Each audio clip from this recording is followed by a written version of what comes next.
Endless creativity, along with unparalleled ice magic, should have been one entity, but they were forced to separate due to immature emotions.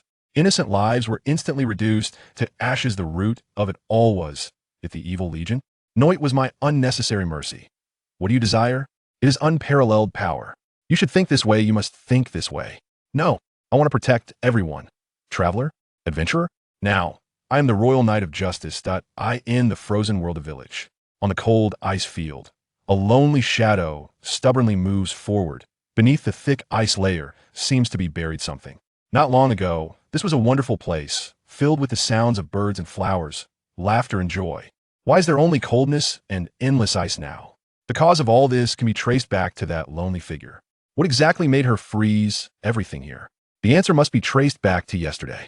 A day ago, this was still a beautiful village. Although far from the palace of Canterlot, the little ponies here lived a fulfilling life of self-sufficiency, helping each other and spending each day joyfully.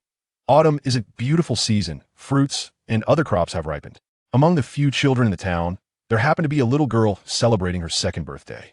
As her cheerful figure flitted past everyone, she would occasionally turn and give you a hug, just like a dancing little fairy. Her parents and everyone watched the little one play happily with her friends, their eyes filled with indulgence, and then reluctantly turned their gaze away to focus on the busy harvest work again.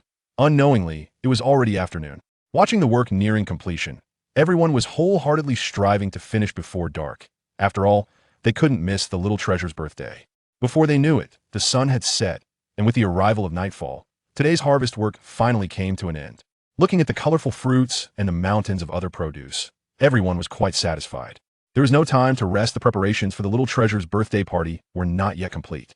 Thinking of this, everyone hurried to transport the crops into the warehouse and then dove into the preparations for the party. The square was bustling with busy little ponies, and the little cutie and her friends were hesitating by a pile of toys, unsure which one to play with first. Not far away, various foods displayed on the dining table emitted enticing aromas. As the sky gradually darkened, the birthday lights hanging from the colorful ribbons around the town square illuminated the not-so-wide path, and the joyful atmosphere infected every little pony ate tea that moment. The little cutie's parents and everyone pushed a huge cake over. The party officially began, and everyone sang, danced, and enjoyed the joy of the harvest and the little treasure's growth. Everything was perfect until an unexpected event occurred. After the party had been going on for a while, everyone gathered around the little one and walked towards the table where the birthday cake was placed. At the large table, she was arranged to sit in front of the cake, and everyone stood by her side, encouraging her to make a wish. The little cutie shyly avoided everyone's gaze and quietly made a very small wish. Chapter 1. The Lonely Heart. Just as the little cutie finished making her wish, a sudden chill made her parents and sister shiver at the same time. Immediately after, something strange began to happen to the little cutie. She was surrounded by light, a pink-white mixed with light blue glow that shocked everyone present. Staring in astonishment at this scene, the mayor beside her uncertainly said, "This should be a sign of the cute mark appearing, but this fluctuation is too strong." After saying that, the mayor blinked hard, trying to see the change on the little cutie. Before long, the glow around the little cutie faded, and everyone hurried over to see her cute mark. No one noticed that the cold feeling had not diminished at all. Instead, it intensified. The little cutie's cute mark was a meticulously crafted snowflake, and within the gaps of the snowflake were strange patterns. While everyone was happy for her to receive her cute mark, another issue arose, as the little cutie had not opened her eyes since obtaining her cute mark. As time passed, everyone began to feel anxious. Could something be wrong with the little cutie? With worry, everyone hurriedly called for a doctor, but after examining the little cutie, the doctor stated she was healthy and had no issues. However, why couldn't she wake up? Just as everyone was confused, the little cutie finally managed to open her eyes. As everyone joyfully gathered around, a cold wave spread out from her center. Because of this cold wave, the drinks on the table, the soup in the pot, and even the fountain froze. Everyone's manes, tails, and eyelashes were covered in frost. In their astonishment, everyone was more concerned about the little cutie's situation. Under everyone's worried gaze, the little cutie wobbled to her feet, and a large amount of snowflakes began to flow from her back. Then, the snowflakes connected together to form the shape of wings. Not only that, but a horn formed from the snowflakes also slowly protruded from the top of her head. As she flapped her ice and snow wings, the snowflake wings scattered, creating a powerful whirlwind. The strong wind swept through, causing everyone to stagger, and the party scene became chaotic. After struggling to steady themselves, When they looked at the little cutie again, they found that her snowflake wings had not disappeared with the scattering of the snowflakes. Instead, she had gained a pair of real wings that shone with a blue glow. The horn on the little cutie's head emitted a sharp white light, and even her seemingly smiling big eyes radiated a strange white energy, making her pupils nearly invisible. As if driven by something, she flapped her wings and slowly flew upward. The higher she flew, the stronger the cold wave emanating from her body became, enveloping her parents, siblings, and everyone in worry. Time passed, and the horn atop the little cutie's head transformed into a swirl of snowflakes that dissipated, taking her wings with it, leaving her to fall from the sky onto the hard ice layer. She slowly opened her eyes, and what met her gaze were the frozen expressions of her parents, friends, and everyone else. The cold waves surged, and the little cutie shivered from the cold, looking at her hometown covered in ice. Tears streamed down her face uncontrollably. Everyone. What happened? I'm so scared alone. She slowly walked towards her frozen parents, reaching out a hoof. Daddy, Mommy, hug me. I'm so cold. Hug me. She tried to hold her parents tightly, but felt no warmth, only the biting cold. Snowflakes continued to fall from the sky, covering the ice layer. The little cutie looked at the familiar faces trapped in the ice blocks, stubbornly using her hooves to wipe away the snowflakes clinging to the ice, but the situation did not improve as she had hoped. The faces in the ice grew more and more blurred, and gradually, she could see nothing. Tears mixed with sadness and fear fell onto the ice layer, splashing into a droplet that instantly froze. Tightly holding onto the ice block, a wave of drowsiness washed over her, and she unknowingly drifted into a dream. In her dream, everyone gathered around her, smiling brightly as they played on the land of her hometown, truly, very happily. Looking at everyone, the little cutie couldn't help but forget her sadness. Suddenly, countless cold currents extended from the little cutie's feet, and in an instant, everything was frozen in ice. Gradually, the expressions of everyone, once again frozen in time, were swallowed by the surrounding darkness. The smile that had just appeared at the corner of her mouth was instantly covered by fear and loneliness once more. Slowly, a thick layer of ice formed on the little cutie's hooves, extending upward until it enveloped her once bright eyes. In the end, the little cutie was completely encased in coldness. Just as she was about to be swallowed by the despairing darkness, a beam of light appeared. In the light, a small pony with horns and wings emerged, wearing a crown and radiating a ghostly blue glow. Looking at the little girl wrapped in ice, she said, "You cannot disappear, you must save the ones you care about." Then, a dazzling light burst forth from the horn atop the peculiar pony's head, dispelling the surrounding darkness. The light directly penetrated the ice layer surrounding the little cutie, striking her adorable emblem and unleashing a violent wave of energy. After everything calmed down, that figure vanished. The little cutie, opening her eyes, looked around at the ice and reluctantly turned her head, making an effort to move her hooves forward. Chapter 2. The Help of Zekra. Ponyville, a beautiful town within the land of Equestria, is filled with happy ponies, thanks to the efforts of Princess Twilight and her friends. The ponies here have also made friends with other animals. Near Ponyville lies a mysterious forest, deep within which stands a small treehouse. In the middle of the house sits a strange large cauldron, filled with a green liquid that bubbles and boils, emitting a green glow due to the flames beneath it. A zebra is intermittently adding something to the cauldron. Upon seeing a little foal in distress, the zebra's heart breaks, and, in a panic, she hurriedly gets up and brings the foal into the house. Looking at the little foal, who is silently sobbing with a furrowed brow, the zebra feels somewhat at a loss. After forcing herself to calm down, she notices the foal is covered in a mixture of resin and dirt, and her fur is damp.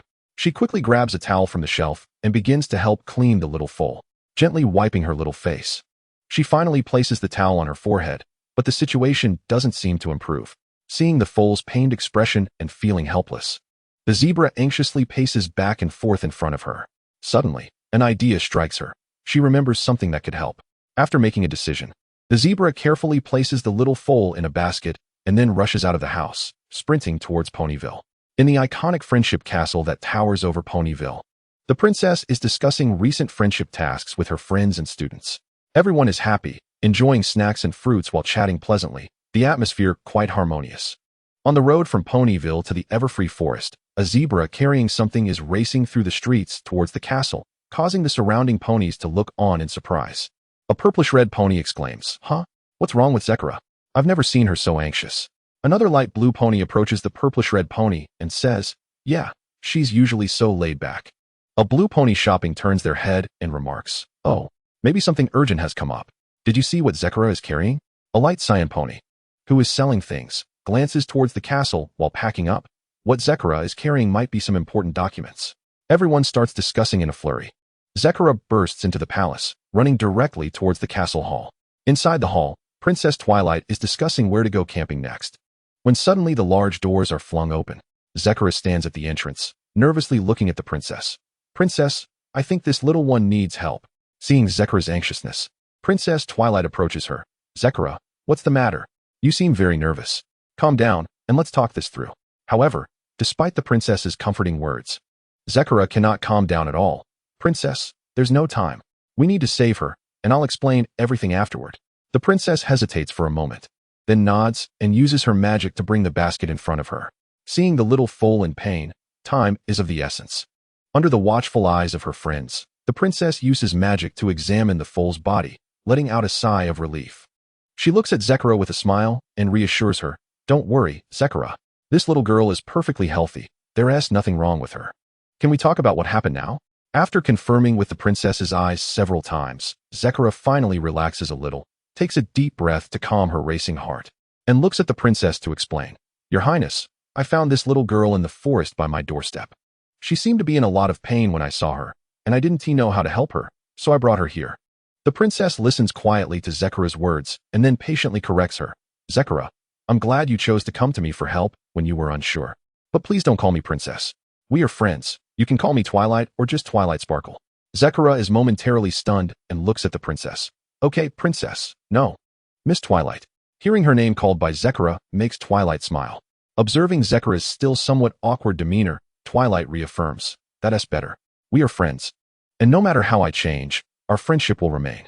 After correcting Zekara's language, Twilight looks down at the little foal lying in the basket.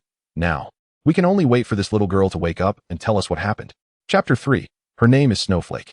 Slowly opening her eyes and blinking to adjust to the surrounding light. Once her eyes adapt, she begins to look around in confusion. Not far away, several ponies and unicorns are flying about, bored. A pony wandering nearby sees her open her eyes, is momentarily stunned, and then breaks into a bright smile. "Ah!" Accompanied by a squeal, this pink pony begins to jump around wildly, shouting, "She is awake! She is awake! Oh my gosh!" Finally, her restless movements and voice instantly attract the attention of several other ponies, all eyes turning to the newly awakened child. A Pegasus with colorful hair flies over, hovering above the little pony. She looks down at the sick little one. "Hey, what is your name? Where are you from? What are you doing here?" The poor little thing, just waking up, is suddenly bombarded with questions. The colorful pony circles around the little one, frowning. "Come on, tell me, why aren't you speaking? Is there some kind of conspiracy?"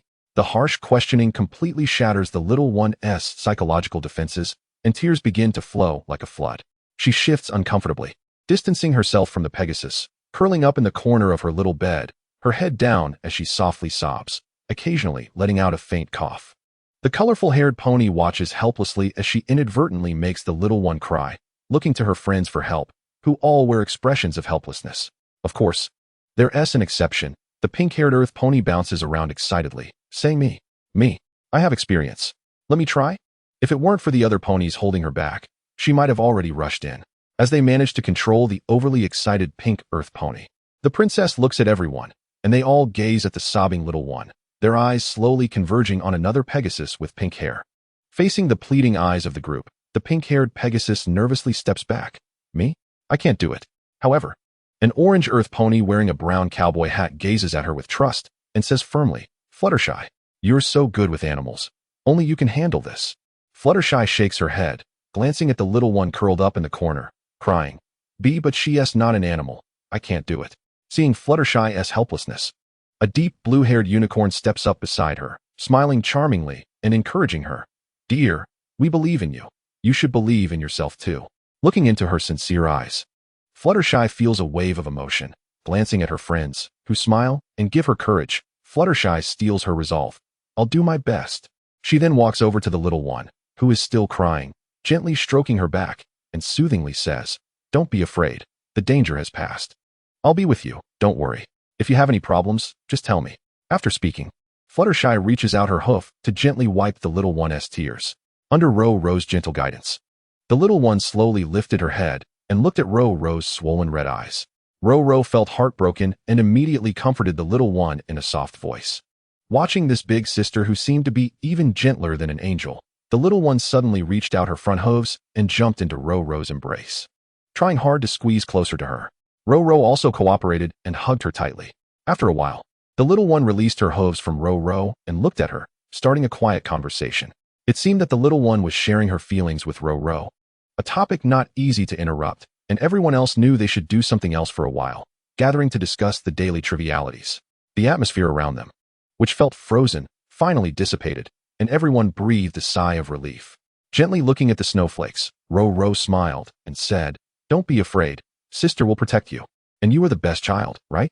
Looking at Ro-Ro's smile, the little one shook her head in guilt, choked up, and said, "No, I am not a good child." Chapter 4. I never met her. Ro-Ro was instantly stunned, looking at the little one in disbelief. Huh? Did the little one lie? The little one shook her head, tears welling up in her eyes. Ro-Ro quickly reassured her, "What did you do wrong? If you apologize sincerely, anything can be forgiven." After a pause, Ro-Ro continued, "Even if you did something excessive, as long as you tell me, I will definitely help you solve it." After saying this, Ro-Ro revealed a smile. Looking at Ro-Ro's gentle smile, the little one finally decided to share what had happened. With a tone full of sorrow, she recounted, "I used to live far away from here, where I had many friends and many little ponies I knew. And I was very happy with my parents and sisters." Her cheerful tone suddenly took a sharp turn. "But because of me, everyone turned into ice and disappeared." She looked at Ro-Ro with a face full of disappointment, and Ro-Ro gently stroked her head. The little one calmed down a bit and turned her gaze to Ziyu, pleadingly saying, "You helped me escape from the ice. You can definitely save everyone." The strange creature looked at Ro-Ro and then at the little one, instantly appearing beside her and reaching out a strange hand to mess with her hair. "Ro-Ro, who is this little one?" Seeing the little one trembling, Ro-Ro quickly flew over and hugged her, anxiously saying to the strange creature, "Wushu, don't do that. She is very scared." Gently smoothing the little one's hair, Wushu widened his eyes looking at Ro-Ro. Scared of me? Why? I'm so cute." Ro-Ro looked at the somewhat unreasonable Wushu and sighed helplessly. "All right, Wushu, we can have afternoon tea some other time. But today I want to quietly take care of the little one. You can't cause trouble." After saying this, Ro-Ro turned to look at Wushu and softly asked, "Did I speak too loudly?" Wushu looked at Ro-Ro's adorable appearance and nodded in compromise. "Okay, then see you tomorrow afternoon." As soon as he finished speaking, Wushu disappeared. The little one lay on the bed, looking around in confusion. At that moment, a little rabbit hopped over. The little one curiously looked at it, and the rabbit stared at her. The little one shrank back in fear, but as she calmed down a bit, she continued to look towards the rabbit, only to find it had vanished. Just as the little one was confused, her cheek was patted, and when she turned to look, she was startled to see the rabbit standing next to her. The little rabbit was holding a small bowl filled with vegetables, staring at the little one. The little one was so scared that she trembled all over and closed her eyes in fear, but nothing happened. She opened her left eye to take a look and found the rabbit offering her a slice of carrot. After hesitating for a moment, the little one opened her eyes and took the carrot slice, staring blankly at the rabbit. The rabbit, oblivious, started eating a piece of vegetable leaf. And seeing the rabbit eating so happily, the little one also took a bite of the carrot slice, finding it sweet.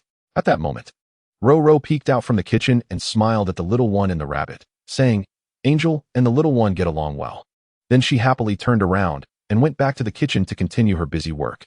On the other hand, within the castle, Ziyu brought Yun Bao and Applejack into the hall, turned around to close the door, and looked seriously at them.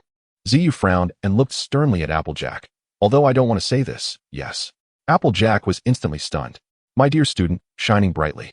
"Your teacher and friend, Ziyu." Chapter 5. The road home is covered in ice. The next morning, everyone gathered early in the square after breakfast.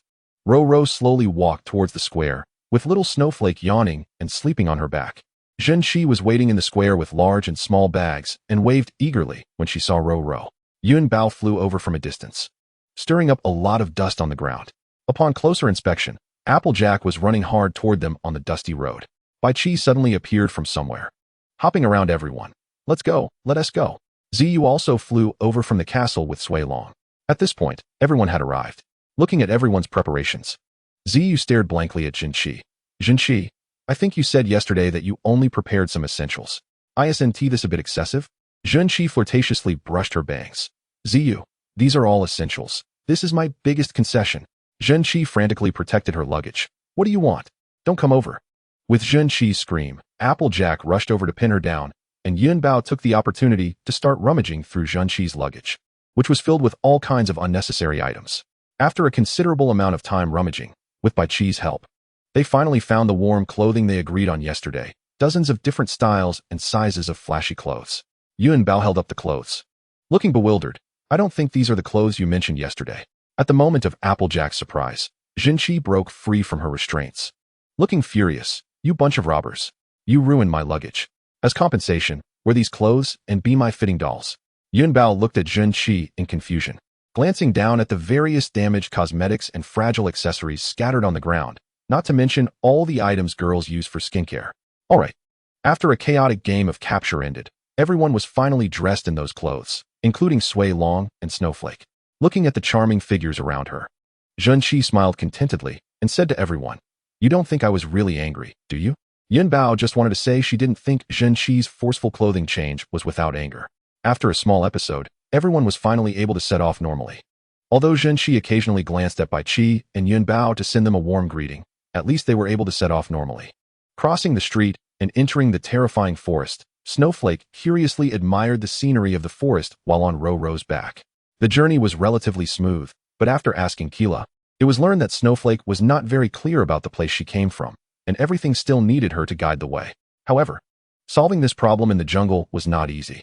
After careful consideration, everyone reached a consensus to use a hot air balloon to fly above the jungle and let Snowflake guide the direction. They got right to it. Ziyu used magic to teleport the hot air balloon over, and everyone squeezed into the balloon, which felt a bit crowded. Ziyu awkwardly moved her body, but still couldn't turn around to light the hot air balloon's ignition device. Ziyu turned her head and said to Sui Long, "Sui Long, could you please light the fire?" Ruru conveyed the information she heard from Xuehua to Ziyue, who controlled the hot air balloon towards their destination. Ziyue and the others were quite lucky. The air currents in the sky were flowing towards the place indicated by Xuehua, allowing the hot air balloon to travel at a considerable speed. Although they encountered some minor troubles along the way, everyone easily solved them with their wisdom. Just as the group was relaxing a bit, a cold wave swept over them, instantly waking everyone up. Ziyue looked ahead and saw an endless ice field. At that moment, Xuehua spoke up, overcoming her inner fear. "Master Ziyue, my home, we're here." Hearing Xuehua's words, Ziyue quickly controlled the hot air balloon to descend. As soon as the balloon landed, before it had fully stabilized, Xuehua jumped out eagerly. Although she fell onto the ice, she quickly got back up and ran deep into the ice field. Ruru hurriedly followed her, and before anyone could call them back, the two had already disappeared ahead. Everyone quickly followed, lost in the vast ice field with no sense of direction, relying only on the hot air balloon behind them as a landmark. But they couldn't think about that now. They searched aimlessly, not knowing when they would find Ruru and Xuehua. Xuehua looked up at Ziyue, tears streaming down her face. "Master Ziyue, please, save my mom and dad and everyone." Her trembling body and helpless gaze, along with the guilt on her face as she looked at the ice block in front of her, which should be her frozen parents, made the situation even more heartbreaking. Xuehua looked at Sui Long in confusion. "No, is it not possible?" Ziyue gently rubbed Xuehua's head and smiled, saying, "I will try my best." At that moment, a sudden cold wave swept through, draining not only everyone's energy, but also Ziyue's magic power. This cold wave seemed to carry pure emotions: loneliness, solitude, fear, timidity, and despair, making everyone feel even colder. Ziyue continued to strive and did not give up, despite having used up most of her strength and with the cold wave still consuming her energy. Seeing Ziyue, who was on the brink of exhaustion but still holding on, Yunbao, Zhenqi, and Pingwu Jiaer didn't know what to say. Ziyue grew weaker. If this continued, she would be frozen solid. What should they do? Ziyue tried to lift her spirits. She did not want to give up, did not want to disappoint Xuehua, and absolutely did not want to let Xuehua feel despair. After finally finding hope, how could she let despair crush her? "I just need to try a little harder." In the end, she collapsed. Watching Ziyue fall, but still trying to get back up, Pingwu Jiaer, Zhenqi, and Yunbao planned to tell Xuehua the truth. Just as they were about to act, Biki rushed to Xuehua and shouted, "We can't do it. Ziyue is not the celestial unicorn that saved you. We can't help you." After saying this, she collapsed onto the ice, holding her head and crying loudly. Ziyue also lay dejectedly on the ground, unsure of what to say. Xuehua looked at everything in shock. Not crying or getting angry, but showing a comforting smile. Thank you, everyone, for trying to help me. Master Ziyue, please stop now. Everyone, thank you, it's enough. I'm so tired, so sleepy. Although Xuehua was the saddest, she did not show sadness, instead trying to comfort others. How could she be so selfless? Although she didn't express it, as she watched the face within the ice block disappear again, what was Xuehua really feeling? Unable to resist the drowsiness. She slowly closed her eyes, and the ice beneath her began to spread towards her. Ruru, though powerless, still wanted to give her warmth.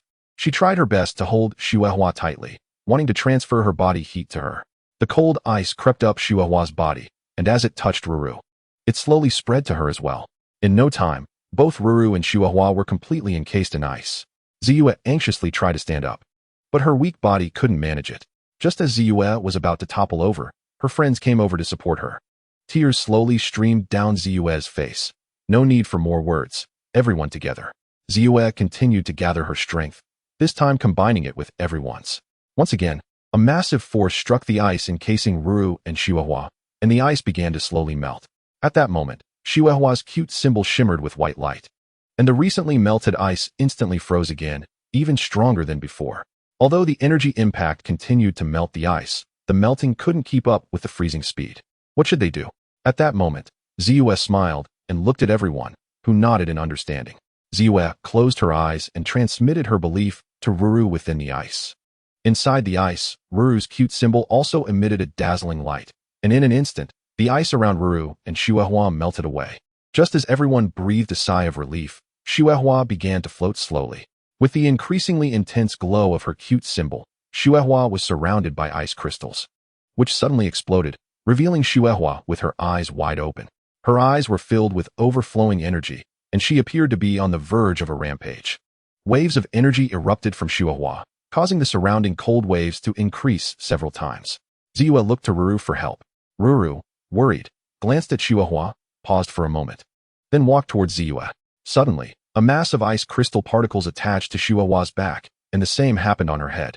The ice crystals formed the shape of wings on her back and horns on her head. As Xuehua flapped her wings, the ice crystals instantly dispersed. However, Xuehua now had real horns and wings. With each flap, the cold waves multiplied. There was no time to hesitate. They needed to calm Xuehua down immediately. Ziyue concentrated everyone's strength and charged towards Xuehua once more. Xuehua slowly lifted her head, the horn on her head gathering energy and then shooting it out to counter Ziyue's energy. Although Ziyue and the others were powerful, being in such an absolutely disadvantageous environment would eventually lead to weakness. The ice had already frozen their feet and was gradually spreading upwards.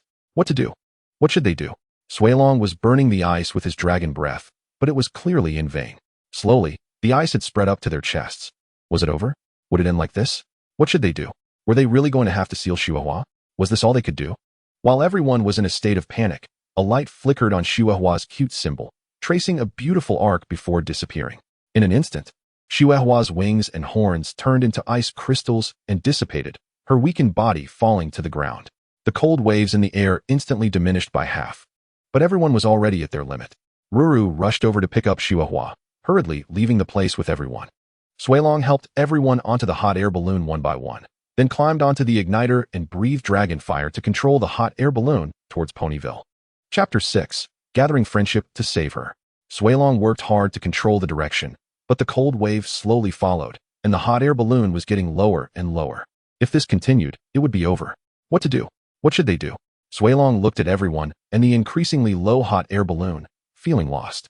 Just as despair was about to set in, a familiar voice reached their ears.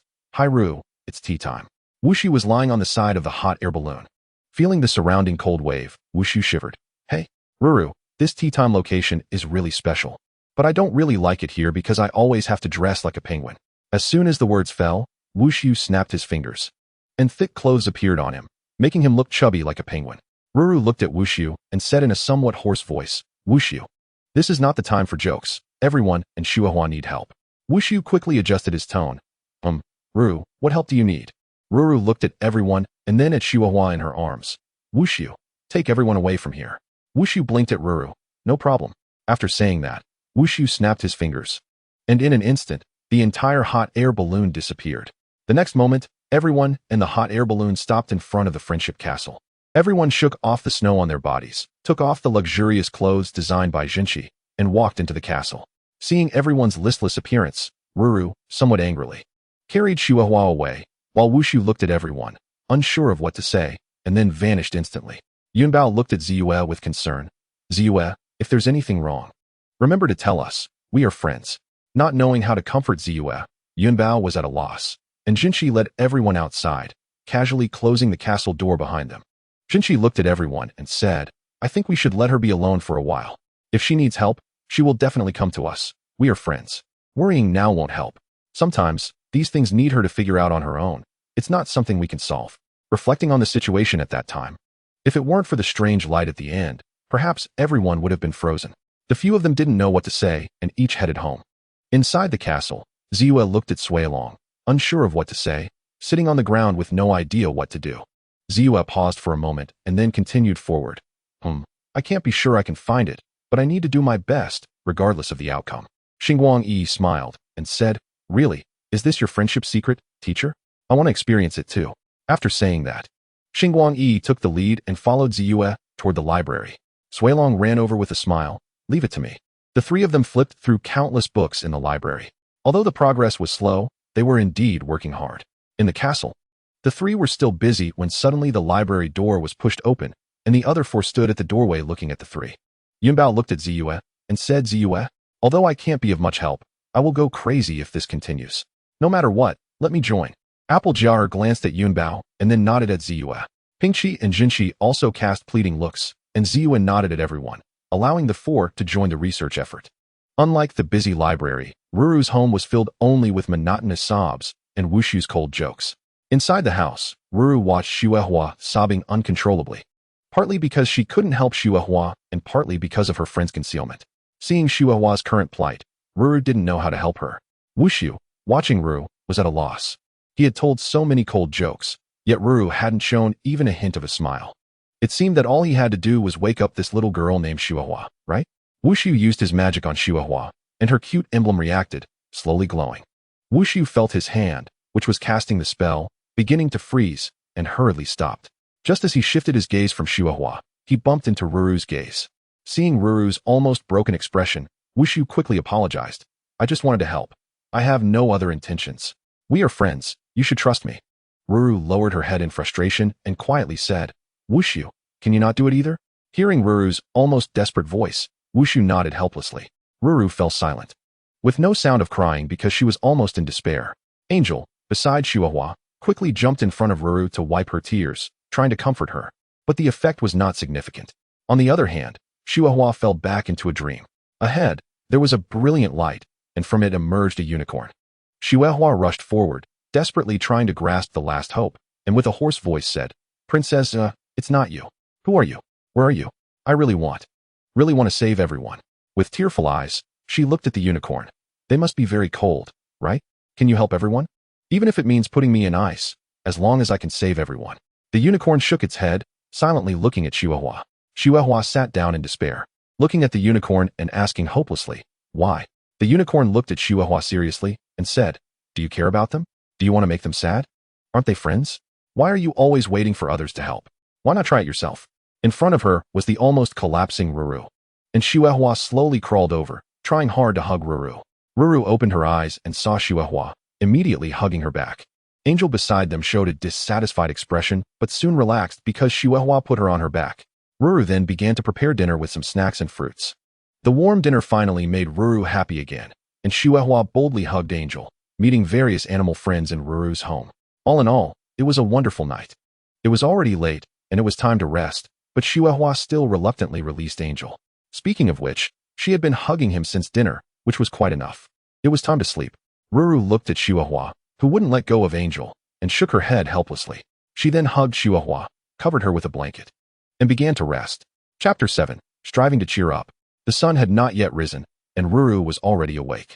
Looking at Chihuahua, who was still sleeping soundly, Ruru slowly got out of bed, careful not to wake her. Just as Ruru was about to cover Chihuahua with a blanket, she noticed that Angel was struggling in Chihuahua's arms. Rushing to Angel, she whispered, Angel, Chihuahua is still sleeping. Can you not wake her up? She was too tired yesterday. After hearing Ruru's words, Angel looked at her with dissatisfaction, but indeed stopped struggling. Just as Ruru breathed a sigh of relief. She found that Chihuahua was staring wide-eyed at her and Angel. However, since she had just woken up, Chihuahua's attention was not very focused, and she clearly lacked energy. Angel noticed that Chihuahua was awake and began to struggle again. Due to Chihuahua just waking up, Angel successfully escaped from Chihuahua's embrace, stretched lazily at the edge of the bed, and then jumped off the bed to run outside for some fresh air. Ruru reached out her front hooves to pick up the still somewhat groggy Chihuahua and placed her on her back, then set off toward the Candy Cube house. Witnessing the morning sun slowly rising along the way, the light shone on the ground, and Chihuahua, on Ruru's back, squinted her eyes, slowly feeling the warmth of the sun, looking very at ease. Unknowingly, they arrived at the Candy Cube house. Ruru walked in with Chihuahua and saw the busy Beaky. Ruru softly called out, "Beaky, is there anything delicious for breakfast?" As soon as Ruru's words fell, Beaky jumped over, handing her a recipe. "Woo, what do you want to eat? The pastries here are very delicious." Beaky leaned in to look at Ruru. "Are you sure? Today, you're not the only one. Chihuahua's little tummy needs to eat a lot of snacks too, right?" Ruru looked at the strange blackened burnt cake on the plate, unsure of what to do. She looked up at Chihuahua, who first tried to use a cake fork to poke the cake. But it seemed to make a terrible noise when the fork collided with the cake. Seeing that the cake fork seemed useless, Chihuahua put it down and began to bite into the cake, but it still didn't seem to work. Lost in the adorable actions of Chihuahua, Roro was somewhat mesmerized until the little one really tried to bite. Roro quickly stopped her behavior and looked up at the 9-layer cake in the middle of the table, unsure of what to do. After thinking carefully, she couldn't come up with a solution. Breakfast time was almost over, and Roro and Chihuahua had some drinks, feeling at a loss as noon approached. At this moment, Beaky walked over, glanced at the pile of blackened food on the table, then looked at Roro, said nothing, and walked into the kitchen with her head down. Seeing Beaky like this, Roro felt distressed looking at the food on the table, then made a decision. "Beaky, I want to take Chihuahua to find Ziua. Please pack these food and send them to my home." After speaking, Roro felt relieved and headed towards the Friendship Castle with Chihuahua, crossing the street and greeting everyone. They finally arrived at the entrance of the Friendship Castle. Pushing open the door, the hall was empty. At this moment, Roro heard a strange sound coming from the library and, carrying Chihuahua on her back, bravely walked towards the library. After walking through a long corridor and arriving at the library door, listening to the eerie sounds inside, Roro became increasingly scared. Fortunately, she wasn't alone. Chihuahua was there. And feeling Chihuahua tightly hugging her from behind, their trembling hearts leaned against each other. Roro mustered her courage and pushed open the library door. What came into view were messy bookshelves, a drowsy Ziua, and a unicorn and Swailong sleeping among piles of books, both with dark circles under their eyes. As Roro approached to look at Ziua, just as she was about to ask, Ziua saw Roro and Chihuahua, and then looked at Chihuahua apologetically. Unsure of what to say, Roro also didn't know how to comfort Ziua. At this moment, Chihuahua spoke. "Lady Ziua, I want to try my best." Then she slid down along Roro's tail and continued, "I'm really sorry for bothering you all the time. I should try for myself." Looking straight at Ziua with sincere eyes, she said, "I want to learn how to use magic from you." Ziua looked at Chihuahua with some surprise and then nodded. With Chihuahua's problem basically resolved, Roro began to ask Ziua, "Ziua, what happened to Swailong and Xingguangyi?" Listening to Roro's inquiry, Ziua shyly recounted the entire incident. Roro, with red eyes, looked at Ziua. "Ziua, I never considered your feelings or thoughts. I really am an incompetent friend." Chihuahua looked at Ziua with tears in her eyes, not knowing what to say. Ziua gently hugged Chihuahua, caressing her hair and comforting her. Then Ziua entrusted Chihuahua to Roro for care and hurriedly used magic to bring Swailong and Xingguangyi into their respective rooms to rest. After a while, Ziua came over. Looking at Roro and the still crying Chihuahua, "I've decided that starting tomorrow, I will teach you how to control magic." Seeing the puzzled expressions of Chihuahua and Roro, she explained, "I still need to check the books on how to help Chihuahua maintain that state." After hearing Ziua's explanation, Roro and Chihuahua bid farewell to Ziua and headed home. As usual, they greeted everyone they met, including small animals. Before long, they arrived at their doorstep. Upon closer inspection, there were many neatly packaged pastry boxes in front of the door, along with a piece of paper. Roro picked up the paper and found that it was a note from Beaky. "Dear my best friend Roro, I am very sorry that my oversight caused your and Chihuahua's breakfast to be ruined. So I made a new batch of pastries for you. You can have these for lunch with Chihuahua and Angel. Your best friend, Beaky." Looking at the smiley face and balloons drawn by Beaky on the note, Roro smiled knowingly. Chihuahua stared blankly at Ro, curiously touching her hair. Coming back to her senses, Ro smiled as she moved the things inside. Although it took quite a bit of time, she finally finished moving everything. Chihuahua felt a bit guilty for not being able to help at all. After moving the items, it was already past noon. Just as Ro was worried about what to do with the pastries, Wushu arrived. Ro looked at Wushu and said softly, "All right, before that, let us enjoy our afternoon tea time." Ro, Wushu, Angel, and Chihuahua began their afternoon tea time together. The pleasant time always passed quickly, and before they knew it, it was already late. Ro selected several pink boxes filled with pastries from the pile and handed them to Wushu. "Wushu, let us do this again for tomorrow's afternoon tea time." Wushu listened to Ro, took the pastries, and smiled at her. "Okay, I will arrive on time. I wish you a wonderful night." After speaking, Wushu vanished in an instant. Watching Wushu disappear, Ro began sorting the pastries, attaching a note to each pair of pastries. "My dearest friends Ziyue, Jinshi, Yunbao, Suilong, Kila, Xingguangyi Ei, Apple, and Jar. These are the delicious snacks made by our mutual friend Biki. I want everyone to taste this flavor. So I am distributing the pastries now. I hope you all have a pleasant day. Your best friend, Ro." After writing the notes, she asked the animal friends to help carry the gifts, delivering them one by one to her friends' doorsteps, busy with her tasks. Ro, Chihuahua. And everyone happily enjoyed the pastries made by Biki, and as long as nothing went wrong, Biki's pastries indeed tasted great. Eventually, it was very late. After finishing the pastries, everyone gathered around to listen to Ro tell stories, which was really cozy, so they completely lost track of time. Unknowingly, everyone fell asleep. The next evening, after getting up, Ro looked at the soundly sleeping Chihuahua and smiled. Then she tiptoed to prepare breakfast. Looking at the room filled with boxes and cake crumbs, she helplessly prepared her tools to start cleaning. Just as she began with a small part, she noticed Chihuahua standing at the bedroom door watching her. On the way, she met many friends, who seemed to praise Biki's skills endlessly. Crossing the bustling streets in the morning, she arrived near the castle. The castle door was already open, and Suilong was waiting at the entrance for Ro and Chihuahua. Suilong greeted Ro and Chihuahua as they arrived and led them into the hall. Inside the hall, Ziyue and Xingguangyi Ei were discussing something. As they approached, it seemed that Ziyue was discussing Chihuahua's issue with Xingguangyi Ei. Seeing Ro and Chihuahua had arrived, Ziyue and Xingguangyi Ei stopped their discussion and turned to look at Chihuahua. Chihuahua began to feel nervous under their gaze. Xingguangyi Ei smiled at Chihuahua. "You look just like how I was when I first started learning about friendship." After hearing Xingguangyi Ei's gentle words, Chihuahua's mood eased a little. Ziyue picked Chihuahua up from Ro's back and placed her on the table, looking into her eyes to explain the next lessons. "Chihuahua, your magic is very powerful. There's no doubt about that, but you're a land horse and don't have the unicorn's horn, which makes it easier to cast magic." Pausing for a moment, she continued to look at Chihuahua. "However, you possess that special power, which allows you to condense energy into a unicorn's horn to release more complex magic." Then she frowned and said, "But this power is too strong, and when using it, it can consume your sanity. So I think we should first train your resistance to power, emotions, and external disturbances." Looking worriedly at Chihuahua, she asked, "This may be very difficult and painful. Do you want to try?" Although it sounded terrifying, Chihuahua still nodded. Xingguangyi Ei walked over to Chihuahua. "Then let's begin." After speaking, Xingguangyi Ei started to cast magic.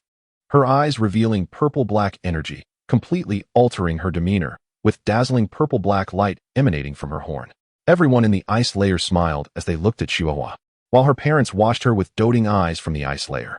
Tears streamed down the father's face as he looked at her. "Chihuahua, it's so cold. I might disappear. Although I really want to talk to our little baby more, it seems there isn't much time left." The mother also cried, choking back her sobs. "Chihuahua, my baby. You just turned 2. We can never be together again after this." The sister and friends looked at Chihuahua, saying their goodbyes. "Chihuahua, we can't play together anymore. We can't protect you anymore. When will your tears stop, silly? We can't bully you anymore. It's really a pity." Then, all the ice shattered along with the faces within it, leaving only boundless darkness. Chihuahua stood in the darkness, at a loss, tears falling drop by drop. Her sadness slowly turning into despair. What should she do? In the darkness, a beam of light illuminated everything, and a voice echoed, "As long as you work hard, as long as you put in the effort, everything can change." Like a lifeline, this sentence awakened Chihuahua, pulling her out of the endless despair and darkness. She opened her eyes. Besides the sparkling starlight casting magic, Ziyue was also casting magic. Seeing that Chihuahua had awakened, Ziyue and the sparkling starlight simultaneously stopped casting spells. Ziyue looked at Chihuahua and began to explain. Just now, it was actually sparkling starlight who used dark magic to bring out the pain in your heart. And I told you what to do when your despair completely covered you. I thought this way you could avoid being controlled by negative emotions and going berserk. Sparkling starlight smiled at Chihuahua. Now, let's try using magic. Chihuahua worked hard to calm her emotions and nodded. The cute symbol flickered with silver light, and the surroundings were instantly covered by a cold wave. The entire castle was filled with frost. Ziyue hurriedly cast protective magic for everyone, then frowned at Chihuahua. I've done what I needed to do. Now it depends on you. If this still doesn't work. Just as Chihuahua activated the power within her body, she found herself in an endless ice field. There was nothing here, only endless loneliness. Chihuahua struggled to move forward, but there was no boundary in sight, and there was no sound around her. It was terrifyingly quiet. Although she remembered that sentence, was it really useful? Chihuahua gradually began to feel despair. Could she really get out of here? By herself? Ziyue and the others weren't in a good situation either.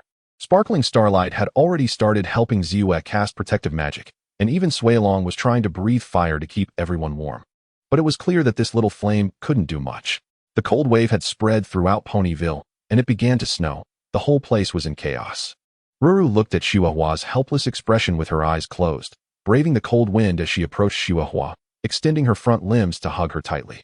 Letting the ice layer creep up her body, Chihuahua looked around, almost losing hope. At that moment, a huge gap suddenly melted in the ice field, and through the gap, Chihuahua saw Ruru tightly hugging her, as well as Ziyue, Sparkling Starlight, and Suilong's worried expressions. Chihuahua instantly thought of many things. It was so good to meet everyone. Ruru suddenly felt the loneliness and despair in the cold wave dissipate, leaving only warmth. Ziyue and Sparkling Starlight noticed that the originally silver magical light gradually transformed into pink light, and gradually, the cold wave around them disappeared. And the snow in Ponyville also vanished.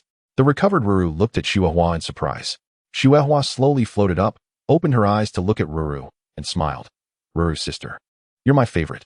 Pink light and pink snow gathered on her back and head, then dispersed. Chihuahua sprouted a pair of pink wings on her back and a pink horn on her head. Ziyue looked at Sparkling Starlight with a look of relief, then turned to Chihuahua. You did it. Ruru also smiled at Chihuahua, and Chihuahua hurriedly flew over and landed in Ruru's embrace. Ruru and Ziyue quickly flew out, while Sparkling Starlight rushed to teleport Suilong away. Outside, Yunbao was holding the shaken Chihuahua tightly, and Jinchi, Beaky, and Applejack were all there. Seeing that Chihuahua was okay, everyone felt a little relieved, and Ruru hurriedly hugged Chihuahua, carefully checking if she was hurt. Ziyue explained the situation to everyone, and she basically understood why they came here.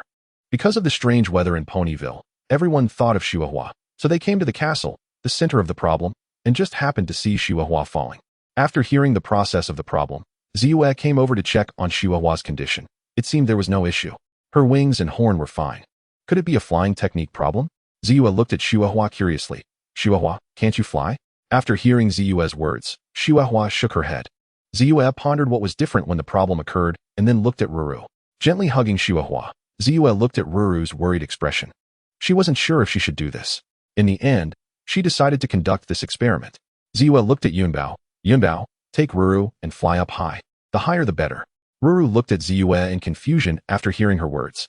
However, Yunbao had no concerns and directly took Ruru to fly up, getting farther and higher.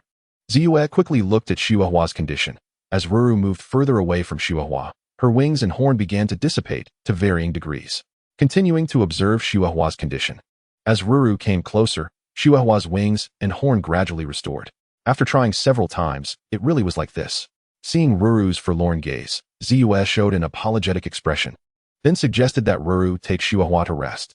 Watching Ruru carry Chihuahua in that form, it felt a bit strange. Tomorrow they would start learning magic, which was somewhat exciting. Looking at the weary Ruru, Chihuahua gently reassured her, Sister Ruru, I will protect you. Holding Chihuahua in her arms and looking at the adorable Chihuahua, she gradually became mesmerized. If it weren't for Wushu constantly staring at Chihuahua's wings and horn, it would have been quite heartwarming.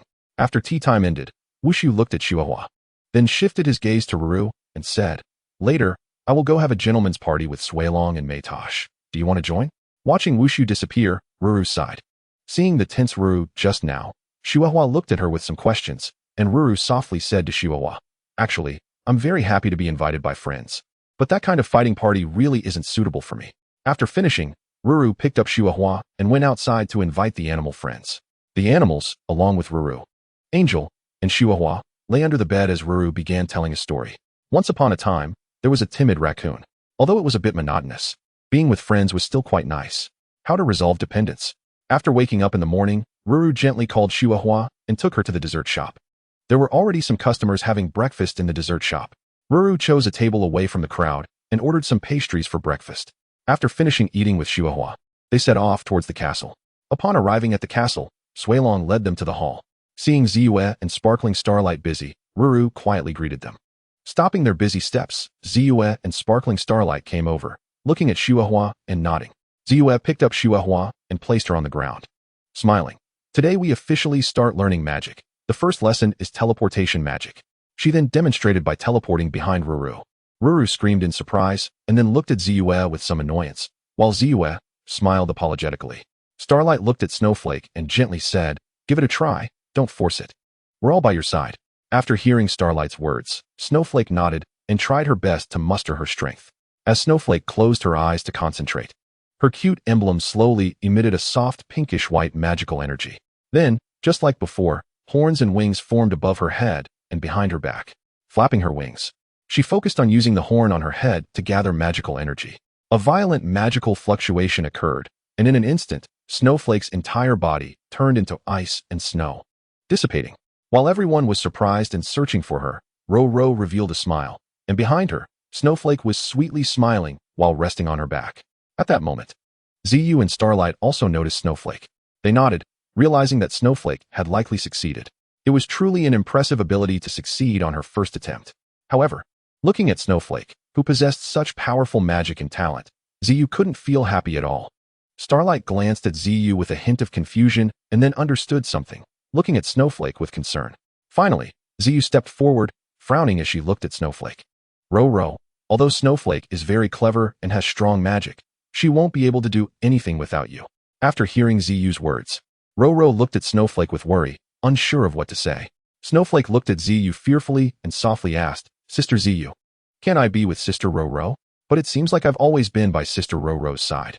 After hearing Snowflake's words, Roro tightly hugged Snowflake and tearfully said, "Don't worry, Snowflake, we'll always be together." Ziyu awkwardly watched the two have their sad conversation, feeling like a villain who was trying to separate them. Starlight hurried over to explain the situation. "Snowflake, Roro, what Ziyu means is not that you have to separate, but you can't always stay together, can you?"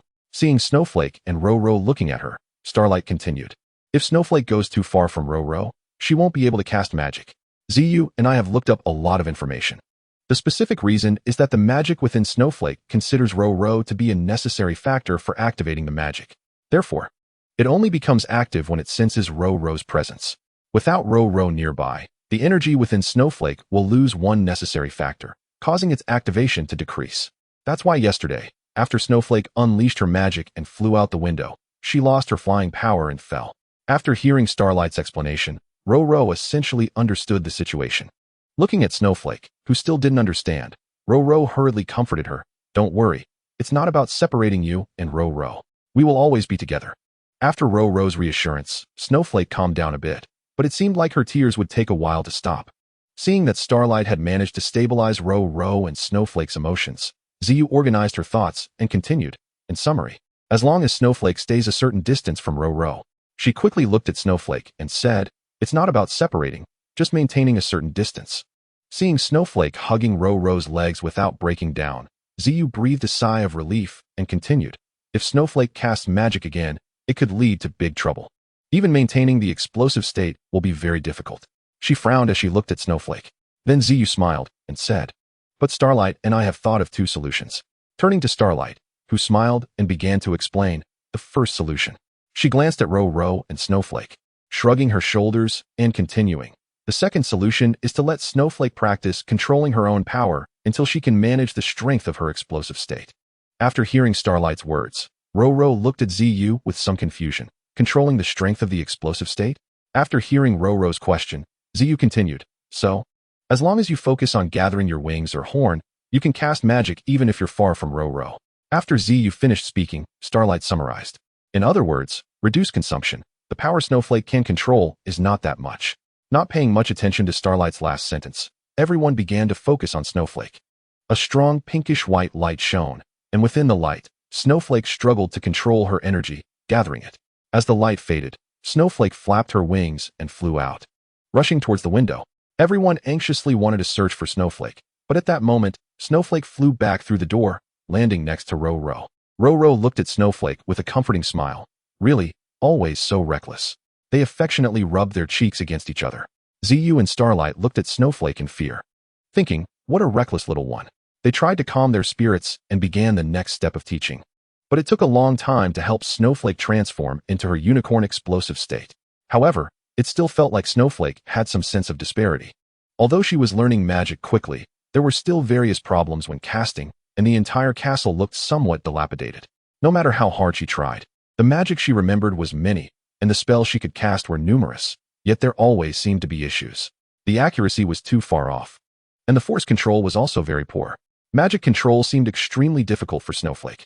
It was a fulfilling day. Hopefully, tomorrow would be better. This might not work out. In the morning, Ro-Ro found Snowflake sitting alone on the edge of the bed, looking a bit dejected. She smiled and greeted her. Snowflake, you woke up really early. Do you have something on your mind? Looking at Ro-Ro, Snowflake smiled and shook her head, then climbed onto Ro-Ro's back, hugging her tightly. Seeing Snowflake on her back, Ro-Ro still felt a bit puzzled, but if the little one didn't want to talk, it was better not to ask further. Watching Snowflake fly out, Ro-Ro felt a bit worried, but after thinking about it, it should be fine with Angel following her, right? Snowflake, carrying Angel, made her way to the magical castle. Along the way, apart from bumping around and getting dirty, she also received a unique baptism, enjoying Biki's snacks, Yunbao's flying lessons, and Applejack's strength guidance, as well as the courtesy of everyone on the street, without encountering any major problems. After much hardship, they finally arrived at the castle. Seeing Snowflake arrive alone, everyone was a bit surprised, but once they saw Angel on Snowflake's back, they instantly felt relieved. With Angel around, there shouldn't be any problems, right? The magical practice remained rigid, and the results were still chaotic. Ziyu looked at Snowflake helplessly and encouraged her, as long as you work hard. One day Snowflake will definitely surpass both me and Starlight. After Ziyu said this, even she didn't believe her own words. And Starlight shook her head while covering her eyes. Snowflake, your magic is indeed very powerful, but with your current progress, you simply can't control the kind of power that is released when you go berserk. After hearing Starlight's words, Snowflake lowered her head in disappointment. Angel hurriedly stroked Snowflake's hair to comfort her, but the effect was not very good. Starlight changed the subject and continued. However, Snowflake, you might not know that there is a way to solve the troubles caused by magic without using magic. As soon as Starlight finished speaking, Snowflake rushed over, looking up at Starlight with pleading eyes. Seeing Snowflake's pitiful expression, Starlight smiled and picked her up. Actually, you have already met someone who is very skilled at using that kind of power. Seeing Snowflake's confused expression, Starlight continued.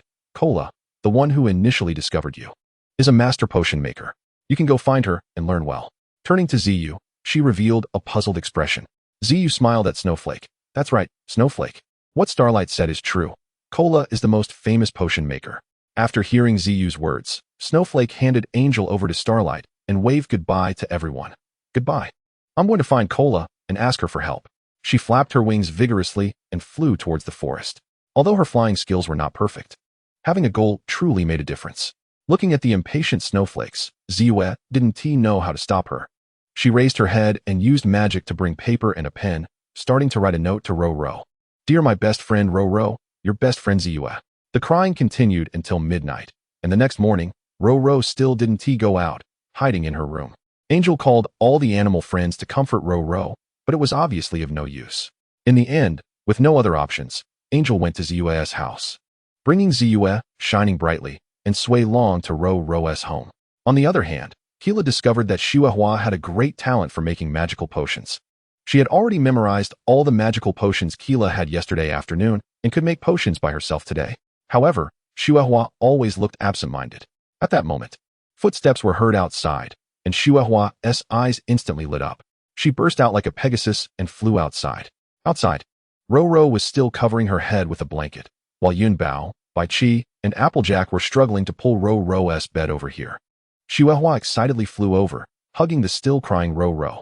Feeling the familiar touch, Roro opened her eyes and saw the familiar pink and white little creature, then tightly hugged Chihuahua.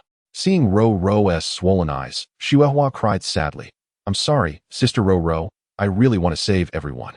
Roro reached out to cover Chihuahua, wiping her tears in the process, and seriously stared at Chihuahua. "Chihuahua, remember to tell me where you go in the future, or I will worry." Looking into Roro's eyes, Chihuahua silently nodded. Bai Chi jumped over, excitedly shouting, "Ah, is this a promise between friends? It's a promise, right? Then I'll start the Bai Chi oath." Then Bai Chi handed Chihuahua a piece of paper, which read, "I swear, in the future, if anything happens, I must tell Roro. If I don't do it, let a needle poke my eyes." Looking at the words on the note, Roro was about to organize her thoughts, but Chihuahua looked up at everyone. "I swear, in the future, when making decisions, I must tell Sister Roro. If I don't do it, let a needle poke my eyes." As soon as the words fell, Chihuahua's cute emblem flashed inexplicably, but no one else saw it. Keela saw it, but thought she was seeing things. Back at home, Roro was so tired that she lay down on the bed and fell asleep, having not eaten dinner yet. Although Chihuahua wanted to get something to eat for Roro, Roro was holding her too tightly. Feeling that Sister Roro and everyone were like family from her hometown, Yuyo fell asleep, dreaming of being together with family and friends from her hometown forever. Such a thing, how could it be? A beautiful day began again. Roro prepared food for the little animals in the house, then took Chihuahua to Keela's treehouse.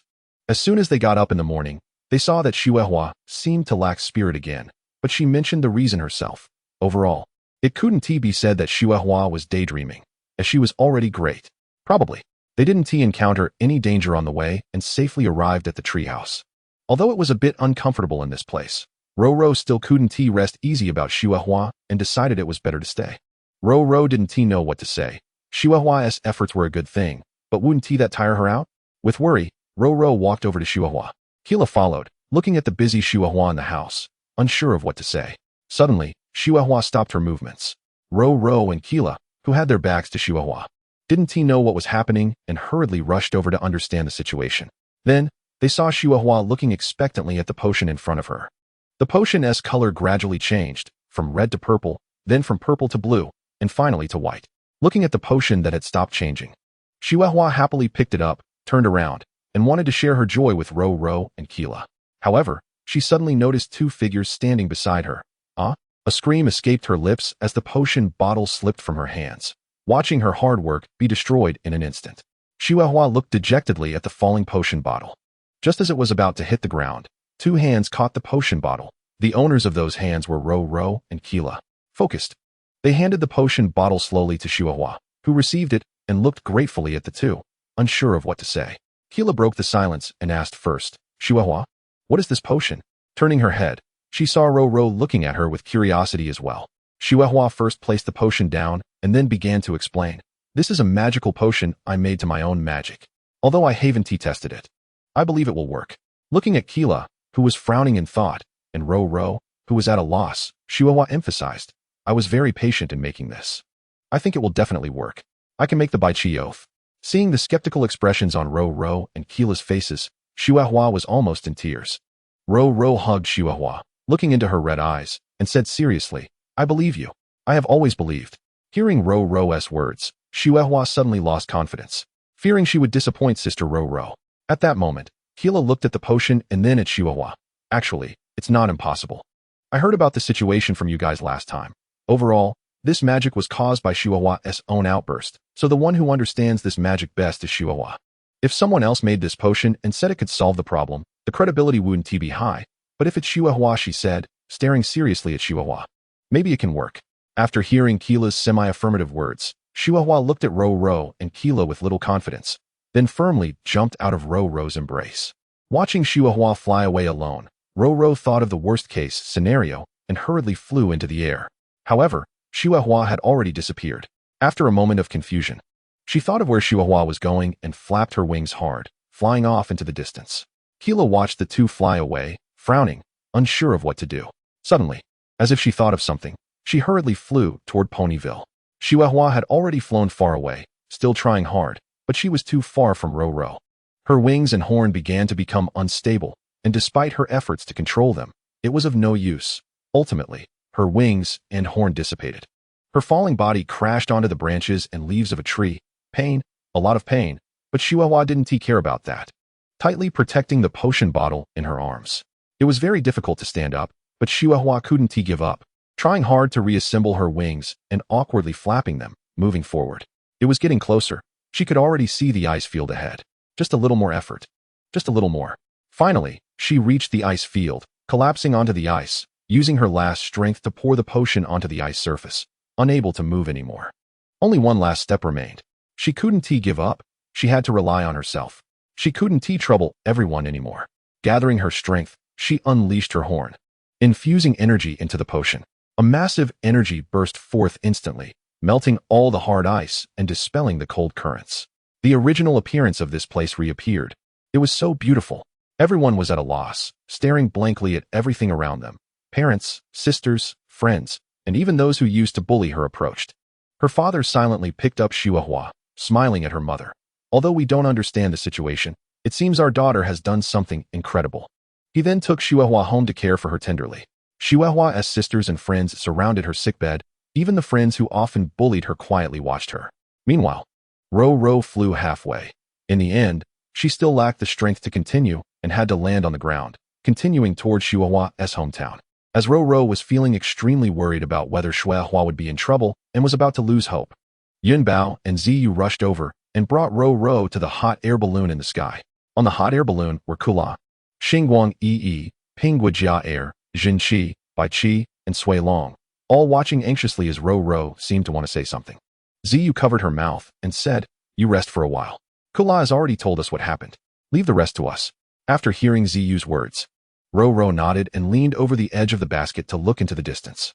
Yunbao frowned at the speed of the hot air balloon. At this speed, by the time we find Shuehua, she might already be frozen. After hearing Yunbao's words, everyone frowned as well, although they didn't want to admit it. It was indeed too slow. Ziyu looked at everyone and said, "I have an idea, but it might be a bad one. Jinqi, Xingguangyi, and I will use magic to speed up the hot air balloon. However, magic is hard to control, so everyone needs to hold on tightly to the ropes." Then, she said, "Let's start." Following Ziyu's cue, Xingguangyi and Jinqi also worked hard to cast their spells, while Ziyu gathered her magical power to increase the balloon's speed. Next came a wild rush like the wind. Finally, the hot air balloon arrived at Shuehua's hometown. Looking around, there wasn't a trace of ice. The air was filled with the scent of fruits and vegetables. Everyone was stunned. Where's this? Did we come to the wrong place? Then they remembered the important matter. Shuehua, did she succeed? Jumping down from the hot air balloon hanging on a tree, everyone hurried into the small town, which was adorned with many colorful lights and displayed many snacks. In the center stood a gigantic cake. It seemed someone was celebrating a birthday. They were arranged to stay at Shuehua's house, and once she woke up, they would definitely punish her.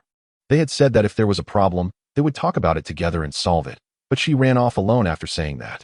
Don't think you can escape. The next morning, everyone gathered in front of the hospital. Ziyu and Xingguangyi rushed over after finishing their business. The group gently pushed open the door and saw Shuehua still unconscious inside. Ro anxiously walked to Shuehua's side, tears unknowingly falling onto the bandages covering her wounds. Although they had thought her injuries were serious, they hadn't expected them to be this severe. They could only imagine how painful it must be for Shuehua. The thought of punishing her once she woke up had already been thrown out of their minds.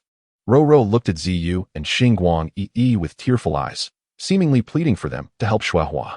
After a while, Ziyu had prepared the healing spell and turned to Xingguangyi, saying, "Let's begin." Xingguangyi didn't speak, concentrating on gathering her magical power. Yunbao and the others pulled Ro back, leaving Shuehua alone on the hospital bed.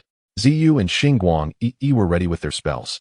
A beam of purple energy and a beam of blue-purple energy emanated from Ziyu and Xingguangyi respectively, meeting in midair, then blending together and bursting apart like fireworks, scattering droplets of green light that flickered like fireflies, gradually falling onto Shuehua. Bathed in this gentle green light, the wounds on Shuehua's body healed quickly, and the redness and swelling in her limbs and back slowly subsided. Shuehua slowly opened her eyes, looking at the surprised faces of everyone and Ro, who was coming over to embrace her. The hug felt so warm, it seemed like it could last forever, always together with everyone. Looking at them reluctantly, Shuehua managed to smile weakly. "I'm sorry, I was being willful again." After hearing Shuehua's words, Ro glared at her angrily. "You can't do that again. If there's a problem, your friends will definitely help you." She didn't finish her sentence. But her tears had already expressed everything she wanted to say. Shuehua felt sad. She didn't want to see everyone upset, but sometimes, to protect everyone, it might not be possible to find a perfect solution. Listening to everyone's concerned words, Shuehua felt increasingly uncomfortable. Everyone had given her courage, belief, everything, and even helped rescue the townsfolk. What could she do without them? But if she stayed with everyone, perhaps she would end up hurting them someday. What should she do? Who could help her? Seeing Shuehua in a daze, everyone stopped their unfinished words and signaled Ro to take good care of Shuehua. Then gently closed the door. Looking at the pained Shuehua, Ro embraced her, gently stroking her back. Don't worry, everyone is here. Rest well. As long as everyone is here, any problem can be solved. Listening to Ro's soft words, Shuehua unknowingly fell asleep. In her dream, it was still that heavenly horned beast. Before Shuehua could ask a question, the horned beast looked at her and posed a series of questions. Do you think friends and family are important? Do you think you can control your own power? What do you think it feels like for friends and family to lose you? Is it better to leave them or to stay with them? Faced with the horned beast's questions, Shuehua slumped helplessly to the ground, then lifted her head as if trying to grasp the last glimmer of hope. Pleading with the horned beast, what should I do? Tell me. It seemed she was about to wake up slowly. In the instant she woke up, she heard the last whisper. That, you have to ask yourself. Looking out the window, it was already midnight, right? Shuehua gently wriggled her body, escaping Ro's embrace. Seeing Ro's peaceful and serene expression, Shuehua couldn't help but shed tears. She quickly wiped them away and gently kissed Ro's cheek as if to say goodbye, silently saying, Sister Ro, I like you the most. Then, she resolutely jumped off the bed and ran toward the other side of the town. Her small figure gradually disappeared, and she didn't notice that the lights in the hospital room had turned on. She kept running and running, not knowing how long had passed, until Shuehua collapsed to the ground, tears streaming down uncontrollably, wetting the small blades of grass in front of her. Looking at the little grass, Shuehua smiled, as if she was thinking of something. After a sharp scream, Shuehua quickly rolled and hid behind a tree. Upon closer inspection, the owner of the eyes was Yunbao. Seeing Shuehua's frightened expression, Yunbao laughed uncontrollably. At that moment, footsteps were heard coming from the direction of the town, and gradually, they saw something approaching. As it got closer, they realized that Ro and the others had followed. Zhenqi looked at Ziyu in disbelief. I can't believe it. Ziyu, you were actually telling the truth. Ziyu proudly looked at Zhenqi. I've been through this kind of thing before. I know that expression all too well. Ro looked at Shuehua angrily and said, Shuehua is a bad child and must be punished. Looking at Ro's serious expression, not only Shuehua, but everyone felt a bit scared. Yunbao even unconsciously took a few steps back. Shuehua looked helplessly at Ro, wearing a resigned expression as she approached her. Ro reached out her hand toward Shuehua, who, terrified, closed her eyes at the outstretched hand. Then, Ro gently picked up Shuehua and smiled at her. But because you said goodbye to me when you left, I'll forgive you. However, from now on, you must not leave me. Opening her eyes to see Ro's serious expression again, Shuehua nodded. Although they had decided to stay and observe because they noticed that Shuehua was not well, the work in Pony Valley still needed to be completed. Speaking of which, was it really okay to take Shuehua away? With doubts, Ziyu led the reluctant Ro, who was holding on to Shuehua tightly, along with everyone to say goodbye to Shuehua's parents. Shuehua's mother was already in tears, while her father looked at the Shuehua in Ro's arms and kindly patted her head. Shuehua, friends help each other. Don't always rely on others. Then he looked at everyone. Although it's a bit reluctant, it's also good to see the outside world. Shuehua's character needs to be tempered. From now on, I'll leave her in your care. Although she doesn't say much, she truly cares about everything related to Snowflake. The whole town came to see Snowflake off. Her mother looked at her reluctantly, tears streaming down her face, while her father watched everything with a serious expression. Everyone in the town said goodbye to Snowflake one by one, presenting her with farewell gifts. At the final moment of parting, the hot air balloon slowly ascended. Along with the rising sun, the balloon floated gently, not as anxiously as when it arrived, meandering towards Ponyville. In fact, giving up isn't so bad. Back in Ponyville, everyone was in a good mood. Rarity and Discord had spent quite a while together, probably making up for the busyness of the past few days. Meanwhile, Twilight was enjoying a hot spring bath along with Applejack and Rainbow Dash, indulging in a full-body massage. Starlight and Glimmer were discussing magic together. Spike and Maud were enjoying a gentleman's night. The cute crew was busy helping ponies without cute symbols. The others were all occupied with their own matters, except for Pinkie. She felt so lonely. What could be the reason? Oh right, her work ability is truly extraordinary. so she always finishes her tasks first. Well, today she decided to take Snowflake to learn from Cola. Bouncing around on the way, Snowflake realized how comfortable Rarity's back was. Throughout the journey, Pinky didn't stop talking, asking all kinds of questions and discussing various matters. From a certain perspective, Pinky was quite knowledgeable and observant. Finally, after overcoming numerous challenges, they arrived at Cola's doorstep. After greeting Cola, Snowflake continued her research on magical potions. Pinky felt really lonely by herself. Cola was busy collecting materials, leaving no room for conversation. Gradually, Pinky began to experience some interesting changes. Did she deflate? Just as Pinky was about to leave by herself, Snowflake came out, covered in dirt and holding several bottles filled with strange liquids. She burst out her wings and flew onto Pinky's back, instantly rejuvenating Pinky. Did she inflate? How did her hair do that? Snowflake noticed Pinky's appearance and was somewhat concerned. Finally, Snowflake decided to give Pinky a gift, a rather useful one. Embracing Pinky, Snowflake didn't know how to express herself. In the end, she simply flew in front of Pinky and affectionately rubbed her cheek against Pinky's face, turning all unpleasantness into friendship. Snowflake whispered in Pinky's ear, "I want to give you a gift. Let's go to a place without outsiders." Seeing Snowflake's determined expression, Pinky smiled and hopped into the depths of the forest. Once they reached the heart of the dense woods, Snowflake opened a bottle and nervously poured the potion over her back. Then, a pinkish-white light erupted from her back, and when the light faded, a pair of pinkish-white wings had grown. Pinky stared in amazement, then excitedly jumped up and down, exclaiming, "Oh my gosh!"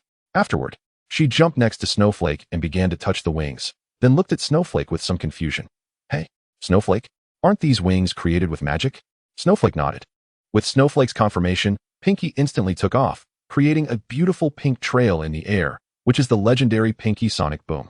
Excited, Pinky kept touching the wings made from the potion, and looking at them, she began to think about the future, no longer fearing Rainbow Dash hiding in Cloudsdale. However, she could think about these things anywhere. Pinky looked at Snowflake expectantly. "Is this the gift you prepared for me?" Excitedly rubbing her hooves together, she began to anticipate the convenience of flying. Seeing Pinky's eager expression, Snowflake shook her head. Pinky looked at Snowflake's negative shake, and her hair immediately deflated. Snowflake hurriedly adjusted Pinky's hair that had fallen due to deflation, then gestured for her to continue watching. Snowflake took out another bottle, opened it, and poured the potion over her head. Then, a strong light erupted from her head, and when the light faded, a unicorn horn appeared on her forehead. Pinky stared in shock, mouth agape, watching all of this. Snowflake gently called her back to reality, then handed both bottles to Pinky. Pinky didn't take the bottles, excitedly hugging Snowflake, unsure of what to say. After a while, Pinky calmed down, looking at Snowflake with even more confusion. "Snowflake, these wings and horn won't be permanent, right?" Hearing Pinky's concern, Snowflake naively nodded. Pinky was even more shocked now. Twilight's magic could barely create wings. Yet Snowflake could use magical potions to directly grow permanent wings and a horn. Could it be that magical potions are more powerful than magic itself? Gently touching Snowflake's back in astonishment, Pinky asked, "What about the wings?" Looking at Pinky's puzzled expression, Snowflake pulled out another bottle of potion and explained, "This potion can remove the wings." Upon hearing Snowflake's words, Pinky felt much more at ease. Just as they were about to leave, Snowflake emitted magical energy from the horn on her head and continued to explain. Using magical potions to grow wings and a horn is just having them at the same time. Magic still needs to be learned step by step. After hearing Snowflake's explanation, Pinky instantly felt much calmer. Then, they bid farewell to Cola and headed towards Ponyville. Back in Ponyville, Snowflake gathered everyone who was still relaxing, and after demonstrating the magical potion she created, everyone was startled. After some inquiries, they learned that this potion was her first creation, and Snowflake was the first test subject. Knowing all this, Pinky's feelings for Snowflake grew even stronger. Snowflake then brought out the potion to remove the horn, eliminating the horn she had created with the potion. Following this, Twilight decided to let Snowflake try selling this potion. As there always needs to be something to do, right? Everyone tried Snowflake's potion, and it was truly impressive, experiencing abilities they had never possessed. Everyone had a great time that day. That night, Pinky took Snowflake to gather materials for the shop, calling on everyone to help. And they managed to prepare the shop before bedtime. Although the shop was a bit small, Snowflake was very happy because everyone had helped to make it. Thanks to the magical potions, she wouldn't need to trouble everyone anymore. Snowflake could live by herself, as long as she worked hard. Snowflake seemed to care a lot about this thought, and had not forgotten it. Tomorrow she could start selling magical potions to make money. And everyone wouldn't have to worry about her anymore, because Snowflake could live on her own. With a beautiful wish, Snowflake lay down in her little house and fell asleep. Unbeknownst to her, several shadows came, picked her up, placed her on the bed, covered her with a blanket, and adjusted her sleeping position. In her dreams, Snowflake seemed to see the celestial unicorn again, but the celestial unicorn said nothing, just quietly watched her. Snowflake hesitated for a moment before finally asking, "Can I really do this by myself?"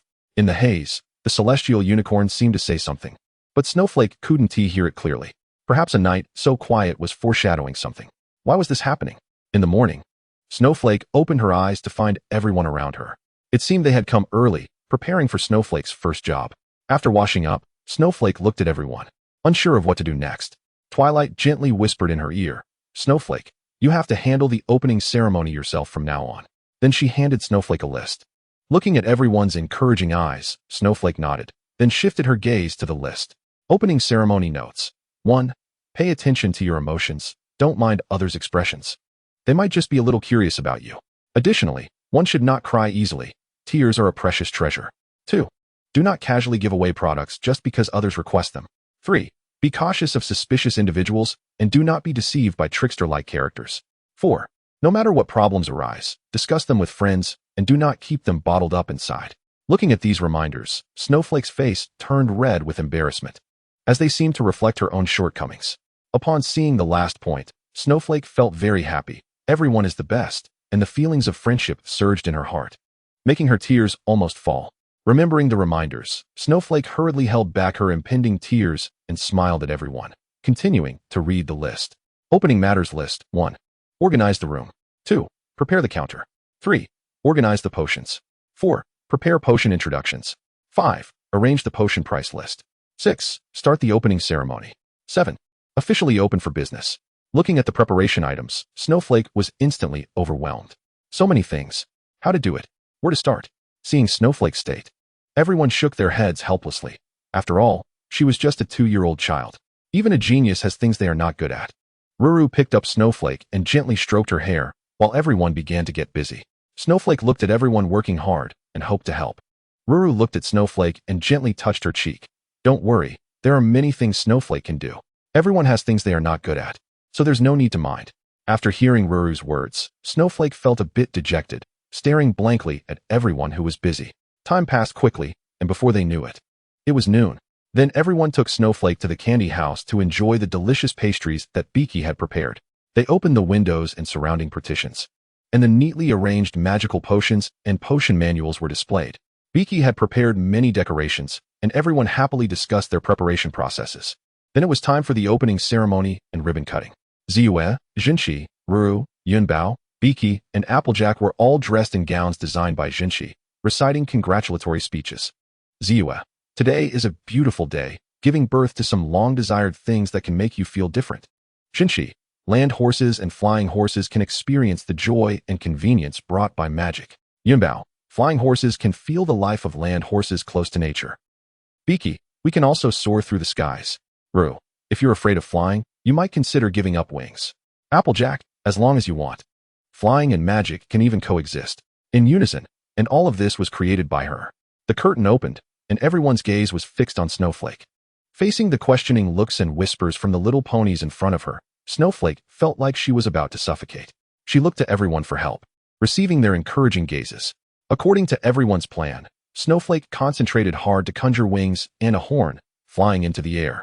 Then, seeing the surprised expressions of the customers below and everyone's smiling blessings, Snowflake finally breathed a sigh of relief.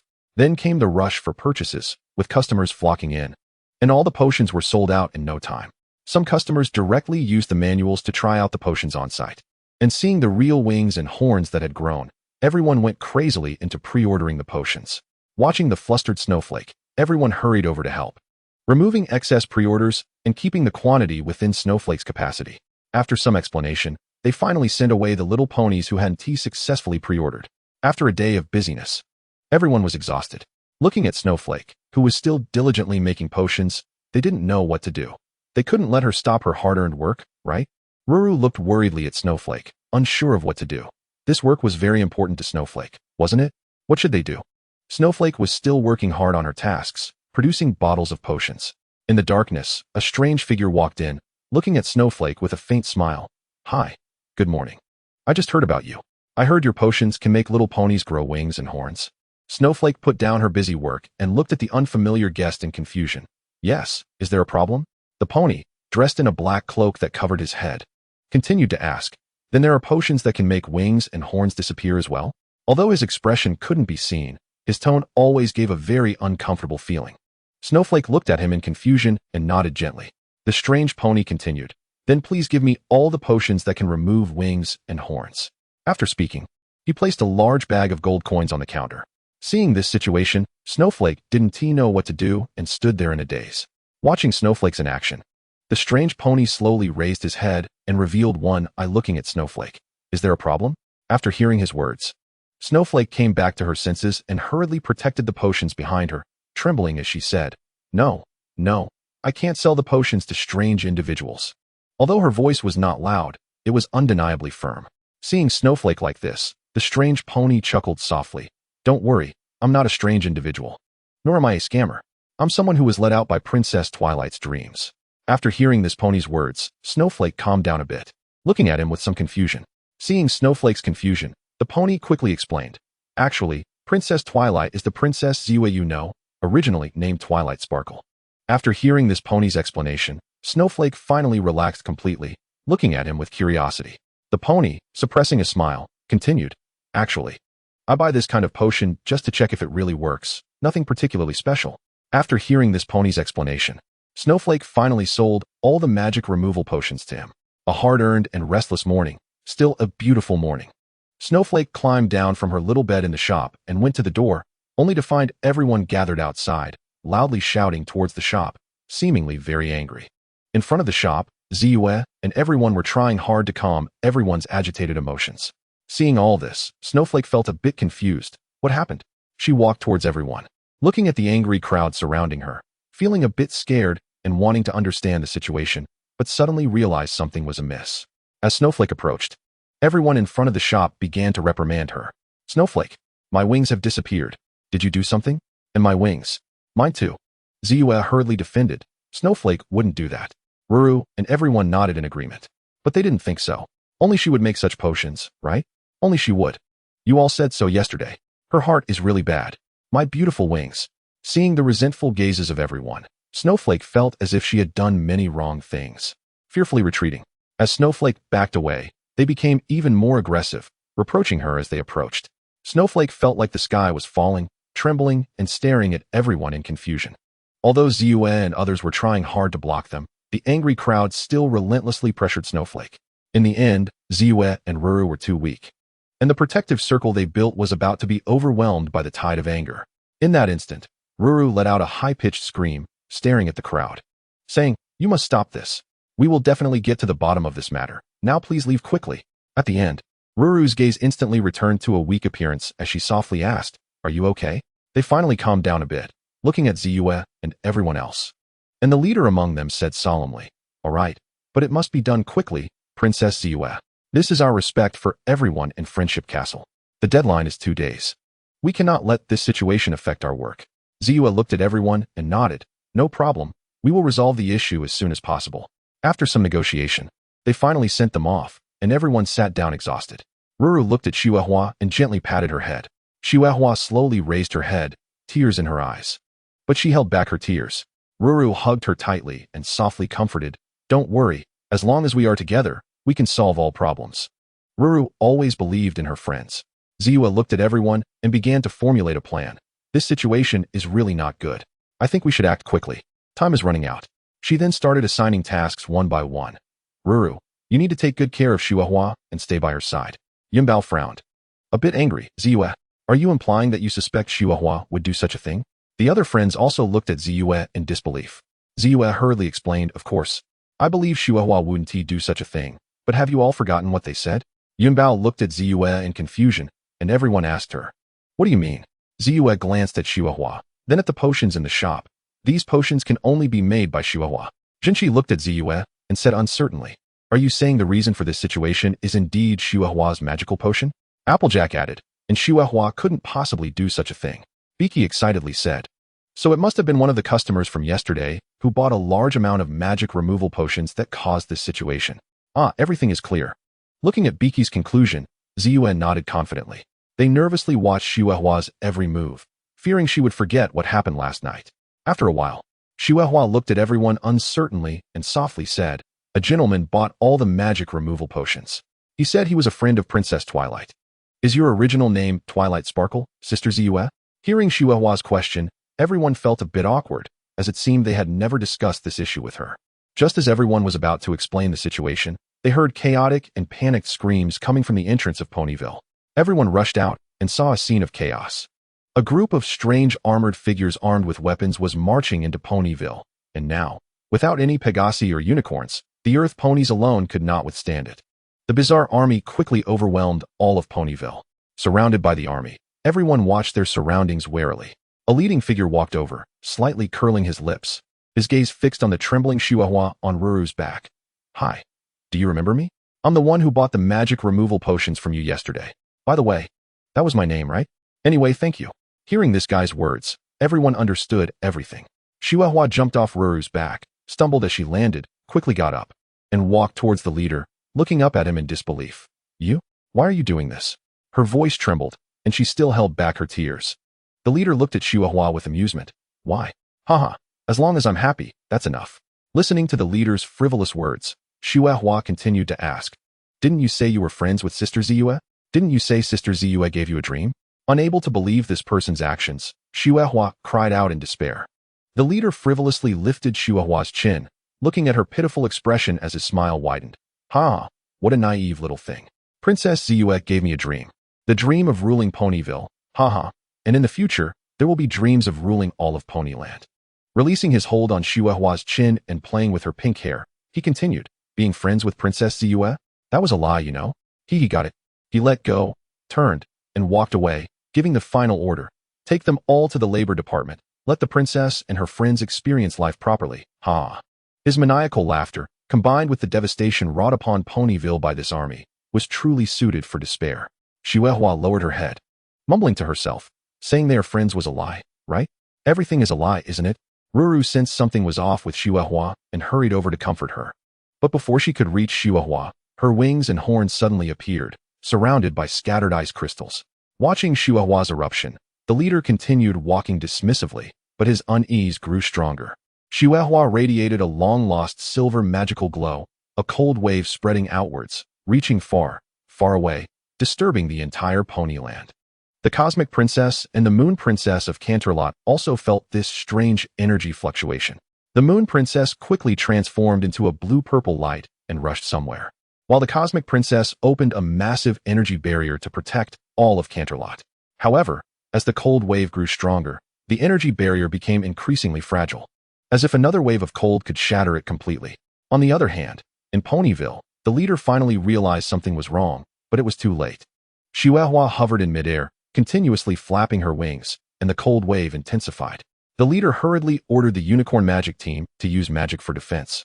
But due to the magic team's magical fluctuations, Xuehua's horn began to emit magic as well. In an instant, everything in Ponyville was encased in ice. Everything was frozen. Meanwhile, Canterlot's magical barrier ultimately shattered, and the cold wave rushed in, instantly freezing everything in Ponyville completely. In the air, Xuehua continued to radiate magic. Would it go on like this forever? Who are you asking? In Xuehua's dream, a strange voice said, "Are you going to freeze all your friends?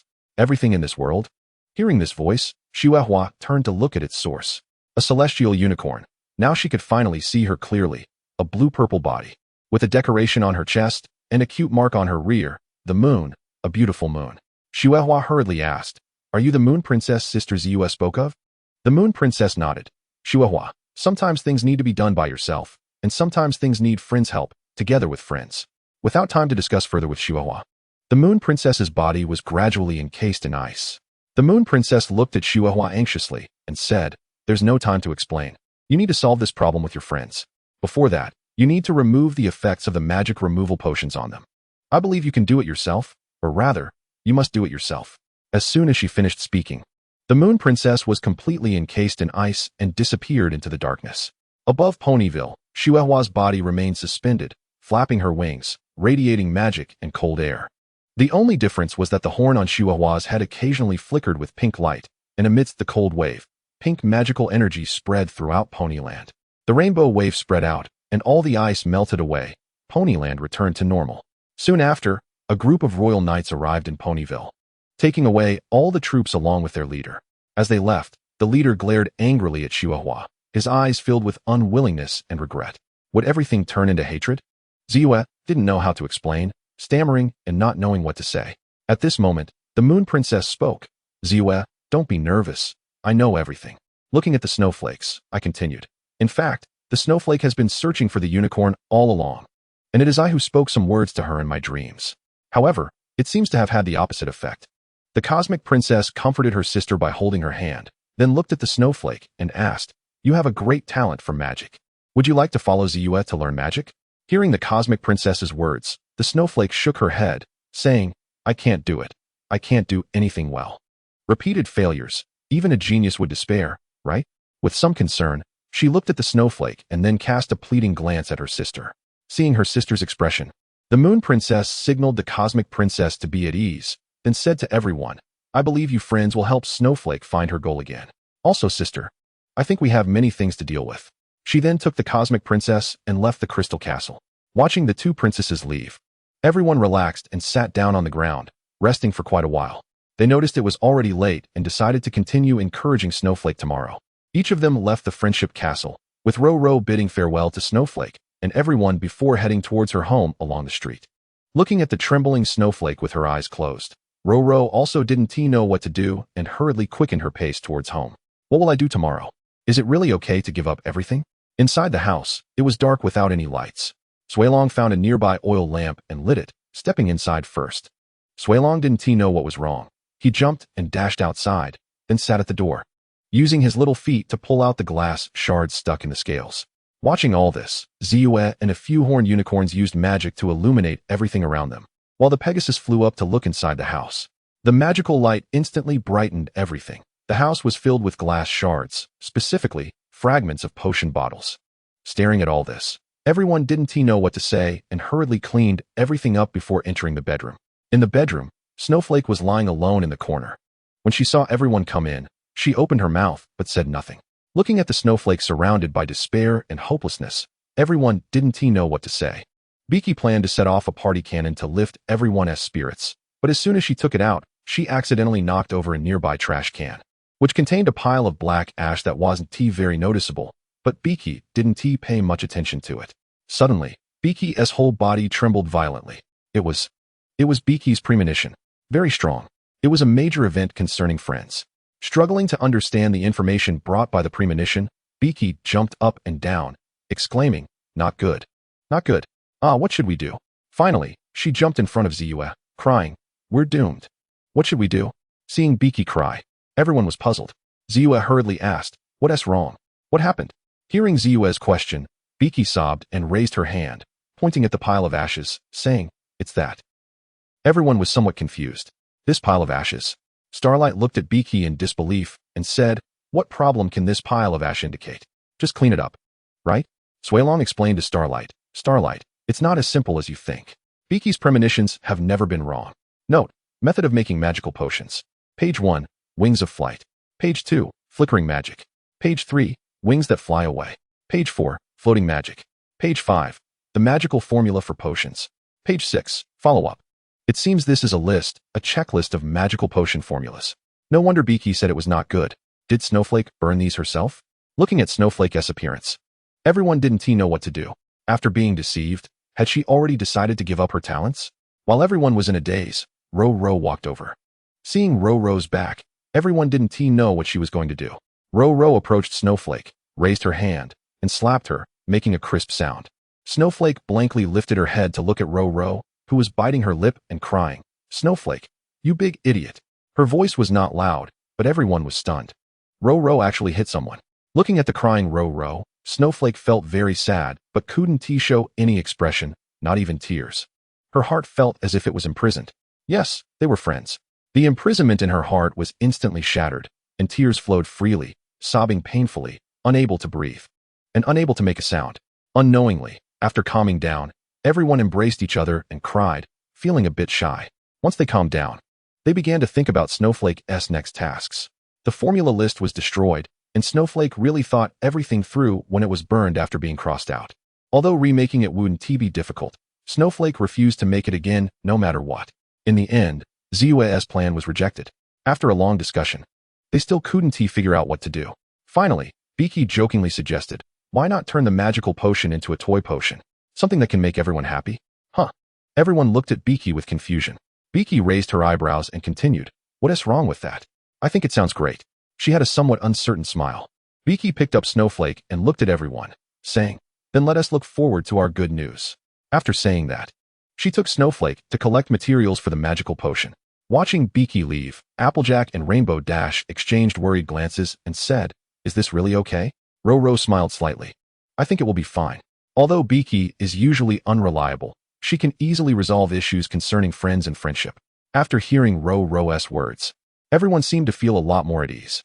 Then, they tidied up the little house, opened the windows, and waited for Beaky and Snowflake to return. Still, they felt a bit uneasy. Suddenly, a loud bang echoed, seemingly coming from the forest, causing everyone to hurry towards it in a panic. As they got closer to the source of the loud noise, they seemed to see some strange shadows pass by ahead. Upon reaching the source of the noise, they found nothing. Just as everyone was puzzled, suddenly, two shadows flew over. Swailong was riding on Zua's back, while Snowflake lay on Roro's back.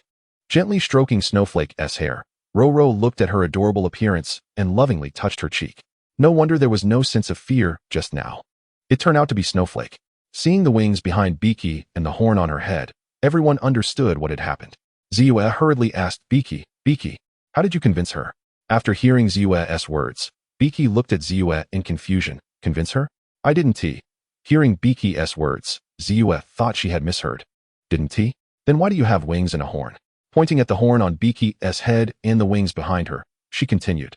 Snowflake's wings could be magically condensed, but what about yours? Beaky suddenly realized and explained, this is a new toy. Then she flew up high into the sky, higher and higher. After a moment, Beaky began to fall towards the ground. Everyone looked on in terror as she plummeted. Suddenly, just a few meters from the ground, Beaky flapped her wings, and then a strange thing happened. Beaky's wings began to scatter feathers, and the feathers danced around her. When she fell to the ground, a feather magic barrier was created to protect Beaky from hitting the ground and getting hurt. Seeing all this, everyone stared at Snowflake in shock. While Snowflake held on to Roro's back and said nothing, everyone hurriedly looked at Beaky, who made a few gestures without speaking. The general meaning was that she had sworn an oath and couldn't say. This only fueled everyone's curiosity, and all their hopeful gazes were locked onto Snowflake, who was at a loss, fidgeting with her hair. Ruru gently stroked the back of Chihuahua, looking at everyone. I thought Chihuahua would tell everyone later. So please don't rush her, okay? Since Ruru said so, everyone had no choice but to suppress their doubts and head towards Pony Valley together. Back in Pony Valley, Chihuahua walked to her little counter and started to get busy with bottles of potions, each labeled with some crooked instructions. Zua hurriedly picked up a bottle and looked at it. Happy flying. Duration 1 minute. Effect. Grow wings and soar. Target group. Animals without wings. Using it will not have side effects for animals with wings. Then she checked the other potions in turn, aside from some name changes. The effects were not much different from the previous magical potions. But what was this duration? Looking at the busy Chihuahua with confusion, Zua couldn't help but start asking, what is duration? Chihuahua smiled and gently explained. This is a method proposed by Sister Beaky. Durations are divided into 1 minute, 5 minutes, 10 minutes, 30 minutes, and 1 hour. After hearing Chihuahua's explanation, everyone looked at Beaky. They didn't expect this method would actually allow Chihuahua to pick up her hobby again. Indeed, the most mysterious one was Beaky. Following Beaky's plan, everyone used Chihuahua's potions to wander around Pony Valley. Although they initially caused quite a bit of trouble and chaos, they finally succeeded in promoting it. Chihuahua's Happy Potion Shop officially opened. Whether you wanted to experience flying or magic, or were tired of your wings or magic, you could come to the Happy Potion Shop for a completely different life. Having done all this, they finally resolved these issues, and Chihuahua also perked up. After a night of busyness, Chihuahua was so tired that she could fall asleep as soon as her head hit the pillow. After all, she was just a 2-year-old child. Although she was a genius, she was still just a child. A few guys pushed open the door and walked in, watching Chihuahua tidying up the room, slowly approaching her. Chihuahua looked at them with some confusion and rubbed her eyes. Hello, is there something you need? As soon as she finished speaking, She was pressed to the ground, and fear spread. Her trembling body didn't know what to do, but she remembered everyone in her heart, telling herself not to release that kind of power again. Absolutely not. Seeing Chihuahua silent, this pony twisted Chihuahua's cheek and pulled her hair. Why are you, this monster, staying in Pony Valley? Looking at Chihuahua's bruised cheeks and her painful expression, this pony didn't stop. You, this monster, should be turned to stone. As things escalated, Chihuahua showed no resistance. Enduring it all, suddenly, Chihuahua spoke. No, I won T. I absolutely won T. Hurt everyone. Absolutely not. Hearing Chihuahua's rebuttal, this pony continued with cold sarcasm. Do you know what you did after becoming a monster? When Chihuahua heard this, she froze. What did I do? Looking at the stunned Chihuahua, this pony continued. You caused the deaths of many creatures. Many. Do you understand? After hearing his words, Chihuahua became tense. No, I didn't hurt everyone. I didn't. Watching Chihuahua become increasingly nervous, this pony continued. You know nothing. You don't understand at all, right? Looking at Chihuahua, who still remained silent, this pony continued. It was this power that did it. So if you abandon this power, suddenly, there was a rapid knocking at the door. And without the chance to finish the sentence, this pony escaped through the window. Starlight stepped forward silently. Looking at Chihuahua seriously. Are you sure you really don't want your cute mark anymore? Everyone looked at Starlight in surprise, and then seeing Starlight's gaze. The trust among friends naturally led everyone to make a choice. Starlight continued to look at Chihuahua and said, I can take your cute mark away. If you ever need it back, I can return it to you anytime. Chihuahua did not want to change her choice. Looking at Starlight and firmly saying, please take my cute mark away. After receiving a positive answer, Starlight signaled everyone to disperse, then gathered magic at the tip of her horn, striking Chihuahua's cute mark. A strong energy burst forth, causing everything around to be disrupted. Fortunately, Ziyuet timely created a protective barrier for everyone, and no one was injured. Starlight looked at Chihuahua with some surprise, then looked at Ziyuet seriously. I think I need to prepare a bit. Let us start tomorrow. Then everyone left, while Ruru and Biki stayed with Chihuahua, protecting her. A peaceful night. Unknown madness. In the morning, Chihuahua, gently awakened by Ruru, looked around in confusion, as if something was troubling her. It was a beautiful day, and the weather looked quite nice, but in stark contrast to the weather was Chihuahua's mood. Everything from last night was vivid in her mind. The angry expression of that pony, the furious shouts, the constant accusations, and the curses directed at everyone, all pierced deeply into the softest part of Chihuahua's heart, like poisonous thorns. Ruru, we absolutely cannot hurt everyone. After breakfast, Ruru took Chihuahua and Biki towards the castle. Inside the castle, there were no welcoming figures.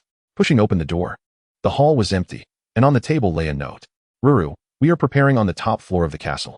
If you see this note, please take Chihuahua to the top floor. Ziyuet. After handing the note to Biki and waiting for her to finish reading, the three climbed the stairs towards the top floor together. On the top floor, Ziyuet and the others were preparing a magic circle. Ruru and Biki brought Chihuahua out from the stairway, watching everyone busily work. Chihuahua felt that this wasn't good, but if they didn't do this, it would bring trouble to Pony Valley and even the entire Pony Maria. Seeing Ruru and the others arrive, Starlight signaled to Ziyuet, who immediately approached Ruru. Looking at Chihuahua resting on Ruru's back and asking, Chihuahua, are you ready? Chihuahua hesitated for a moment, but nodded. The magic circle was activated, and everyone anxiously watched Chihuahua in the center and Ziyuet, who was trying hard to release magic, while Starlight and Junshi prayed for everything to go smoothly. Three beams of energy intertwined and merged, finally wrapping around Chihuahua's body under Starlight's control. Subsequently, Chihuahua's cute mark on her but gradually dissipated with the continuous impact of the magic, not being stripped away like a normal cute mark would. Watching this bizarre situation, although they wanted to stop casting magic, they couldn't just stop at will, could they? For everyone's safety and Chihuahua's, they could only proceed step by step. Ultimately, Chihuahua's complicated cute mark completely dissipated. The three unicorns stopped casting magic together, and Starlight hurriedly dispelled the magic circle they had drawn. Then everyone rushed to Chihuahua to check on her condition. Chihuahua, with her eyes tightly closed, slowly opened them, looking puzzled at everyone's confused gazes. Above everyone's heads, Chihuahua's cute mark, which had originally dissipated, began to gather and expand in the air, as if something was being birthed. The cold air gradually drifted down, and everyone looked up at the sky. It seemed something was gradually forming within the energy shaped like Chihuahua's cute mark. Everyone stood ready, not daring to attack recklessly. Suddenly, the cute mark-shaped object floating in the sky seemed to be absorbed by what was being nurtured in the center. After the dazzling light faded, a snowflake in the form of a heavenly unicorn appeared in the air, contrasting sharply with the Chihuahua in the form of a heavenly unicorn on the ground. Sensing Chihuahua's confusion, the snowflake in the sky began to explain to the Chihuahua on the ground, "I am your cute mark, your source of magic." The snowflake looked at her, bewildered, and softly murmured, "I'm sorry, but I seem to have caused trouble for everyone. I didn't want this." After hearing the snowflake's words, the snowflakes in the sky frowned and turned to fly away into the distance, with no one noticing the tears in her eyes. Ro picked up the weak snowflake from the ground, troubled by the issue of the snowflake's cute emblem, when she suddenly discovered that after the cute snowflake emblem disappeared, those complex shapes still remained above the snowflake's rear. Seeing Ro's surprised expression, everyone followed her gaze and also saw this peculiar scene. It looked like another cute emblem. On the other hand, a little pony was complaining to a few accomplices, TCH. "If it weren't for that so-called friendship princess and her friends causing trouble last night, I would have already obtained that strange guy's magical energy." His companions looked at him disdainfully. "Hey, what's your problem? She's just a little thing. A pitiful creature who can't even use magic properly. Even if she has the power of the frozen world, so what? She can't control it at all. What makes you think you have the ability to wield that frozen world power? I've always believed that the more powerful the force, the more capable one needs to be to control it, and I think you're not qualified." He looked back at this self-proclaimed wise companion with some annoyance. "Not qualified? What is qualification? Do you understand? Who is qualified? You? Or that little thing?" Seeing his silent companion, the little pony snorted coldly, turned around, and pulled a night cloak from his bag, seemingly intending to act again. Suddenly, he noticed a little pony flying towards them, seemingly with a horn on its head. As it got closer, that face? "It's her. No doubt about it. I won't forget her." Watching the rapidly approaching prey, the little pony smirked. Looking at the pony in the sky, he tried to restrain his voice trembling with excitement and began to lure her. "You're here? Now you understand how much trouble your actions have caused for all the creatures in the world, right? Ahem. Well, although I may have gone a bit too far before, you should understand, right? As long as you release that evil power now, I think I might consider forgiving you." Turning to leave, unaware of her next destination, she slowly disappeared into the distance. The annoying face in the ice gradually blurred until it completely vanished, as if it had never existed. The snowflake was trying hard to adapt to her body without magic in front of everyone, but the situation seemed a bit strange. Why could she still maintain her explosive form after losing her magic? The snowflake felt the wings on her back and the horn on her head, and they seemed to work normally. Then she began to cast Professor Ziyue's magic. Huh? It actually released normally? After a series of observations, Ziyue and Xingguangyi basically figured out the situation, and then Ziyue signaled Xingguangyi to start explaining. Realizing that there was nothing wrong with the snowflake's body, everyone relaxed a lot. Although there was still the issue of the cute emblem flying away, there would always be a way to solve it. Today was not so bad after all. Another snowflake. In the sky, the cold current swept through, and the snowflakes scattered and drifted, melting away before they even fell. Leading the cold current was the snowflake? No. The snowflake's cute emblem had turned into a pile of complicated shapes, while this snowflake's cute emblem was just a complicated snowflake mark, which had no shape at all. Flying aimlessly, she unknowingly arrived at Canterlot, feeling out of place among all the bustling activities. Setting off again, flying, feeling the power within her body was seemingly endless. She continued to soar, not knowing where to go. In the distance, there seemed to be some strange fluctuations. She used the horn on her head to attack an empty space in midair, but suddenly a distortion appeared, and a curved passage emerged. Flapping her wings, she flew in. Seeing everything around her was so strange and peculiar. A not-so-serious voice echoed in the void. All right, you're impressive, stop." Following the voice, she saw it was Disorder. "Where's this? Disorder's home?" Disorder flew over to look at the snowflake, gently touching her horn and tugging at her wings, asking, "Hey, you look very similar to that land pony that Ro has been taking care of." But turning away, he continued, "You and that little one give completely different feelings." She asked like Ro. "No, not quite like Ro." Staring closely at this snowflake, he said, "You look like the moon princess from a long, long time ago." But pausing for a moment, he continued, "That little one really resembles Ro, while you just look cold like that Luna girl. And the most genuine feeling you give off is coldness, loneliness, and despair. I really don't know where you found so many emotions to keep in your heart." Exaggeratedly exposing his own heart, then seriously looking at the snowflake. "Who exactly are you?" After listening to Disorder's words, the snowflake expressionlessly nodded. "Impressive. You can actually understand so much about me. But Turning serious, she said, "You must disappear." Immediately, the cold current surged, and everything around was wrapped in ice, turning into ice particles that scattered into the void. Seeing this situation seemed quite bad. After resisting for a bit longer, he suddenly teleported behind the snowflake, intending to eliminate her horn and wings. With a snap of his fingers, the snowflake's horn and wings instantly vanished, and the cold current still did not stop. Disorder's tail, hands, and legs were frozen, and he hurriedly teleported away from the snowflake's vicinity, using the frozen body as a cocoon, recovering, while the original body instantly turned into ice particles and dispersed.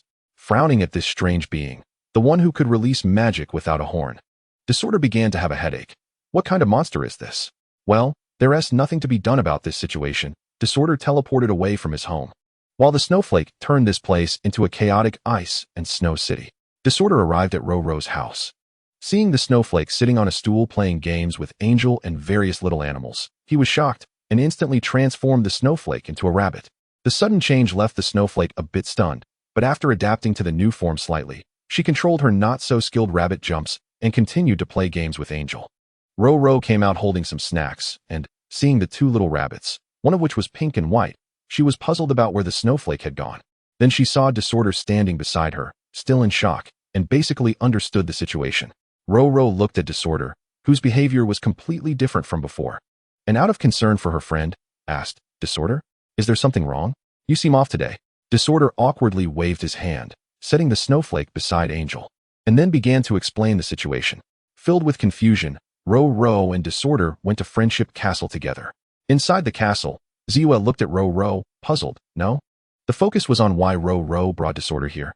Ro-Ro began to explain the situation to Ziwa and Xingguangyi, interspersed with Disorder's explanations. All right. No matter how it went, they finally clarified the situation. Ziwa and Xingguangyi finally realized the seriousness of the problem. Actually, it wasn't that serious. There were no major issues at all. The princesses hadn't sent any information, and though their personalities were opposites, in the end, she was still a part of the snowflake, so she couldn't be that bad. However, Disorder didn't think so, as he realized his territory seemed to be completely occupied.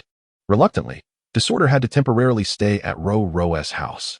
In fact, everyone felt it was a bit inappropriate, but Disorder insisted on staying at Ro-Ro's house.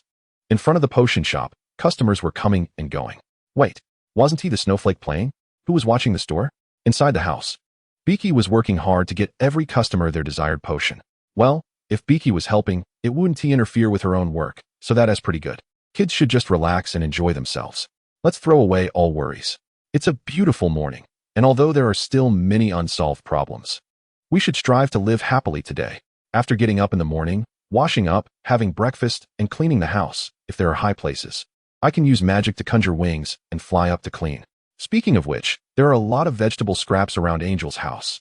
No, it's vegetable bits. Angel seems to be quite picky with food. But why does Angel sleep with Snowflake? Shouldn't Angel be with Ro-Ro? Yesterday, and then there was nothing after that. Watching Angel stretching, Snowflake prepared some vegetables for him. Angel sniffed the vegetables and then put on its Sundara expression. Seeing Angel refusing to eat, Snowflake looked at him helplessly and cautiously asked, "What do you want to eat then?" Looking at Snowflake's expression, Angel didn't change his expression but pushed the bowl of vegetables between Snowflake and himself. Snowflake seemed to understand something but also seemed confused. Tentatively, she picked up a piece of vegetable leaf and, noticing Angel's lack of reaction, gently took a bite. Seeing Snowflake eat the vegetables, Angel smiled and then started eating too. The vegetables were devoured by Angel, and after he was full, he climbed onto Snowflake's back, messed with her hair a bit, and then signaled for her to go out for a walk. Thus, a little foal controlled by a rabbit walked proudly down the street, following Angel's guidance. Snowflake arrived at her shop's entrance. Looking at the crowd of customers, Snowflake felt a bit overwhelmed by it all. Angel signaled for Snowflake to head inside, and after some consideration, she walked into the crowd. Angel indicated for the crowd to make way, and after enduring many difficulties, Snowflake finally entered her shop. Snowflake looked at Angel with some confusion, not knowing what Angel was planning. Although it was still not evening, having afternoon tea to prepare wouldn't be too bad. After everything was ready, Ro-Ro and Wusu, Angel and Snowflake, along with other small and large animals, spent a leisurely time together.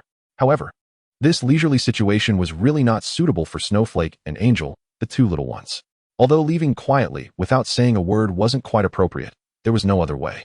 Right? They would explode if they continued to be bored.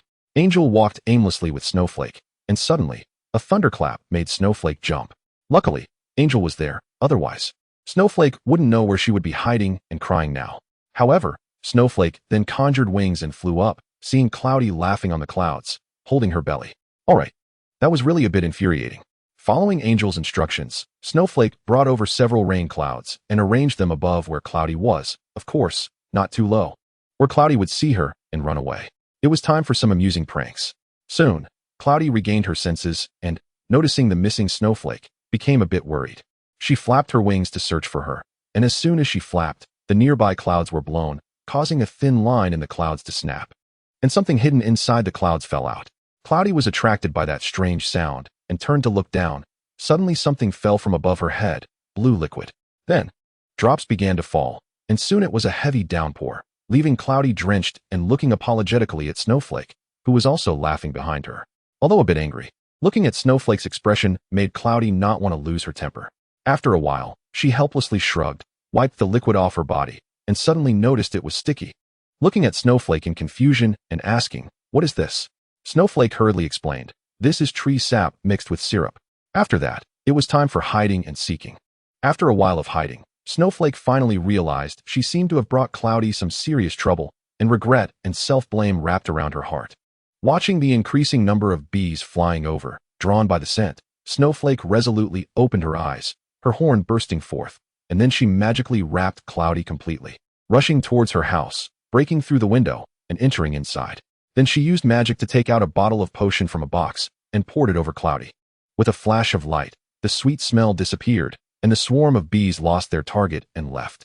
After all this excitement, Snowflake learned a lesson. Friends shouldn't play pranks that go too far. Additionally, seeing the exhausted Snowflake, Cloudy decided to take her to Cloud City to unwind. Arriving at Cloud City, Cloudy's friends curiously inquired about the situation, and Cloudy explained with a smile. Although they were somewhat skeptical, their gazes turned to Snowflake. This little one actually had such powerful creativity? Although according to Cloudy, it seemed like Angel's plan. It was indeed this little one named Snowflake who had caused Cloudy to be in such a predicament with her own creation. Then, their attention shifted back to Cloudy.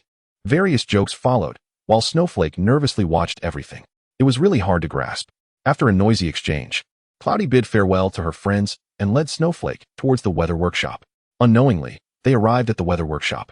It seemed that due to previous incidents, there were now dedicated staff to guide visitors through the tour. Snowflake watched Cloudy fly further away until she disappeared in the distance.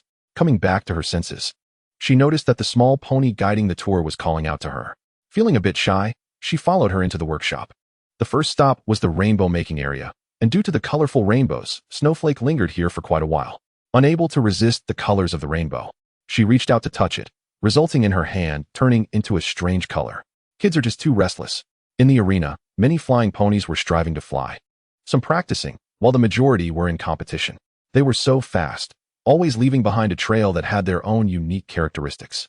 Snowflake curiously watched all of this, somewhat incredulous, noting that each pony's trail was different. Each one was special. What would her own trail look like? With hope and dreams, and a desire for her unique trail, Snowflake slowly flew to the starting point of the arena. Everyone's attention was on this little foal who looked about 2 years old. She seemed to have learned to fly. Under the gaze of everyone, Snowflake appeared quite nervous, but this feeling of nervousness couldn't destroy her confidence. This was entrusted to her by her friends. If she could do it, she must try hard, and if she truly couldn't, her friends would help her. Remembering everything she had learned, Snowflake slowly flapped her wings and flew forward, but her speed was truly slow.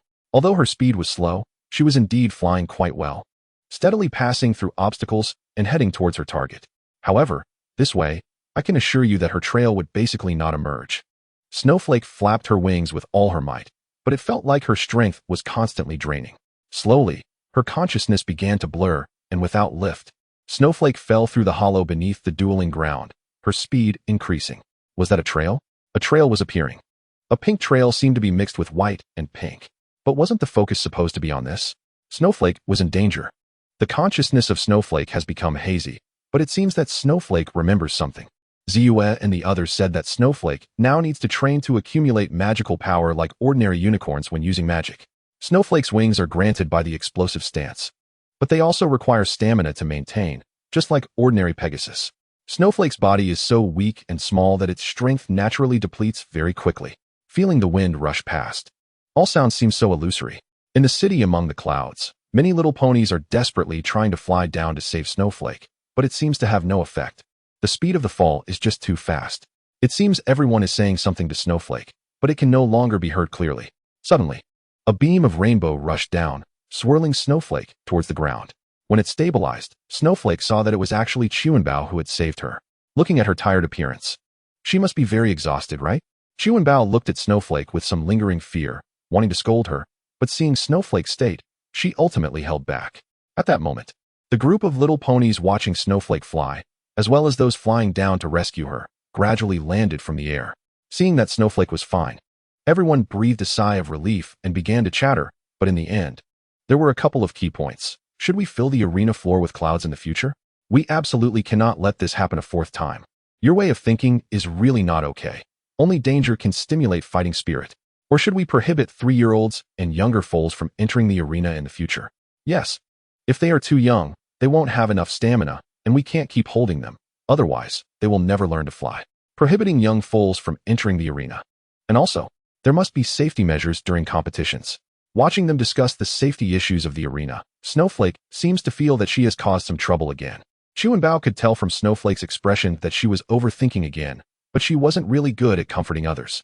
This habit of taking all the responsibility when something happens is really something. Looking at Snowflake's smile, the elder nodded, signaling Chuanbao to take good care of Snowflake, and then flew towards the city among the clouds with the Pegasus. Chuanbao carried Snowflake on her back and flew home. On the way, Chuanbao explained why she was able to arrive in time. Upon returning to Chuanbao's home, everything here feels so soft. Snowflake saw a strange object flying. What could it be? Chuanbao, unfazed, picked up the strange irregular sphere and affectionately rubbed it against her cheek, calling it Tank. Then, the strange irregular sphere extended 6, even stranger. Seeing Snowflake's surprised and puzzled expression, Chuanbao began to introduce. Snowflake, this is my pet, Tank. He is a tortoise, not a turtle or a sea turtle, but a tortoise. Listening to Chuanbao's introduction, Snowflake nodded, half understanding. The following time was spent watching Chuanbao and Tank engage in various activities while Snowflake played the role of an audience. Snowflake felt abandoned. However, Tank seemed to sense something and flew over to land in front of Snowflake. Upon closer inspection, Snowflake thought Tank looked very kind. Although it might be impolite to say so, he indeed gave a similar feeling to the elder. Huh, what? Snowflake actually got along very well with Tank? Why do I feel like Snowflake is becoming more and more like Ro-Ro? Has she been influenced by being around Ro-Ro for too long? Soon, it turned into a time of playing together with Tank, Snowflake, and Chuanbao. A long time passed, but it seemed Chuanbao, Snowflake, and Tank were still not done having fun. Before they knew it, it was dark. Reluctantly, Snowflake hugged Tank and laid down on the bed.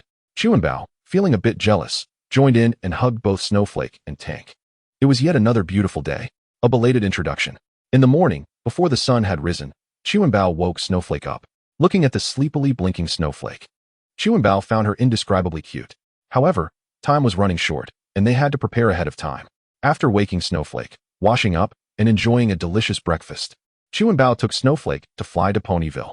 In the morning, they knocked on friends' doors one by one, and everyone headed to the Castle of Friendship together. Upon arriving at the Castle of Friendship, looking at the slowly rising sun and the unusually excited Ziyue, well, it can't be said to be too unusual. Ziyue tends to get excited about anything related to the princess, which has become a norm, right? After waiting for the sun to fully rise, Ziyue's fervent gaze finally softened a bit, signaling Suilong and Xingguang to lead everyone into the Castle of Friendship. Inside the castle, it was completely different from usual. Filled with beautiful ribbons and colorful balloons floating everywhere, and all kinds of decorations were dazzling to the eye, shifting their gaze. It seemed even the various pieces of furniture were beautifully decorated. Watching the games prepared by Suilong, the cakes made by Biki, the masquerade designed by Jinchi, and the juice drinks prepared by Applejack, so many wonderful things. But why are all these here? The puzzled expression was fully revealed, but everyone still didn't plan to explain. They just gently said there were many surprises. It seemed it wasn't over yet. What would happen next? With a mind full of questions, Snowflake was taken to see various, how should I say it? Surprises? All kinds of peculiar things, all kinds of things everyone likes. While Snowflake was completely clueless about the situation, fully immersed in a whirlpool of confusion. Seeing Snowflake's state, Ro-Ro didn't know how to comfort her, and looked to everyone for help. Ziyue then cast a reassuring glance at everyone in Ro, and with a smile, gently took Snowflake from Ro's arms, looking sincerely at her and softly saying something. Snowflake's mood suddenly improved a lot, smiling at everyone. Ziyue placed Snowflake on the table and then handed her a scarf made of different threads, presenting a light purple and pink striped pattern. Overall, it should be a scarf with purple and red stripes. Snowflake happily walked around the castle of friendship, and seeing her joyful steps, Ro and everyone felt there was no need to emphasize the process. All Snowflake wanted was just that much. She only needed friends and friendship. Watching Snowflake's happiness, everyone felt infected by her joy. The delightful party finally began. Initially, this party was meant to explain everyone's name issues, but in the end, it turned out that this problem was not so easily clarified. After all, the reason why names are different cannot be explained logically. Saying so much would probably just result in a mess. Rather than complicating things further, it would be better to directly tell Snowflake the main point. No matter how names change, we are still friends, and friendship will not change. And that scarf made by everyone together is the proof. Rather than saying it's proof, it's more of a promise. Although this issue isn't too big, matters between friends need to be well cared for, right? The party lasted very late, and everyone had a great time, with Snowflake being the happiest of all. Watching everyone get exhausted, Snowflake still flew around excitedly. Seeing everyone always around her, Snowflake felt she had no regrets. That was enough. Before they knew it, it was already afternoon. Watching the castle of friendship in disarray, everyone started to feel a bit of a headache after the revelry. It seemed they indeed had to clean up the mess themselves. Following Ziyue's principle, everyone was prohibited from using magic, and they worked hard until very late, feeling too tired to move. After a short break, everyone continued to tackle the upcoming work. It was unclear how long it took, but they managed to finish before it got dark. Wait. Suddenly, everyone realized a serious problem. Their individual tasks were not yet completed. Initially, they hadn't anticipated it would take so long. But, well, changes always happen, right? Plans can never keep up with changes. In a hurry, everyone dashed to their respective workstations. Except for Beaky, who leisurely brought along Chihuahua. With a stunned Chihuahua in tow, Beaky bounced around the hillside of Ponyville, enjoying the scenery. It was indeed quite relaxing. Meanwhile, Chihuahua was staring at Gammy, unsure of what to say. Finally, looking at the motionless Gammy, Chihuahua couldn't help but speak up. Hello, I'm Chihuahua. Can we be friends? With a hint of uncertainty, she raised her hand toward Gammy, only to let out a sharp scream. Hearing the scream, Beaky rushed over with her hair still wet, and looked at Chihuahua, whose dazed eyes were filled with tears but showed no signs of sadness, feeling puzzled. After a moment of daze, Chihuahua shook the hand that Gammy had bitten and then smiled at Beaky.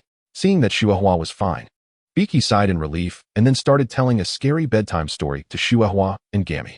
Once upon a time, there was a little pony whose friends all abandoned her, and she was very sad, very sad. No, that's not the point. Where was Beaky? Wasn't this her house? Shouldn't she have been the one to wake Chihuahua up in the morning? Where was she? Looking carefully, Chihuahua noticed, wait. There were feet sticking out from the other end of the bed. Ah, those feet wrapped in a blanket next to Chihuahua belonged to Beaky. No wonder she hadn't woken Chihuahua up. After a while, sunlight shone on Chihuahua's face, and she rubbed her eyes, feeling a bit uncomfortable. The scary bedtime story from last night was indeed frightening. Shaking her head to dispel those terrifying thoughts, she felt something in her hand. Bringing her hand closer to her eyes, she was startled to see a pair of big eyes staring back at her. Upon closer inspection, she realized it was Gammy. Seeing Gammy move her mouth as usual, Chihuahua gently patted Gammy's head. She was really cute. Chihuahua stared at Gammy for an unknown amount of time until she heard Beaky yawn, followed by a series of screams. There was a bizarre cacophony of crashing sounds. And then, somehow, breakfast seemed to be ready. Arriving at the dining table, Chihuahua extended her left hand, which held Gammy, to the side where Gammy was finally able to release her mouth. After finishing breakfast with Beaky and Gammy, Beaky left Gammy alone in the bathtub and headed out with Chihuahua toward the candy house.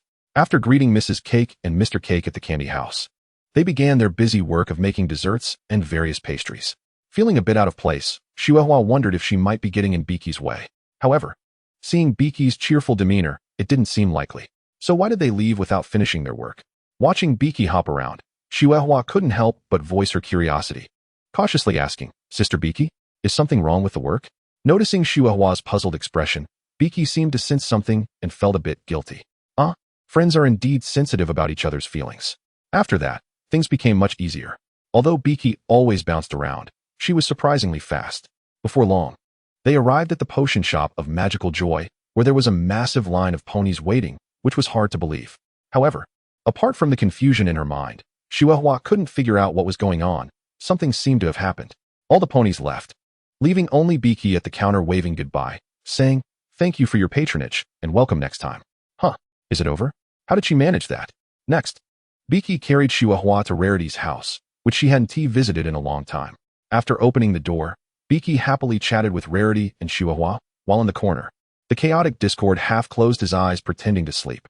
Speaking of that pony who looks a lot like Chihuahua, that annoying little girl, was she still in her territory? Sigh. If magic could work on that little girl, it would be great. But her power seemed incredibly strong. How could they solve this? With a helpless flick of his tail, Discord continued to slump helplessly on the sofa in Rarity's house. Missing home, he hurriedly said goodbye to Rarity and instantly vanished into thin air. Seeing Discord disappear, Rarity felt puzzled but also powerless. Despite that, she decided to inform Twilight Sparkle of the situation first. Rarity then took Chihuahua and Beaky to the Friendship Castle. Soon, Rarity and Beaky arrived at the Friendship Castle with Chihuahua, where Twilight was, as usual, researching something with starlight glimmer, looking around at the twisted, eerie, and floating objects. Twilight helplessly rubbed her forehead. All right, even though we're floating in this strange place, we can confirm that this is indeed Discord's home. Looking around, the items were all encased in ice. This must be the situation that Discord mentioned was caused by Chihuahua, right? However, there seemed to be some sounds, like magical sounds. This was bad. Could it be that Discord was fighting with that Chihuahua again? Twilight and Starlight tried to locate the source of the magic, but it seemed impossible in this twisted place. Just as everyone was at a loss, Beaky pointed in a direction. Following Beaky's indication, they finally found the source of the magic, and, Discord. But it didn't seem like he was fighting. It looked like he was trying to break the ice off his house, but the effect didn't seem ideal. Seeing everyone arrive, Discord looked pitifully at Rarity. "Rarity, I think I need help." Looking at Discord's sad expression, Rarity turned to Twilight and Starlight for assistance. Twilight shook her head helplessly and exchanged a glance with Starlight. Together, they flew into the sky and cast a spell, slowly melting the surrounding ice. Rarity and Beaky each took an ice pick and went at it empty-handed. Rarity tried hard to chip away at the ice, but the effect didn't seem ideal, while Beaky was using both fists and feet. Although she was much faster than Rarity, the progress was still quite slow. Meanwhile, Chihuahua unleashed her magic at a speed that was even faster than Twilight and Starlight combined. This was not scientific. Twilight and Starlight clearly noticed this issue and looked at Chihuahua, who seemed a bit exhausted. Then they thought of a solution and explained it to everyone. Rarity seemed very worried, but Chihuahua appeared completely unafraid. Seeing Chihuahua's trusting gaze, Twilight and Starlight were unsure if they should proceed. After some consideration, Twilight began to confirm Chihuahua's condition. "Chihuahua, next, Starlight, and I will inject magical energy into your body. And after that, you must quickly release all the magical power, otherwise it will hurt you." Watching Chihuahua nod in agreement, Twilight still felt a bit uneasy. However, Chihuahua smiled at Twilight. "Sister Twilight and everyone are so gentle. I really like it, so I always believe that there will be something I can help with." Hearing Chihuahua's words made Twilight feel a bit bittersweet. She gently stroked Chihuahua's hair with concern, and then, under Chihuahua's expectant gaze, she and Starlight began to inject magical energy into Chihuahua's body. With the infusion of magical energy, the horn atop Snowflake's head began to emit a blue-purple glow, and the originally cute emblem gradually became apparent with the energy infusion. Unlike before, when the cute emblem was a pink-white snowflake, now it was a blue-purple snowflake. Then, as Snowflake erupted with a massive energy fluctuation, all the ice around dissipated, along with the blue-purple cute emblem that had just appeared on Snowflake's rear. The only thing left above Snowflake's rear was a multitude of shapes. Although there was a small incident, after checking Snowflake's body, it seemed there were no major issues. And thanks to Ziyue, Xingguang, and Snowflake, the chaotic entity finally had a home again. It should be fine, right? As long as friends are around. Any troubles can be easily solved. On the eve of a storm, in the morning, before the sun had risen, Snowflake jumped out of her little bed, fiddled with the scarf on the small table by her bed, gently brought it to her face, and admired its colors, feeling that it was wonderful. Reluctantly putting down the scarf, she washed up and ate the carrots she had exchanged with Black Rabbit the night before, while pondering her work for the day. After finishing her simple breakfast, Snowflake looked at the scarf and decided not to wear it, thinking it might get dirty if she helped out. She turned and walked out of the house, casually closing the door, and followed her memories from yesterday towards Black Rabbit's home. Although it wasn't very big, Black Rabbit lived inside, and while it wasn't spacious, it was a cozy little home for her. For some reason, many cracks had appeared in the cave over the past 2 days. It was especially serious yesterday, with small debris starting to fall in the tiny cave. It was uncertain how long this cave could still be lived in. Black Rabbit looked at Snowflake and felt that she didn't seem very reliable. She had only asked for her help out of urgency yesterday. Would she be able to manage? Snowflake looked at the dirt slope, somewhat puzzled about how to fix it. Leaning down to look at the cave entrance, it seemed very deep, and out of curiosity, she began to crawl inside. Unknowingly, some powder fell on her head, and Snowflake thought this must be the cracks. There should be many around. Speaking of which, how to repair it?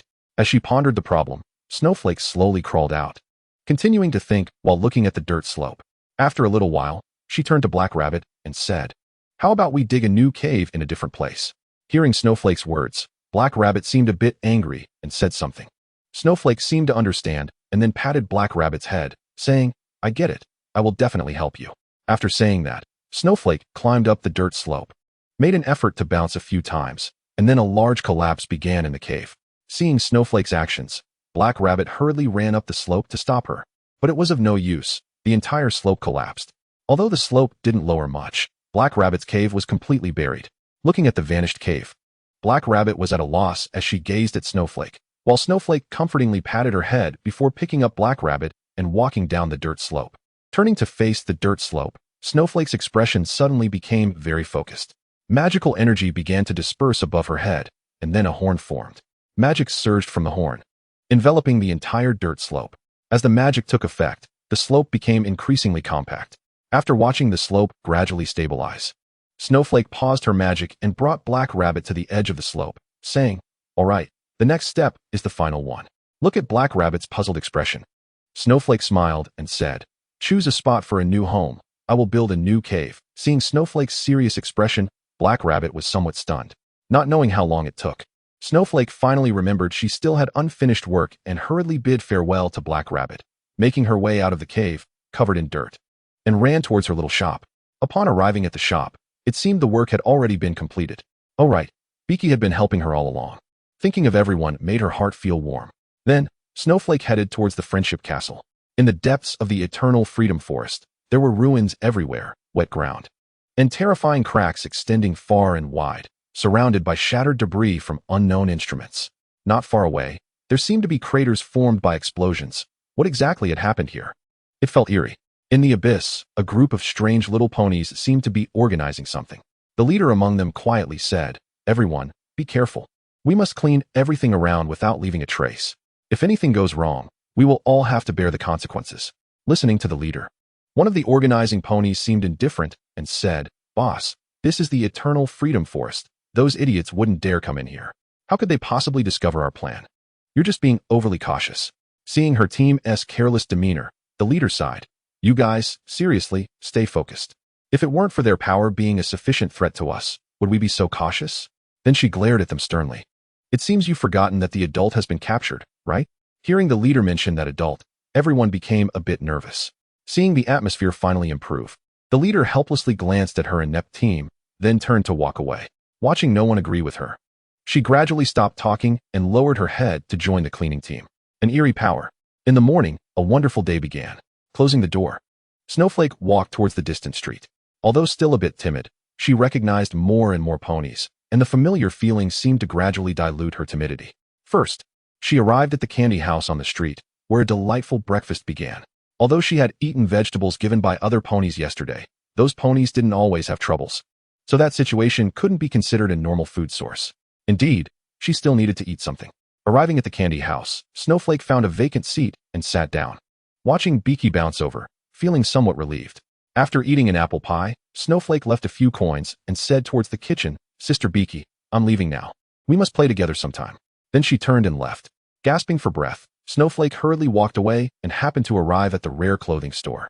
She knocked on the door, and from inside came Rare's voice. "Please come in." Pushing the door open and walking in, she saw Rare busy at work. Snowflake was somewhat puzzled, looking at the various clothes and tools Rare was controlling, and asked, "What are these?" Seeing Snowflake's expression, Rare smiled, paused her work, walked over, and gently patted Snowflake's hair, explaining softly, "Snowflake, these are necessary tools for making clothes. After a pause, she took Snowflake to a cabinet, opened it, and inside were scarves, hats, socks, and other items. Rare pointed at these things and continued, "They can not only be used to make clothes, but also to create various items." Raising a hand, she picked up Snowflake's scarf and smiled, saying, "This is also." Seeing Snowflake's interest, Rare then led her to a table and placed a blue ribbon on it. Noticing Snowflake's puzzled expression, Rare continued, "Would you like to try making something?" Looking at Rare's smile, Snowflake hesitated for a moment before nodding. After a while of effort, Snowflake finally learned how to make a bow with a ribbon. After a complicated process, she finally created a beautiful bow. Jinchi smiled at Chihuahua and said in surprise, "Chihuahua, you're really amazing. In just a little while, you can already use these tools so skillfully without magic. Your talent is truly impressive." Hearing Jinchi's praise, Chihuahua's cheeks slowly turned red, and feeling a bit shy, she picked up a bow and handed it to Jinchi, stuttering as she said, "Jinchi's sister, this bow is for you." Looking at the bow that Chihuahua brought over, Jinchi took it and hesitated for a moment before putting it on. Noticing Chihuahua's slightly disappointed expression, Jinchi used magic to summon a needle and thread and embroidered something on the bow. Under Chihuahua's watchful gaze, she wore it on her clothes. The bow featured an embroidered face of a little horse, which should be Chihuahua's face. On their way, they encountered Applejack, who was busy working. Seeing Applejack working hard, Chihuahua felt that she couldn't really help. She wondered if magic would work. Watching Applejack kicking the apple tree with determination, Chihuahua unleashed her unicorn magic, and a large number of apples floated down from the tree, piling up into a giant heap. Applejack was stunned by the sudden appearance of the apples. She looked around in confusion, then saw Chihuahua in her unicorn form, exhausted. Understanding the situation, Applejack hurried over to Chihuahua, picked her up, and took her to Sweet Apple Acre's house, laying Chihuahua on the bed. After a while, Chihuahua finally recovered. Seeing Chihuahua recover, Applejack said with a hint of reproach, "Chihuahua, don't do that again. If you keep doing this, I won't have any work left to do." After a pause, she continued, "Besides, you could easily hurt yourself." Chihuahua nodded in agreement. After Applejack reminded Chihuahua a few more times, she returned to work. After resting for a while, Chihuahua stood up and walked out of the house, heading deeper into the forest.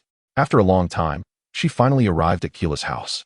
Keela was very happy to see Chihuahua, and soon it was time to make magical potions together. After a while, when Chihuahua finished her potion, she told Keela that she wanted to go out for a look. After getting Keela's approval, Chihuahua stepped out of the house and wandered aimlessly into the forest. Not knowing how far she walked, Chihuahua sensed a strange energy fluctuation in the distance, very familiar. A bit scared, she ultimately moved toward the direction of the feeling. On the ground were shattered armor fragments and burnt cloak remnants. Not far away was a block of ice. Inside the ice was a small horse with a terrified expression, frozen within. The familiar feeling came from this cold block of ice. Could it be her? Chihuahua was puzzled by the strange energy. But looking at the blurred face within the ice didn't give her enough time to think. Seeing everything, she gave up on further contemplation and quickly unleashed her unicorn form, concentrating her magic and striking the ice block. As the ice slowly melted, Chihuahua finally breathed a sigh of relief. Watching the trembling unicorn fall to the ground, Chihuahua hesitated about whether to take him to Keela's house. Considering her limited magical usage time and that she had never tried to teleport anything else with her, for safety's sake, she decided to first use magic to maintain his body temperature and then send a distress signal. Without hesitation, Chihuahua unleashed a great power, a large part of it rushing toward the unicorn that had just been in the ice. It enveloped the unicorn and slowly merged into his body while a small part exploded in the sky above Chihuahua, creating a huge halo accompanied by a rumbling sound. Seeing the distress signal in the sky, Keela hurriedly ran toward the signal's direction, thinking, "Chihuahua, please be okay." Concerned for Chihuahua's safety, Keela used all her strength to run, completely unaware of the scratches on her body from branches and bushes, dodging the large trees coming at her. Keela's only thought was to ensure that Chihuahua would not be harmed. Maintaining this state, Keela finally reached the vicinity of the distress signal, not caring about anything else. She rushed forward and saw a stunned Chihuahua. Upon seeing Keela, Chihuahua immediately smiled, but when she noticed the countless wounds on Keela's body, she hurried over. Looking at Keela, who was panting and covered in injuries, Chihuahua wanted to reach out to help, but froze in midair after seeing Keela's wounds. "That must hurt, right? It should hurt even more if I touch the wounds. What should I do?" Chihuahua looked at Keela for help, but Keela didn't mind these things. She was just happy that Chihuahua was okay. After listening to Chihuahua's explanation, Keela roughly understood the situation. Having a kind apprentice was truly a blessing. Smiling at Chihuahua, she comforted her, saying, "Don't worry, Leave the rest to me. After saying this, Keela moved to the unconscious unicorn, grabbed his hand, and intended to pull him onto her back. However, due to her body being in pain, Keela couldn't muster the strength and fell to the ground along with the unicorn. Watching Chihuahua's figure disappear into the woods, Keela turned her attention back to the unconscious unicorn. Although his cloak and robe were mostly torn to shreds, the armor was intact, and the dark armor with its strange patterns raised questions about what they represented. Shifting her gaze, she looked around at the broken grasslands and fallen trees, indicating that a battle had likely taken place. The level of destruction suggested that it was not caused by an average unicorn's magic, which was worrying. Keela moved her limbs and found no issues, then approached the unicorn and examined his condition. After some hesitation, she ultimately decided to carry the unicorn on her back and lead Chihuahua home. Upon arriving home, the sun was about to set. She pushed the door open, entered, and placed the unicorn on the bed, starting to check his condition. After a long examination, Keela finally discovered the reason for the unicorn's injuries. It seemed that a magical energy had frozen his consciousness. From what Chihuahua explained, Keela could basically confirm that this unicorn was frozen by a force similar to Chihuahua's original power. Although Chihuahua had dispelled the magic on him, it seemed that with her current strength, she couldn't eliminate the magical energy that had invaded his body. Looking at the unicorn's condition, it seemed that he was not in immediate danger. Keela decided to take him to Ponyville tomorrow to ask Princess Twilight and her friends for help. Glancing at the unicorn, she felt a bit uneasy. Leave the troubles to us. You just focus on spreading friendship, she thought. The next morning, Keela gently moved, got up, washed up, and began preparing breakfast. During the process, Keela also took the time to check on the strange unicorn, confirming that he was not in danger. She continued preparing the unfinished breakfast, everything proceeding in an orderly manner.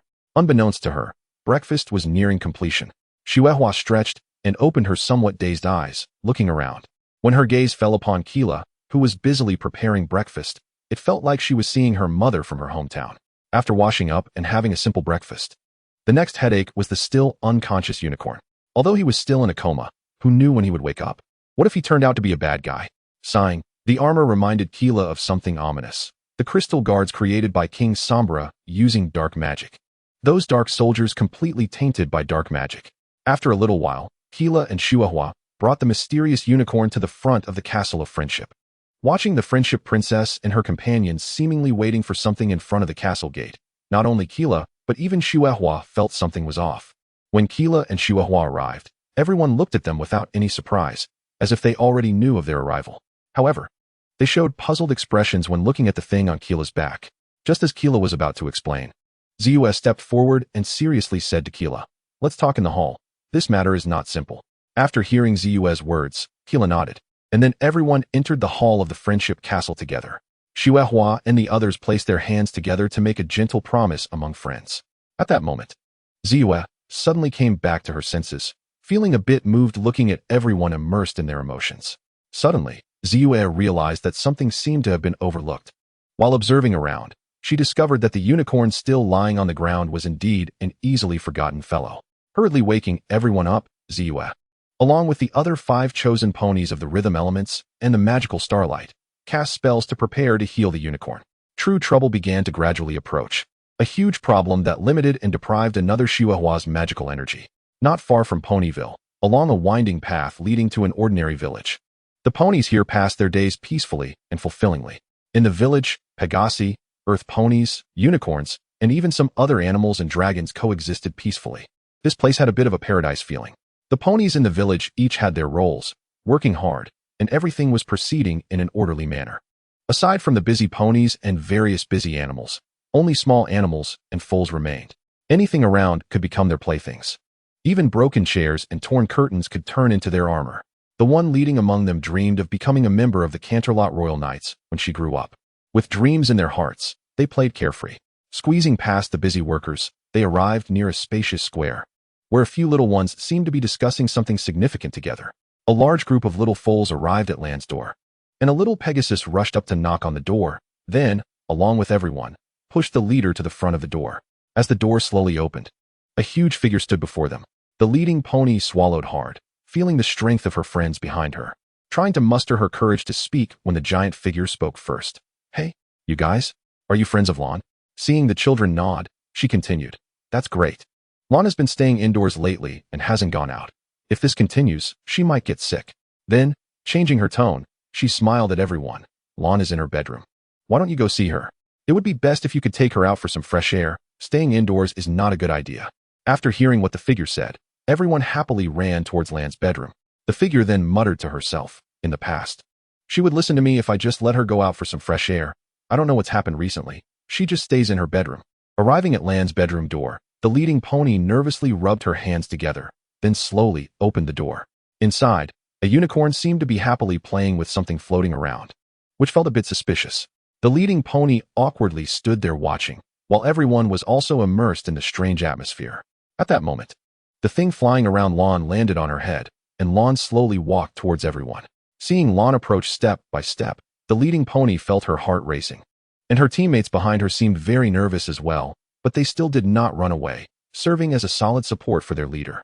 As Lan walked in front of her, the leading pony began to ponder how to apologize when Lan smiled at everyone, stood on tiptoe, and pressed a warm kiss on the leading pony's cheek. Lan looked at the astonished group, blushed, and softly said to the leading pony, "Thank you." After speaking, she turned to welcome everyone in. After hearing Lan's words, the leading pony breathed a sigh of relief. That meant she hadn't made Lan angry, right? A calm day slowly passed, but who knew what else might happen? An alternative world. This is a completely different world, with strange buildings and creatures referred to as humans. Everything is out of place compared to Ponyville. Amidst the ruined and dilapidated buildings, a few people seemed to be confronting each other. Surrounded by a thick fog, a man stood alone, facing 6 people encircling him. With a hint of arrogance, the man provocatively approached the short-haired youth holding a long knife. Finally gathered 5 people. Huh? I never thought after all you've been through, you'd choose to gather again. With a smirk, he added, "How touching.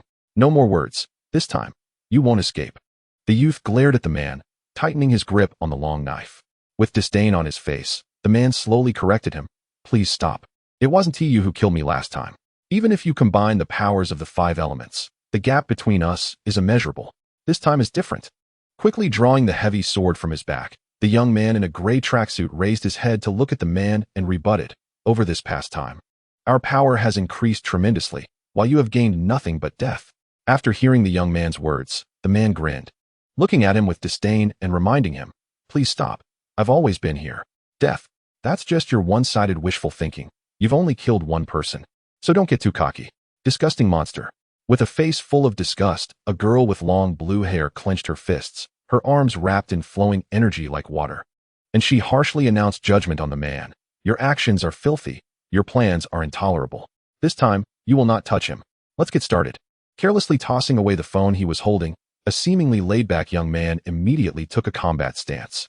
With his movements, faint energy swirled around him, blurring the line between reality and illusion, making it feel as if they were in a mist. "Come on, open your arms." The man wore a smile that was neither a smile nor a frown, slowly closing his eyes, quietly waiting for the attack to come. Although it obviously seemed wrong, the 6 people on the other side clearly had no alternative plan. After a brief hesitation, the youth with the long knife still gestured to start the action. Following the initial plan, the 5 quickly distanced themselves from the man, positioning themselves around him in the formation of the 5 elements, placing him in the center and beginning to release energy to construct a large array. As the energy from the 5 youths overflowed, the disturbed air stirred up a whirlwind, and dust filled the sky, causing the idle young man nearby to squint his eyes. However, in the face of such changes, the man in the array remained calm and collected, seemingly unconcerned about everything that was about to happen. After gathering a burst of energy, the different elemental energies slowly mixed together, forming a polyhedral area.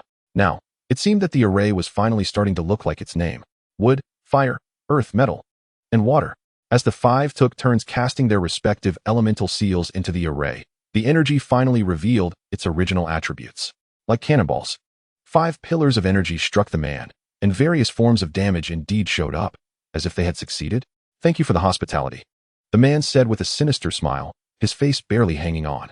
Before the surrounding energies surged to completely seal and destroy him, he took the initiative to act first. 5 youths, along with the uprooted ground, were blown away, some collapsing exhaustedly around them. The youth who had been standing nearby hurried over to check on his companions. The man, barely clinging to life, looked at his battered body and seemed unable to move even slightly, yet he still wore a pleasant expression on his face. Struggling to turn his gaze towards the group, the man weakly mocked, "How about it? This power?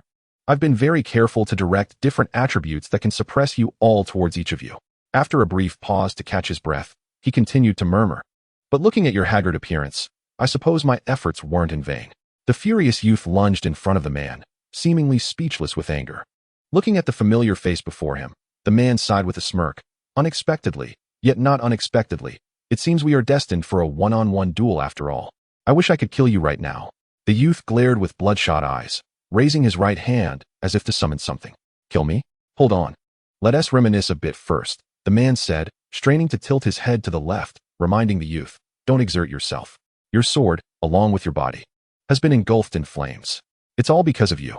In a fit of rage, the youth lunged at the man, gripping his throat tightly while roaring, you monster. Why won't you leave us alone? Continuously committing evil. Continuously destroying. Why can't you stop? Cough cough, it's not because of me. It's your own choice. Despite being choked, the man showed no signs of emotional fluctuation, calmly gazing at the youth as he continued. Destruction and evil are merely your one-sided perceptions. Letting you go? Isn't that what you brought upon yourselves? After hearing the man's twisted reasoning, the youth was momentarily taken aback, his grip loosening slightly. Seizing the opportunity, the man continued his tirade, lacing it with temptation. You're all playing the game of heroes, pretending to be righteous. Is the so-called righteousness defined by you? Compared to mine, as long as I'm happy. You're merely a group wandering on the line between shadow and light. Just as the youth was about to argue that they were not the unjust ones, a loud warning echoed from not far behind. Run. Holy light. Get away from that guy. Hurry. Ha ha. It seems the leader of the burning sun is indeed more alert, with a unique sense of gloom. Dark energy that resembled thick smoke continuously oozed from the man's body. Fixating on the dumbfounded holy light, the mass of energy twisted and pulled him closer. The flaming long knife suddenly flew before holy light. Just as it was about to pierce him, the distant figure of the leader of the burning sun, barely propping himself up, hurriedly clenched his fist, causing the long knife to dissipate into flames. Staring blankly at his hair ignited at the temples, holy light turned to face the strange mass of energy. Why? With a sinister grin, the mass extinguished the flames on holy light's forehead and began to explain the confusion in everyone's hearts. Do you think the solution I came up with is to bring about mutual destruction? That is not a solution at all. I simply discarded the shell to gain your current state of helplessness. As it explained, the mass of energy released thin wisps that began to merge into holy light, lamenting. Although any shell would do, those two shells were quite a perfect fit with me. Their destruction was unavoidable. After all, you are quite a big trouble. Although we may have significant conflicts, there is no time for that now. I will, without reservation, accept this. With that, the mass of energy quickly split into smaller parts and surged towards holy light. As the mass of energy enveloped holy light, it formed a cocoon-like structure around him. What to do? Holy light found himself at the center of the energy mass, unable to attack directly, but if this continued, he would be consumed and become a new shell for that entity. What to do? What to do? Should he kill holy light? How could he possibly do that? What should he do? Boom. With an explosion, the mass of energy suddenly became unstable. The thick, tightly gathered energy began to spill out. Is holy light fighting back? Come on. Don't lose. Overcome it. Drive it out of your body. A heavy exhale. It seemed the slumbering holy light had awakened. I lost. In the darkness, holy light felt trapped in a quagmire. Even moving slightly was a struggle. What is happening? Why is this happening? Why has it come to this? Can't I even burn myself anymore? Helplessly watching on, weak and powerless. Not only am I useless now, but will I also bring trouble to everyone? Am I so helpless that I still have room for further degradation? Why? Can't even cry? What should I do? Who can help me? Help everyone. What is that sound? In the silence of thought, it seemed something was flowing. What could it be? Warm, soft, a feeling of reassurance. It's water. It's mine. My water. Feeling a bit dissatisfied. Holy light moved his neck and complained gloomily. Although I've slightly understood that this body is a bit terrible, I didn't expect it to be worn down to this extent. That previous fiery technique was indeed powerful. Now in this state, can I only play with water? Bored. He opened his palm, gathering a ball of water in his hand. You have no right to flaunt that body. With hidden anger, the pink-haired girl, who had witnessed holy light's words and actions, dragged her exhausted body and charged forward, wielding a sword formed from light. Looking at the girl who seemed poised to attack, holy light teased, I don't want to be lectured by you in a long dress. After a brief pause, he added, besides, this body is mine now. How I evaluate or use it is my business. As if touched on a nerve, the girl immediately hurled her sword at Holy Light. Then, grasping her right hand, a cold air slowly spread from her palm, quickly forming a bow structure, with two flowing light points at the ends, creating a barely visible bowstring. With her left hand pinching the string, a cold flow rapidly condensed into an ice arrow where her fingers met the bowstring. She aimed, easily released, then pinched the string again, shooting repeatedly. Holy Light waved his hand to create a water barrier, blocking the incoming ice arrows. However, the blocked arrows did not lose their effect and quickly froze upon contact with the water surface, forcing Holy Light to continuously defend against the ice arrows. Although he was not hit or harmed, the frantic defense left Holy Light increasingly troubled. Huh! A sharp shout shattered the oncoming ice arrows. With a light leap, Holy Light quickly closed the distance to the pink-haired girl, and then, boom! The sound of water exploding echoed as the scattered water flowed, agilely moving to seal off all escape routes for the girl, so swiftly that she didn't even have time to shoot a single arrow. Looking at the girl who was completely bound, the Holy Light looked down at her with disdain and remarked, "This shell is indeed nothing special, but even a waste. After being enhanced by me, is not something you mortals can hope to reach." Observing the silent girl, the Holy Light casually waved his hand behind him, and amidst the sound of water gushing, there were muffled groans mixed in. The barely audible sound was vaguely tinged with mockery. Shifting his gaze back to the captured girl, the Holy Light questioned darkly, "What are you laughing at?" What are you laughing at?" "Isn't it obvious enough?" Calmly gazing at the Holy Light, the girl explained, "You are the one who breaks through the abyss." The girl then revealed a faint smile. That smile was very sweet, but, "You are the one who breaks through the abyss." You. Obviously, we're not referring to the Holy Light. With a frustrated low growl, he raised his empty hand, causing water spikes to rise sharply from the ground, and then, with a spin to gather momentum, he threw the bound girl towards the water spikes below. The panicking crowd hurriedly tried to get up, but their repeatedly injured bodies were completely unresponsive, leaving them helplessly watching the girl fall towards the spikes. With a thud, there was the sound of water exploding, and just before the sharp water spikes could touch the girl, they transformed into a lotus-like state, gently cradling her in the center. How could this be? Shock and confusion instantly filled the Holy Light's face, before he had a chance to think. A burst of water mist flowed out from within his body, and then a stronger current erupted from his entire being, like a volcano erupting. I don't know how long it has passed. Amidst the Holy Light's intermittent painful groans, the water flow nearly submerged the entire city. Within the water, several areas were vaguely missing, among which, the group of Sunny Days was staring at all of this in astonishment. Breathing heavily and rapidly, the Holy Light struggled to turn his head and look around, seemingly searching for something. There seemed to be some strange sounds behind him. The very alert Holy Light quickly turned around, staring at the small droplets of water that were floating up from the surface, emitting a faint glow. He swiftly condensed a water blade in his hand and threw it. The whip-like water blade easily pierced through the group of droplets, but it seemed to have no effect. After producing a portion of droplets, they stopped and began to merge with each other. In no time, the droplets gathered into a water mass, which then transformed into a humanoid form. "Holy Light, you actually escaped?" Looking at the water mass in surprise, the Holy Light frowned and complained. "So you just don't understand how to give up, do you? Time and again, what have you gained? Why are you so obsessed?" "I did not escape. That is my body. I simply walked out to prevent you from harming everyone," the girl replied calmly. And then the water mass continued to explain, "I was just doing my best to keep everyone safe, that is all." What a generous hero. But this is where it ends. Even if you escaped, it's just a matter of prolonging the inevitable. It won't be long before you run out of energy. With just a few words, the Holy Light completely lost his patience and moved towards the nearest pink-haired girl, skimming the water's surface. Sensing the Holy Light's intentions, the water mass quickly merged into the water, hiding elsewhere. Underlying currents surged. At this moment, Sunny Days and the others at the bottom of the water vaguely saw the Holy Light's intentions. Just as they struggled to prop themselves up, intending to try to move from the water wall, the moment they touched the water, they suddenly stopped all actions. At this time, the Holy Light had used the water's power to reach the girl's location.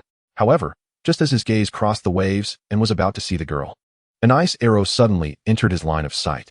Hastily tilting his head, he barely avoided the ice arrow, but the arrowhead still left a deep, visible wound on his temple. In anger, the Holy Light erupted with unprecedented power, rising into the air with the water wings that had gathered behind him, greatly increasing his agility.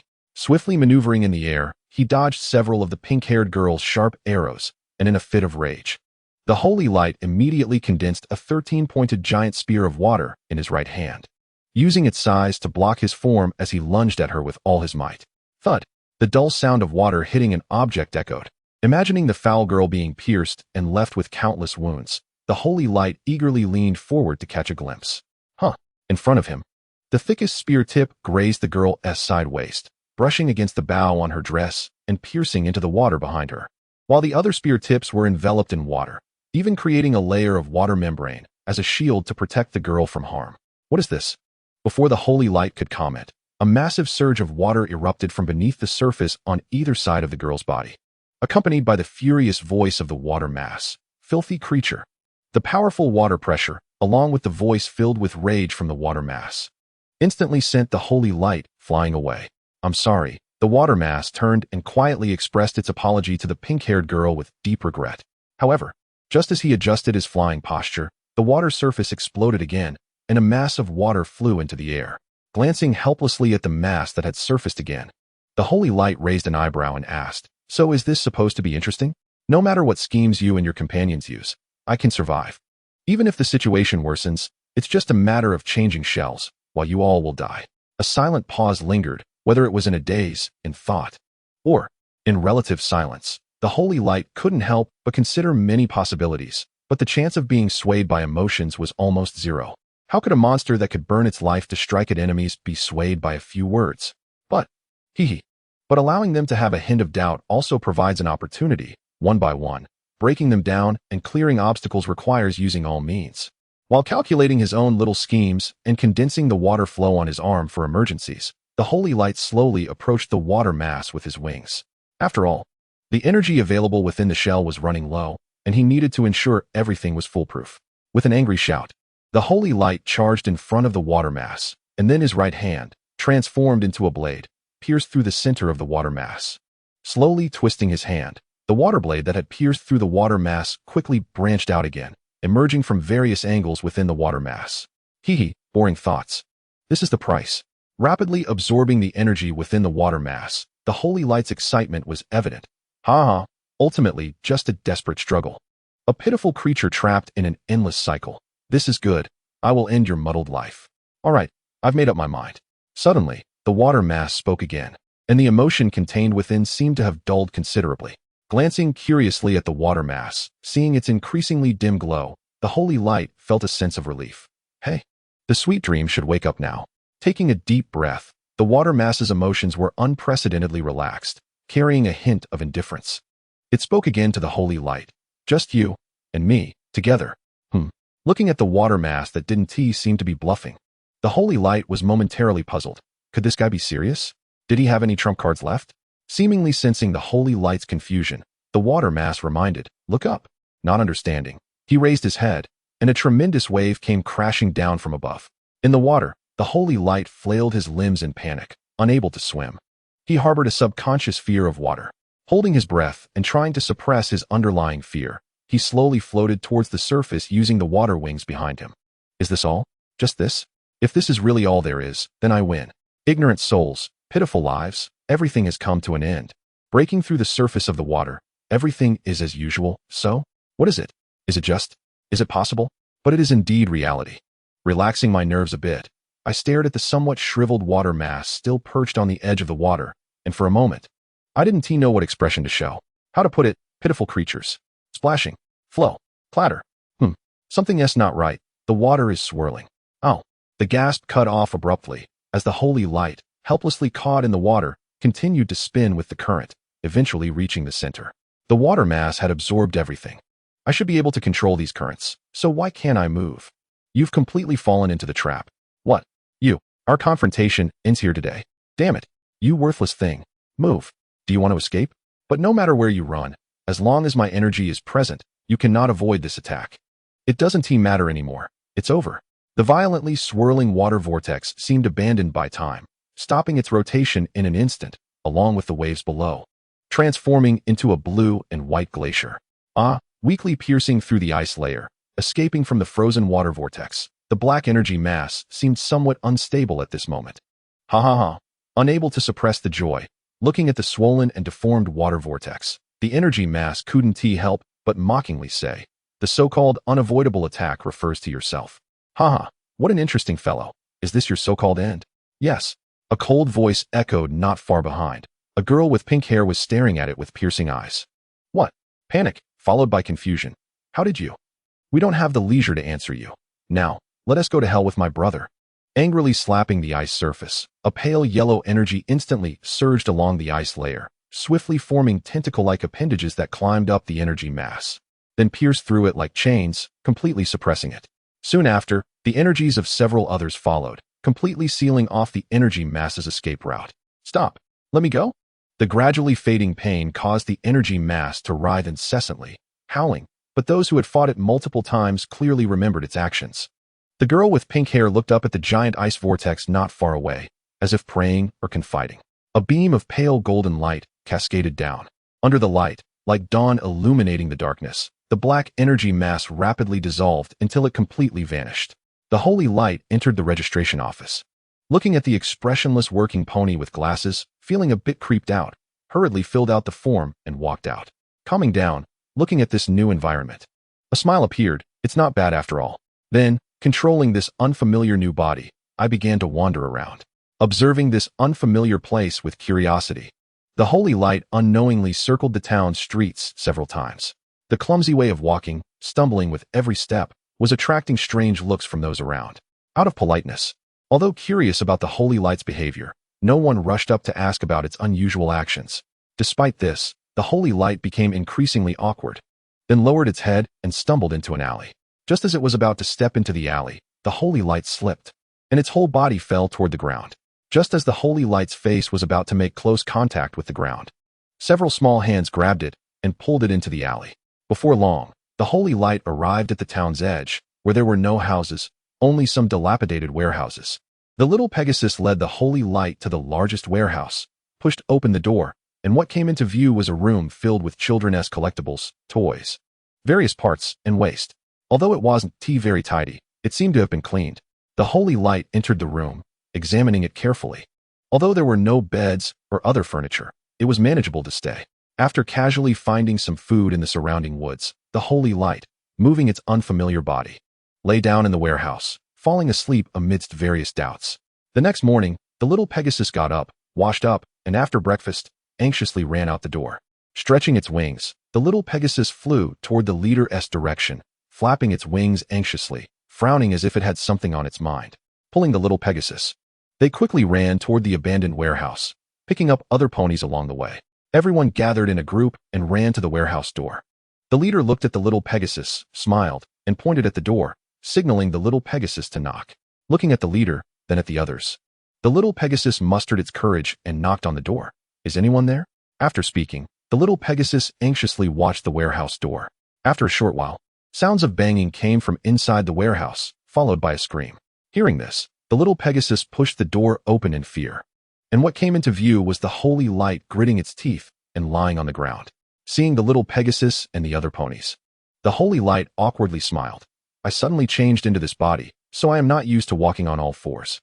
Before the holy light could continue speaking, the little Pegasus dashed inside the warehouse, and the holy light watched as they completely ignored its condition, then rolled its eyes and struggled to stand, watching the little Pegasus rummaging through the items in the warehouse.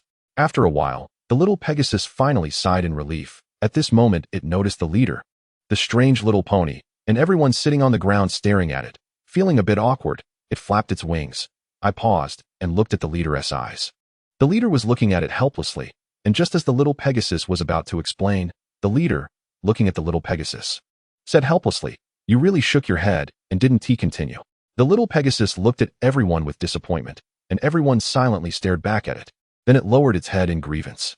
Looking at this group of sulking little ones, the holy light shook its head and walked to the little Pegasus's side, saying to everyone, "You all should ease up a bit. This little fool, although very foolish, perhaps did something wrong, but it must have been for your sake." Looking at everyone, some with regret, gazing at the little Pegasus, the holy light smiled and said, "That's right. You are friends." The little Pegasus looked at everyone, seemingly forgiving itself for bringing everyone here, gratefully looking at the holy light. At this moment, the leader came over and looked seriously into the holy light's eyes. Wait. It seems you've managed to win over one of my loyal team members just with this matter. You're certainly not a simple character, so tell me, what is your purpose? Then it extended its front limb, pointing at the holy light. After hearing the leader's words, the little Pegasus looked at the holy light in disbelief, while the other ponies also looked at the holy light warily. The holy light helplessly glanced at the leader of this group of little ones, then rolled its eyes and said, "Well, you really are watching them cautiously." The holy light raised its two front limbs, standing on its hind legs, looking down at the group of little ones, steadily walking among them. Seeing their surprised expressions, the holy light smiled slightly and softly said, "If you like to dig deeper, I will tell you everything." As soon as the words fell, the holy light turned to face the warehouse door, using its body to brace against it, looking at the terrified little ones with a mischievous grin. "Are you scared? Don't worry, I will tell you everything, as long as you want to hear it." Watching the holy light's sinister expression, everyone huddled together, trembling, unsure of what to do, casting pleading looks toward the leader.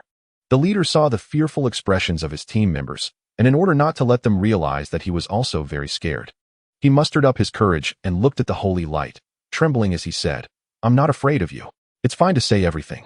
Looking at everything this child did, the holy light was taken aback for a moment, then smiled and softly said, "My name is Holy Light. I am not from this world. I came here without any purpose. Also, I am currently a land horse, and I don't have any special abilities." After hearing what the holy light said, everyone was stunned, and then they angrily rushed over, climbing onto the holy light and causing a ruckus. After a while, everyone calmed down and looked at the holy light sulkily. The holy light was taken aback, awkwardly touching his hair while looking at the little ones pouting in dissatisfaction. The holy light couldn't help but laugh, reaching out with his front limbs to rub the leaders and the little flying horses' heads, saying to everyone, "I'm sorry. I couldn't resist making a joke after seeing how cute you all are." Upon hearing the holy light's apology, everyone was momentarily stunned, and then they began whispering to each other. After a short while, the discussion ended, and the leader, as a representative, walked up to the holy light and said seriously, "We accept your apology, but there is one condition. You must join us." The holy light blinked in surprise and looked at them. "Is that the only condition?" The leader, looking confused, blinked and asked, "Can more conditions be proposed?" "Then you will be responsible for cleaning all the hygiene in the base from now on." After hearing the leader's words, the right corner of the holy light's mouth twitched. He had dug his own grave. No matter how hard or tiring it was, he had to finish it. Holding on to this principle, the holy light readily agreed. Step by step, he climbed up, not knowing how long it took, but finally saw the edge of the window and could even hear the voices of the little ones inside. "Hey, why hasn't that idiot climbed up yet? I mean, is he still watching from under the tree? No way, right? He can't even climb a tree? He is not a unicorn or a flying horse. Land horses can't climb trees? That would be just like being an idiot." Hearing the words coming from inside the window, the holy light felt his anger about to burst out of his mouth and struggled to climb up. After a short while, he finally saw the little troublemakers inside discussing and laughing at him. Seeing the angry expression of the holy light outside, the leader awkwardly smiled and then looked at the holy light, changing the subject and pointing to the little unicorn beside him, saying, "This is Lawn. She is the one who saw you during her walk." After hearing the leader's words, the holy light looked at Lawn and softly asked, "Can you tell me about what happened at that time?" Seeing the pleading look in the holy light's eyes, Lawn hesitated for a moment and then softly recounted the events. After listening to Lan's narration, the holy light muttered to himself, "So that's how it is." Suddenly, it seemed the holy light thought of something, raised his head to look at Lawn, and asked, "Wait, what is that thing on your hindquarters?" Upon hearing the holy light's words, the leader and the little ones were all surprised and looked at Lawn. The leader exclaimed, "Lawn, did you get a cute mark?" Lawn looked at the astonished crowd and then nodded. Seeing Lawn admit that she indeed had a cute mark, everyone looked at her with excitement, while Lawn obediently turned to the side to let everyone see her cute mark clearly. Everyone looked at Lan's cute mark with envy, some pondering what Lan's talent might be. The holy light looked at the excited crowd, somewhat confused, and asked, "Cute mark? What is that?" After hearing the holy light's words, everyone looked at him as if he were an alien, prompting the holy light to quickly say, "I already said I'm not from this world, so not knowing is quite reasonable." After hearing the holy light's explanation, everyone felt relieved, and then the leader began to explain what a cute mark was. A cute mark, as the name suggests, is a special mark that possesses unique abilities. Each pony's cute mark ability is different, aside from ponies. There are no definitive records of other creatures obtaining cute marks. Moreover, the timing of when each pony obtains their cute mark is not fixed. The cute mark has different abilities, which are unique expressions of each pony's talent. The cute mark is usually located on the sides of the pony's hindquarters, and only in rare cases due to illness might it appear randomly on other parts of the body. The cute mark can be removed by special magic, and once removed, the pony will lose their talent, or their original talent may even turn into its opposite. What exactly will the holy light create in the end? The next morning, the leader brought everyone, including Lon, to the base, watching the holy light busy by himself. The holy light didn't ask for help, so everyone could only curiously watch him assembling various strange devices. Before long, one peculiar instrument after another was completed, and the holy light proudly looked at everyone, smiling as he said, "Once the work is done, there will be nothing I can't accomplish." The little flying horse, after hearing the holy light's words, disdainfully said, "You make it sound so impressive. Can you defeat a princess?" Upon hearing the little flying horse's challenge, the holy light confidently replied, "Let me tell you, I'm not bragging. Even if 10, 100, or 1,000 princesses came, I could easily defeat them." After speaking, he noticed everyone casting scornful glances at him. Suddenly, the holy light realized something and asked everyone, "Wait, what kind of princess are you talking about?" Hearing the holy light's question, the last shred of hope in his heart was dismissed by everyone. How could someone who didn't even understand what a princess was possibly defeat powerful princesses? As he saw everyone's increasingly distrustful expressions, the holy light suddenly felt he had asked a very foolish question, and with a bitter smile, he continued to work hard. Since words wouldn't work, he decided to let them see for themselves. The holy light smiled as he watched the children leave, then turned around and continued to busy himself. In the afternoon, Lon brought the leader to the entrance of the base, where the little flying horse was hesitating whether to knock on the door. Upon seeing the leader and Lon approaching, he hurriedly went over. The three little ones pushed the door open, and the room was silent, unlike the noisy sounds from the morning. Looking into the dark room, the leader felt a bit scared, but he couldn't show it because he had to protect the important Lon. Without hesitation, the leader shielded the trembling Lon behind him and moved forward alongside the little flying horse, who was also shaking. They passed one strange machine after another until they finally arrived at the corner where the holy light was sitting in a daze. Looking at the holy light, the atmosphere felt increasingly eerie. The leader bravely reached out a front hoof to pat the holy light, but the holy light showed no reaction, staring blankly into the void like a soulless puppet. His heart felt like it was about to leap out of his throat. At this moment, the leader tried to calm his emotions, but stories his parents told him as a child kept flashing through his mind, and the monsters that devoured souls from those stories seemed to be lurking around. At this point, the little flying horse beside the leader completely lost control of his emotions, screaming as he ran towards the door on the other side of the clutter. Hearing the little flying horse's terrified scream, Lon was also affected, softly sobbing. The leader suddenly felt very powerless, as if he would soon be devoured by a monster, curling up while holding the sobbing Lon tightly. Meanwhile, the little flying horse was desperately flapping his wings until he crashed into a beam, then clung to it shivering, continuously praying that the monster wouldn't eat him. Just then, the holy light's voice suddenly rang out. "Hey, what is wrong with you? Why are you so scared?" Hearing the holy light's voice, the leader slowly opened his eyes and saw the holy light curiously staring at him. Noticing Lon blushing in his tight embrace, the leader quickly released her and secretly glanced at her. She didn't seem to dislike it much. Afterwards, the holy light and the three little ones sat in the room with worried expressions. After a while, Xinguang suddenly stood up, smiling at Lon, while a nervous Chino hurriedly stood between Lon and Xinguang, watching Xinguang warily. Seeing this, Xinguang awkwardly touched his cheek, then cleared his throat a few times to ease the tension, and began to explain his idea to Lon, Chino, and the little Pegasus. Xinguang thought that since unicorn magic could do so many things, it might also be used as a power source, and he wanted Lon to help experiment with it. After listening to Xinguang's rambling explanation, Chino dazedly agreed. Without further ado, Xinguang brought Lon, Chino, and the little Pegasus into the house. Pushing over a large piece of equipment and gesturing for Lon to inject magical energy into it, Lon followed Xinguang's instructions and slowly used magic to get the equipment running. After a while, it seemed to be working normally. Just as Xinguang hurriedly began to prepare to make something, the equipment suddenly came to a halt. Confused, Xinguang saw that Lon was panting and guessed that the unicorn's magical power was insufficient. Although it shouldn't be the case, he thought.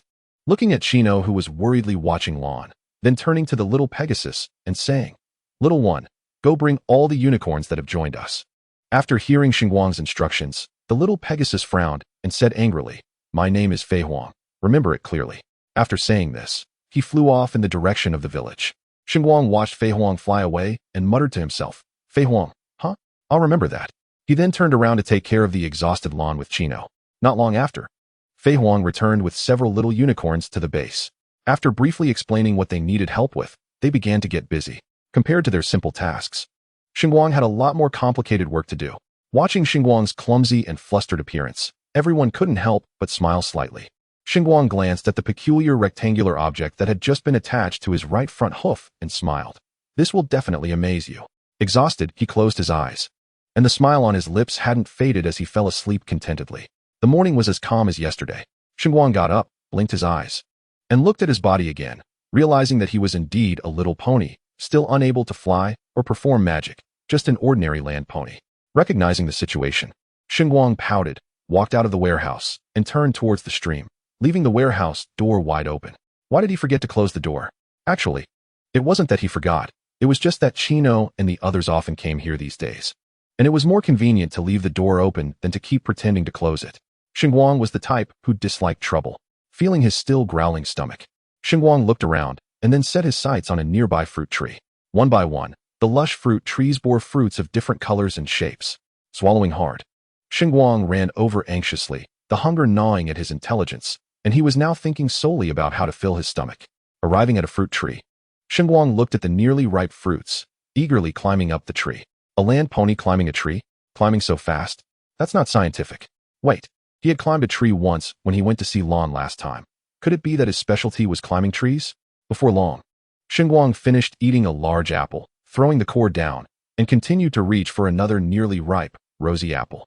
In no time, there were over 10 apple cores scattered beneath the tree, while Xinguang lay comfortably on the trunk, rubbing his round belly and letting out a satisfied burp. How was he staying on the trunk without falling? Well, he was already used to it. Hearing a noise, Xinguang rolled and crawled into the bushes, nervously watching a small pony standing rigidly, glaring angrily at the fruit tree. The small pony saw the apple cores scattered on the ground and leaned in for a closer look. Upon seeing the clear bite marks on the cores, the previously uncertain expression on her face completely vanished. Looking at the apple cores, she confidently said, "It must be that group of little troublemakers. They will get a good talking to at noon." She stormed off towards the village. Leaving the village, Chino took Lan into the nearby woods, cheerfully explaining the adventure for the day. "Lan, today we are going on an adventure to a very far place in the forest." After hearing Chino's words, Lan, a bit scared, said, "Chino brother, will it be very scary there?" Chino, seeing Lan's frightened expression, comforted her. "Don't worry, I'm here." Lan looked at Chino's confident demeanor and instantly relaxed a lot, patting the glowing butterfly on her head and saying, "As long as Chino brother is here, Lan is not afraid." Hearing Lan's trust in him made Chino feel a sense of accomplishment. He then excitedly began to talk about the adventure's destination. "Actually, the place we are going is not just the woods, but a special cave inside the woods. Inside, there are many things that look similar to what that guy Xinguang made. I feel like they are much cooler than what Xinguang made." Looking at Chino animatedly explaining, Lan looked a bit incredulous and blinked, asking, "Chino brother, is it really that amazing?" Seeing Lan's doubtful gaze, Chino solemnly replied, "Absolutely. Not only are they much cooler than what Xinguang made, but they are also much bigger and more complex. Xinguang will definitely feel like a fool when he sees those things." Chino said this with a silly grin, as if he could already see Xinguang's shocked expression upon discovering those things.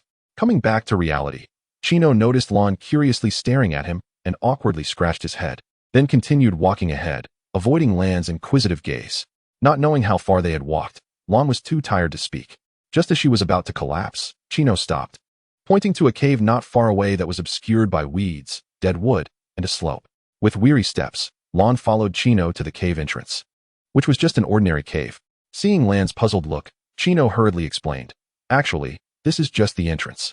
The really cool stuff is inside." Seeing Chino's serious explanation, Lan frowned and didn't move. Watching Lan stand still, Chino anxiously explained, "Really, those special things are all inside. I'm telling the truth." Facing Chino's repeated explanations, Lan remained silent and showed no intention of going inside. Chino was gradually on the verge of breaking down. Just as he was about to lose it, Lan looked at him with a pitiful expression and said, "Chino brother, it's very dark inside, and I'm scared." Instantly, Chino froze, staring blankly at Lan, blinking, then took a deep breath, relaxing a lot. Looking at the pitiful Lan, Chino said seriously, "Don't worry, There is light inside. It's not dark at all. After hearing Chino's words, Lon showed a surprised expression and then curiously walked into the cave. Seeing Lon enter the cave first, Chino hurriedly followed. Chino approached the equipment, where a neat stack of papers lay on the platform. Curious, he picked up a sheet and glanced at it, suddenly realizing that it seemed to be filled with writing. Here? So there are ponies here?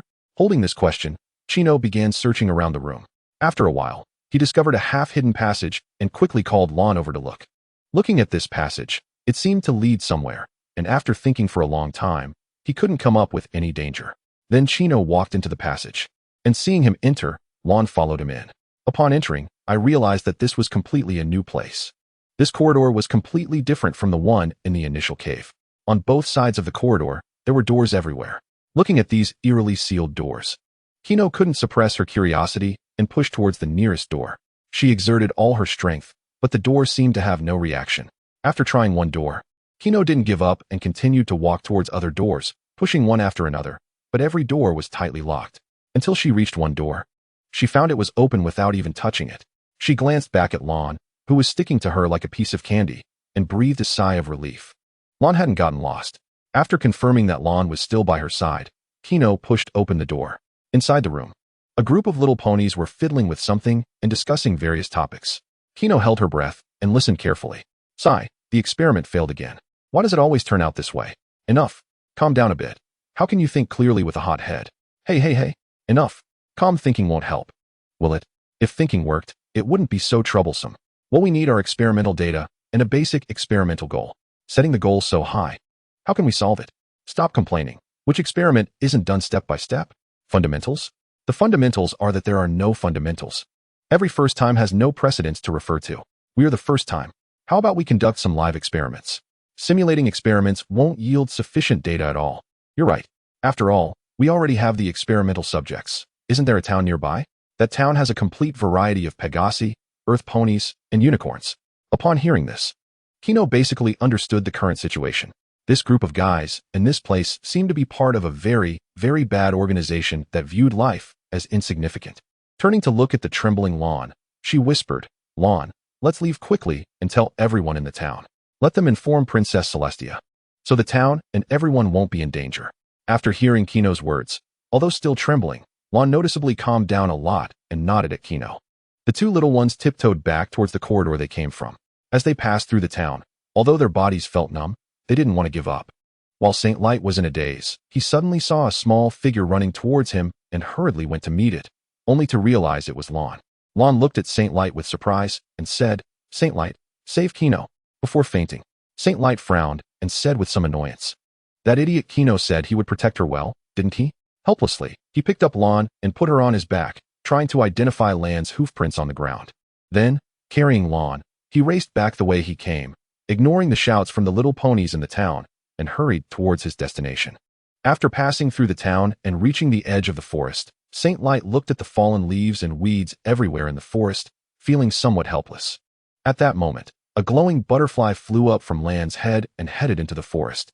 For some reason, Saint Light followed the glowing butterfly into the forest, running for quite a while until he reached a dirt slope. Looking at the surrounding weeds, Saint Light couldn't help but pout. Just when he thought he was being foolish for running here, the glowing butterfly suddenly disappeared.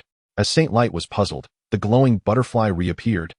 Saint Light walked towards the glowing butterfly out of curiosity, only to find a huge cave next to where the butterfly was. It seemed the butterfly was beckoning him to enter the cave. Hesitantly, Saint Light stepped inside and was shocked by everything inside. Not far into the cave, he saw that the walls were covered with special materials. Saint Light stopped, frowning, unsure of what to do. Yes, he could make some things, but the strongest combatants here were Pegasi and unicorns. He was just an earth pony who understood a bit of special knowledge. Although the devices he made were unique, they would be useless without energy. From the materials around, it was clear that the technology in this world could already utilize the energy available here. He turned to look at Lon on his back, took a deep breath, and carefully placed her on the ground. Then he turned to advance deeper into the cave. At that moment, Lon groggily opened her eyes and asked Saint Light, who was about to move forward, Saint Light, are you going alone? Sensing Lan's unease, Saint Light explained apologetically, actually, I don't have the ability to save Chino. If I bring you in, we might both die inside. You stay here. And if I don't come back in a while, you should escape quickly, as far away as possible. After hearing Saint Light's words, Lon became increasingly nervous and anxiously suggested, "How about we go to the town and tell everyone? If we ask Princess Celestia for help together?" At this moment, Kino was locked inside a capsule, facing a huge machine aimed at him. Kino struggled desperately in the container, but it was completely ineffective. The strange machine seemed ready to turn Kino into dust any second. The little ponies around the machine looked very pleased watching Kino's futile struggle. Suddenly, a huge rumbling sound came from above. Looking up at the ceiling, it seemed a beam of light was penetrating through it. As it moved, the ceiling gradually formed a long cut. When it drew a circle on the ceiling, that circular piece fell down, revealing a circular opening. A pony jumped down from the opening, and Kino looked at the pony with a mix of surprise and joy. Seeing the unexpected intruder, the ponies next to the machine began shouting at him, but he ignored them and walked towards the capsule holding Kino. With a gentle wave of his front hoof, the energy blade at the front of his hoof guard shot out, cutting through the capsule instantly. Kino crawled out of the broken capsule and looked at the pony, asking, "Saint Light, what is this thing you're carrying?" Saint Light examined Kino and, seeing he was unharmed, breathed a sigh of relief, deciding not to punish the little ponies anymore. Looking at Kino, Saint Light brought up something more important. "Forget about that for now. We need to leave here. Lon is still waiting for you." Upon hearing Lan's name from Saint Light, Kino instantly forgot about questioning what Saint Light was carrying and hurriedly said, "Okay, let's get out of here quickly. Lon will be scared alone outside." Seeing Kino's reaction, Saint Light helplessly rolled his eyes and then intended to lead Kino out according to the guidance of the hoof guard, but things weren't that simple. As soon as Saint Light pushed open the door with Kino, a strange energy surged from behind, and in an instant, Saint Light lost consciousness. "Don't worry, did everything turn out to be of no help? Why ask others to protect others when you can't even do it yourself?" In this broken place, on the desolate ground, nothing was left except for a hint of pink, which stood out so prominently. In the vast wasteland, many nearby towns discovered the huge changes in this ordinary place. Faced with the strange changes, the little ponies from nearby towns hesitated to explore. But due to the unknown dangers, they did not recklessly enter the town that resembled a wasteland. Not long after, the strange changes in this small town reached the ears of the princesses of Canterlot, who then set out with the royal knights to investigate the town that had turned into a wasteland. After a while, the princess sighed, regained her composure, and issued orders to everyone. "From now on, conduct a search and rescue here. Don't overlook any corner, and absolutely must not leave any survivor behind." As soon as the princess finished speaking, the royal knights scattered to search. Looking at the empty surroundings, another princess hesitated, standing silently behind the princess. Finally, the royal tutor stepped forward and said to the princess, "Your Highness, given the level of destruction, the chances of survivors are almost zero. Canterlot still has many troubles to deal with." The princess interrupted the royal tutor, frowning, "Of course I know this. But I must protect every single citizen and absolutely cannot abandon them when they need help." Seeing the princess's determined gaze, the royal tutor sighed and chose not to say more. "Has something happened?" With the rain washing over, Lon slowly opened her eyes. Her weak body curled up helplessly as she looked around. The rain continued to pour down, mingling with Lan's tears. Looking at Lan's closed eyes and smiling face, it seemed as if nothing had happened. The rain fell harder and harder, gradually deepening the water on the ground, and Lan's small body, along with the glowing inging she held, began to float on the water's surface. The rain showed no signs of stopping, and it was hard to tell how long it had been falling until it formed a huge lake, at which point the dark clouds in the sky slowly dispersed. Watching the silent Lon, Jess rolled her eyes, then took some fruit from the kitchen and placed it in front of Lon. "Eat something first. You need to be full to have the strength to think." Looking at the food Jess placed on the table, Lon glanced at the inging in her arms, then slowly jumped out of bed and walked towards the table. However, she still did not let go of the inging she was holding. Seeing this situation, Jess helplessly rolled her eyes, then picked up some fruit and fed it to Lon. Lon hesitated for a moment when she saw the fruit Jess offered, then blushed and took a bite, eating it. After a while, Lon finally felt full. Although she didn't eat much, her complexion had indeed improved significantly. Seeing Lon looking a bit livelier, Jess turned and walked towards the door, planning to go on another adventure. Seeing Jess about to leave, Lon anxiously called out to her, "Don't go." Upon hearing Lan's words, Jess turned around, puzzled. Seeing Jess turn back, Lon looked at her pleadingly and said, "Can you please save her?" After speaking, she pointed at the inging in her arms. Following Lan's direction, Jess saw the butterfly she was holding. Save the butterfly? Jess leaned closer to examine it and realized that the butterfly had long since lost all signs of life. Seeing Lan's pleading expression, Jess shook her head helplessly.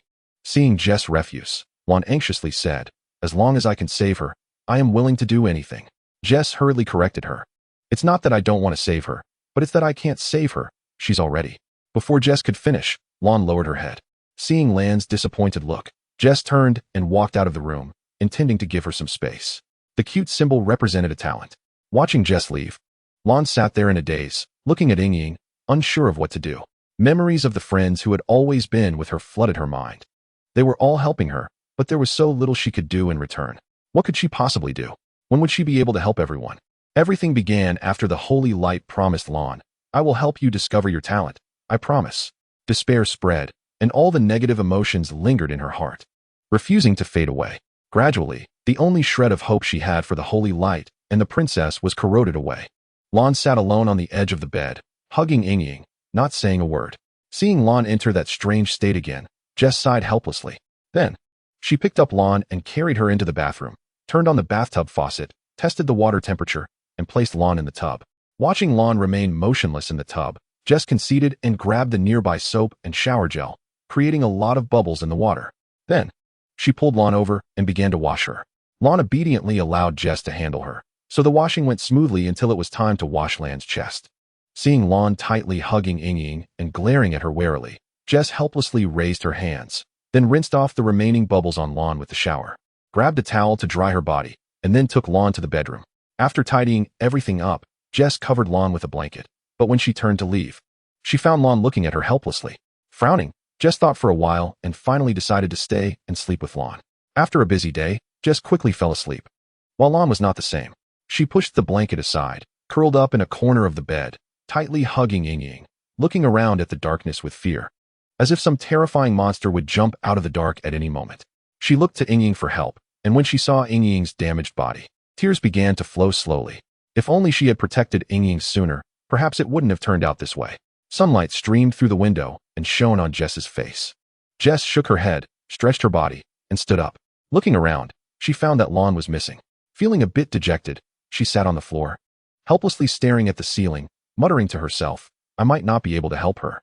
Suddenly, a burst of cheerful laughter came from outside.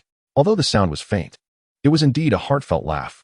Of course, that wasn't the point. The point was that the voice belonged to Lon. After hearing the laughter, Jess rushed out of the room, filled with uncertainty and anxiety, eager to find out what had happened. Filled with confusion, Jess looked at the strange sight and asked, "Lon, what's wrong? This isn't right. Is this your new friend?" After hearing Jess's question, Lon smiled slightly and then explained, "Ying Bao isn't a new friend. We've been friends since Ying Bao was born." After Lon finished speaking, Jess seemed to realize something was off and uncertainly asked, "Ying Bao? You mean the glowing butterfly you've been holding?" Upon hearing Jess's question, Lon looked into Jess's eyes and nodded seriously. Seeing Lon nod, Jess incredulously said, "My eyes aren't blind, Lon. This is clearly not a butterfly." Taking a deep breath to calm herself, she continued, "What is this?" Upon hearing Jess's doubts, Lon smiled and began to explain the situation. In the emotional state she was in last night, Lon discovered her talent, a very useful talent for mechanical crafting. Then, using Ying's body and some materials, along with her own magical energy, she transformed Ying into this form. Not long after, Jess took Lon to the square. Looking at the busy little ponies in the square, Jess greeted them. "Hi everyone, Lon is fine now. Come over and get to know her." A group of little ponies rushed over, chattering excitedly. "This little girl is so cute. She looks shy. Her face is so rosy. She's a little unicorn. She should be able to learn a lot of magic. Those blue eyes are quite rare. Huh, what is that? What? The one in the little girl's arms. Huh, it looks like a butterfly. Not sure." Watching everyone discussing and their attention slowly shifting to Ying Bao, Jess hurriedly explained, "Please don't do that. This is Lan's pet, made by Lon herself." Just as she finished speaking, she noticed Lon nudging her. Seeing Jess's gaze on her, Lon softly said, "Not a pet. She's my friend." Hearing Lan's words, Jess quickly corrected herself. "She's Lan's friend." After Jess's explanation, everyone began chatting excitedly again. "Made it? Lon made it. No way. Unicorn magic?" Although they were debating, it seemed the main focus was completely off of friendship, the talent of a genius. Seeing Lon calm down, Jess also breathed a sigh of relief, then picked up Lon and, together with Ying Bao, headed towards the town. Upon returning to the town, Jess noticed something strange. All the little ponies were gone, and the streets were empty, exuding an indescribable feeling. Feeling that things were not going well, Jace hurriedly ran to his home but found it surrounded and packed tightly. As if all the little ponies had gathered there. Everyone seemed to be discussing something, and filled with confusion, Jace held Lon and walked towards the center, only to discover that the chef in the middle was busy preparing dishes, continuously waving his arms. The chef was making the food with amazing efficiency, and the little ponies surrounding him were actually there to taste the pastries. At that moment, Lon suddenly jumped out of Jace's arms and walked towards the chef. Seeing the chef's knife swinging, Jace rushed over to grab Lon, intending to take her back to a safe area, but accidentally pushed himself into the range of the chef's knife. As the knife swung towards him, Jace despairingly closed his eyes. Just then, Lan's voice reached Jace's ears. "Chef, how can you make so many pastries? I remember you only learned simple cooking from Mr. Jace." Hearing Lan's words and feeling no pain in his body, Jace cautiously opened his eyes. He saw the knife flying past him, but when it reached him, it gracefully curved away. No wonder Lon approached the chef. There was no danger at all. Realizing the situation, Jace looked at the chef. At this point, the chef began to explain to Lon, "Lon, here's the situation. While I was preparing breakfast, Mr. Jace went out, and then everyone came over. After a brief exchange, several gentlemen and ladies taught me some delicious recipes. To express my gratitude, I plan to prepare a grand meal for all the little ponies in town." Lon looked at the chef and quietly asked, "Chef, don't you feel scared? Everyone is staring at you." Hearing Lan's words, the chef looked at her helplessly and then taught, "Lon, there's really nothing to be afraid of in situations like this." The chef then looked at the little ponies around and announced loudly, "This afternoon, we will hold a banquet. Everyone, prepare tables, chairs, utensils, and ingredients. If you want to eat something, just give me the recipe, and I will do my best to make the flavors you like." He stretched out his arms to hug Lon and continued, "Thank you all for taking care of Lon, my little creator." After hearing the chef's words, all the little ponies' gazes locked onto Lon. Lon anxiously squirmed, trying to break free from the chef's hold and escape, but the chef had no intention of letting go. Watching the little ponies slowly approach her, Lan's mind went blank. At that moment, the first pony to come over, a land pony, gently stroked Lan's hair and softly said, "Don't be afraid, we won't hurt you. Everyone will protect you."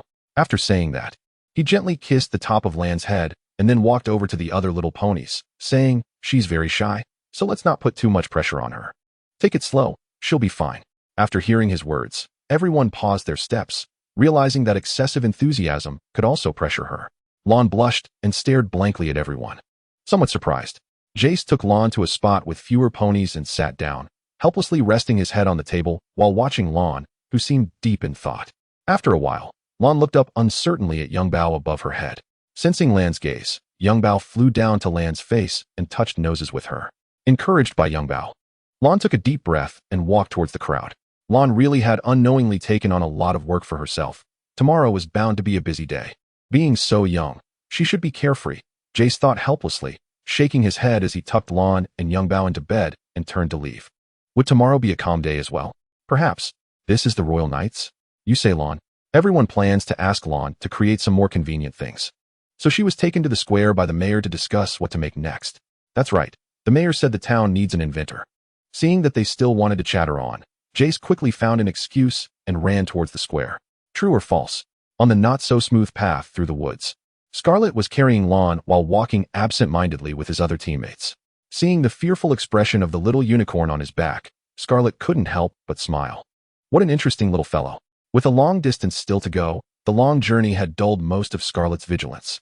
Bored, he carefully observed the little genius rumored to be. Golden hair, pink skin, and blue eyes, a lotus-shaped pink cute mark. While it was quite special, it hardly reached the level of genius, right? Even if she really created a self-learning device, it could only be considered some talent, and it wouldn't be useful as the core pillar of a plan, would it? Thinking of this, Scarlet couldn't help but frown and anxiously scrutinize Lon. Under Scarlet's fierce gaze, Lon became increasingly frightened, and Young Bao, who was perched on her head, looked at the increasingly tense Lon and quickly flew up, glaring angrily at the culprit, Scarlet, saying, "Don't you dare bully Lon." After saying that, she turned and landed on Lan's cheek, softly comforting her. "Don't worry, Young Bao is here. I won't let him bully you." After hearing Young Bao's comforting words, Lon calmed down a bit and nodded at Young Bao. Watching this strange scene unfold before him, Scarlet was somewhat at a loss. This butterfly, or whatever it is, seems to have its own thoughts. The situation seems to be getting interesting. Suddenly, a huge force struck Scarlet, causing him to tumble into a pile of wood and kick up a cloud of dust. Seeing this, Scarlet's teammates quickly looked around warily, while Scarlet slowly got up, shaking his dazed head and angrily shouted towards the source of the energy, "Damn it! Who is it?" As the dust slowly settled, 3 little ponies in white armor with blue edges appeared beside Jace. One pony picked up the unconscious Jace, while the other 2 stood on either side of him. The pony holding Jace checked his condition and then looked up at the frantic Scarlet, saying, "We are the warriors of Pony Maria, the royal knights who protect the safety of all residents of Pony Maria and maintain order." After a pause, he glanced at Lon, who was surrounded in the middle of the formation, and then instructed his 2 teammates with a few words before retreating with Jace, while the other 2 charged towards Lan's group. Seeing their intentions, Scarlet hurriedly rushed to block the 2 royal knights. Looking at the figure in front of them, the 2 royal knights exchanged glances and then instantly disappeared from Scarlet's sight. When they reappeared, all of Scarlet's teammates had been scattered. Just as it seemed Lon was about to be rescued by one of the royal knights, one of Scarlet's teammates suddenly grabbed Lon by the neck. Seeing his teammate's action, Scarlet laughed maniacally and rushed to his teammate's side, shouting at the 2 royal knights who were hesitant to approach, "Come on. Haha, just come a little closer, and we'll kill her." Hearing Scarlet's threat and seeing Lon, who was choking and crying, the 2 royal knights hesitated for a moment and then retreated. Seeing that the royal knights had finally backed off, Scarlet warily watched their every move and then led his teammates deeper into the woods. In the hall, the 3 princesses were discussing something. "Sister, things are getting worse. You need to make a decision soon." "Sigh, do we really have to go to war?" "There's no choice. Cosmic Princess, sometimes things can't be perfect." "Sister, don't compare me to them. I'm not the same." "Cosmic Princess, your sister made the wrong choice only because of loneliness. But we cannot know about them." Sorting her thoughts, the Cosmic Princess looked at the royal knight and said, "Set out a team to ensure safety in various locations. Additionally, track those special teams, and that informant knows something." After thinking for a moment, she glanced at her sister and Princess Melody and then said, "I want to meet her in person." After saying this, she followed the royal knight towards the ward where Jess was located, with Princess Moon and Princess Melody following behind. Pushing open the door, Jess was lying weakly on the hospital bed. When she saw the princesses enter, Jess was about to bow, but the Cosmic Princess quickly supported her and said, "No need for too much formality. I'm here just to understand the situation, you know." Hearing the princess's words, Jess looked puzzled. At that moment, a royal knight approached Jess and said, "What the princess means is the team you encountered." Upon hearing the royal knight's reminder, Jess suddenly became anxious and hurriedly grabbed the royal knight, asking, "How is Lon?" Seeing Jess's anxious expression, the Cosmic Princess looked at her curiously and asked, "Lon? Who is she?" Seeing the princesses staring at her, Jess apologetically released her grip, sat down, and began to recount her past with Lon. From first finding her on the water's surface, to later reviving Ying and restoring her spirit, and then making the chef. After leaving the ward, the Cosmic Princess hurriedly ordered the royal knights to search the now swampy area that had been destroyed to see if there were any survivors. Finally, the tense operation commenced, pursuing the entire Crimson Knight Brigade. At this moment, Lan's situation seemed grim. Back in the Crimson's mind, she looked around but did not see the shadow of Dark Flash, then jumped off the platform and landed on the ground. In her moment of distraction, Crimson thought of many things. Her project had many flaws. First, it required close combat, and its maneuverability was poor, making it difficult to handle flying targets and those with high speed, just like that little pony named Jess. Thinking of this, Crimson couldn't help but grit her teeth, vowing to take care of her next time. After Lon agreed, Crimson turned and ordered several ponies outside to search for Ingbao. After giving the order, Crimson turned back to Lon and said, "Let's eat something first. We need to start working soon." Looking at Crimson, Lon lowered her head, feeling somewhat dejected, as if she had made the wrong decision. But there was no choice. Everyone and Ingbao needed protection, so she couldn't refuse Mr. Crimson's words. After casually eating a bit, Lon followed Crimson to a laboratory. Upon entering, the laboratory was filled with various machines, and a group of ponies was busy working. Seeing the puzzled expression on Lan's face, Crimson pointed to a machine in front of her and said, "Lon, you just need to work with the ponies here and assemble the other machines into this one. Additionally, after completing these, you'll need to make a heart." Hearing Crimson's words, Lon felt a bit confused. A heart? Why only make one heart? Without eyes, ears, mouth, nose, and body, a heart wouldn't serve much purpose, right? Not understanding, she decided to stop overthinking and focus on her work. Genius beyond imagination. In the morning, Crimson was awakened by the alarm clock, tiredly extending her front hoof to turn it off and telling herself that it was morning. After stretching lazily, Crimson kicked off the blanket and walked to the sink, washing her face with cold water, which refreshed her. She walked to the bedside, picked up the auxiliary armor that had been thrown on the ground, and put it on piece by piece before heading out the door towards the laboratory. It seemed that everything was starting to go wrong. A new experiment. Watching the pony carrying the auxiliary armor walk away, Crimson furrowed her brows tighter, shaking her head in frustration, then quickly walked towards the core building. Inside the building, ponies were working in an orderly fashion. Seeing their mechanical way of working, Crimson shook her head helplessly and said regretfully, "These types of ponies are really not useful at all. Exceptional talent is indeed a scarce resource, and those who can help with my project are even fewer." Crimson felt despondent when suddenly, a familiar yet annoying voice came from down the hall. Hey, you really are something. If you're lacking something, just go and find it. As long as you work hard, there will definitely be gains, right? The owner of the voice, Dark Flash, approached with a smile, and seeing Crimson gradually perk up, he revealed a mischievous grin and continued, "Though gains may not necessarily be useful." Hearing Dark Flash's mix of comfort and criticism, Crimson casually looked at him and asked, "What are you doing here? Isn't the destruction from yesterday enough?" Dark Flash, seeing that Crimson still held a grudge against his actions from yesterday, patted his shoulder helplessly and said, All right, don't be angry. I'm here to make it up to you." Upon hearing the word compensation, Crimson looked at Dark Flash with some anticipation. Seeing Crimson's eager gaze, Dark Flash couldn't help but smile and then used the magic from his horn to open a portal in the air. A Pegasus flew out, looking around in confusion. Upon seeing Dark Flash, it angrily charged at him, only to be blocked by Dark Flash's defensive barrier. However, it showed no signs of giving up, continuing to flap its wings and crash into Dark Flash from various angles, truly persistent. After learning about the dangers of the experiment from the researchers, the little Pegasus finally began to feel scared. This part was not taught by parents or school. What should I do? Will I disappear? Will the princess and the royal knights come to save me? Will I be forgotten by everyone? Has everyone already forgotten me? Wouldn't anyone remember me? What should I do? Various doubts flooded her mind, and the sense of fear deepened. Tears couldn't help but flow, and her body started trembling uncontrollably, despair like a spider web. Hope shrouding her heart, which she couldn't shake off. After the researchers finished their preparations, one of them came over and brought the little Pegasus to the experiment table. At this moment, one of the little unicorns standing on the research platform looked at the little Pegasus in confusion and asked, "Hey, who are you? Why are you on the experiment table?" Hearing the sweet voice, the little Pegasus opened her tightly shut eyes, filled with fear. Before her stood a unicorn who seemed younger than herself, looking at her with curiosity. There was none of the pity, sympathy, or disappointment that she saw in the eyes of the surrounding researchers. There was only curiosity. Seeing that she was also standing on the experiment table, was she also an experiment subject? She was so cute. She would definitely be beautiful when she grew up. If I were to get married in the future, I would want to find a pony as beautiful as her. Watching the innocent and pure little unicorn in front of her, the little Pegasus felt her fear slowly dissipating. She then stammered slightly, introducing herself. "My name is Fenya." Upon hearing Fenya's introduction, the little unicorn smiled and said, "Fenya, I like maple leaves. Red maple leaves are beautiful. By the way, my name is Lon." After saying this, she raised her hoof towards Fenya. Seeing the hoof extended by the unicorn who called herself Lon, Fenya nervously shook her hoof and then corrected her. "It's Fenya, not maple tree leaves, but wind as in tornado."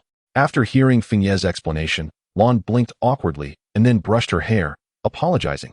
Sorry. I didn't mean to mispronounce your name." Seeing Lan's sincere apology, Fenya waved her hoof and said casually, "It's okay. My classmates and teachers reacted similarly the first time they heard my name." Suddenly, Fenya realized the issue, leaned closer to Lon anxiously, and whispered in her ear, "We are both experiment subjects.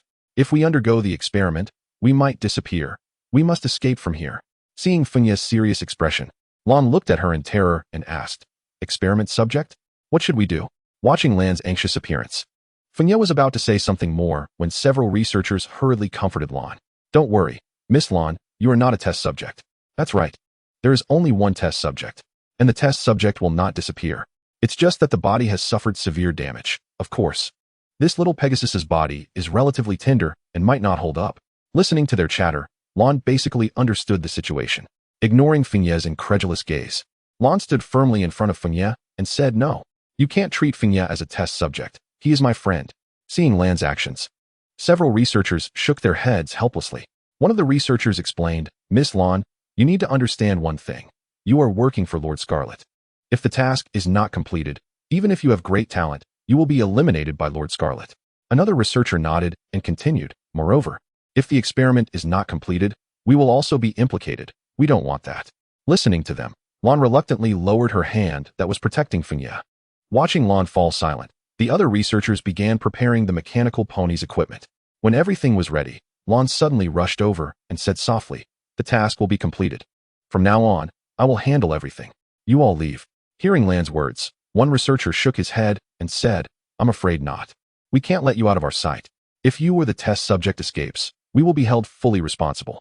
The researchers rejected Lan's request, while Lan anxiously bit her lip, deep in thought. After a moment, she turned to Fengya and said, "Don't worry, I'm here." After saying that, she stopped talking and began to adjust the equipment. When the other researchers tried to help, Lan shook her head and expressionlessly said, "I will handle everything. Don't touch anything." Seeing the change in Lan's demeanor, the researchers stepped back and ceased their actions. Watching the excited Lan and Fengya embrace each other, the researchers' anxiety grew stronger. They had to alert Lord Scarlet. A perfect design. The clock on the wall pointed to 6:30 in the morning. Lan couldn't wait to sneak into the lounge and tiptoe to the bedside. Looking at the sleeping Fengya, she quietly leaned close to his ear and softly called out, "Fengya, wake up and play with me." However, Fengya showed no response to Lan's gentle call, still sleeping soundly, though his ears twitched slightly from the warm breath Lan blew. Seeing that Fengya was in deep sleep, Lan frowned, then seemed to think of something. With a smile, she walked out of the lounge and closed the door behind her. Hearing the sound of the lounge door closing, Fengya furrowed his brow uncomfortably and only relaxed once the door was fully shut. At that moment, Scarlet was in the assembly room, examining the auxiliary armor form of the mechanical ponies. Unable to contain her curiosity, Scarlet rushed in and started playing with them. After a stalemate for a while, Scarlet was ultimately subdued by the ponies clad in the new auxiliary armor. Filled with anticipation, Scarlet donned the new auxiliary armor, quickly familiarized herself with its functions, and began trying out its features. Flying and magic were what Scarlet looked forward to the most. After a simple magical energy recharge, Scarlet initiated a flying attack. The mechanical horn didn't require the gathering of magical energy. It directly converted the injected magical energy into an energy beam for firing.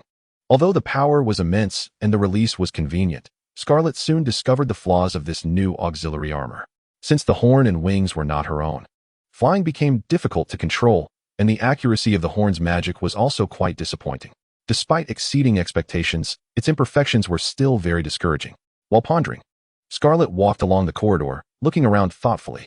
She felt that the key to solving the problem had come to her mind, but her thoughts remained vague and elusive. Frowning in concentration, she unknowingly arrived at the door of the room where Lan and Fengya were. Laughter from inside floated into Scarlet's ears. "What is that sound, Lan?" Hearing Lan's voice, Scarlet paused for a moment. Then a smile crept onto her lips as she pushed the door open with her front hoof. "Bad? How bad could it be?" Hearing Scarlet's words felt like a cold bucket of water was thrown over Lan, extinguishing her eagerness to see Yingbao immediately. She then looked at Scarlet, unsure of what to say. Watching Lan calm down, Scarlet smiled and looked into Lan's eyes, softly saying, "Miss Lan, if you want to see your pet, no, your friend, you need to create a mechanical core immediately. Once the mechanical core is completed, you can meet your friend Ying." Glancing at Scarlet, Lan hesitated and stole a look at the curled-up Fengya nearby, saying hesitantly, I don't want to create something that harms others. And you are the bad guys. If I work for you, I will become a bad guy too." After saying this, Lan stared dejectedly at the image on the wall and fell silent. Observing Lan's demeanor, Scarlet revealed a manic smile, then raised her hand to the communication system on her wrist and said, "I really like this butterfly's wings. Take them off for specimen collection." As soon as Scarlet finished speaking, an experimenter leaped into the image on the wall. The experimenter grabbed Yingbao's wings and pulled hard, with his tugging, accompanied by Yingbao's screams. Part of her wings and body were ripped off, and magical energy spilled from the wound, scattering like snowflakes. The image of Yingbao then weakly said, "It hurts, Lan. It hurts so much. Am I going to die?" Hearing Yingbao's painful groans and weak pleas for help transmitted through the device on the wall, Lan completely broke down. She desperately reached out towards the image of Yingbao on the wall, wanting to help her, but could do nothing, stretching her hands in despair. A wave of pain surged in her chest, and her consciousness began to blur. Is it finally over? Filled with despair, Lan fell into a deep sleep. At that moment, Scarlet was still shouting hoarsely at Lan, "Hey, have you made a decision?" Watching the silent Lan, Scarlet became somewhat irritated. Then she grabbed Fengya by the neck and lifted him up, loudly asking Lan, who lay motionless on the ground, "Make a decision. If you don't create the mechanical core, that disabled butterfly and this little Pegasus will be disposed of. Looking at the silent lawn, Scarlet snorted coldly and gradually increased her grip on Fenya's neck. Fenya struggled against Scarlet's hand around his throat, but it seemed futile. His throat became increasingly constricted, and the scene before him gradually blurred. If Lon had not been allowed to refuse working for the bad guys from the start, just as Fenya was about to lose consciousness, a shadow flashed by. Scarlet was suddenly pushed against the wall by a tremendous impact. A bit surprised, she shook her head and slowly got up, focusing on the shadow, only to find that it was a mechanical pony. A bit taken aback, she looked at the mechanical pony and cautiously took a step forward, seeing Scarlet's movement. The mechanical pony quickly positioned itself in front of Lon and Fenya, separating them from Scarlet. Watching the mechanical pony's seemingly contemplative actions, Scarlet smiled, then raised her head and charged toward the mechanical pony. After a simple exchange of blows, the smile on Scarlet's face grew wider. Step by step, she began using the weapons from her auxiliary armor. As the battle progressed, the mechanical pony learned how Scarlet used her weapons as expected and began counterattacking with the weapons hidden within its body. Although the fight was becoming increasingly strenuous and Scarlet was being overpowered by the mechanical pony, she showed no signs of tension. On the contrary, she seemed quite pleased. An unexpected situation. It had been several days since I last visited the Crimson base. Staying in my own tense and oppressive base was becoming unbearable, and I felt a strong aversion to it. After finishing a few tasks, I quickly used mental teleportation to escape outside the base. Cautiously looking around, I breathed a sigh of relief upon noticing the absence of the magical energy fluctuations from the group of little ponies in the base. I then used mental teleportation to various unrelated places. After completing these seemingly pointless tasks, I focused my mind and instantly arrived at the Crimson base. No matter how powerful one is, the mind determines the outcome. In the town square, a little Pegasus was talking to his mother. The mother adjusted the little Pegasus's clothing and warned, "Fenya, be careful, absolutely do not expose your wings." Although he didn't understand why his mother wouldn't tell him the reason behind her warning, he figured there must be some unspoken reason. Thinking of this, Fenya forced a smile and said to his mother, "It's getting late, I have to go." After saying this, he stepped out of the town. Leaving the town, Fenya entered a forest. Walking along the path in the forest, he began to reflect on everything that had happened recently. Being captured in that terrifying place and meeting the adorable little unicorn Lon, was it all a dream? It must have been, as there was no way to prove it was real, and everything felt so vague, as if he could completely forget it if he chose not to think about it. After calming himself down, I took a deep breath and left the room. I saw the unicorn team already lined up and ready to depart. I nodded, feeling slightly relieved that there was at least something going right. I then whispered to the leading unicorn, "The mission begins." Upon hearing my command, the leading unicorn cast a spell first, instantly disappearing from the spot. The other unicorns followed suit, casting their spells, and in an instant, the entire castle was left with only a few unicorns remaining behind. Watching all the unicorns depart, I immediately used mental teleportation to vanish from the spot. When I reappeared, I was with a group of unicorns in a desolate area. Although the signs of clearing weren't very obvious, the barren landscape seemed unreasonable. It wasn't the Gobi Desert or anything like that. It was clear that my team still needed more practice in covering their tracks. After taking a glance at the situation of the members around me, I calmly said, "Let us begin." Upon receiving my command, the first members to arrive and stay behind began to report the situation. After a round of discussions, I appeared to grow somewhat impatient, so I took the initiative to start the action. After casting spells several times, it seemed that the situation had not improved. After talking with the unicorn next to me, I began to work with the other unicorns to cast spells together. The massive energy ball crushed everything in its path, and finally, the anticipated miracle occurred. As the energy ball flew along its path, an area began to collapse and explode like a deflating balloon, with countless blue and white energies rushing out like a flood. In an instant, the originally brown-yellow ground transformed into a crystalline color. Just as the words left my mouth, the unicorns, who had been panicking due to the sudden abnormality, quickly reacted upon receiving the command, surrounding the dissipating energy with numerous magical barriers. However, before the unicorns could catch their breath, an even more powerful energy broke through the blockade and surged in again. The pony in charge of managing the team shouted loudly, "Everyone, open your magical barriers." Hearing the command, the group of unicorns skillfully cast spells to create a layer of magical barriers around themselves. Hearing the order from the managing pony, I quickly conjured a barrier as well. After doing all this, I looked towards the ponies at the front, only to find that even the most trained ponies had already turned into ice sculptures. Watching this, I couldn't help but furrow my brows. It seemed a bit unexpected. While I was pondering, waves of energy surged forth in this strange space. As the energy washed over, one magical barrier after another shattered. Looking at the ponies who had turned into ice sculptures just after the barriers broke, I increasingly felt that the situation was dire. Watching the ponies slowly begin to panic, I used magic to amplify my voice and commanded loudly, "Plan initiated. Execute." Upon hearing my shout, the panicking unicorns calmed down significantly. The calmed unicorns reinforced their magical barriers and charged towards the center of the energy fluctuations. As the unicorns acted like moths drawn to a flame, a pathway constructed by countless unicorns gradually extended into the spatial rift. As the leader, I was the first to charge into the space on the other side of the rift. The team cast flight spells, struggling against the piercing cold as we advanced.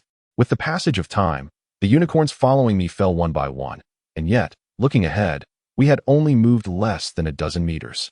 Around us was an incredibly vast emptiness, with thick magical energy spreading into every corner. The visibility was quite poor, and the only clear reference point was the spatial rift not far behind us. I tried to lift my spirits again, and after stabilizing the energy barrier, I continued to search in this chaotic void. I lost track of how long it had been. My limbs had lost all sensation, and the biting cold continually assaulted my consciousness. Just before my mind fell into chaos, I found myself wondering if this was too impulsive. I don't know how long it had been, but when I regained consciousness, I was already outside the rift. Everything finally converged at the most perfect point. Under my command, all the unicorns began to engage in a fierce battle with the energy entity that had appeared outside the rift. Using a special targeting spell, the energy entity was gradually contained under constant consumption until it was completely controlled. After ensuring the energy entity was unable to move and could only occasionally squirm within the small container, I immediately picked it up to prepare for departure. At this moment, several unicorn researchers furrowed their brows as they looked at the energy entity, saying, "Lord Anshang, are you sure this is okay? She is very dangerous, and we don't know when she might break through the magical seal." Hearing the concerns of the unicorn researchers, I waved my hand dismissively and said, "It's fine. I believe Crimson will have a way to completely restrain her." Given my words, the researchers had nothing more to say, as it was my decision. After informing the other members about the subsequent matters, I immediately used mental teleportation to arrive at the Crimson base. Looking at the busy little ponies around me, I shouted, "Crimson, I brought the item. Come and take a look." After saying this, I dropped the energy entity on the ground and leaned against the wall to wait. Before long, Crimson flew over. Looking at the energy entity in front of him, Crimson quickly used auxiliary armor to scan it. After confirming that it was indeed an energy entity, Crimson smiled and said to me, "The storage device has been prepared. Come and take a look." After saying this, he picked up the energy entity from the ground and walked towards the distant passage. Watching Crimson walk away, I hurriedly followed. After walking for a while, we arrived at the end of the passage. I looked at Crimson with a bit of confusion. Seeing my puzzled expression, Crimson patted the floor. Then, the floor at the end of the passage slowly sank downward, taking Crimson and me along with it into the depths of the underground. As the floor stopped sinking, Scarlet and Dark Flash arrived at a special room underground. This room was entirely constructed from thick, special materials, and the materials seemed to be connected to many energy transmission devices. Scarlet slowly walked toward the sphere at the center, and as she got closer, the sphere gradually opened, revealing a sizable space inside. Scarlet then tossed the energy body into the open sphere, which slowly closed, sealing the energy body inside. At that moment, a system prompt sounded from around them. "Energy body loading complete. Activating energy body. Activation complete." Just as the mechanical voice stopped, the sphere suddenly erupted with immense energy, surrounding everything in a terrifying energy wave. Seeing all of this, Dark Flash quickly grabbed Scarlet and teleported them out of the underground energy room to the surface base. Scarlet looked in surprise at the passage to the energy room, which seemed to have been completely sealed off. Dark Flash glanced at the ice-encased energy room passage and shrugged helplessly, saying, "It seems like we failed." Pushing aside his bewilderment, Dark Flash patted the stunned Scarlet and comforted her, saying, "It's also my fault for not explaining how terrifying it could be." After saying this, Dark Flash suddenly heard Scarlet's laughter. He quickly turned to look at her, who was excitedly smiling. Dark Flash was somewhat worried that he had driven her crazy. Scarlet ignored Dark Flash's confusion, brushed his hand aside, and excitedly said, "We succeeded. No, it's much better than expected." Listening to Scarlet's words, Dark Flash was completely lost.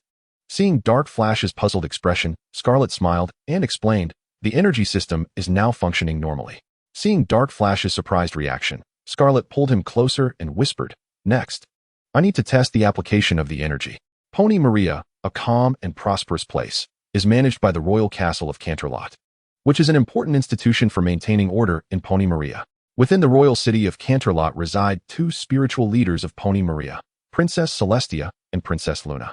As the residence of the two princesses, Canterlot attracts animals from all directions, and the influx of visitors boosts trade, making Canterlot quite prosperous. Even the nearby towns bustling with activity. Of course, this is just the public perception. The true situation remains unknown. Naturally, such matters are left for the town's residents to worry about.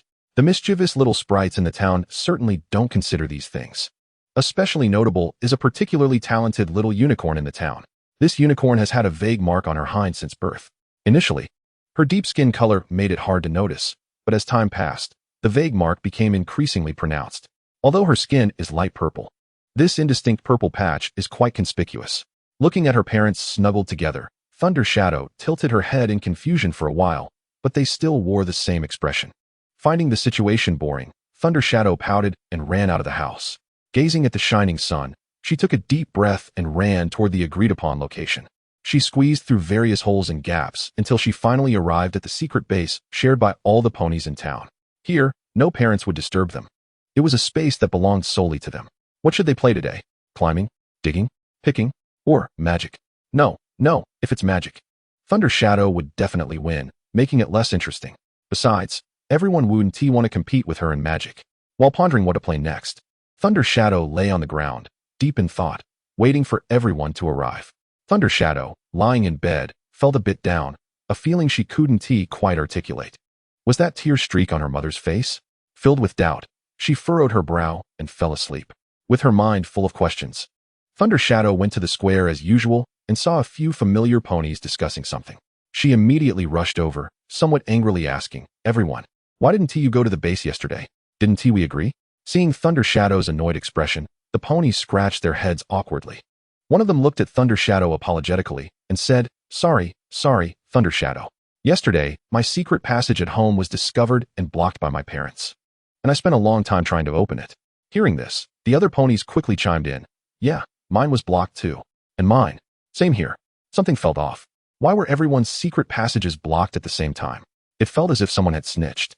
Advanced Mind Teleportation Teaching Introduction to Object Transformation Advanced Object Manipulation Teaching Initiation of Magic Understanding Magic Barriers Intermediate Biology Combination Teaching Detailed Magic Imprinting Compilation of Simple Magic Advanced Teaching Advanced Magic Practice Teaching. Looking at the stack of magic books in front of her, Thunder Shadow felt overwhelmed. She turned to look at the nearby bookshelves, which seemed to be filled entirely with magic books. Was there really that much to learn? No, she couldn't think about failure before even trying. Shaking her head to dispel those negative thoughts, Thunder Shadow climbed down the stairs, grabbed a few advanced books and compilations on magic, and walked toward the counter. Crossing the street, she entered a small alley. Then, with the books in hand, Thunder Shadow arrived at the secret base. Looking at the empty secret base, she couldn't help but think of everyone and quickly shook her head to clear her mind. Thunder Shadow reassured herself, saying, "What I need to do now is study magic." Slowly opening the books, she began to take an interest in the magic described within. Although some words were difficult to understand, it didn't hinder her learning. Time passed minute by minute, and Thunder Shadow was still diligently studying, seemingly entering a certain state. Before she knew it, it was nearly evening. Listening to the chirping of insects around her, Thunder Shadow finally snapped back to reality. Looking at the darkening sky, she anxiously hugged her books and ran toward home. Suddenly, Thunder Shadow was startled. She found herself at her front door. Confused, she looked at the sky. The moon had just risen. Given the distance she had traveled and the speed at which Princess Luna raised the moon, it shouldn't have been possible to arrive so quickly, right? Filled with doubt, Thunder Shadow walked into the house, and in her parents' astonished gazes, she placed the stack of books on a chair and began to explain the situation. In the morning, before the sun was raised by Princess Celestia, Thunder Shadow was already up in a hurry. After a quick wash, she began to study again. Returning home, Thunder Shadow unexpectedly wanted to sleep with her parents. Due to the events of the previous day, Dark Armor and Rainy didn't refuse. Holding her parents tightly, Thunder Shadow fell asleep with a smile on her face. Last night, she had a sweet sleep while hugging her parents and seemed to have had a wonderful dream.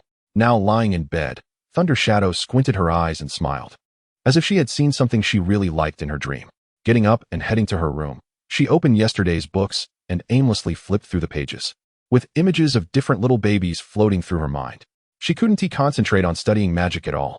Feeling powerless, she lay on the books, bored, gathering magical energy at the tip of her horn, releasing magic aimlessly around the room, transforming various objects into all kinds of things. However, instead of feeling joyful about learning new magic, Thunder Shadow only grew more anxious. Watching Mr. Patch walk away, Thunder Shadow hurriedly rushed to her father, putting on a pitiful expression. Seeing his daughter's eager look, Dark Armor shrugged helplessly and said, "You can look, but don't touch anything carelessly." With permission granted, Thunder Shadow excitedly nodded and followed her father to the center of the living room. The sky was overcast with dark clouds, and rain was falling. It seemed that the Pegasi were busy today. In Lei Ying's bedroom, the energetic Patina curiously watched the first rain she had ever seen since her birth. As she observed the raindrops quickly falling to the ground and splashing up, Patina really wanted to get closer for a better look. Without hesitation, she slowly approached the rain. However, she was stopped right at the window. Her blank mind had no idea what glass was, so she kept trying to pass through the window to see outside. After numerous attempts, Patina stubbornly continued to push towards the outside. At that moment, Lei Ying, who had still not woken up, was disturbed by the noise of Patina and the rain outside. Rubbing his somewhat sore eyes, he began searching for Patina around the bed. Confused, he looked around until he finally spotted Patina at the window. After finding Patina, Lei Ying hurriedly climbed to the head of the bed, leaned close to the window, and picked Patina up. Looking at Patina's puzzled expression in his arms, Lei Ying felt an indescribable emotion and affectionately rubbed her cheek. After a while, Lei Ying thought of something and took Patina out of the bedroom. After washing up together, they went to the living room to patiently wait for their parents' guidance. Seeing his wife's helpless expression, Jia gently stroked her back and said, "Don't worry, leave the troublesome matters to me." After speaking, he supported his disappointed wife and walked into the living room. Observing the sudden commotion, Lei Ying quickly hugged Patina protectively, looking terrified at everything happening. "Dad, what's wrong? Why is Dad, who has never lost his temper, angry this time? Who made Dad mad? Is it because I didn't sleep well last night and Dad found out?" As the magical energy collided with Jia, it erupted with a huge arc of electricity, and the crackling sounds echoed for a while until Lei Ying stopped casting magic. Holding Patina, Lei Ying jogged to the door of his parents' bedroom and shouted inside, "Mom and Dad, Mr. Pashi is here." Hearing the sudden voice from outside, Jia and Lei Ying hurriedly released their embrace and went to the door to open it. Another morning dawned, and Lei Ying yawned, stretching and opening his eyes. He looked at Patina, who was still full of energy, crawling around on the bed, and couldn't help but smile with satisfaction. It seemed that yesterday's advice had worked a little. He never expected Patina to understand him. After picking up Patina and gazing into her innocent eyes, he became a bit mesmerized. Hearing his father's call, Lei Ying quickly moved to wash up and prepare to feed Patina. In the next moment, he stumbled and fell out, hurriedly protecting Patina in his arms as he rolled into a pile of garbage. Standing up with his head full of trash, he quickly looked at Patina in his arms, only to find her excitedly clapping her little hooves. Confirming that Patina was unharmed, Lei Ying looked around and discovered that his bedroom was in a mess. He shot a somewhat reproachful glance at Patina, then began to use his magical skills to tidy up the room. After using magic to clean, the room was soon organized neatly. Looking at the now orderly room, Lei Ying nodded in satisfaction. He then planned to wash up with Patina, but noticed that Patina seemed a bit sluggish, as if she had been wronged. Seeing Patina's pitiful expression, Lei Ying felt a pang of heartache and gently stroked her in an attempt to comfort her. However, no matter how hard he tried, Patina seemed to show no signs of improvement. With a helpless sigh, Lei Ying used magic to make the room messy again, then looked at Patina's little face. However, contrary to Lei Ying's expectations, Patina still looked downcast.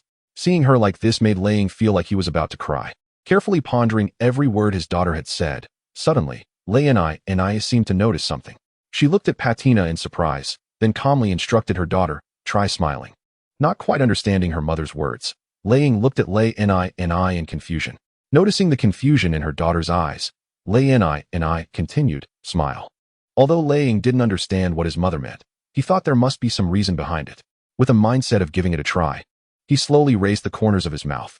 Suddenly, Patina also began to smile. Faced with this sudden change, Lei Ying, who was completely at a loss, looked at Lei Ying in confusion. Smiling, Lei Ying explained, "Actually, Patina isn't unhappy with cleanliness. She was just scared by your angry expression. Surprised, Lei Ying glanced at Patina, then looked into his mother's eyes and said doubtfully, "She was scared by my angry look?" Seeing his mother nod, he still found it hard to believe, but it was the only explanation. Feeling relieved, Lei Ying finished washing up with Patina and then took her to the dining table to start feeding her. Watching Patina suck eagerly on the bottle, Lei Ying became a bit lost in thought. Fortunately, his parents called her, or she would have missed breakfast. After breakfast, seeing the clear weather outside, Lei Ying decided to take Patina out for a walk. After preparing some safety gear, he took Patina out of the house. Arriving in town, Lei Ying wandered in front of various decorations, introducing them to Patina. Although Patina couldn't understand at all, seeing her cheerfully bouncing around, Lei Ying felt that what he was doing was not meaningless. Watching Lei Ying seemingly completely forget about learning magic, and Shan couldn't help but furrow her brows and said discontentedly, "Huh? Have you forgotten the cruelty of this world?" Looking at the little baby in Lei Ying's arms, she continued, "For her, can you give up other friends in your family?" Gradually, Lei Ying began to grasp the issue in Shan's words and asked in confusion, "What do you mean?" Seeing Lei Ying's nervousness, and Shan couldn't help but smirk and said teasingly, "Huh? You still don't get it? If you continue to be so idle." Looking at Lei Ying's anxious face, and Shan arrogantly said, "When the resentment of the little ponies in this town towards your parents accumulates to a certain extent, they will destroy you and your family completely." Breathing heavily and pondering in Shan's words, Lei Ying countered with the last bit of hope, "That won't happen. Everyone just doesn't like me." Sensing the wavering belief in Lei Ying's heart, and Shan smiled and leaned closer, lifting her lowered head and staring into her eyes. Lowering her voice to say, "Is that so? Then why do they want to exclude someone who hasn't done anything? Are they evil?" As her gaze began to wander, Lei Ying muttered to herself, They're not evil." Like a plot unfolding, and Shan continued to smile and said, "That's right, they're not evil. But they are tormenting you. Why? Because they hate your parents." Seemingly unable to think, Lei Ying quietly allowed Shan to manipulate her. Watching Lei Ying completely get into the state, and Shan whispered in her ear, "They will crush everything you have. You need stronger power. Power strong enough to restrain them all. So become stronger." Just as she was about to finish speaking, a gray-white shadow flew up and hit in Shan's face. Stumbling and falling to the ground, holding her dizzy, buzzing head, and Shan felt that something was amiss. Looking at the small figure hovering in the air, and Shan struggled to remain conscious and said fiercely, "You little brat, not bad. Ugh, you interrupted me at the last step. How annoying. Next time, I won't give you a chance." Feeling her body swaying and about to collapse at any moment, and Shan hurriedly used mind teleportation to leave. Watching the disappearing villain, the gray-white figure anxiously flew in front of Lei Ying. Seeing her face full of pain, the gray-white figure wailed as it landed on her face, then affectionately rubbed its cheek against Lei Ying's cheek, comforting her in its own way. After an unknown amount of time, Lei Ying woke up to find Patina resting on her face. Upon seeing Lei Ying awake, Patina excitedly hugged her face. Looking at Patina with a haggard expression, Lei Ying, feeling down, walked home while holding her. After greeting her parents upon returning home, Lei Ying rushed into her bedroom, placed Patina on the bed, and prepared some toys for her. Then, Lei Ying took out the magic book she had thrown in the room earlier. Seeing that Lei Ying was ignoring her, Patina flew up in grievance, circling above Lei Ying's head. However, after glancing at Patina above her, Lei Ying resolutely continued to study magic. With a furrowed brow, Lei Nini looked at her husband beside her, only to find him seemingly lost in thought as well. It was still a sunny morning, but Lei Ying's home was filled with a somber atmosphere. Having woken up early, Lei Ying was now deeply engrossed in flipping through her magic books, as if some urgent issue was pressing her. Concerned, Lei Ying's parents came to her bedroom door early in the morning, looking worriedly at their tirelessly studying daughter. Beyond their concern, they felt more confusion and doubt. What was troubling Lei Ying? Why was she suddenly so invested in her magic? Just a few days ago, she had been nothing but a playful child. Watching his wife's worried expression, and Jia led her downstairs. In the living room, and Jia furrowed his brow and said, "Nini, although we don't know the reason, Lei Ying's current state is definitely not normal. We don't know why she has changed like this. But let's not rashly disturb her until we find out the reason." Facing her husband's warning, Lei Nini looked upstairs with a troubled expression and retorted, "But I can't help but worry about Lei Ying like this. I think I can talk to her." Although understanding his wife's feelings, and Jia could not agree with their daughter's situation and looked at her firmly, saying, "No." Despite her husband's refusal, Lei Nini still persisted, saying, "But." And Jia interrupted her sternly, "No buts." Looking at her husband, whose heart was as hard as iron, Lei Nini didn't know what to say and helplessly sat down on a chair, tears falling to the ground unconsciously. In the garden, by the fountain, in the playground. On open land, in the cave, in the fruit grove, by the stream, near the abandoned treehouse, in the alley. And in that secret base hidden behind the house and bushes. And Jia searched all the places he could think of, but found no clues. Could it be that Lei Ying suddenly wanted to learn magic? Of course not, although he found no evidence to confirm it. And Jia had discovered quite interesting magical fluctuations in various places. After confirming his target, Jia angrily used mind teleportation to arrive at the hospital, completely ignoring the gazes of the surrounding ponies. He tried to sense the location of that special fluctuation again, and then used mind teleportation to arrive in front of it. Taking a deep breath, Jia looked up at Inshan, his eyes colder than ever. Faced with the stark contrast of emotions from Jia, Inshan stared at everything in a daze. In the next moment, a massive energy surged from Jia, crushing everything in its path as it approached Inshan. In a hurry, Inshan used mind teleportation to dodge the attack, floating in the air behind the hospital. Staring in shock at the giant hole left in the hospital wall, fearfully shifting his gaze to Jia, the instigator of it all. Seeing the energy continuously surging around him, Inshan thought for a moment and decided to leave. He concentrated and prepared to use mind teleportation. However, things were not so simple. Just as Inshan was about to teleport, he found that his body seemed to be wrapped in some kind of energy barrier. He looked in surprise at Jia, who was slowly approaching him from the ground. When Jia reached below Inshan's floating position, he coldly looked at Inshan's fearful expression without saying a word. He gently shook his head, and like a chain reaction, Inshan suddenly smashed down in the direction Jia had shaken his head. Feeling intense pain all over his body, Inshan gritted his teeth. Looking at the approaching Jia in terror, struggling helplessly. Seeing Inshan's futile struggle, Jia seemed no longer willing to waste time. He raised his head and began to release magic. As the magical energy from Jia's horn floated around Inshan, a sphere made of magical energy threads gradually enveloped Inshan. Watching Inshan's terrified expression, Jia softly said, "Don't worry, I won't crush you. I'm going to send you to a distorted space where you will repent for eternity." Hearing Jia's words, Inshan hurriedly looked at his body, which was indeed twisting and slowly disappearing, just as Jia had said. Seeing all this, Inshan anxiously shouted at Jia, "Stop! Don't you want to save your daughter? The magical instructions I implanted in her will lead her to destroy everything, even herself." Looking at Inshan's twisted face from fear, Jia frowned and then stopped casting magic. Watching the magical threads around his body gradually dissipate, Inshan took the opportunity to use mind teleportation while Jia was distracted. Returning home, Jia looked at his wife's worried eyes and didn't know what to say. Feeling down, he walked to Lei Ying's bedroom door, gently pushed it open, and saw Lei Ying still anxiously studying magic. Jia sighed and hugged his daughter's frail body. Although he still felt something urging him from within, Lei Ying sensed her father's helplessness and stopped, turning to hug his neck, asking worriedly, "What's wrong?" Facing his daughter's concerned expression, Jia felt a pang in his heart.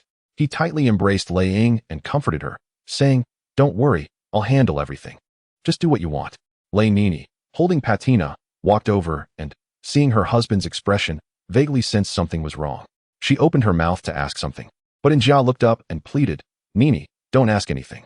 Seeing her usually calm husband showing such an expression, Lei Nini sighed and then smiled as she pressed her forehead against his, saying, "No matter what, I always believe in you." Looking at his gentle wife and equally gentle daughter, Jia finally felt much calmer. He then tightly embraced his daughter and wife, smiling as he said, "For my treasures, I will do my best."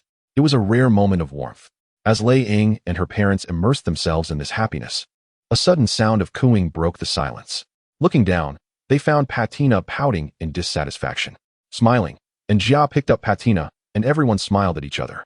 Feeling the smiles of her parents and Patina, Lei Ying experienced an unprecedented sense of happiness. However, it was short-lived, as that anxious feeling slowly crept back in, causing Lei Ying's brow to furrow again. Looking at her parents and Patina, she hesitated for a long time before finally stiffly saying, I need to go study magic now." Jia looked at his daughter helplessly, opening his mouth but not knowing what to say. He looked down at his equally distressed wife and Patina, who were sharing in the same plight. Seeing the pitiful expressions on her parents' and Patina's faces, Lei Ying took a deep breath and then smiled, saying, "All right, just for today. Tomorrow, I will continue studying magic."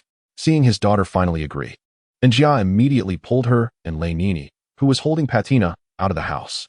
Unlike the joyful situation of the Rakage family, at this moment, Anshan was crouched in a corner, groaning in pain. Looking at his battered body, Anshan gritted his teeth and cursed, "Dark armor. I've remembered you. I won't let your family or your daughter go. I will make you feel despair." Speaking too forcefully tugged at his wounds, and he let out another heart-wrenching scream. Opening his eyes, Rakij instinctively glanced at Patina beside him. Seeing her still by his side, Rakij couldn't help but smile. After getting up and washing up, he noticed it was almost time to rise, so he walked over to the still sleeping Patina and gently called, "The sun is up. It's time to get up and eat." Hearing Rakij's gentle voice, Patina yawned, then stretched out her front hoof, wanting Rakij to pick her up. Seeing how cooperative Patina was, Rakij felt quite relieved. He picked her up and used one front hoof to bring the freshly prepared milk powder to Patina's mouth. Smelling the aroma of the milk powder, Patina opened her mouth and began to suck on the nipple of the bottle presented to her, quietly watching Patina drink. Rakij occasionally wiped the milk that spilled from her mouth. After waiting for a while, Patina finally finished the milk in the bottle. After cleaning her mouth, Rakij took Patina to wash up. After doing all this, Rakij handed Patina over to Rainini's arms. Watching Rakij turn to head upstairs, Patina looked at her with a pitiful expression. Seeing Patina's look made Rakij's heart ache, and he mustered up his spirits to say to her, "Patina, do you remember the promise we made last night? I will definitely play with you when I have time, so please let me focus on my own things for now." Although Patina didn't fully understand Rakij's words, seeing the difficult expression on Rakij's face, she unconsciously lowered her head, not wanting to make things hard for him. Watching his father, mother, and Patina, Rakij couldn't help but shed tears, quickly turning his head away as he walked upstairs. Really, he truly wanted to be with everyone, but he couldn't. He needed to have enough power. If he didn't work hard, everyone. Looking at his daughter's back, Dark Armor walked over to Rainini and raised his front hoof to gently stroke Patina's hair, comforting her, "Don't worry, we'll keep you company until Rakij is done." Forcing a smile at Patina, he noticed she still wore a frown. After returning upstairs, Rakij lay on the bed in pain, sobbing. Suddenly, a wave of magical energy surged beside him. Rakij lifted his head in confusion to see Anshan standing by his bed. Seeing Rakij in pain, Anshan couldn't help but feel excited. Suppressing the thrill of revenge, Anshan adjusted his emotions and looked at Rakij, saying, "Are you okay? How's your magic training going?" Rakij was somewhat surprised by Anshan's sudden appearance and hurriedly wiped his tears, jumping off the bed with a frown of confusion, asking, "Are you Anshan? What happened to your injuries?" Noticing Anshan's panicked tone, Rakij became even more confused, staring at Anshan with a puzzled expression. After a long explanation that Rakij couldn't grasp, Anshan helplessly pointed out the window towards the town and further explained, "It's them. I just suggested in the square that you and your family could live in peace, and they ended up beating me like this. They've completely gone mad. Do you have the ability to fight back against them?" Although Rakij had been practicing magic, he had never thought of fighting back. Seeing Rakij fall silent, Anshan pressed further, "As long as you have power, you won't be afraid of them. I've formed a team with a bunch of guys in the town, and if you join us, we can stand against them. That way, you won't have to worry about your family." Just as Rakij was surprised by Anshan's words and actions, the bedroom door was pushed open by Dark Armor, followed closely by Rainini carrying Patina. Looking at his parents' worried expressions and Patina's aggrieved demeanor, Rakij's heart ached uncontrollably. Even if it meant giving up everything, he had to protect them. Absolutely. With determination, Rakij's gaze became resolute as he seriously said to his parents, "Mom, Dad, I'm going to participate in the Royal Knight selection. I'm leaving tomorrow."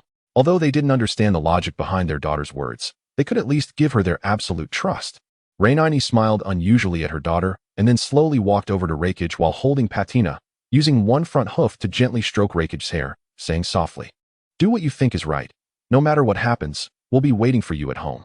Surprised by his wife's unexpected response, Dark Armor awkwardly smiled and scratched his head, saying, "Nini, you finished what I was going to say, and now I don't know what to say." Seeing the atmosphere in the house filled with laughter again, Rakij's worries gradually faded away, and he finally returned to his original self. How wonderful it was. In a dark place, Anshan endured the excruciating pain that occasionally pierced through his body, gritting his teeth as he looked around. Observing the dark and filthy surroundings, Anshan couldn't help but curse, "Dark Armor. Rakij, you two father and daughter are quite something." He forcefully threw an object beside him and continued, "Damn it. What royal knight? Wanting to become a royal knight or something. You should have just joined my shadow squad, thinking they could be some royal knight. Damn it. Damn it. If I had directly completed the magic command injection back then." He grabbed another object and hurled it into the distance. The movement aggravated his wounds, causing unbearable pain once again. After a while, When the pain finally eased, Anshan shouted angrily, "Don't think that just because the magic command wasn't fully injected, you can escape my grasp. I can still control everything." Thinking of that gray shadow made Anshan furious, and he cursed angrily. That little thing. If it hadn't rushed over suddenly, the magic command wouldn't have been interrupted. Damn it, damn it, damn it. Suddenly, his voice stopped abruptly, and in the darkness, Anshan smiled eerily and said softly, "Don't worry about me. Even if I become a demon, I will definitely eat you all. Getting involved with me is your greatest misfortune." He then used mental teleportation again, not knowing where he ended up, hidden in a dark and secret place. Anshan finally calmed down a bit after an unknown amount of time.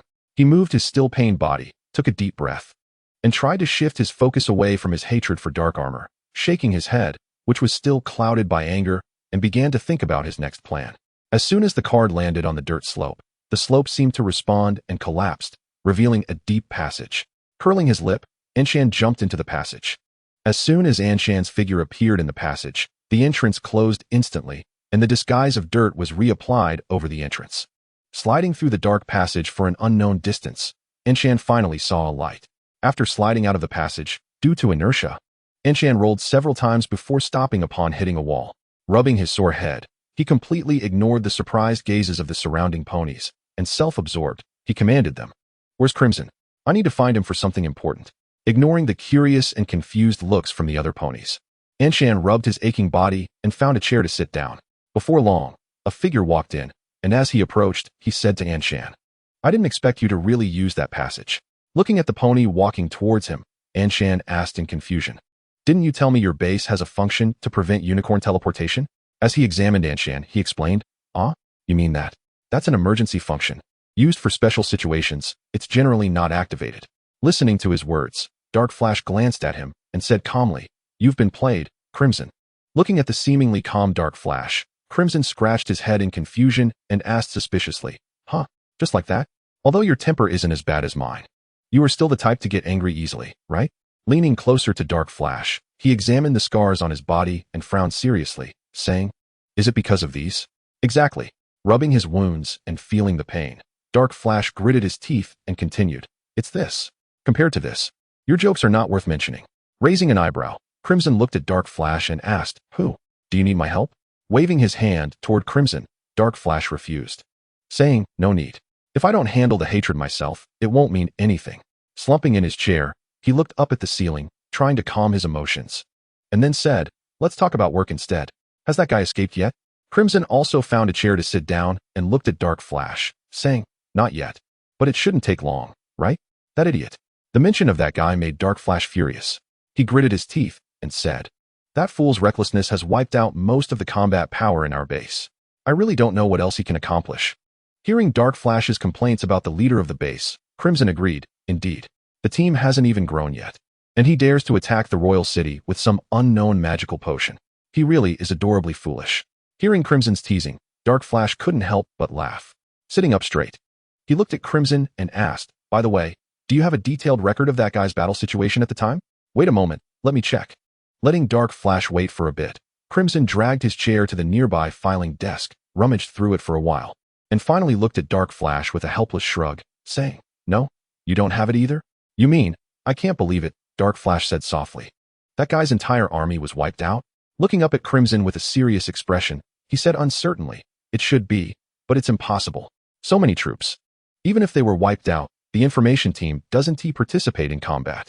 They should still be there, right?" Staring at the ground thoughtfully for a while, Crimson looked at Dark Flash seriously and said, "But there's another possibility. The information team could have fallen too. It's not impossible."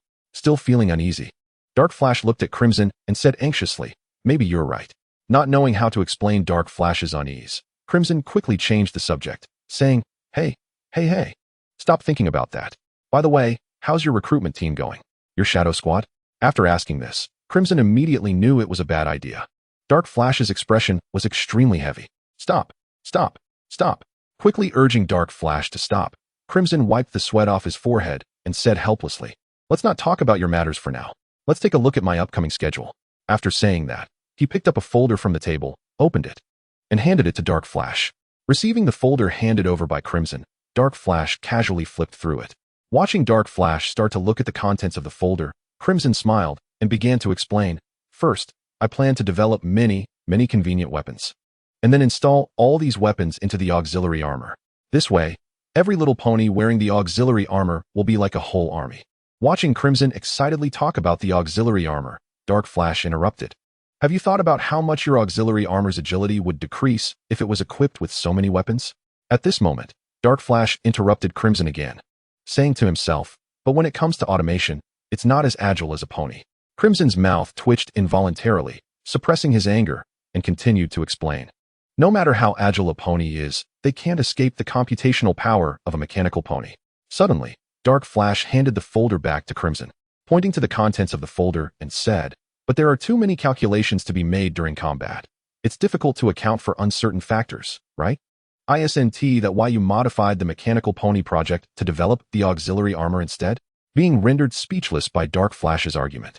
Crimson looked at the data on the folder and finally slumped in his chair, dejectedly saying to Dark Flash, okay, I'll think about it again. Seeing Crimson become dejected from his own criticism, Dark Flash hurriedly comforted him, saying, actually, there's still a good plan behind this. Huh, with some interest. Crimson lifted his head, looking at Dark Flash and asking, is that so? What is it? Once again handing the folder to Crimson. Dark Flash pointed to the plan on it, saying, it's this distorted energy cannon. If successfully developed, with just one shot, it can distort and completely crush a mountain, leaving nothing behind. Plus, we can also make a small version of the distorted energy cannon, which is quite practical. Huh. Looking at Dark Flash's excited demeanor with disdain, Crimson scoffed, what is this garbage project? It has no feasibility at all. I designed it to be underground near a distant town. Such an unstable thing is of no value whatsoever. Regarding Crimson's lack of enthusiasm, Dark Flash frowned and said, how can you say that? It's precisely because it's unstable that it shows its power. If we successfully research it, we can go directly to negotiate with Canterlot. You really are daydreaming. Crimson retorted, that unstable thing has already harmed my base. Do you want it to completely destroy my base next time? I know it's very powerful, and once fully controlled, its power would be astonishing, but the premise is whether it can be controlled. Just thinking about that incident still gives me chills. Seeing Crimson's expression, Dark Flash finally thought of the negative implications and looked at him apologetically, saying, sorry, I didn't think that far. Indifferently waving his hoof at Dark Flash. Crimson took the folder back and pointed at it, saying, the project on page 4, the distorted energy cannon, I haven't given up on it. It's just too dangerous. Thinking about it now still scares me. Placing it far away allows me to continue the project while avoiding danger. It's a win-win. After carefully examining the project content on page 4, Dark Flash smiled at Crimson and teased, I didn't expect you to think this through. Taking a deep breath, Dark Flash supported himself on the chair and stood up, looking at Crimson to say goodbye.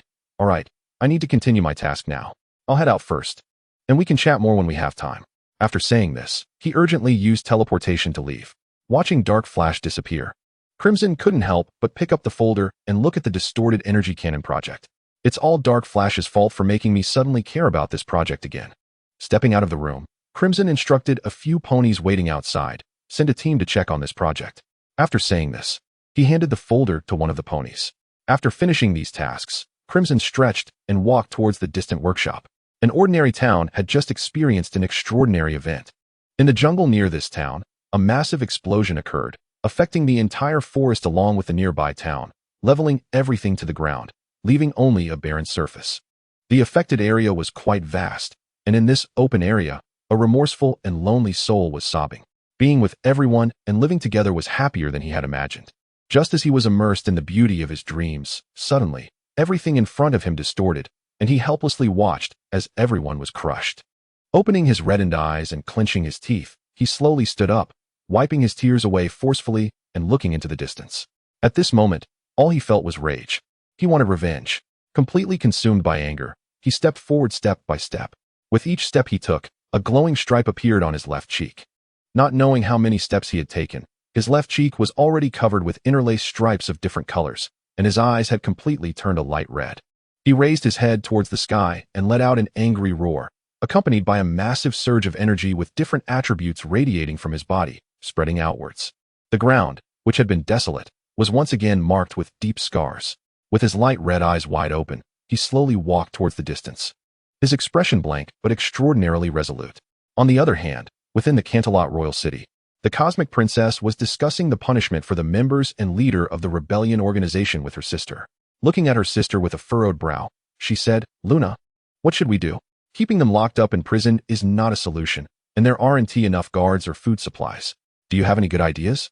In response to her sister's anxiety, Princess Luna showed no reaction, casually suggesting, how about sending them to the gates of hell? It would solve your problem and also provide food for the three-headed dog of hell."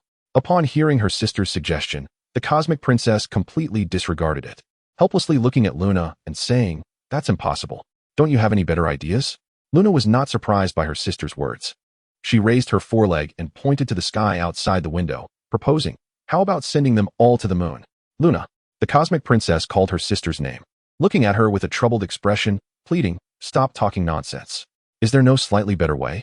Facing her sister's resolute demeanor, the cosmic princess avoided her gaze, turning her back and saying, I'll think about it some more." Seeing her sister trying to evade the issue again, Princess Luna stepped in front of her, frowning and staring into her eyes, saying, "Sister." Before she could finish, the cosmic princess hurriedly called out to the royal knight outside the door, "Captain, are you there? I need your help with something." Then, looking at her sister, she explained, "I think we should first discuss these urgent issues." Sighing helplessly, Princess Luna nodded at her sister, then straightened her posture, waiting for the arrival of the royal knight captain. Before long, a unicorn clad in light golden armor walked in. Steadying himself, he bowed to the two princesses, then respectfully inquired, "Your Highnesses, I am the captain of the Royal Knights, Legion, at your service." Though they had heard Legion's oath many times, the cosmic princess and Princess Luna still felt uncomfortable upon hearing it again. Clearing her throat, the cosmic princess looked at Legion and asked, "Legion, how did the initial patrol go?" Upon hearing that everything was normal, the cosmic princess let out a sigh of relief, then instructed Legion, "That's good. Please send another team of ponies to search these abnormal areas." Watching her sister leave the hall with a helpless expression, Princess Luna shook her head and whispered, "Avoidance is useless. We will have to face this issue sooner or later." She then walked over to the cosmic princess helplessly. Legion left the hall and turned towards the Royal Knights headquarters. Upon arriving at the headquarters and seeing the sparse members inside, Legion shrugged helplessly, then pointed to the remaining 4 ponies and said, "Let's go. We have a mission. Who among you will go to the information room to bring the map?" Noticing her casual demeanor, Legion apologetically said, "Sorry, Jess, I didn't mean to keep you at the headquarters. That said, the enemies we are dealing with are all quite strong." Seeing the resentment from Jess, who suddenly floated over, he quickly changed his tone. "Though you can defeat them, their magic will put you at a disadvantage." Finally relieved after not looking at Jess, Legion pointed to the other ponies and said, all right, move quickly. Every second we delay, those areas are exposed to danger for 1 more second." Seeing the ponies finally don their armor and gather, Legion nodded in satisfaction. However, upon a closer look, he realized, "Where's Jess?" Just as he turned around to look for Jess, he was startled by her sudden appearance behind him. Raising her foreleg, Jess handed over the mission details and map she had retrieved, then excitedly shook her ill-fitting armor, saying, "All right, let's move out." Taking the documents from Jess, Legion glanced at the marked locations on the map, then used a mental teleport to disappear from the spot with the dazed Jess. Arriving at the area that needed to be searched, Jess, who had been overly excited, suddenly found it hard to smile. The search area turned out to be a dense jungle, filled with wild grass and bushes. Seeing the expressions on Jess and the other team members who had teleported over, Legion laughed awkwardly and then tried to comfort them, saying, Actually, this place isn't too bad." However, upon seeing the team members collectively glare at him, he swallowed his next words. Hastily running deeper into the search area, he called back to the team members, "You all split up and assign yourselves to different search areas. And remember not to leave the task range." With that, he accelerated into the depths of the dense forest. For Legion's obvious avoidance behavior, Jess and the other team members silently condemned him. Afterwards, Jess and the team members began to wander aimlessly within the task range, making it look like they were on patrol, not knowing how far they had sensed. Legion suddenly discovered that something peculiar seemed to be hidden under the cover of the bushes and wild grass. After using a sensing spell again, he finally confirmed his suspicion. Approaching the rather strange location, Legion pondered for a moment and decided to try attacking it with magic. First, Legion carefully used magic to slowly move away the bushes, wild grass, and dirt covering the area. After doing this, Legion's brow gradually furrowed. The strange object before him, resembling a passage gate, was rather eye-catching. Although such things could be private items made by a scientist, everything became clear when Legion saw the unique mark on it. That mark was identical to the emblem of the captured rebellion army, to prevent any mechanisms from being triggered if this gate were to be destroyed. Li Jian simultaneously conjured a magical barrier around himself. A massive surge of energy struck the gate, but the gate's reaction surprised Li Jian. As the energy collided with the gate, it slowly began to deform. Then a huge pit was created. Only after Li Jian continued his attack did the gate finally break apart. The shattered gate crashed into the passage with a loud noise, and Li Jian kept a vigilant eye on the passage, seemingly without any mechanisms. Just as he intended to dispel the magical barrier, several massive magical energies slammed into his barrier. With a jolt, the magical barrier nearly broke, but fortunately, Li Jian reacted in time, injecting his magical energy into the barrier, stabilizing it. However, faced with the vigilant expressions of several unicorns, they did not rush to attack. Instead, they stood there blankly, seeming to wait for something. Due to the previous attack, they had consumed a certain amount of magic, so what were they waiting for? Feeling the magical energy in his body recovering, Li Jian still didn't dare to rush in. The opponent's previous attack didn't seem weak. Considering his magical energy consumption and the opponent's condition, Li Jian ultimately decided to retreat. Watching their movements warily, he quietly shifted his body. However, even though the opponents did not directly attack, they showed no intention of letting Li Jian escape. In an instant, several unicorns spread out and surrounded Li Jian. Things were getting a bit tricky. Looking at them helplessly, Li Jian began to consider whether to use mental teleportation. But when he saw the energy arcs flickering on their horns, he abandoned that idea. Although mind transfer is quick, it is ultimately magical energy. If interference occurs while the magical energy is in effect, one might completely lose combat capability. Observing the few unicorns, Li Jian furrowed his brow, feeling the seriousness of the situation even more. If they didn't fight back, they would remain passive indefinitely. After making the decision, just as Li Jian was about to take action, the unicorns suddenly moved away, putting distance between them and Li Jian. Just when Li Jian planned to rush out, an explosion occurred at the spot where the unicorns had been standing. Vigilantly watching the rising dust, Li Jian halted his next move. Before the dust settled, a voice suddenly emerged from within. Captain, have you just been standing there searching? Raising her front hooves to clear the dust, Jess approached with a smile. At that moment, other team members also came over, patting Li Jian on the shoulder before standing around him, watching the unicorns warily. Noticing Li Jian's silence, Jess let out an unhappy snort, then walked towards the unicorns. Stopping, with her back to Li Jian and the teammates, she said, "Let me show you how a land horse fights unicorns," and her figure instantly vanished from sight. In the next moment, Jess appeared behind one of the unicorns. Upon noticing Jess's presence, the other two unicorns quickly shot two beams of magical energy at her. Jess didn't seem to mind the rapidly approaching magical energy. She raised her front hooves and forcefully struck the unicorn in front of her. The unsteady unicorn's swaying body happened to block the two beams of magical energy. Watching the unicorn twitch and fall, the other two unicorns exchanged glances and nodded to each other. In the next moment, the two unicorns stood together, warily staring at Jess. Still looking disdainful, Jess charged straight at them. Facing the incoming energy beams, Jess sidestepped, lowered her head, bent down, turned, and performed a somersault, evading the energy beams and arriving in front of the two unicorns. In their astonished gaze, she kicked them hard. Dusting off her front hooves, Jess leisurely walked back to Li Jian's side. Seeing Li Jian and the teammates stunned, Jess smiled and said, "See, I'm very strong. No, I should say, adventurers are all very strong." While listening to Jess, Li Jian seemed to sense something and quickly concentrated a layer of magical barrier around everyone. Just as the magical barrier formed, several beams of magical energy came crashing in. Watching the trembling magical barrier and Li Jian's strained expression, the other teammates hurriedly infused their magical energy into the barrier. Following the continuous influx of magical energy, several unicorns were launching attack magic one after another. Moreover, more unicorns kept crawling out of the passage to join the assault, making the barrier seem like it wouldn't hold for much longer. What to do? Their attack seemed intent on not giving Li Jian and Jess a chance to retaliate. Mysterious hoofprints. In the forest, Li Jian and the teammates were still trying hard to maintain the magical barrier. However, under the relentless magical attacks from the unicorns, the barrier ultimately couldn't last much longer. Feeling the rapidly depleting magical energy within him, Li Jian glanced regretfully at Jess and sincerely apologized. "Jess, I'm sorry I haven't helped you find Lan yet." Seeing Li Jian and the others struggling, and feeling helpless himself, Jess felt quite guilty. In response to Li Jian's apology, Jess forced a smile and frowned, saying, "I'm the one who should apologize. I can't help, and searching for Lan is my own matter." I should be grateful for your help, not complain. Let's save the thanks for after we escape. Li Jian, filled with confidence, turned to face the group of unicorns, took a deep breath, and decided to go all out. He planned to convert all his energy into attacking magic and unleash it at the enemy, then use mind transfer while they were busy dealing with it.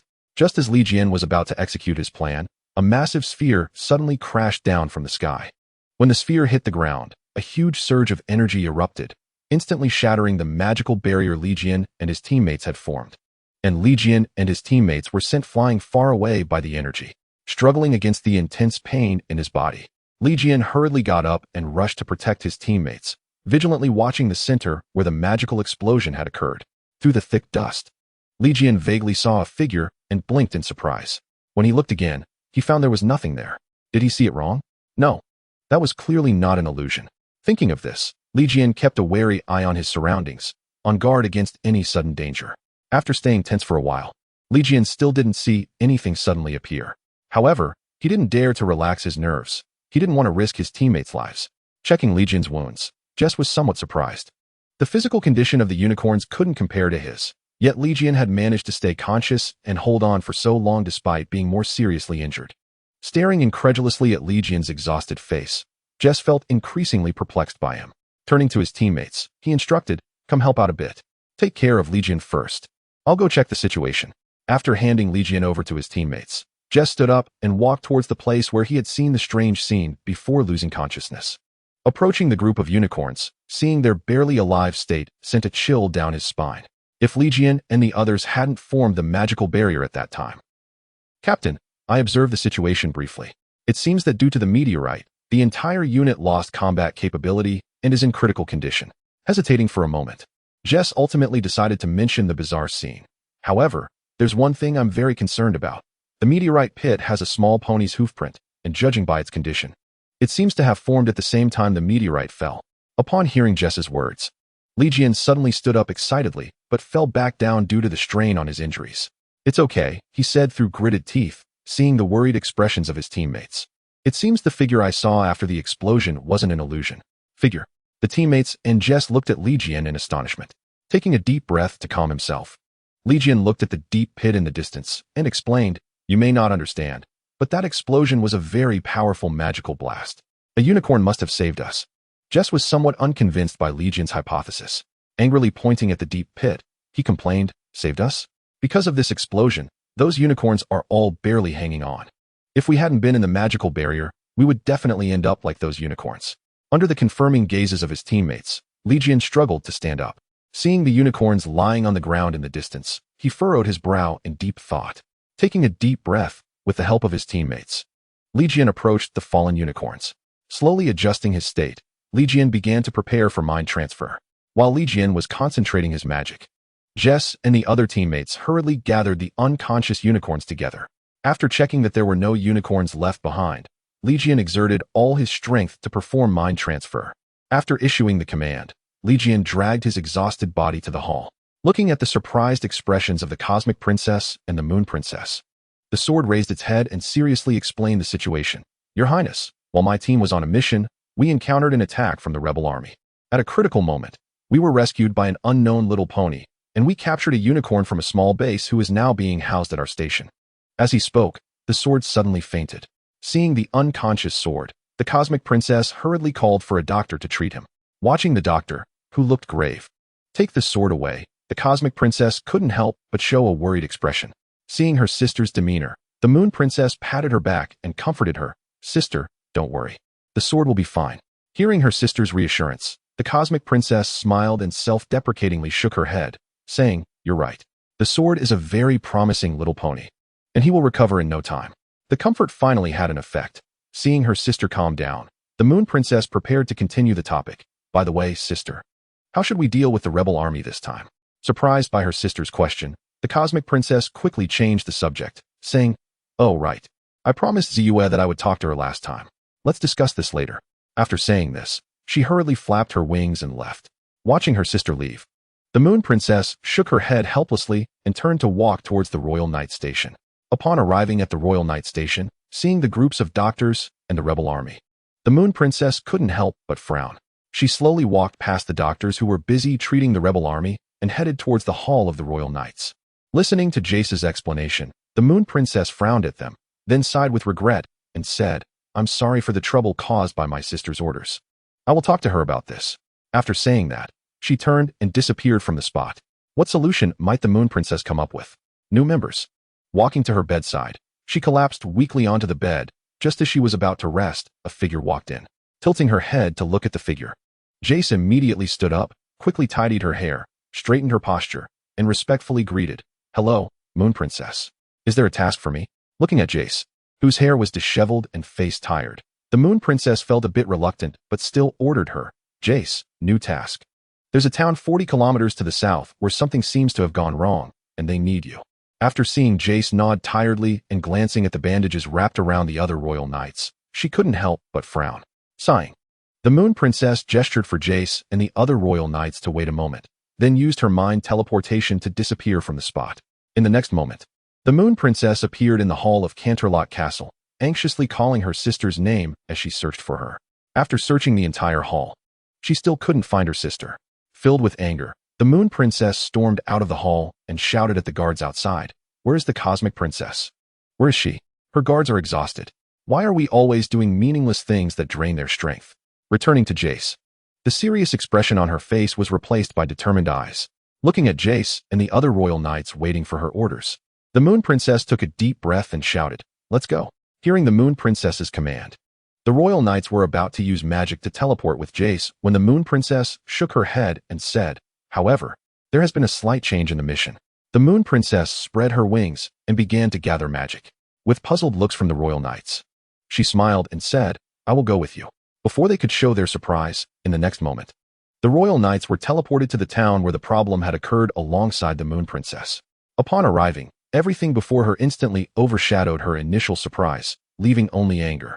An ordinary town that seemed to have just experienced a war, now riddled with damage. Who is responsible for this? Filled with rage, Jace looked up at the Moon Princess, and after receiving her nod of approval, she signaled her teammates. The well-coordinated teammates scattered and rushed towards various hidden spots in the town to search. Watching the royal knights begin their actions, the Moon Princess thought for a moment and then started using magic to carry out repairs. Separated from her teammates, Jace followed the traces of destruction. Before long, she vaguely heard sounds of fighting ahead. Sneaking closer, Jace planned to observe the situation first. A pony with its back to Jace was confronting an angry member of the rebel army. The rebel army was wary of the pony's movements while fiddling with the armor on its body, as if it had some scheme. The other pony seemed to be a good Samaritan. Just as Jace hesitated about whether to warn the pony about the rebel army, the rebel army raised its front hoof and snarled loudly, "Who do you think you are? Disappear." As it moved, something seemed to be about to launch from the armor covering its front hoof, distorting the air around it, indicating great power. If hit. Thinking of this, Jace rushed forward and loudly warned the pony, "Danger. Get away." Hearing Jace's warning, the pony turned its head towards her voice. It had a very ordinary face, but the crisscrossing, shimmering stripes of different colors on its left cheek made it look quite bizarre. Faced with this strange face, Jace began to doubt whether she had made a mistake. Was this guy the real villain? Before Jace could ponder further, when she turned her head to look at the rebel army, she found that the enemy had already aimed the launch port on its front hoof at her. What is going on? Are both of them the bad guys? Before Jace could continue thinking, the launch port on the rebel army's front hoof shot out a massive energy blast towards her. This is bad. Seeing the rapidly approaching energy flow, Jace began to feel nervous. Although she could see the energy flow, her body wouldn't move for some reason. Was it because she had been distracted earlier? Watching the impending attack about to hit her face, Jace closed her eyes in despair. Boom. A loud explosion sounded as expected, but Jace felt no pain. Tentatively opening her eyes, she saw the back of the pony with the strange stripes on its face. Did he shield her from the attack? Despite his appearance, he turned out to be a good guy. Watching the strongest attack easily blocked by him, the rebel army finally showed a hint of panic on its face. The pony with the bizarre face coldly questioned the rebel army. "You, unable to escape, want to make a last-ditch effort? How vile." Hearing this, the originally calm and emotionless rebel army suddenly became angry. Watching the excited rebel army, he was even more furious. He angrily raised his front hoof and stomped down on the ground. In the next moment, he appeared right in front of the rebel army, and in the surprised gaze of the enemy, he grabbed the armor on his chest and forcefully yanked it off, tearing away an entire piece of armor from his chest. Watching the energy conduits and various mechanical parts exposed after the armor on his chest was torn away, the small pony grinned maliciously, leaning close to the ear of the rebel soldier and whispering, "I can protect everything, as long as I want." After saying that, he pushed the rebel aside and turned his back to him. Seeing the terrified rebel collapse to the ground, Jess let out a sigh of relief. The trouble seemed to be resolved. Just as Jess approached the strangely faced pony to have a chat, the eerie pony suddenly raised his right front hoof, and an energy blade shot out from something resembling a bracer on it. With a graceful spin, he swung it toward the fallen rebel without hesitation. In that moment, Jess finally reacted, lunging toward the rebel and rolling him out of the energy blade's attack range, protecting the rebel behind him. Jess looked up at the strange pony with confusion and asked, "What are you doing?" While Jess was puzzled, the pony maintained his sour expression and coldly questioned, "Are you going to interfere with me?" Hearing his arrogant tone, Jess felt a surge of anger and retorted, "Yes. So what?"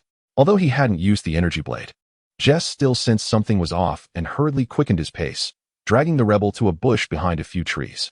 He then turned around, watching the eerie pony with caution. Seemingly dissatisfied with Jess's actions, the pony furrowed his brow in annoyance and said angrily, "You have obstructed the execution of justice, severing it. That's a crime." After saying that, he began to gather energy at the port from which the energy blade had shot out. The energy gathered more and more, seemingly ready to be fired at any moment. Seeing him aim the port at himself, Jess couldn't help but feel speechless. This thing actually had long-range attacks. Just as the sword had said, facing energy attacks was indeed quite challenging.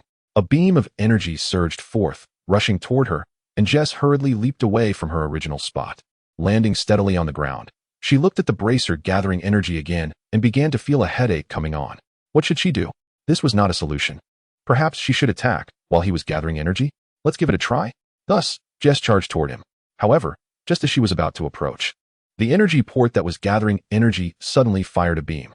Caught off guard by the sudden attack, Jess scrambled to dodge. Although she wasn't hurt, it was still quite a mess. Surprised, she looked at him not far away, still gathering energy at his bracer, noticing the smugness at the corner of his mouth, and finally understood the situation. The bracer could fire continuously without needing to gather energy. She had been played. Feeling a bit angry, she questioned him, "Hey, your bracer doesn't need to gather energy, does it?" In response to Jess's question, he didn't refute but instead looked at her and asked, "You're quite impressive. But dodging attacks in the air must be exhausting, right?" Directly hit at her weak spot, Jess found herself at a loss for words. Watching Jess fall silent, he coldly said, "Then, it's over." As soon as he finished speaking, a barrage of energy beams came rushing toward her, densely interweaving like a net. Faced with the oncoming waves of energy beams, Jess looked helplessly at it all. This was bad.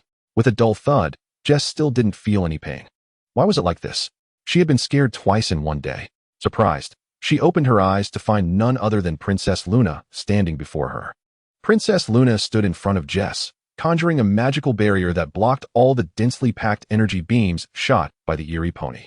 Turning to Jess with concern, she asked, "Are you okay? Did you get hurt?" After confirming Jess's safety, Princess Luna relaxed a lot and then turned her gaze toward the strange pony, who was watching them closely. After sizing him up for a while, the puzzled Princess Luna finally spoke up to him, asking, "Who are you? Why are you attacking the royal knight?" Hearing her words, Princess Luna fell silent, feeling that what she had asked her sister to do was the same as what he was doing. Thus, they stood in a stalemate for a long time, and Princess Luna did not say anything further. The strange pony seemed to grow increasingly impatient and asked irritably, "Are you going to interfere with me?"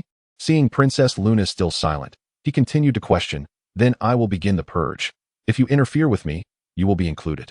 With his growing disinterest in continuing to talk to the silently watching Princess Luna, he strode directly toward the fallen rebel, gradually getting closer.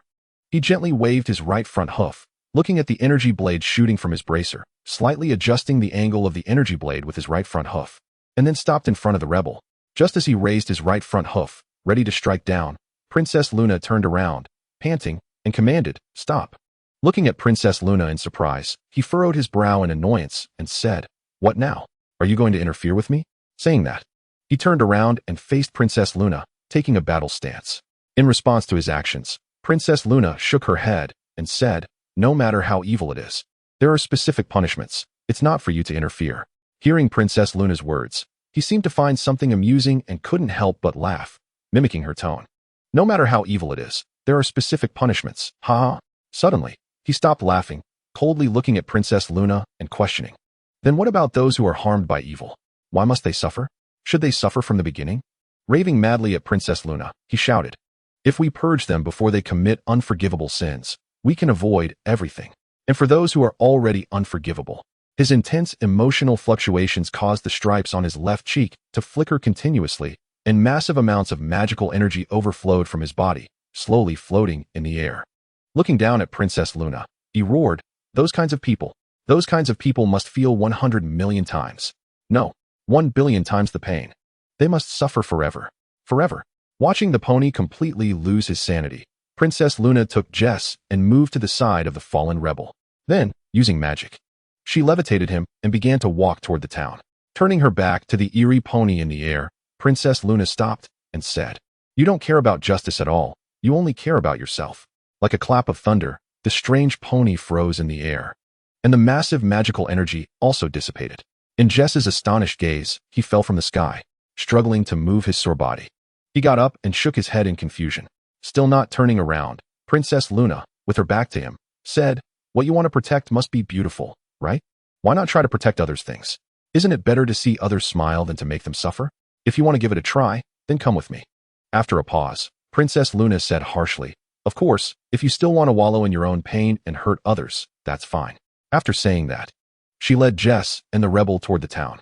Confused, filled with doubts, he no longer knew what to do. Looking up at Princess Luna's receding figure, he hesitated for a moment, but ultimately stood up and followed her.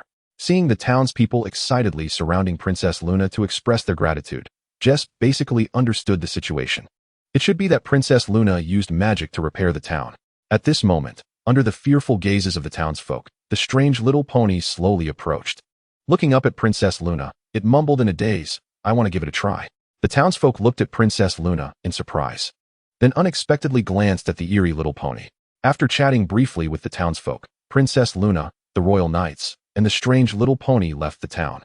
Upon returning to the royal knight station in Canterlot, they had the other royal knights take the rioter to prison. Then, Princess Luna and Jess took the strange little pony to the conference room. Looking at the still dazed pony, Princess Luna asked, by the way, I still don't know your name. What is it? Looking at him helplessly, Princess Luna said seriously, now, these are the rules you must follow. Remember them well. First, you must not take any action against any prisoner on your own. Second, you must not harm the innocent citizens of Equestria. Third, you must not jeopardize the order of Equestria. After saying this, seeing the absent-minded look on his face, she was about to say something when she suddenly sensed something, furrowed her brows, and hurriedly used a mind transfer to leave. Looking at this guy, Jess felt a chill. He looked like a madman. What did Princess Luna bring him here for? He didn't understand, completely puzzled by the situation. A new royal knight. Indeed. Leaving that guy to wander alone in the royal knight station was not acceptable. They needed to pay close attention to his every move. With this thought, Jess nodded to himself, then pushed open the door to his bedroom and walked towards the hall. Arriving at the empty hall, there were no ponies around. It seemed the rioters had been settled elsewhere. However, feeling a headache, he tapped his head with a hoof, trying to think about where that guy might have gone. After pondering for a while, Jess seemed to have thought of something, and his expression grew serious as he hurriedly ran towards the information room. As Jess rushed through the corridor in front of the other Royal Knights Lounge towards the information room, a series of strange conversations made him stop in his tracks. What is this? It seems not very useful, right? Amazing. If this thing could be mass-produced, it might help more ponies. That voice was unmistakably that of the pony named Starlight. Confirming this, Jess kicked the door open and stood at the entrance, taking a battle stance, warning the ponies inside. Stay away from that guy. I don't want to hurt you. In response to Jess's actions, Starlight inside did not argue, but gently placed the door that Jess had kicked in back on the ground, then looked up at Jess with a blank expression. Seeing that face looking at him, Jess momentarily froze, quickly averting his gaze from Starlight's face, and then asked somewhat absent-mindedly, what did you do to my teammates? Facing Jess's angry inquiry, Starlight had not spoken yet, but the other royal knights standing beside Starlight couldn't help but complain to Jess. Jess, you're being a bit too sensitive, aren't you? Although Starlight is a bit strange, every pony has their own characteristics. There's no need to hold on to others' traits. The other teammates, who had suddenly become aggressive, came over and tried to mediate with the furious Jess. Don't be like this. Starlight will be our teammate from now on. We need to unite. Gazing at Jess, who was crying and running out, the teammates exchanged glances, unsure of what to do when Starlight stepped outside, turning back to look at the still bewildered teammates. Starlight explained expressionlessly, "I'll go try to comfort her. If I have time, I can explain my wristbands to you in detail." After saying goodbye, Starlight turned and quickened her pace to chase after Jess. Pushing open Jess's bedroom door, Starlight looked at Jess, who was crying face down on the bed, and didn't know what to say for a moment, allowing a vase to hit her head, not caring about the blood flowing from her forehead. She looked at the astonished Jess and apologized. "I'm sorry for making you sad. If my presence here is causing you trouble, I'll leave now." Looking at the wound on Starlight's head, Jess couldn't help but frown, worriedly telling Starlight, "Let's not talk about that for now. I'll handle your injury first. It might hurt, so bear with it." After saying this, she raised a hoof to start cleaning the shards of the vase and scattered petals and leaves from Starlight's wound. Gently pulling out the fragments stuck in Starlight's head, Jess glanced at Starlight's reaction with some concern. However, Starlight still maintained her expressionless demeanor, although Jess disliked that expression. Seeing it in this situation made her breathe a sigh of relief.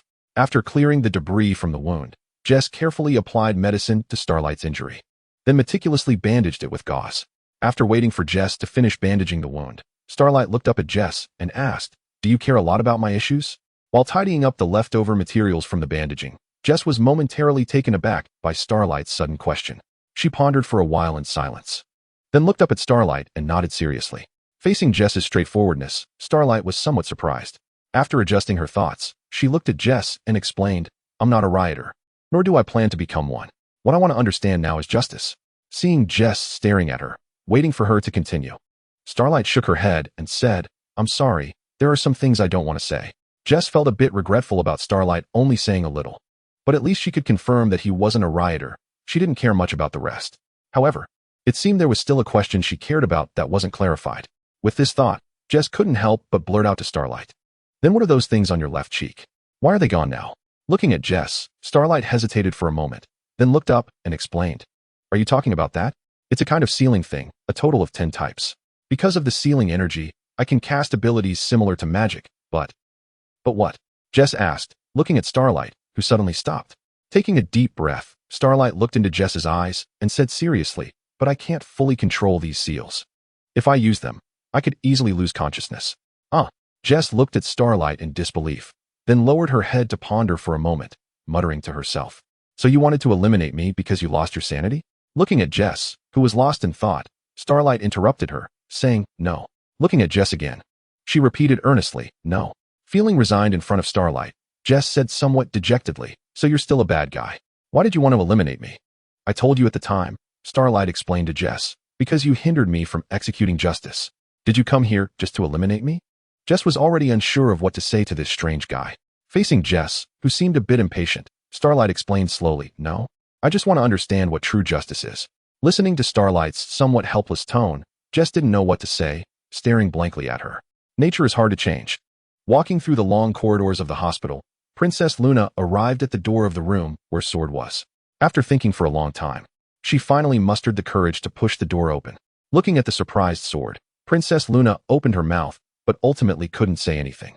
Noticing the unusual behavior of the Moon Princess, Legion furrowed his brows and looked at her, tentatively asking, "Your Highness, are you looking for your sister? She just left not long ago." After pausing and observing the Moon Princess's erratic gaze, he inquired again, "Or are you looking for me for something?" The Moon Princess slowly approached Legion, looking at his bandaged body, and couldn't help but change the subject, saying, "Did my sister say anything to you?" Carefully observing Legion's emotional changes and confirming that he wouldn't break down from stimulation, the Moon Princess took a deep breath and looked at Legion seriously, as if she was about to announce something significant. Legion was caught off guard by the Moon Princess's sudden change and nervously swallowed as he looked at her. Seeing Legion's unexpected expression, the Moon Princess couldn't understand and couldn't help but ask, Don't you think the situation is serious?" In response to the Moon Princess's inquiry, Legion blinked in confusion and then looked at her with a puzzled expression. "What? Serious?" Observing Legion, who seemed completely unaware of the situation, the Moon Princess suppressed her nearly exploding emotions and lowered her voice to explain to him, "A new member has joined the Royal Knights. Isn't that a good thing?" Legion replied, still with a confused look on his face. After being scolded by the Moon Princess in her royal tone, Legion ruffled his somewhat messy mane and rubbed his head as if pondering something. After a moment, Legion seemed to have thought of something and calmly looked at the Moon Princess, asking, "Your Highness, you didn't come to find me just to talk about this, did you?" The calmness on Li Jian's face felt quite strange to the Moon Princess, especially his lack of a sense of crisis regarding a member who could potentially surpass him at any moment. This situation seemed illogical, but no matter how she thought about it, she couldn't make sense of it, so she decided to set that question aside. With that thought, the Moon Princess's worries vanished, and she looked at Li Jian seriously, saying, "Of course not. There are more important matters that need your attention. There's a new task, and you still have 2 search areas that haven't been confirmed for safety. Now there are seriously not enough team members. What do you plan to do?" Seeing the serious expression on the Moon Princess's face, Li Jian smiled slightly and then stated his plan. "Indeed, the available team members are quite scarce. I want to understand each member's situation before issuing orders."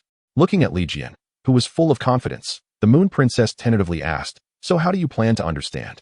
Embarrassingly, Li Jian smiled slightly at the Moon Princess and then helplessly said, shaking his front hoof, which was wrapped in bandages, "In this situation, please allow me to be rude. Could you help me bring that new member over?" The Moon Princess did not refuse Li Jian's request and directly used magic to summon Xinguang. The sudden change made Xinguang a bit dazed. After looking around, he finally saw a familiar face and raised his serious expression to ask the Moon Princess, "Is there something you need from me?" Seeing Li Jian lying on the bed, Xinguang stood there, waiting for Li Jian to speak. Looking at this expressionless unicorn, Li Jian was somewhat surprised but still suppressed his curiosity and turned to the Moon Princess to request, "Your Highness, I would like to speak with him alone." Before Li Jian could finish speaking, the Moon Princess nodded and disappeared from the spot, leaving only the lying Li Jian and the standing Xinguang in the empty ward. Li Jian shifted his body slightly to sit up and looked at the dazed Xinguang, first saying, "Hello, I'm Li Jian. You are the new member of the Royal Knights, right?" Noticing Xinguang's continued silence, Li Jian didn't mind and continued, "Also, I have something I want you to help me with. Protect Jess?" When Xinguang heard the word protect from Li Jian, there was a glimmer of light in his otherwise dull eyes. Slowly raising his head to look at Li Jian, unsure if he was asking himself or Li Jian, Xinguang questioned, "Protect? Protect, huh?" "Yes." Looking at the confused Xinguang, Li Jian affirmed, "Please make sure to protect Jess." After hearing Li Jian's words, Xinguang still seemed puzzled, but his gaze became resolute, as if he could see things that Li Jian could not. Like a vow, Xinguang loudly declared, "Protect. Protect Jess. I will definitely protect her." Although Li Jian couldn't quite understand Xinguang's situation, it seemed he had agreed, right? After addressing his concerns about Jess, Li Jian looked at Xinguang and continued, "By the way, can you come a little closer?" Not understanding Li Jian's intention, Xinguang still slowly walked over to Li Jian's side. Looking at Xinguang, who was now within arm's reach, Li Jian nodded in satisfaction and began to gather magic energy at the tips of his horns while carefully explaining to Xinguang, "I can feel that you have a lot of magical energy within you. Although it might be a bit excessive, it's better to be safe. So I'll give this to you. In case we encounter too many enemies, it should allow them some time to escape." As Li Jian explained, Xinguang felt the magical energy slowly wrapping around his body and merging into him, bringing a sense of safety. It felt similar to her magic from before. Her name was. Desperately trying to grasp that thread of consciousness, but ultimately, she couldn't remember what her name was. Coming back to her senses, Xinguang felt a bit downcast as she looked at Li Jian, who had fallen asleep due to excessive magical energy consumption, and expressionlessly said, "Don't worry. I will protect Jess and the other team members." With that, she turned and left the ward. Outside the ward, the Moon Princess watched Xinguang walk out and then approached him to explain the mission, handing him a map of the Royal Knight's base. Taking the map, Xinguang followed its directions toward the Royal Knight's base. Watching Xinguang's figure disappear from view, the Moon Princess murmured to herself, "Will you ultimately become a hero or a demon?" Unable to come up with a conclusion, she temporarily set that question aside and turned to look at Li Jian, who was lying on the bed asleep, with a slight smile, saying, "I always thought that you only had the mission and the responsibilities of the Royal Knight's leader in your heart. Yet what you value the most is not the position of captain. This really surprises me." After taking a deep breath, she turned and used mental teleportation to leave. Seeing Xinguang walking over with the other team members, Jess was somewhat surprised and tentatively asked, "Xinguang, where did the Moon Princess take you just now?" Hearing Xinguang's instructions, the other Royal Knights immediately used mental teleportation to bring Xinguang and Jess to the mission location. Coming back to her senses, Jess and the others had arrived near a town, and looking ahead at Xinguang leading the team, Jess momentarily had the illusion that Xinguang was Li Jian. Shaking her head, she looked again, but it was Xinguang. Shaking her somewhat dazed head, Jess hurriedly followed. Upon entering the town, everything seemed normal. If there were no abnormalities after searching this area, they could leave. Before Jess and the other royal knights could react, Xinguang had already vanished from the spot. The other royal knights quickly sensed Xinguang's position and hurriedly followed. Meanwhile, Xinguang had arrived at the location where chaos was occurring. On the street, several armored ponies were grabbing a foal from a couple in the town. The cries for help were coming from that couple, but Xinguang was not focused on them. He was staring in surprise at the foal being held by the armored ponies. Golden Mane, that dazzling golden figure, flashed through the mind of Saint Light in an instant, causing his heart to twitch and tears to flow immediately. He hurriedly wiped away the tears, wanting nothing more than to see her just one more time. However, the armored ponies seemed determined not to let him have his wish. As he watched them prepare to leave with the sobbing little pony, Saint Light moved. In an instant, the armored pony holding the little pony flew up, and the next moment, its armor seemed to be crushed by some terrifying force, causing the pony to faint and fall to the ground. Under the watchful eyes of the other armored ponies, Saint Light carefully held the little pony and gently stroked her hair. One of the armored ponies, watching Saint Light warily, tentatively asked, "Who are you? Why are you interfering with us?" Looking up at the remaining armored ponies, Saint Light's gentle smile from earlier vanished, replaced by a cold expression as he declared, "I am a royal knight. It is my duty to protect the safety of all residents of Pony Maria and maintain order. Please try to resist." In response to Saint Light's introduction, one of the armored ponies reassured its teammates, "Don't worry, real royal knights are unicorns, and besides, he isn't even wearing the royal knight uniform." Although it was meant to reassure, the stammering voice lacked any persuasive power. Just as the armored ponies hesitated, Jace and several other royal knights arrived. Upon seeing the royal knight armor worn by Jace and the others, the armored ponies panicked completely. Just as they turned to flee, they suddenly stopped in their tracks, their expressions heavy as they faced Saint Light and the other royal knights, drawing all weapons from their armor, preparing to fight desperately. However, the disparity in strength was ultimately too great. One of the armored ponies at the back, without realizing it, was subdued by Jace, who appeared behind it. Watching another teammate fall, the remaining armored ponies finally understood the gap in strength, looking at Jace and the other royal knights in a panic like startled birds. Looking at the royal knights who seemed absent-mindedly staring at them, the utterly desperate armored ponies exchanged glances, as if making a decision. One armored pony, with a fierce expression, crazily told the royal knights, "Ha ha, even if you're capturing us, I won't let you feel too proud." Saying this, it took out a remote control and pressed the button. Of course, the other royal knights had already been paying attention to their strange behavior, and just as the button was pressed, a magical barrier enveloped them. However, the situation seemed to exceed expectations. Although the strange stripes on Saint Light's left cheek were terrifying at this moment, the little pony's mother still mustered the courage to ask Saint Light, "Will she be okay?" Instantly appearing above the group of armored ponies, looking at their crazed smiles. Saint Light, panting heavily, seemed to ask these armored ponies, or perhaps himself, "Why? Why stay behind?" After speaking, he dove straight towards the ground. As one of the stripes on Saint Light's left cheek flickered with a faint light, a cold energy began to surge from his front hooves. Approaching the armored ponies on the ground, he swung his front hooves forcefully at the magical barrier surrounding them. With a muffled sound, the magical barrier shattered, and the exposed armored ponies, unable to show any expression of surprise, were knocked down by a sweeping kick from Saint Light. Their bodies, suspended in midair, had not yet touched the ground before being kicked back up again by Saint Light's hind hooves, not giving them a moment to breathe. Saint Light leaped powerfully, following them into the sky. Looking at the recovering little pony, Saint Light smiled and handed her to her mother's embrace, then reluctantly turned to leave. As Saint Light approached, Jace finally recovered from the shock and frowned, reminding Saint Light, "It seems you have violated the agreement." Slowly lifting his head and seeing Jace's worried expression, Saint Light asked in confusion, "Me? What rule did I violate?" Seeing that Saint Light was clearly feigning ignorance, Jace couldn't help but frown and emphasize, "You should know this better than I do."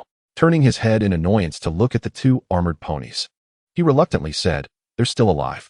Of course, if you don't save them, it won't be long before they're not." After saying this, Saint Light turned and walked towards the town. "Still alive?"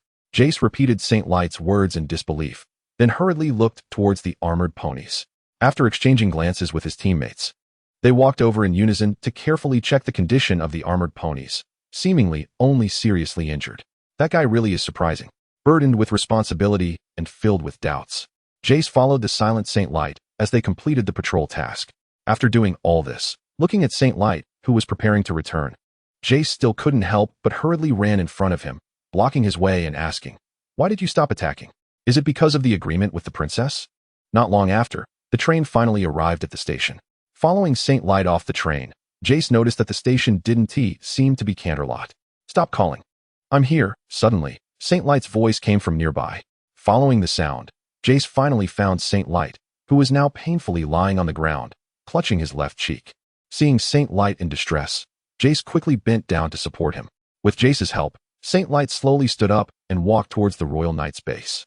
Supporting Saint Light step by step, feeling his weak and powerless movements, Jace looked at him with concern and asked, "Saint Light, are you all right?"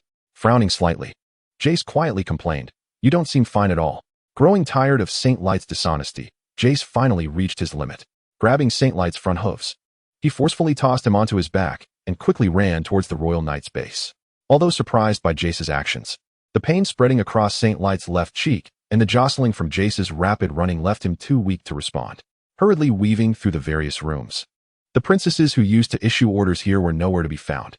Frustrated, he tugged at his hair, trying to think of where the princesses might have gone. Suddenly, Jace thought of a place and rushed out of the Royal Knight's base.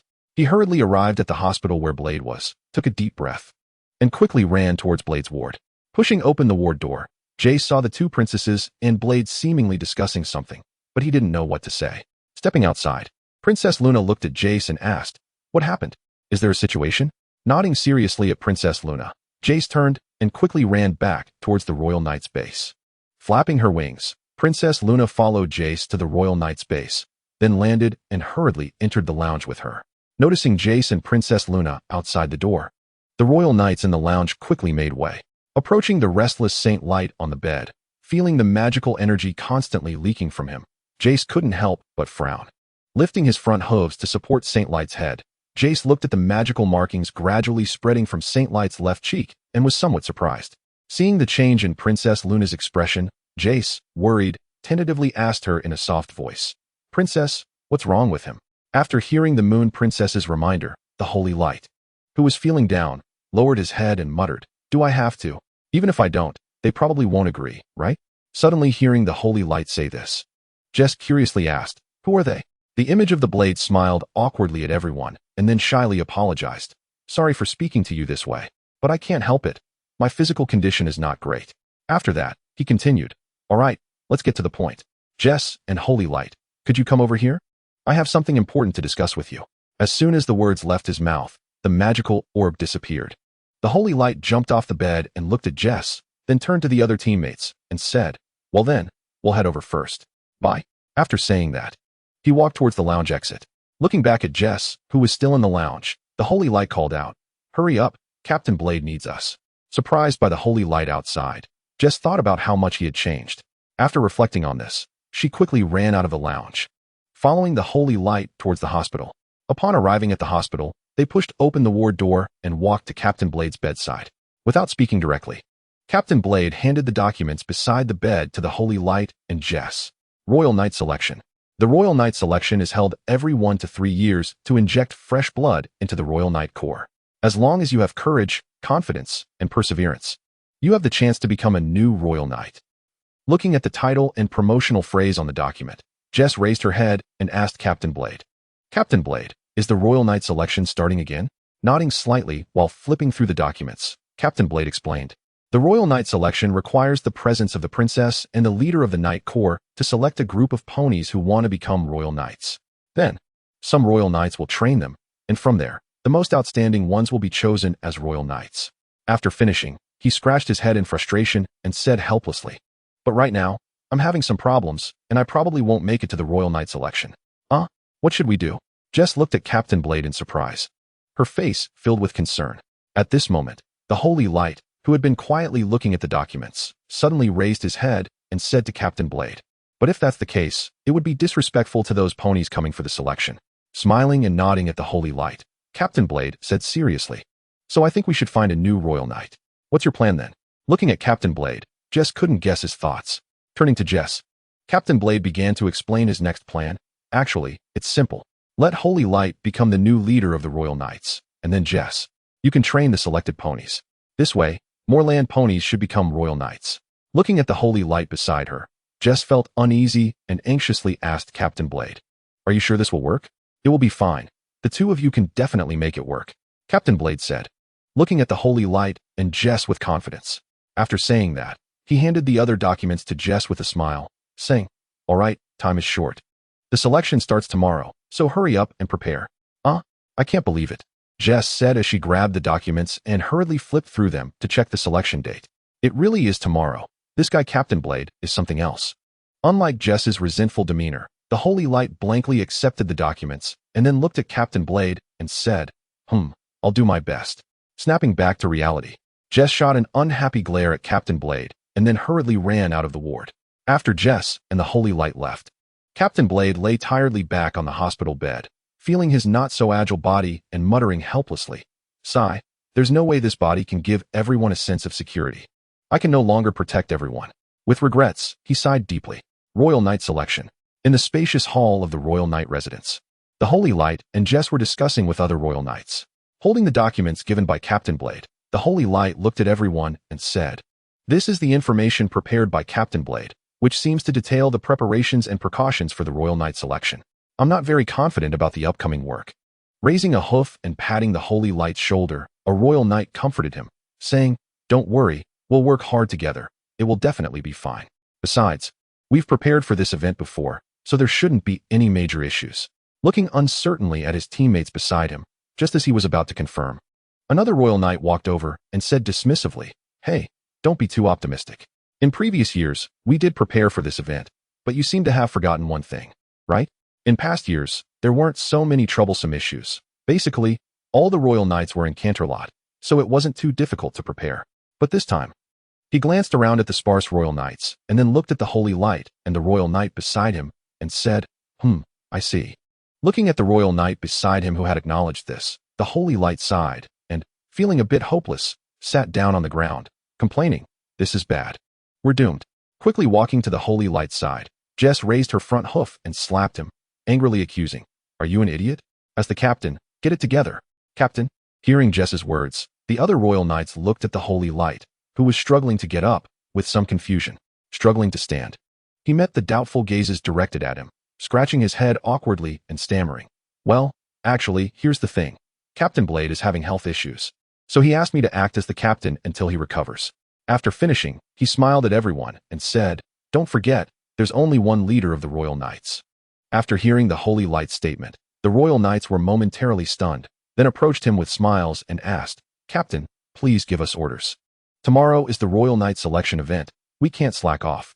Nodding seriously, the Holy Light rubbed his forehead, thought for a moment, and then told everyone his plan. "You take the documents to the square in front of the royal castle to start preparations. Also, gather the guards in Canterlot and any other idle ponies to help. I'll go request approval from Princess. Now let's move." After saying that, he and the other Royal Knights used mental teleportation to leave together. While Jess was stomping her hooves in frustration, there was a bang, and the Holy Light appeared in front of her, then extended his hoof with a smile, saying, "Don't be mad, let's go. There are still many things to do for the event." For Jess, who was still sulking and unwilling to take his hoof, the Holy Light directly grabbed her hoof and used mental teleportation. In the next moment, the Holy Light brought Jess to outside the hall of Canterlot Castle. Looking at Jess, who was still pouting, the Holy Light shrugged and said apologetically, Okay, I admit I was wrong. I shouldn't have left you there." Seeing Jess still unmoved, the Holy Light revealed a sly smile and then apologized again, saying, Sorry, it was my fault. I shouldn't have taken over your boyfriend's position." Before the Holy Light could finish, Jess quickly covered his mouth and threatened with wide eyes, "If you dare to say it out loud, I'll throw you into a volcano." Upon entering the hall and seeing the Cosmic Princess and the Moon Princess on the throne, the Holy Light put away his nonchalance and respectfully greeted, "Greetings, Your Highness. I will do my best." But as he spoke, Saint Light frowned and looked up at the two princesses, saying, "Given the current number of Royal Knight members, it's almost impossible to complete the preparations on time." Hearing Saint Light's words, the Cosmic Princess couldn't help but frown and, looking troubled, asked Saint Light, "What should we do?" Seeing his distressed sister, the Moon Princess looked at Saint Light and said, "You didn't come here just to complain, right?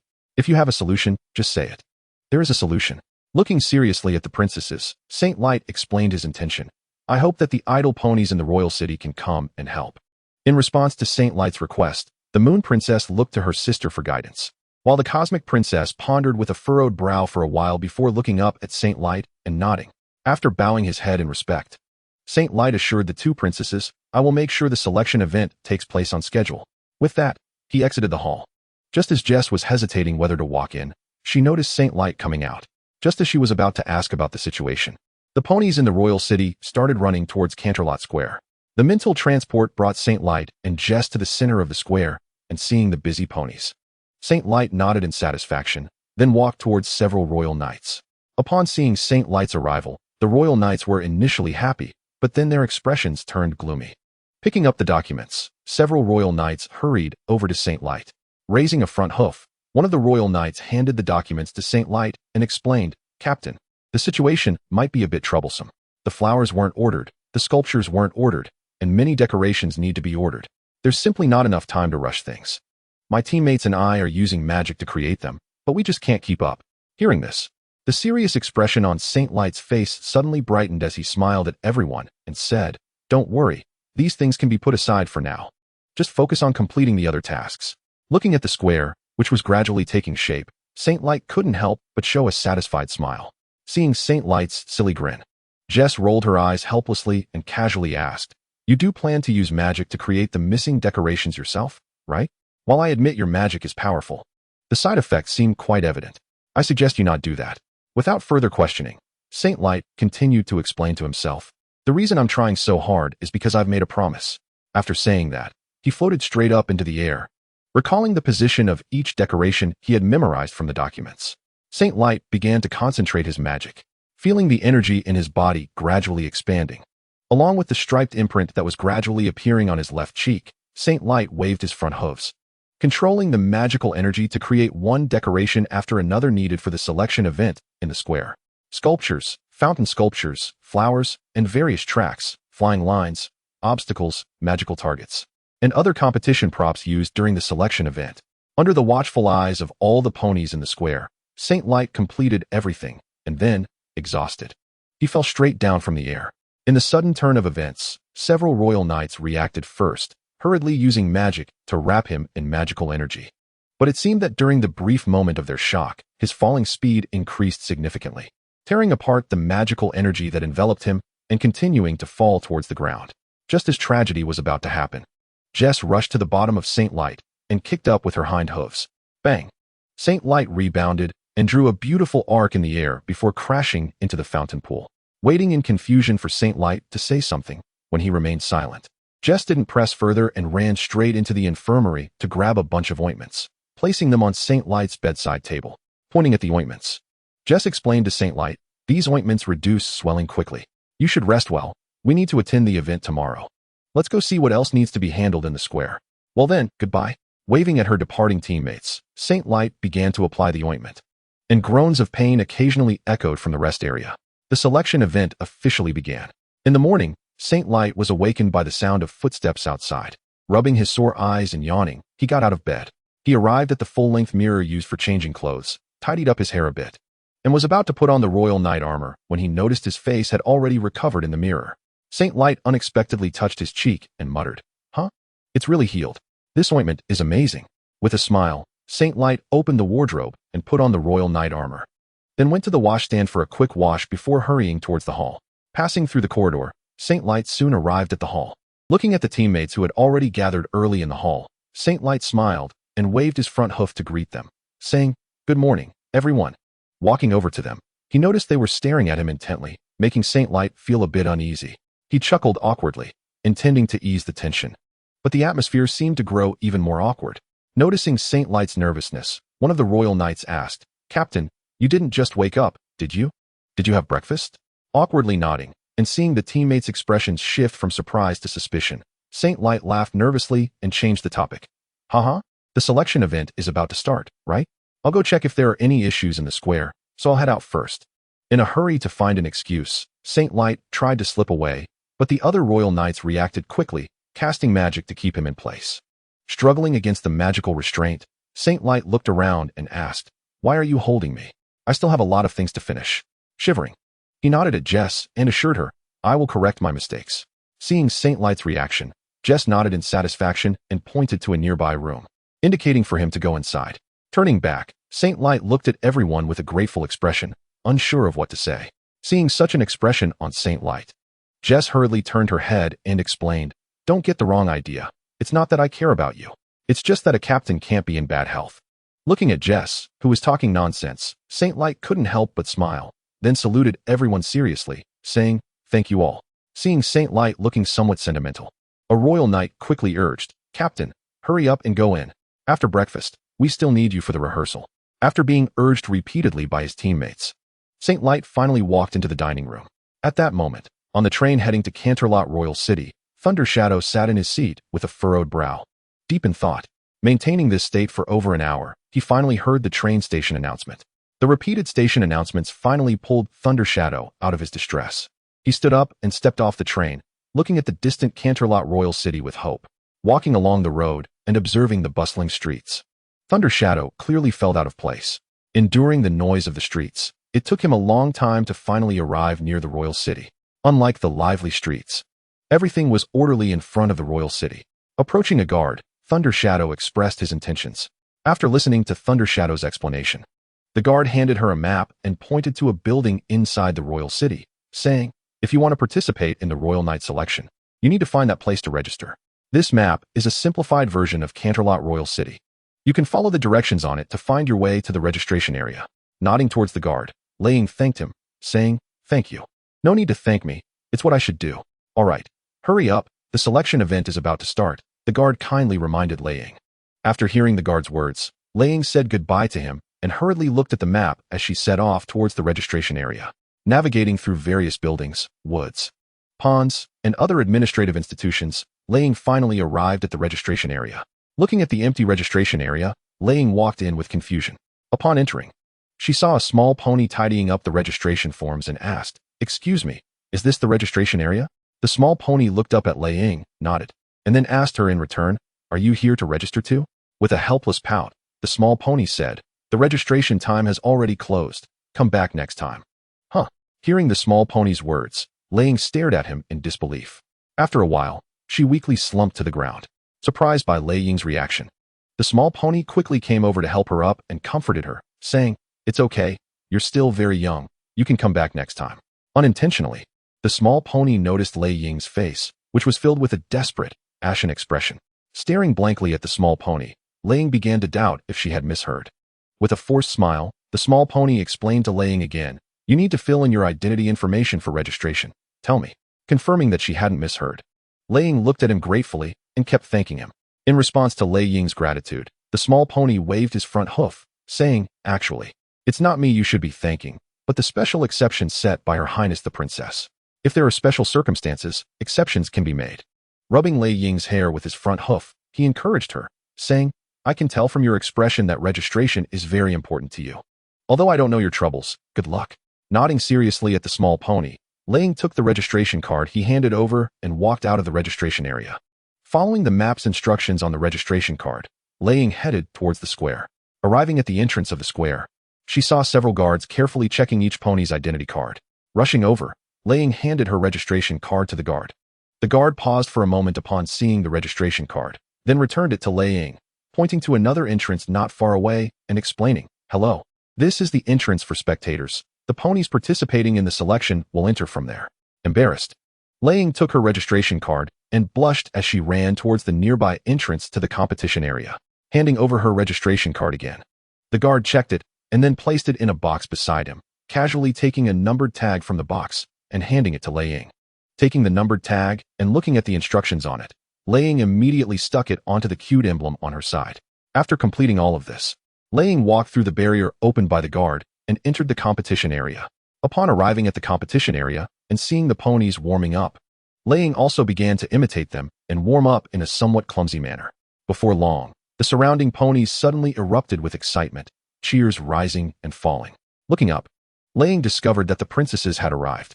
Respectfully bowing to the princesses in the stands, Lei Ying then stood up straight and quietly awaited the upcoming arrangements.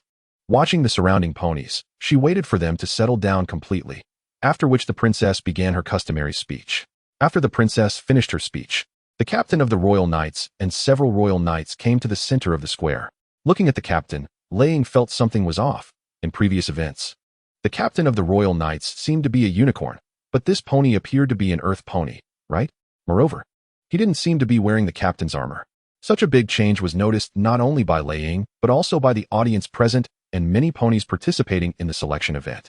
Before long, weak murmurs began to rise among the ponies, gradually growing louder and turning into questioning voices.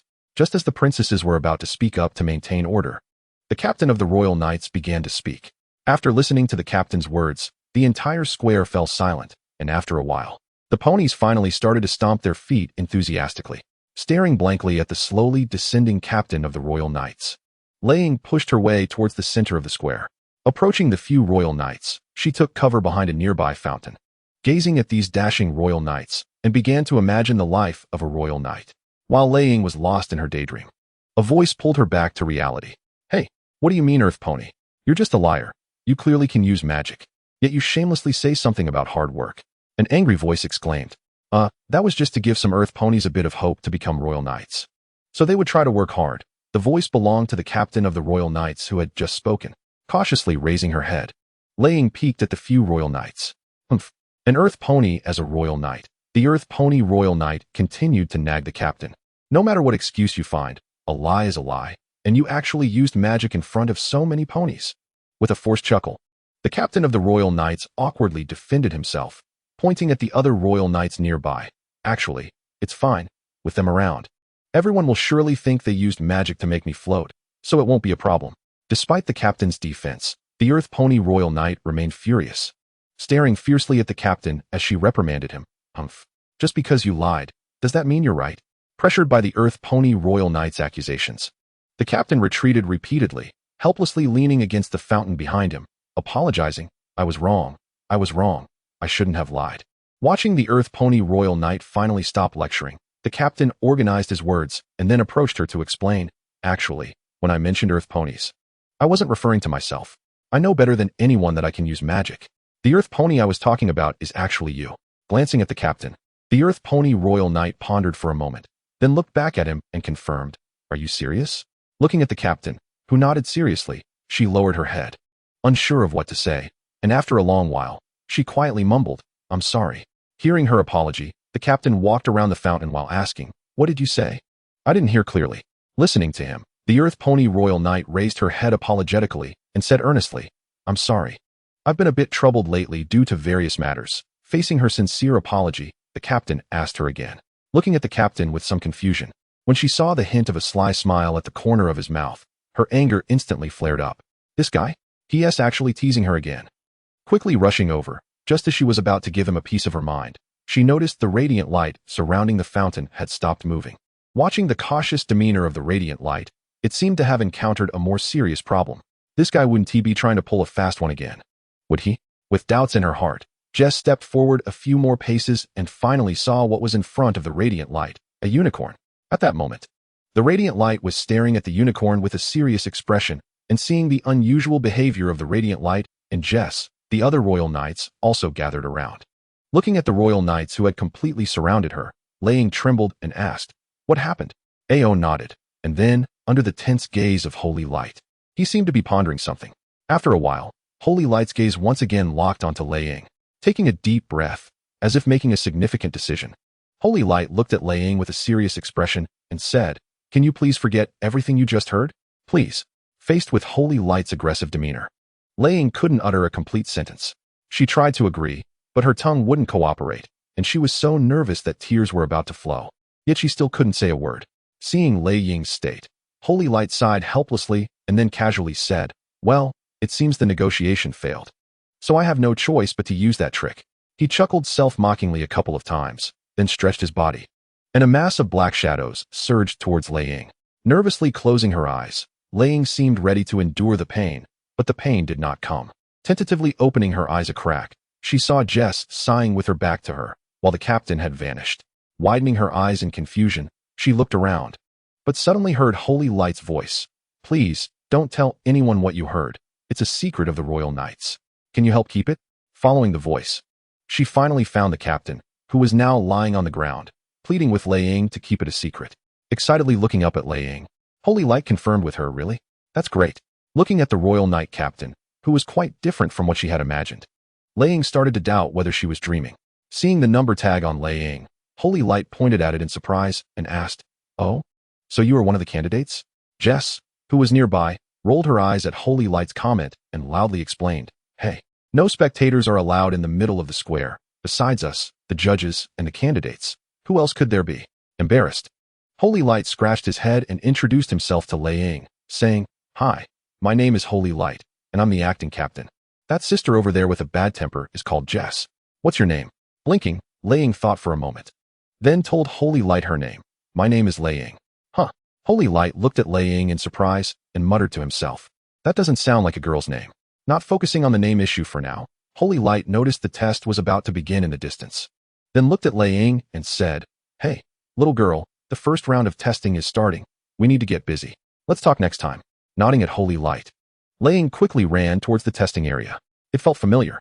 Following Holy Light to the viewing area, Jess couldn't help but feel helpless watching him sit down absent-mindedly. Was he really forgetful or just pretending? Watching the judges waiting for the signal to start the competition, Jess impatiently nudged the spaced-out Holy Light. Coming back to his senses, Holy Light looked around and then noticed Jess's unusual behavior. Following Jess's gaze, Holy Light looked at the competition area and blankly said to Jess, "Huh? Oh, there are quite a few candidates participating this time. That means it won't be so hard to carry out tasks in the future." Although it was a bit strange that the Royal Knight Captain wasn't the one announcing the start of the competition, it was finally about to begin. After receiving the signal to start, the judges in each competition area quickly became busy. Taking a deep breath, the judge in the unicorn area signaled the recorder to start recording. The recorder, understanding, directed the participating unicorns to their designated magical targets to begin testing. Following the recorder's instructions, Lei Ying nervously approached the target marked with her number. The compressed magical energy instantly hit the target squarely, and the powerful energy pierced through the specially designed magical target, continuing forward without any sign of weakening. The judges in the unicorn area reacted quickly to this unexpected situation, hurriedly casting attack magic to try to alter the trajectory of the magical energy. However, several beams of attack magic hit it, yet the energy showed no signs of deviation. At this moment, the judges realized that this energy was not as fragile as they thought.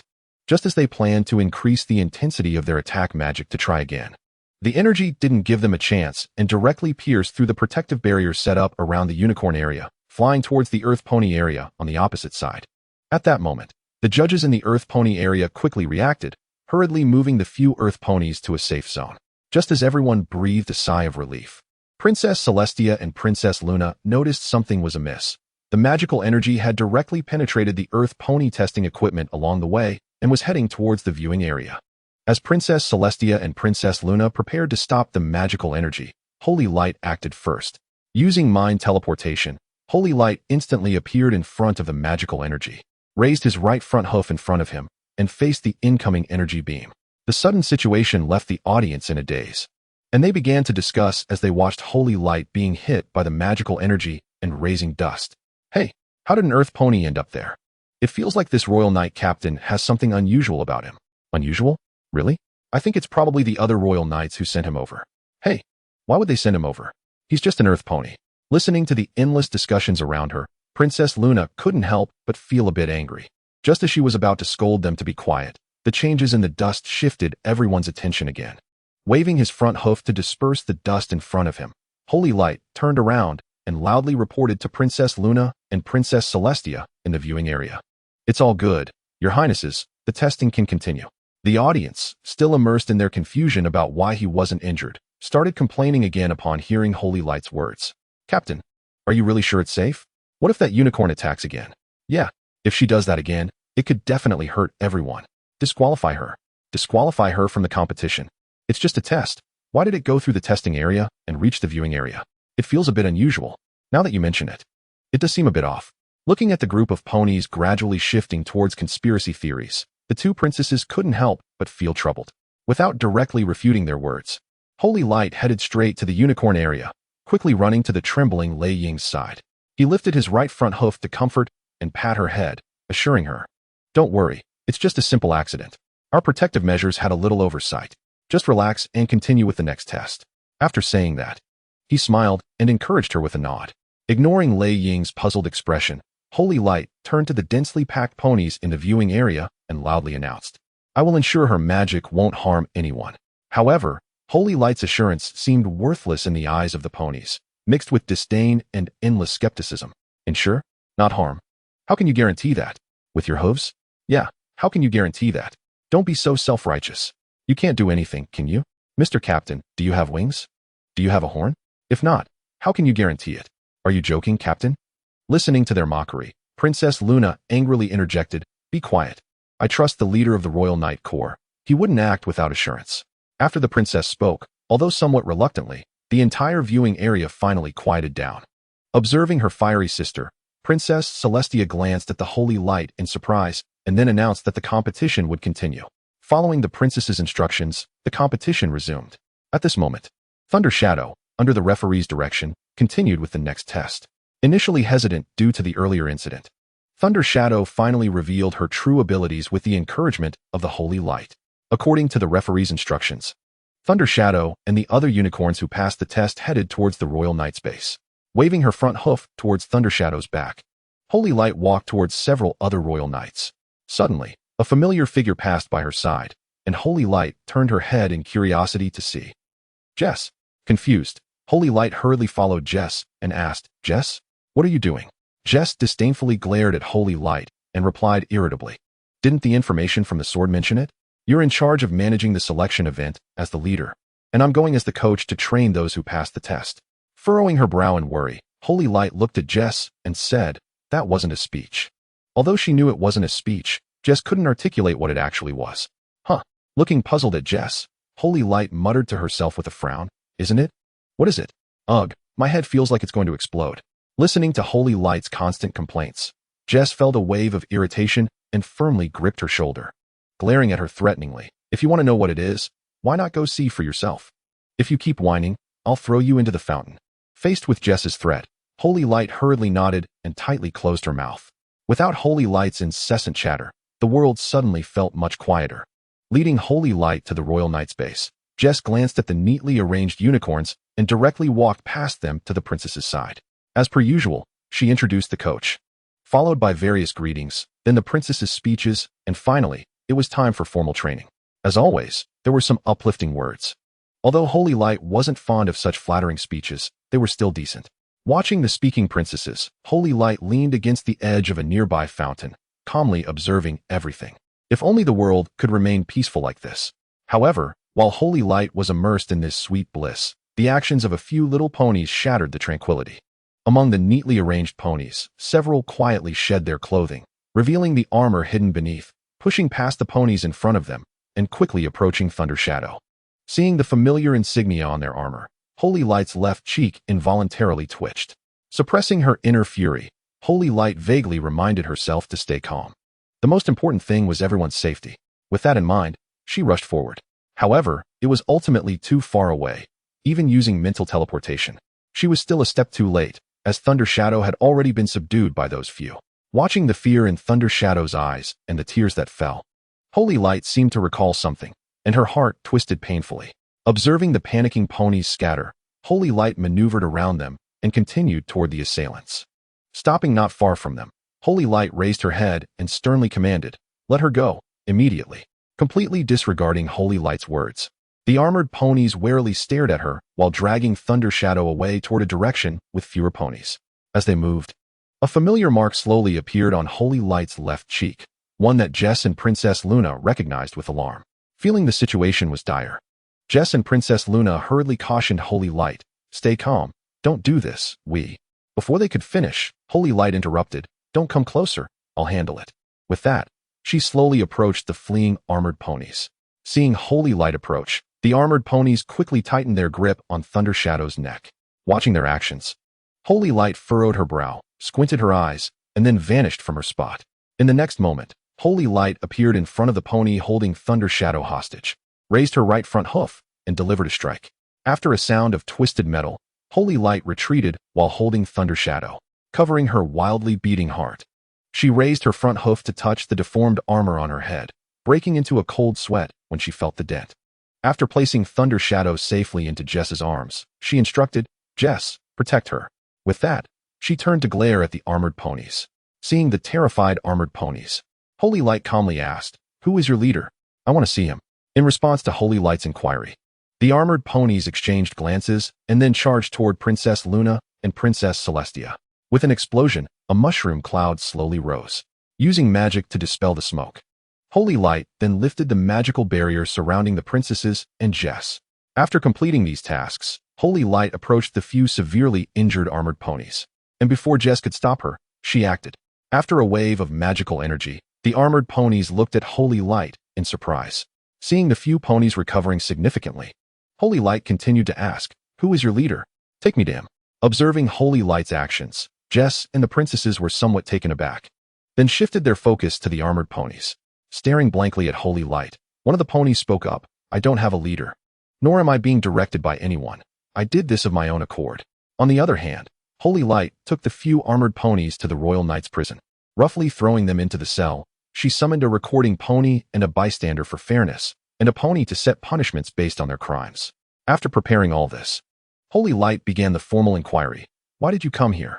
Glancing at her own ponies, the armored ponies continued to repeat their original statements. "We have no leader. We were not directed. We acted spontaneously." The armored ponies kept insisting. Facing their stubbornness, Holy Light couldn't help but angrily scold, "Don't think that just because you say this, you can escape punishment. The charges of attacking that girl Thunder Shadow and detonating your armor to attack princesses and the royal knights are irrefutable." One bystander looked at Holy Light skeptically and asked, "Captain Holy Light, is what you said true?" "Yes." After hearing Holy Light's statement, the recording pony hurriedly wrote down her words. Just as Holy Light was pondering what other charges they might have, one of the armored ponies suddenly looked at her and said, "Thunder Shadow is our companion. She is our companion. We are a team." "That's right. She is a companion. We are companions, and all actions were planned together from the start." The other armored ponies quickly echoed. The sudden reversal of testimony caught Holy Light off guard, and she frowned, loudly rebutting, "You're lying. This is false." Watching the recording pony diligently jot down their statements, Holy Light grew increasingly agitated. At that moment, another pony responsible for questioning looked at the armored ponies and asked, "Then why did you sneak into the selection event?" "He's lying," angrily pointing at the armored pony's face. The Light exclaimed loudly, "Aren't you the ones who claim to act spontaneously?" The leader of the Light Brigade replied, "Please calm down. Interrogation is not a subjective matter. Pay attention to your emotions."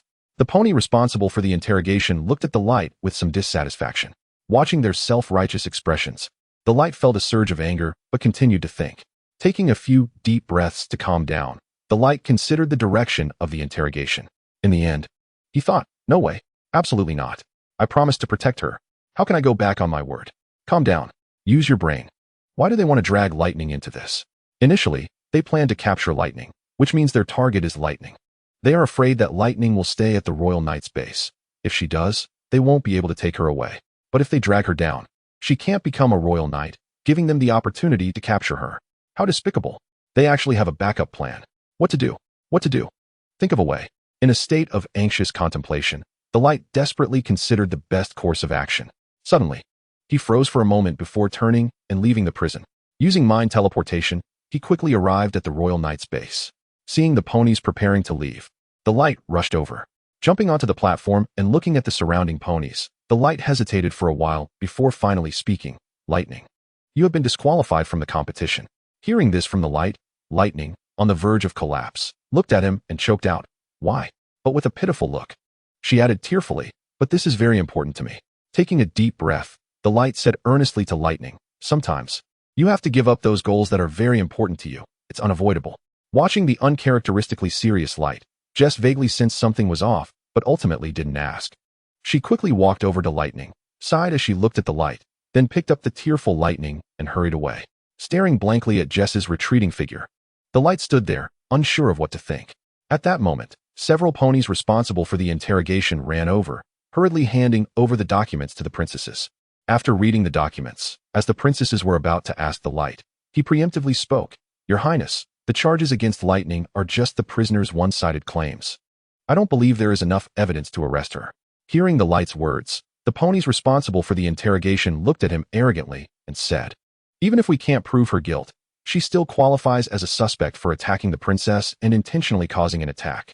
She should be marked as a suspect and listed as a key focus. After the interrogators were left speechless, the light looked at the princesses and said, "Your Highness, I need to carry out my mission.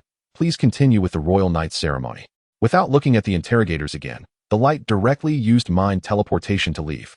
Watching the spot where the light had been standing, Princess Luna couldn't help but feel worried. After sighing, she muttered to herself, "I hope you know what you're doing." Seeing her sister looking troubled, Princess Celestia patted her shoulder, comforting her, "Don't worry, Luna. I feel he has his own considerations." After hearing her sister's words, Princess Luna forced a smile and then signaled for the ceremony to continue. Holding onto Lightning, Jess quickly ran toward the train station. Watching the little one in her arms break down, Jess couldn't help but silently complain about the light's actions. Navigating around groups of ponies visiting, Jess finally left the Royal Knight's base. Struggling against the rules of the Royal Knights in her heart, Jess ultimately pushed them aside and chose Lightning. The moment the train started moving, Jess quickly jumped onto the train, holding Lightning, gently stroking her hair, and soothingly said, "Don't cry. There will be other chances." Although the light isn't a good guy, there must be a reason for this sudden decision. Gently rocking Lightning, she softly sang a lullaby, born from the initial joy. Shining with golden light, adorable spirits surround you, speaking another voice. Listening to the lullaby, Lightning tiredly closed her eyes. Watching Lightning, who had fallen asleep with a slight smile on her lips, Jess couldn't help but sigh, frowning with worry as she said, "I really hope you can forget your troubles when you wake up."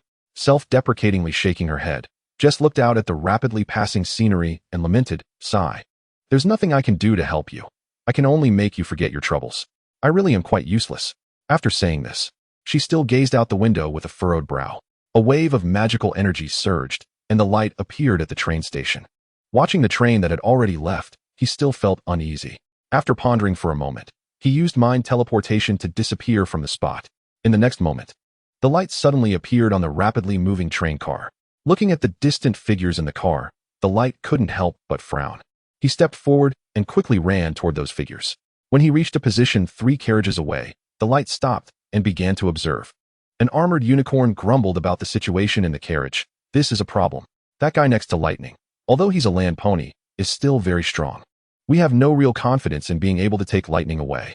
Another armored land pony looked at him disdainfully and said, "Huh, just her? Your fancy magic doesn't work anymore." Another armored unicorn nearby indignantly retorted, "Magic isn't infinite. Moreover, this guy is very agile. Do you think she would just stand there and let us hit her?" The land pony ignored the unicorn's retort, pointing at Lightning and Jess in the carriage. Explaining to the other ponies, "We have battle data on this land pony. No matter how agile she is, she's still a land pony. There are limits. Our team encountered her when we were on a mission with Lord Crimson. Although she is indeed very agile and powerful, in the end, she was still taken down by a bunch of tranquilizer darts. If it weren't for the sudden intervention of the Royal Knights, she wouldn't have had a chance to be here." After hearing this, the unicorn beside him looked at him with skepticism, then peered through the ventilation opening at the top of the carriage to see Jess inside, tentatively confirming, Are you suggesting injecting the carriage with anesthetic gas?" And then, confidently nodding at the unicorn who looked puzzled, the unicorn skillfully operated his armor to prepare to inject anesthetic gas into the carriage. In their moment of distraction, the light directly kicked the armored pony who was about to inject anesthetic gas off the train. Just as the pony was about to crash to the ground, the light hesitated for a moment, but ultimately reluctantly conjured a magical barrier around him. Absorbing the impact of the fall, the magical barrier then disappeared, leaving the pony to endure the subsequent shock on his own. Vigilantly watching the light, the unicorns noticed his royal knight armor and distinct land pony features, and they couldn't help but show disdain. Using mind teleportation, they quickly distanced themselves from the light and began to gather magic above their horns. Ignoring their actions, the light continued to kick the other armored land ponies off the train, conjuring a magical barrier around them as usual. After completing all this, the light stood leisurely, waiting for their attack. As the unicorns observed the light's expression, they gradually felt that the situation was becoming dire.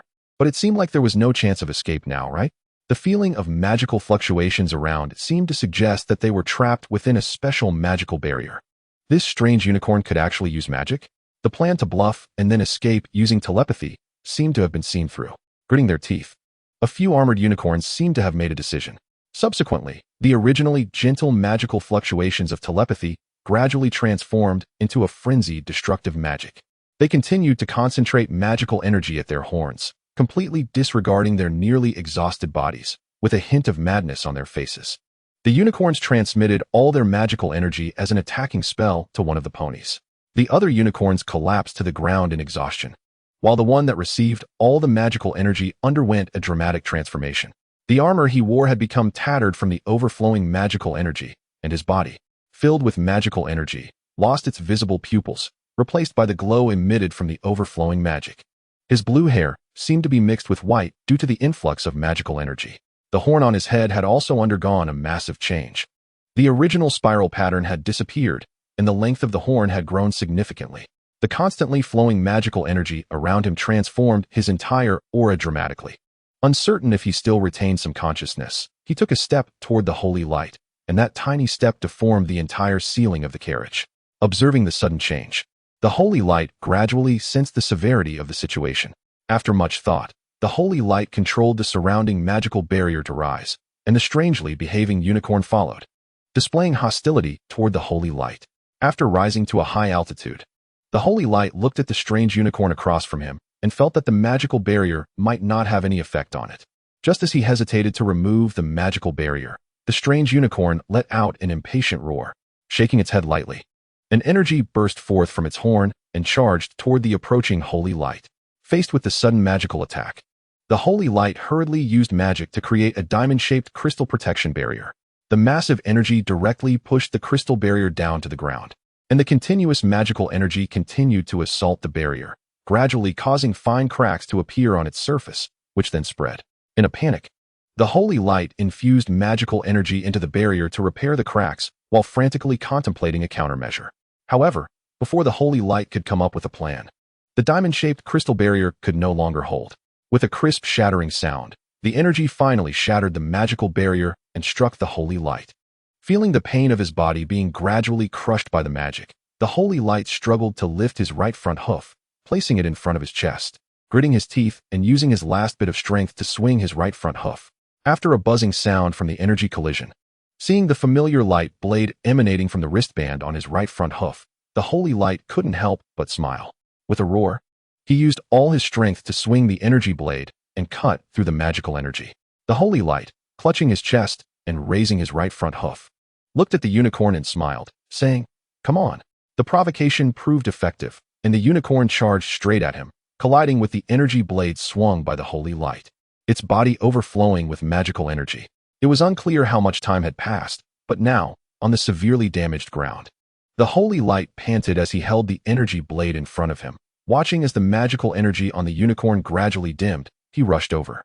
Facing the approaching unicorn, the holy light delivered his final blow. The energy blade halted in midair, and the opposing unicorn collapsed to the ground, slowly regaining its original state. As its body recovered, the pain on the unicorn's face grew more severe, seemingly a side effect of the magic. Feeling his weakened body, the holy light tapped on the wristband on his left front hoof a few times, and as the wristband activated, he gradually regained his strength. Watching the unicorn in pain, the holy light directly pulled it onto his back and explained, "It's not that I won't treat you. I just fear you'd run away once you recover. It's not like I want you to suffer." After saying this, he used telepathy to disappear from the spot with the resentful unicorn. Hearing the strange sounds above, Jess, holding the sleeping thunder shadow, cautiously climbed onto the top of the carriage, only to find a group of ponies lying messily on the deformed ceiling, their armor quite familiar. Holding the unconscious thunder shadow, Jess navigated through the twists and turns to finally arrive at Thunder Shadow's home. Opening the door, she saw two ponies frantically caring for the child inside. Jess hesitantly inquired, "Hello, is this Thunder Shadow's home?" Upon hearing Jess's voice, Rainey quickly put down what she was doing and hurried to the door to welcome Jess inside. Taking the sleeping Thunder Shadow from Jess's arms, she quietly took her to the upstairs bedroom, then looked at Jess with some disappointment and confirmed, "Did Thunder Shadow not make the cut?" Looking at Rainey in surprise, Jess asked back, "You? How did you know?" After a brief silence, Jess lowered her head, unsure of how to apologize. Looking at Jess as she turned to leave, Rainey waved her front hoof in farewell, saying, "You're always welcome here." After speaking, Rainey hurriedly followed her husband, who was holding Patina, up to Thunder Shadow's bedroom. Watching the unconscious ponies, Jess sat there, keeping watch while pondering something. After an unknown amount of time had passed, Jess suddenly spotted a familiar figure by the distant train tracks.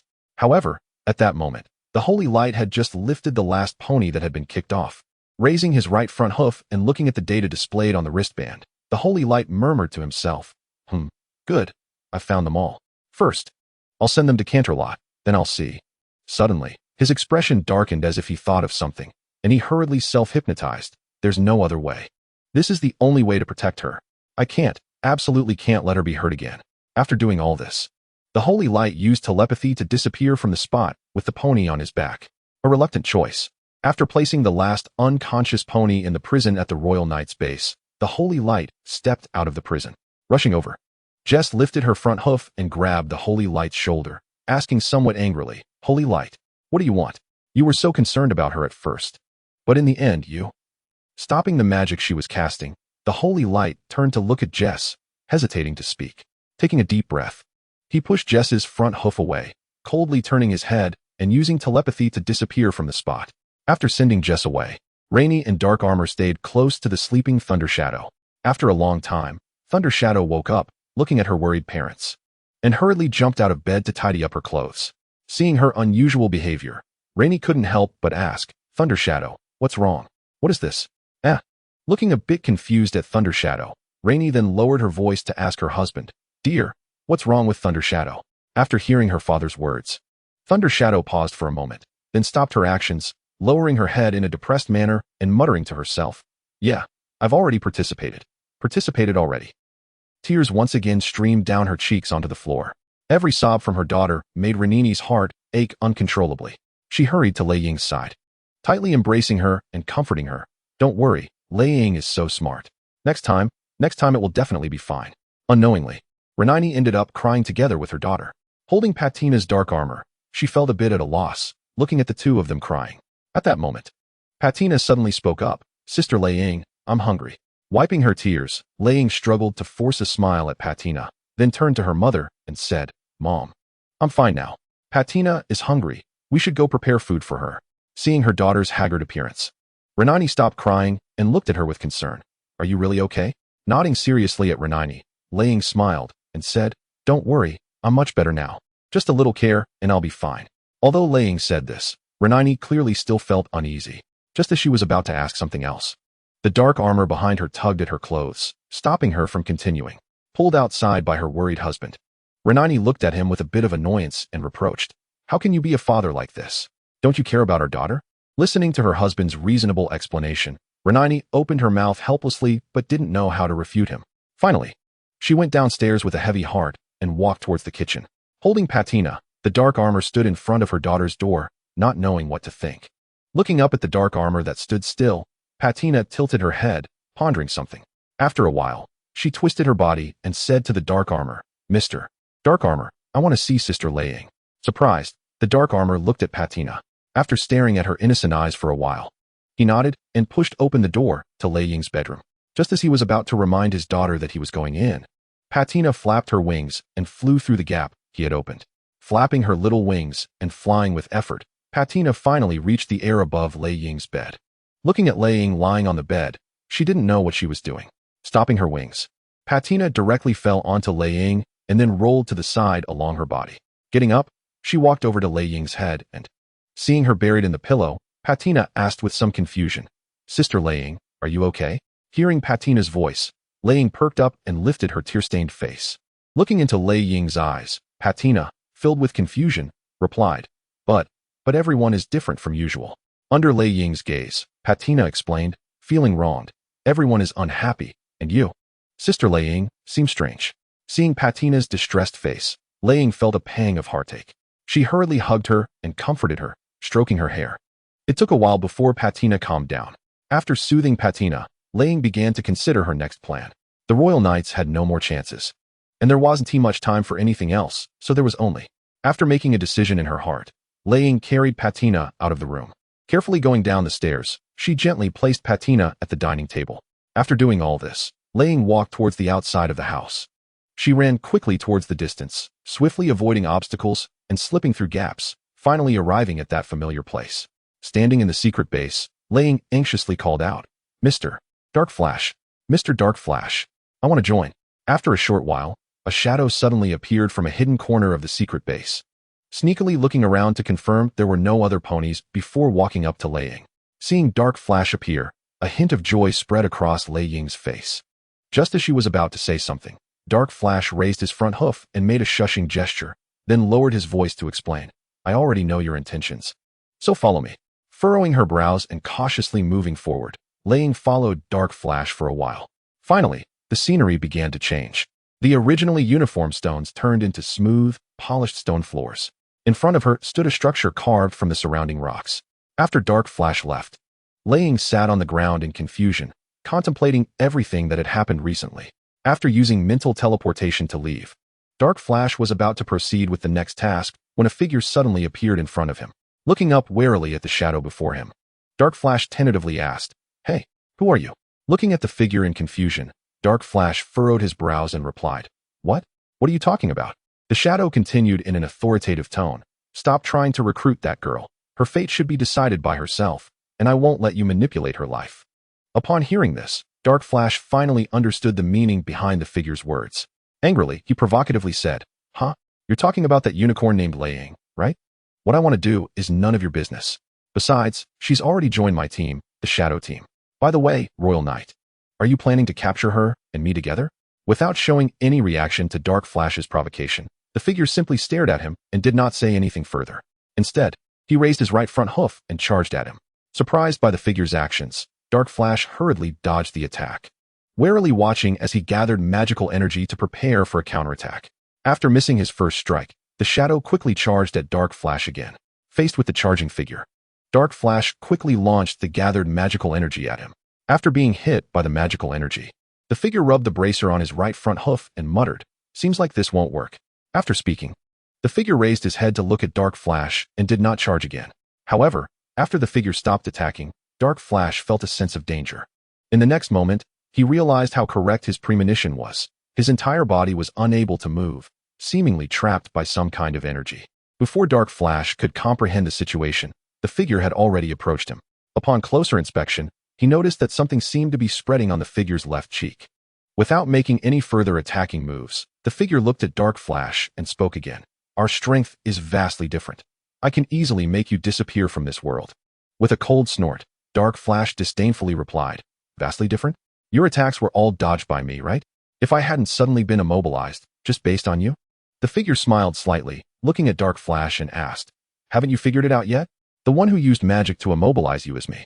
In disbelief, Dark Flash loudly questioned, "Impossible. You're just a land horse. How could you?"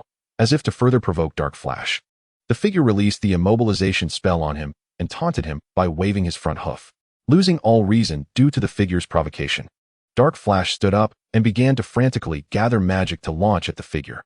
After an ineffective strike, Dark Flash continued to gather magic, repeatedly shouting, "Just a land horse. I'm a genius." After an unknown amount of time, Dark Flash, having exhausted his magical energy from attacking, finally collapsed on the ground in exhaustion. Slowly walking up to Anshan, the figure looked down at him and said, "Absolutely do not try to win that girl over, otherwise you will disappear from this world." After saying this, the figure used mental teleportation and vanished from the spot. Dejected, Anshan lay on the ground, tears streaming down his face uncontrollably, as all his long-held pride and self-esteem were shattered. In the vast underground building, a little unicorn who had been training absent-mindedly turned its head curiously to observe Lei Ying, who was lost in thought, after confirming Anshan had left. After staring at Lei Ying for a while, the little unicorn seemed to have discovered something and quickly ran over to her, exclaiming, "Hey, it's Lei Ying. You actually came here." Coming back to her senses, Lei Ying turned her head toward the voice, looking at the familiar face with a bit of surprise, blinking in disbelief. After confirming it several times, she nervously asked the little unicorn, "Is it chocolate candy?" Upon hearing the name chocolate candy, the others who had been practicing with frowns immediately cheered and ran over, chattering around Lei Ying. "Sister Lei Ying, Coffee Candy is so tired. I want to hear you tell a story." Coffee Candy looked at Lei Ying with a pitiful expression, pleading. Coffee Candy is lying. She didn't practice properly just now. There's no way she could be tired. Rainbow Candy angrily reported to Lei Ying. Pouting disdainfully at Cheese, Frosting indignantly said, "Humph, you're still a boy. Yet you're not even as good as us girls. Can't you be a little braver?" Hearing everyone chattering, Lei Ying's gloomy mood lifted a bit. She raised her front hooves and ruffled Frosting and Cheese's hair, gently bringing them together and advising, Don't be mad at Cheese. You know his personality better than anyone. Besides, aren't you and Cheese best friends? After hearing Lei Ying's words, Frosting still stubbornly said to Cheese, you clearly promised to protect me. At this rate, I'll be the one protecting you. Pretending to be angry, Lei Ying gently tapped Frosting's head. Once Frosting looked at her, Lei Ying puffed her cheeks and scolded. It's because you're too domineering. That's why Cheese is scared of you, right? After hearing Lei Ying's words, Frosting looked at Cheese, nervously confirming, really? Cheese, are you afraid of me? Seeing Frosting anxiously asking him, Cheese thought for a moment, nodded, and then quickly hid behind Lei Ying, peeking at her. Just when Lei Ying felt helpless, Cheese, looking at the crying Frosting, hesitated for a moment, then walked over to her. He reached out his front hooves, embraced Frosting, gently wiping her tears, and softly comforted her. Don't worry. I'm here. I will protect you. Just like the first time they met years ago, the same gaze, the same voice, the same promise. Cheese, feeling a bit apologetic, called out his name, then said in a flustered manner, I don't want you to hate me. Smiling, Cheese ruffled Frosting's hair and interrupted her, firmly saying, I will never hate you. Hearing Cheese's declaration-like words, Frosting excitedly hugged him, and her previously gloomy face blossomed into a smile again. Watching this amusing scene, Lei Ying clearly hadn't grasped the situation and was about to ask when the two little ones ran off to a nearby spot to whisper to each other. Suppressing her doubts, she was about to tell everyone a story when footsteps were heard from afar. Sure enough, as the sound got closer, the figure gradually became clear. The owner of the footsteps was Anshan. Expressionless, he approached Lei Ying, and under her probing gaze, he cleared his throat and announced, Ahem, hello everyone. I am now officially handing over the Shadow Knight Corps to Lei Ying. From today on, Lei Ying is the leader of the Shadow Knight Corps, and you must obey her commands. Additionally, I will bring all the other little ponies from the Shadow Knight Corps other divisions here. They should start arriving tomorrow, and with a larger number, it might be troublesome to command. Lei Ying, your workload might be quite heavy, so do your best. After saying this, Anshan turned to leave. Watching Anshan's actions, Lei Ying couldn't help but frown, quickly rushing in front of him to block his way, her sharp gaze questioning, Anshan, where are you going? Just as Lei Ying pondered the oddities about Anshan, the others gathered around, all with puzzled expressions. Chocolate Candy scratched her head, trying to understand the situation, and said with a frown, so strange. Mr. Anshan, didn't he even check on our training? After Chocolate Candy spoke, Coffee Candy echoed, yeah, Mr. Anshan is usually so strict. Rainbow Candy pointed at Cheese and Frosting, who looked a bit dazed not far away, saying, the most suspicious thing is that he didn't punish those two for slacking off. Faced with everyone's chatter, Lei Ying also felt her instincts becoming more real. That guy was very strange, not at all like Anshan. His personality, tone of speech, and even his aura were completely different, as if he were another person. No matter how much he changed, it shouldn't be this drastic, right? Even if he had suffered a severe shock, it wouldn't be like this, right? Lei Ying kept pondering, her brow furrowing tighter, and the others surrounding her began to feel uneasy too. Finally, Rainbow Candy couldn't help but asked the lost-in-thought Lei Ying, Sister Lei Ying, are you okay? Hearing that they didn't have to train, everyone was very happy, joyfully chasing and playing in the building. Chocolate Candy looked at Lei Ying, who was still sitting in place, and curiously asked, Sister Lei Ying, aren't you going to play with us? Nodding understandingly, Chocolate Candy smiled and said, Sister, do your best. Remember to tell us a story tomorrow. After saying this, she turned and ran back to the others. Meanwhile, Lei Ying continued to think about a new name for the team, but after thinking for a long time, she still couldn't come up with a name that satisfied her. Indeed, coming up with a name wasn't that easy. In another place, Anshan, with a face full of anger, was frantically attacking everything around him. After an unknown amount of time, feeling his magical energy completely drained, he stubbornly stood there. Looking up at the sky, he roared with all his might, his eyes slightly reddened, filled with unwillingness and resentment, swearing at the sky, Royal Knight. Royal Knight, I remember you. That detestable face of yours. I want to let you go. One day, I will use my magic to make you unable to hold your head high. Just wait. Absolutely. After a violent coughing fit, he barely supported his body with his limbs, breathing heavily. After an unknown amount of time, a figure approached him, helping the unconscious Anshan up and leading him to a pit, jumping in, carrying the unconscious Anshan through the dark passage. The little pony followed the faintly glowing stripes along the way. After a long time, the pony finally arrived at a huge underground building. After handing the unconscious Anshan over to a few little ponies in the building for care and briefly explaining what to watch out for, he hurriedly ran in a certain direction. Passing through one gate after another, he hurriedly arrived in front of a lounge door. After slightly adjusting his hurried breathing, he raised his front hooves and knocked on the door. After knocking, he stood respectfully in front of the door, waiting. After a short while, the door made a sound as the lock was opened, and then, with a mechanical hum, the door slowly opened. Inside the room, a flustered Scarlet, who was fiddling with something, impatiently looked up and said, "Ah, what's the matter? Hurry up and say it. I'm busy." The little pony took a deep breath and looked at Crimson seriously, saying, "Lord Crimson, while I was patrolling outside, I accidentally saw Lord Darkflash." Crimson listened to the pony's report, rolled his eyes in disdain, and sarcastically said, "Huh? You saw that guy? I sent you out to patrol and gather information about Pony Maria, not to look at the leaders of other divisions."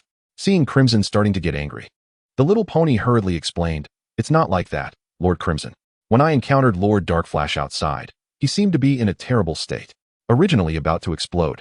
Crimson suddenly calmed down upon hearing the pony's last words, furrowing his brow and asking with some concern, "What? Him? What happened?"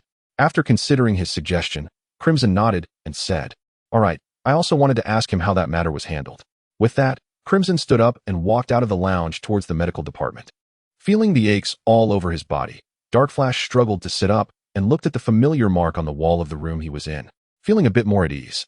Listening to Crimson's taunts, Darkflash did not retort and curled up his body, lying back down in a somewhat dejected manner. "Huh." Unexpectedly looking at him, Crimson asked with some concern, "Darkflash? What happened? You look off." Seeing Darkflash in pain, Crimson patted his shoulder and comforted him. "It's nothing, right? Being defeated is quite common, especially against a royal knight." After hearing Crimson's comforting words, Darkflash actually felt even worse, grabbing Crimson's shoulder and shouting, "You have no idea.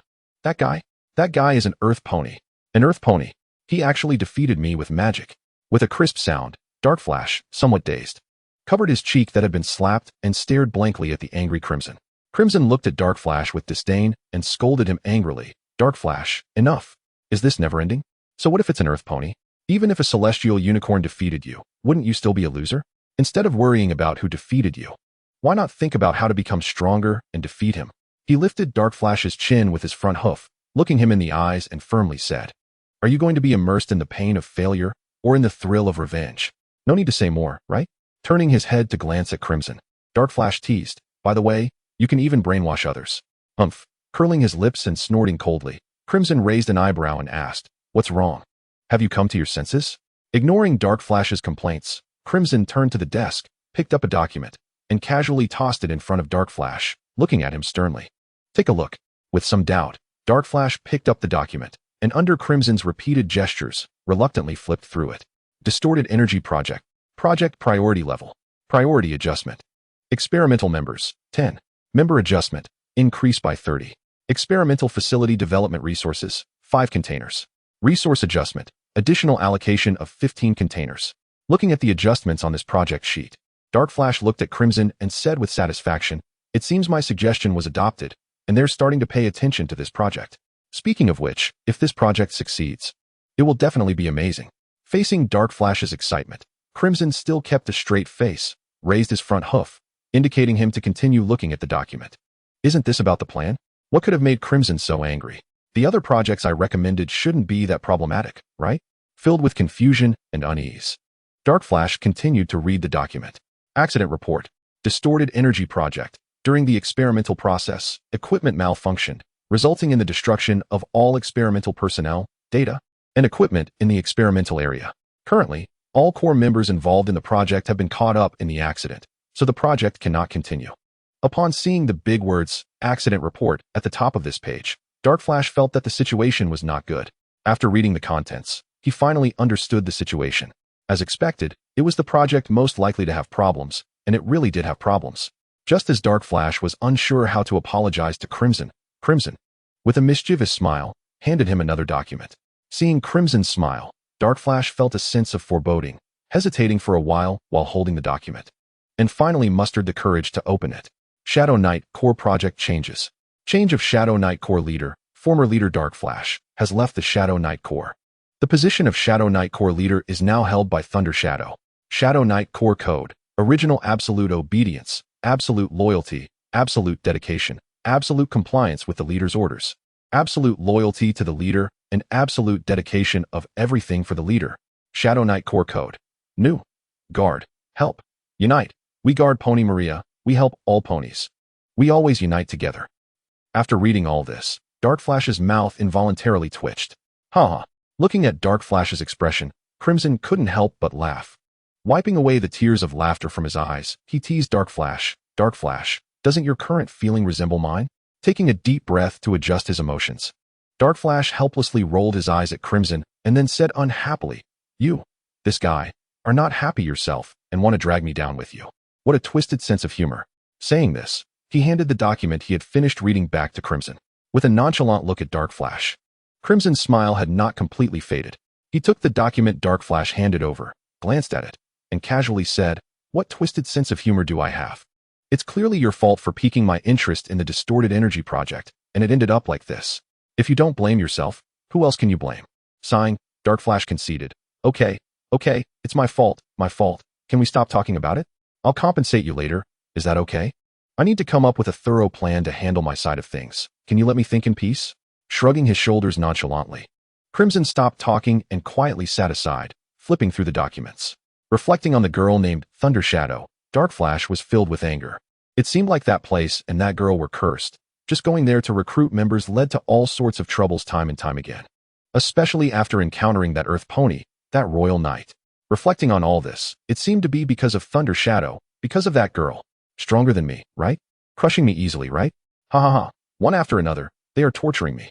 Since you all want to protect her so much, I'll make her completely disappear. After making up his mind, Dark Flash stood up and said to Crimson, Crimson, I have something to do. I'm leaving. As soon as he finished speaking, by the time Crimson turned his head, Dark Flash had already vanished.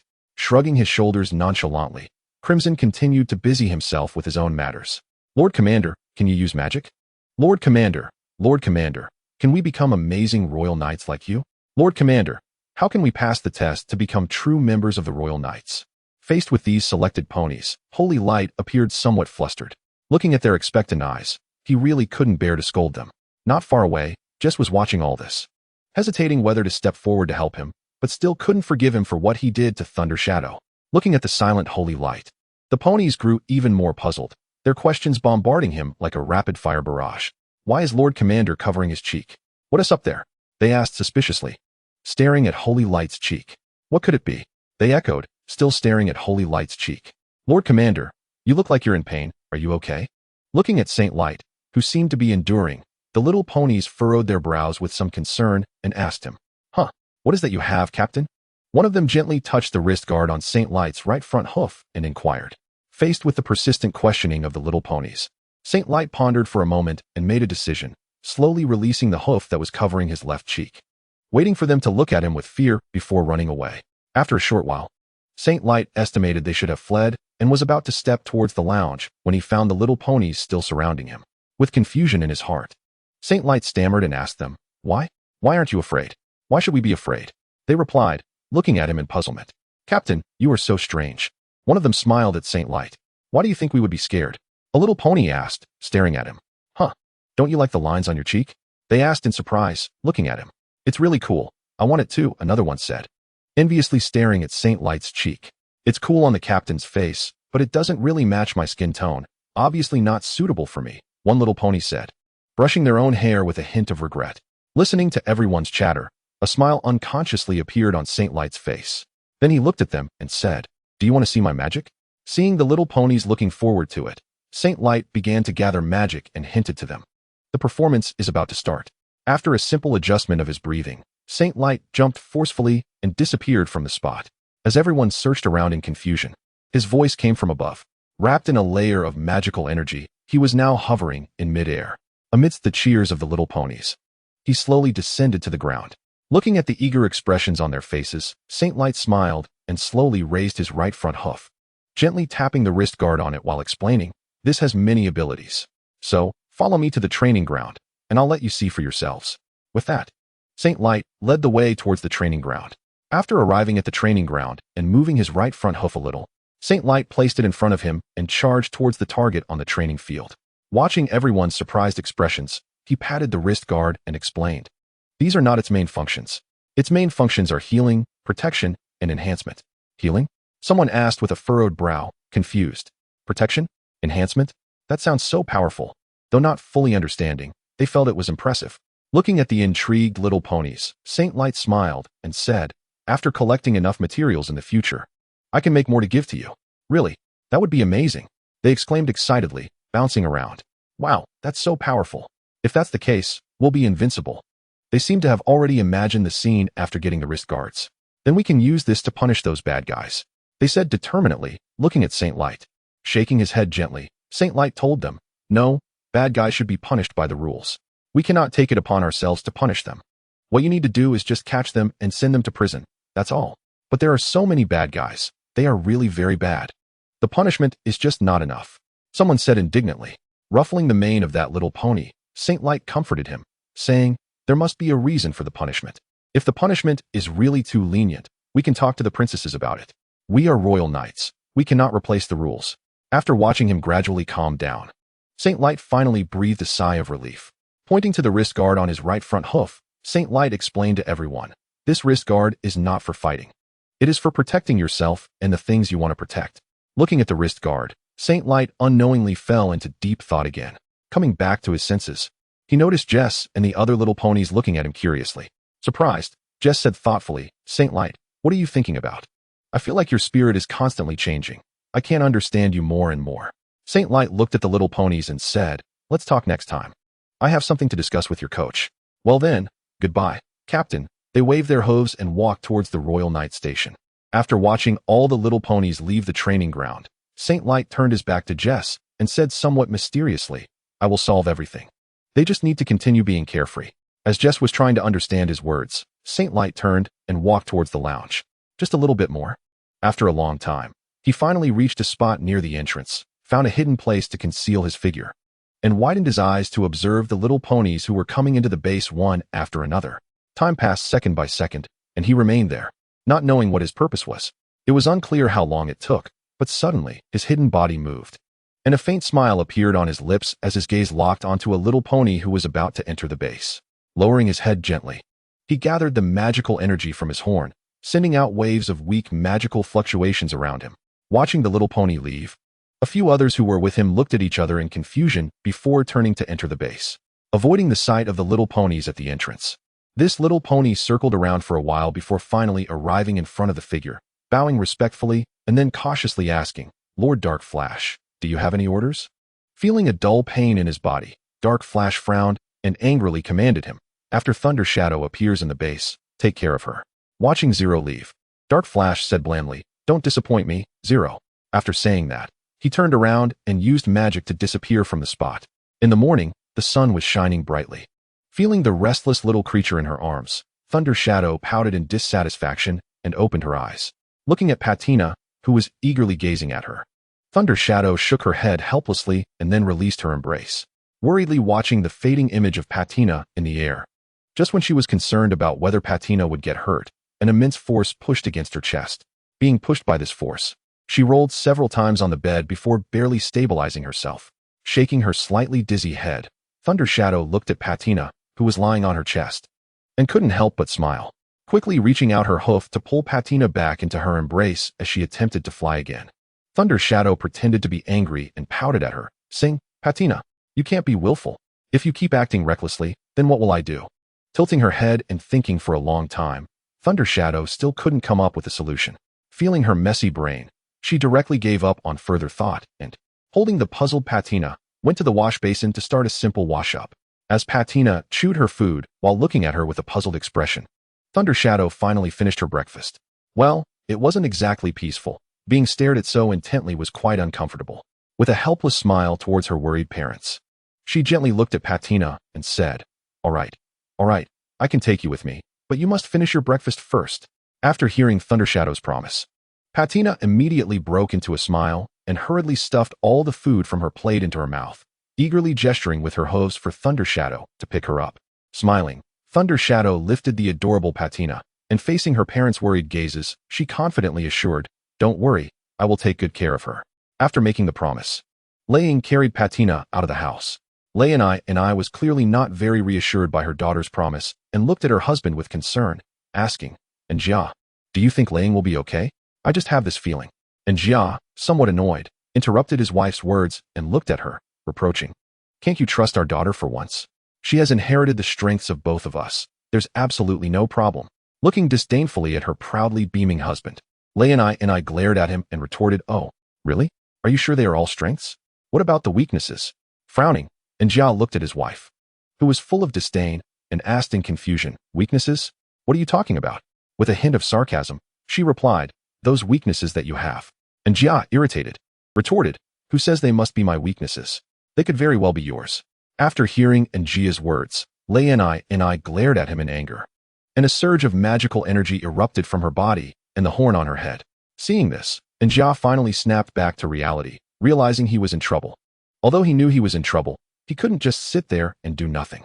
He hurriedly gathered the magical energy from the horn on his head and set up a huge magical barrier around them. At this moment, Laying carried Patina through the town and arrived at the nearby woods.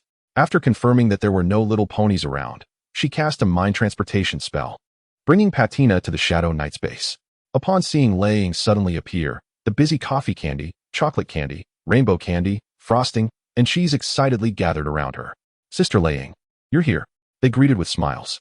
Suddenly, Coffee Candy noticed Patina in Lei Ying's arms and looked her over in surprise. Following Coffee Candy's gaze, Chocolate Candy also spotted Patina and asked in surprise, Sister Lei Ying, is she the little pony your family is taking care of? What's her name? Rainbow Candy eagerly raised her front hoof and shouted, I want to know, tell us. Lei Ying quickly raised a hoof to signal them to be quiet. Once they calmed down, she bent down to let them see Patina clearly and explained. Her name is Patina, and as Chocolate Candy said, she is temporarily staying at my house for me to take care of. Huh, taken care of by Sister Lei Ying? Chocolate Candy looked at Lei Ying in disbelief.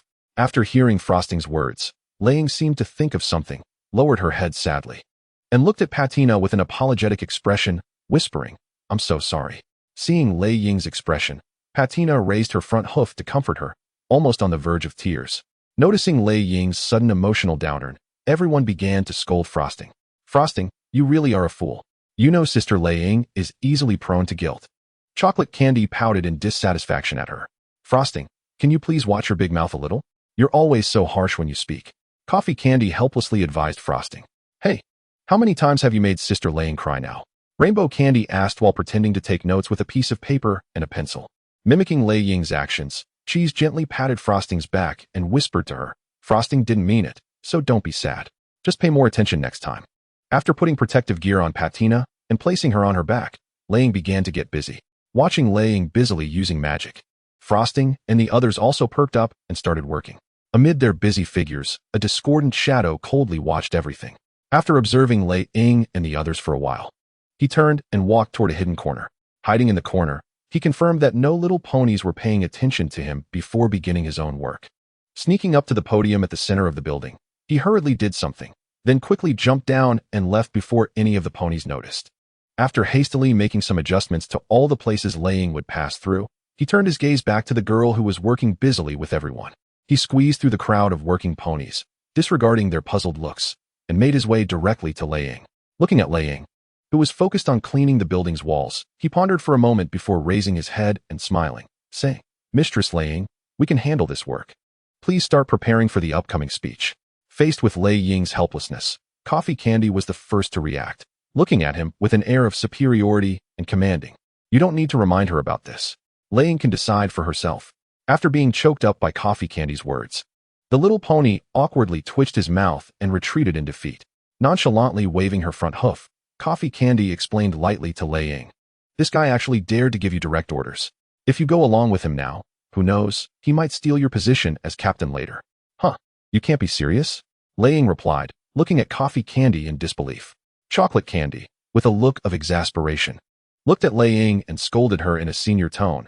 These ponies don't really know us, and you just became captain. They definitely won't easily accept you. If you act like a fool now, you will definitely be bullied. Will I? Will I? After hearing Chocolate Candy's words, Lei Ying still looked doubtful. After seeing that Chocolate Candy and Coffee Candy's explanations weren't having an effect, Rainbow Candy gave up on explaining to Lei Ying and directly pointed at Sugar and Cheese, saying, let us vote.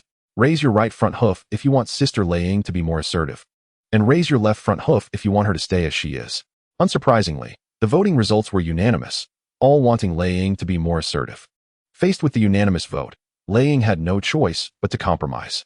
Seeing Lei Ying nod slightly, everyone finally breathed a sigh of relief and then surrounded her, leading her to the hall inside the building, signaling her to wait there while they finished their preparations. Holding Patina in her arms, Lei Ying's previously restless mood gradually calmed down. Pushing open the hall door, seeing Lei Ying sitting in a chair with a silly smile, Coffee Candy muttered to herself. It seems we were a bit overly worried. I thought Lei Ying would be bored, but it turns out. Chocolate Candy nodded in agreement with Coffee Candy's words and added, I didn't expect Lei Ying to like kids so much. Rainbow Candy, a bit worried, tossed her hair and interrupted their conversation, asking, It's already this late. What are you all discussing? Isn't it time for the speech? After hearing Rainbow Candy's reminder, everyone finally remembered and hurriedly pulled the immersed Lei Ying out of the hall, running towards the podium. Looking puzzled at the flustered crowd, Lei Ying quickly steadied Patina in her arms and was about to ask what was going on when they had already reached the podium. Feeling awkward as she faced the neatly arranged little ponies in front of the podium, Lei Ying felt her head spinning. After thinking for a while, she stammered out a greeting, Hello everyone. Staring at the somewhat blurry figures in front of her, Lei Ying felt her brain unable to think anymore. Standing stiffly at the podium, unsure of what to say, noticing that Lei Ying on the podium was swaying and might fall at any moment.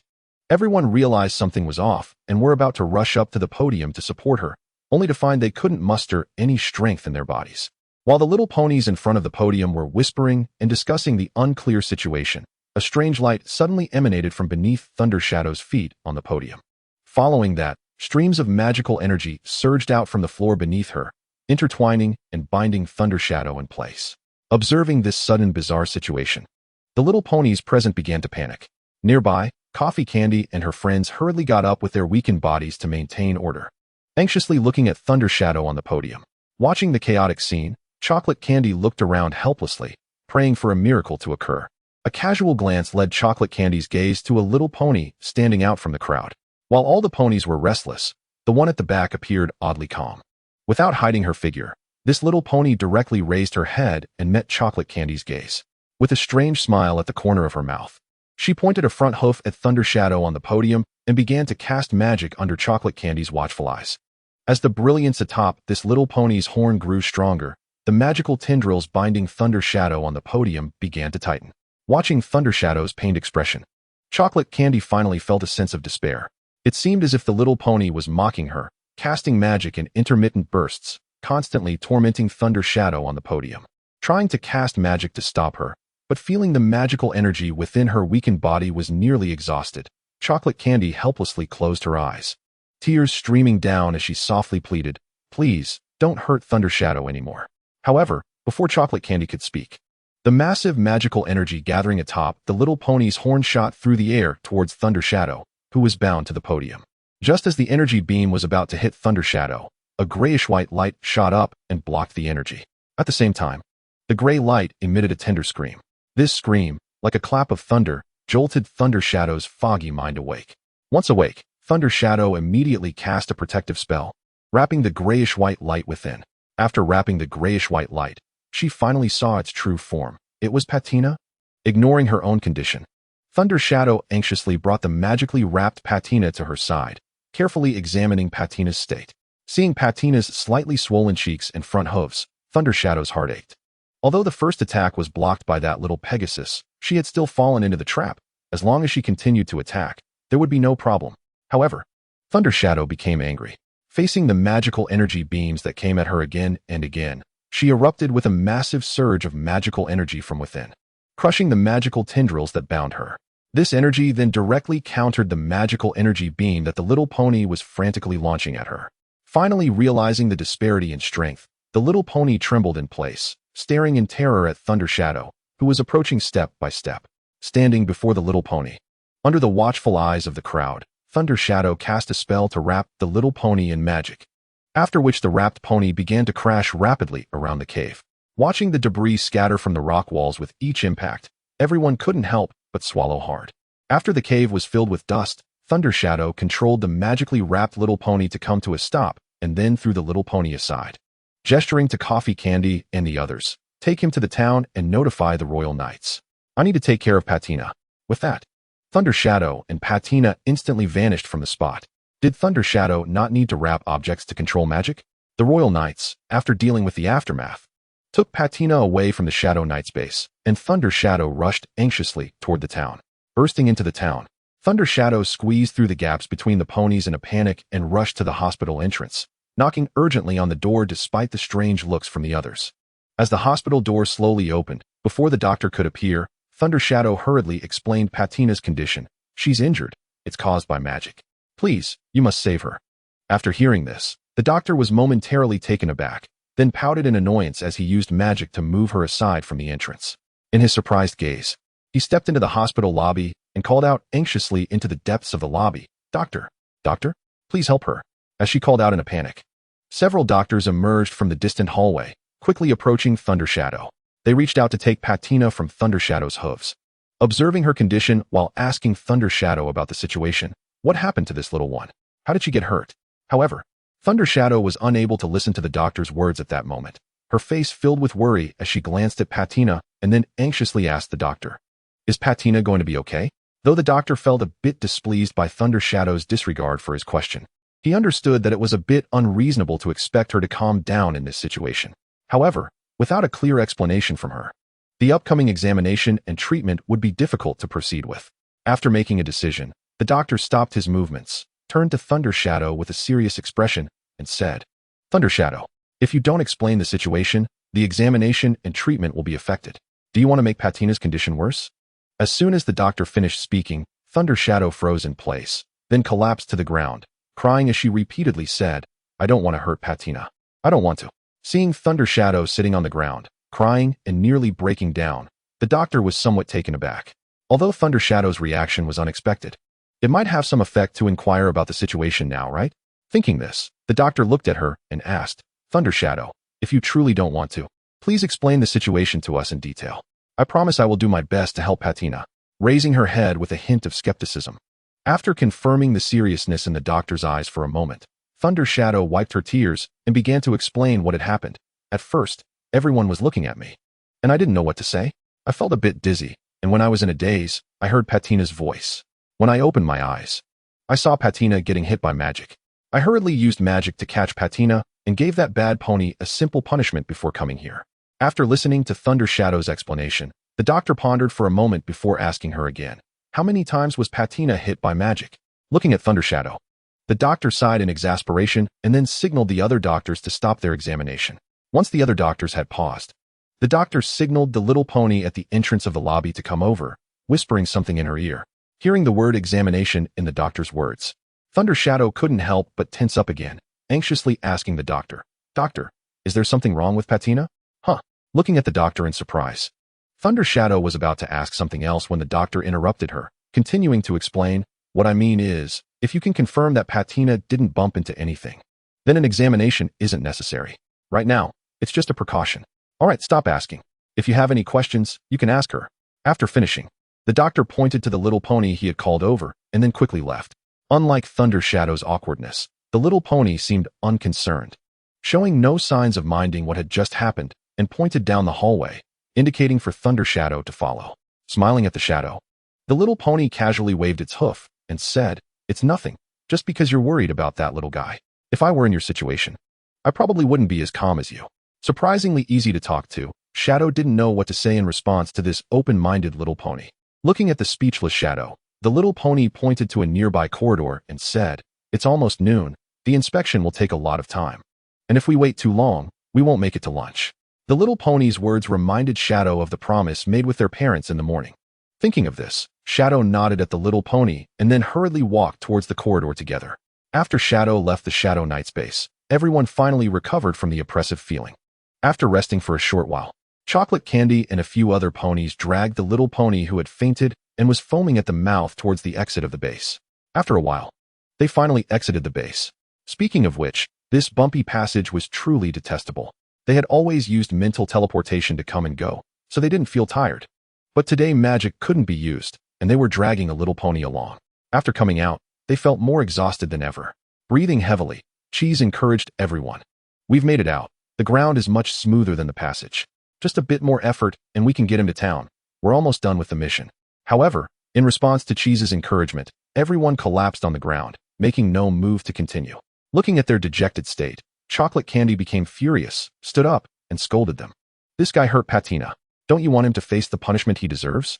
Yet, despite Chocolate Candy's passionate words, they still lay on the ground, with a few little ponies already asleep. Just as Coffee Candy finished speaking, all the lazy little ponies around stood up. Even the few that had been sleeping were now standing steadily.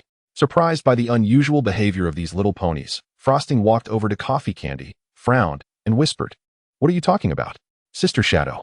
Without waiting for Frosting to finish, Coffee Candy interrupted her with a smirk, looking at the energetic little ponies around, and said, "Isn't it fine? It doesn't matter how it goes, right?" Listening to Coffee Candy's absurd reasoning, Frosting couldn't help but roll her eyes, then walked over to Cheese.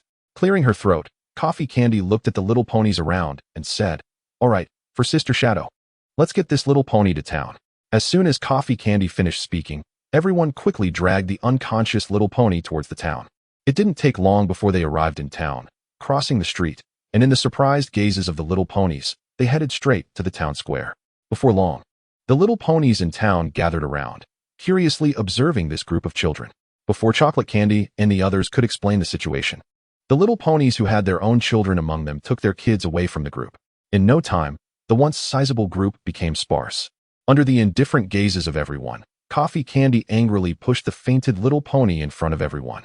Pointing at the little pony, Coffee Candy proudly declared, "This little pony wanted to harm our leader and ended up getting a good lesson. Our purpose for coming here is to seek a fair punishment from the Royal Knights for him." After explaining, Coffee Candy pointed at the bewildered town mayor and ordered, "You, hurry and notify the Royal Knights."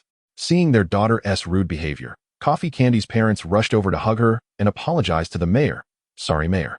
Coffee Candy is still young and doesn't understand manners. We'll educate her properly later." However, even after being caught by her parents, Coffee Candy was still restless, struggling and shouting to Chocolate Candy and the others, "Even though I'm captured, I'll escape tomorrow. You must complete the leader's orders." With Coffee Candy shouting, the other little ponies' parents hurriedly pulled them out of the group. At this point, the group was left with only the little ponies who had come from elsewhere, standing there all alone, just as the mayor instructed everyone to take care of these little ponies. A little pony in royal knight armor appeared in the center of the square. After respectfully greeting the mayor, he approached Coffee Candy and asked, "What happened? Can you explain the situation to me in detail?" Struggling out of her mother's embrace, Coffee Candy quickly ran to the fainted little pony's side and pointed at him, saying, "It's him. He wanted to harm Sister Shadow." Nodding seriously, Coffee Candy cleared her throat and began to explain the situation. "At that time, we were preparing decorations in the base, and Sister Shadow was helping. After a while, this little pony suddenly appeared, seemingly out of nowhere. At first, we didn't even notice him. He told us that Sister Shadow should look like the leader, and we thought he might be someone who overestimated his abilities. So we didn't take his words seriously. Looking back, his behavior was very suspicious. We thought Sister Shadow should resemble the leader a bit. So we let her stay with Patina in the hall. After we finished our work, we went to the hall to bring Sister Shadow to the podium. When we realized something was wrong with this little pony, for some reason, I felt dizzy and couldn't even use magic. Sister Shadow was magically bound to the podium by him. Just after he launched his attack, Patina suddenly flew up to block it, and the still dizzy Sister Shadow caught Patina and blocked all his attacks. After giving him a simple lesson, she took Patina and left. After hearing Coffee Candy's account, the Royal Knight's brows slowly furrowed. Just as he was about to turn and leave, he seemed to think of something, paused, and turned back to Coffee Candy to ask, "Can you take me to the base? I want to understand what prevented you from using magic." "No problem, follow me." Saying this, Coffee Candy turned around to lead the Royal Knight towards the base. Just as Coffee Candy was about to set off, a few little ponies nearby frowned and looked at the Royal Knight, asking in confusion, "Are you really a Royal Knight? How can you just believe a few kids' words?" Watching the Royal Knight's demeanor, their doubts grew stronger, and they slowly moved to surround him, looking at them expressionlessly. The Royal Knight changed his gentle tone with Coffee Candy and coldly said, "I am a Royal Knight, not a question-and-answer teacher. I have tasks to attend to and don't have time to waste on you." After saying this, the Royal Knight stepped behind Coffee Candy, who quickly headed towards the base. Watching Coffee Candy and the Royal Knight walk away, the remaining members of the Shadow Knights hurriedly followed, leaving a group of confused little ponies in the town.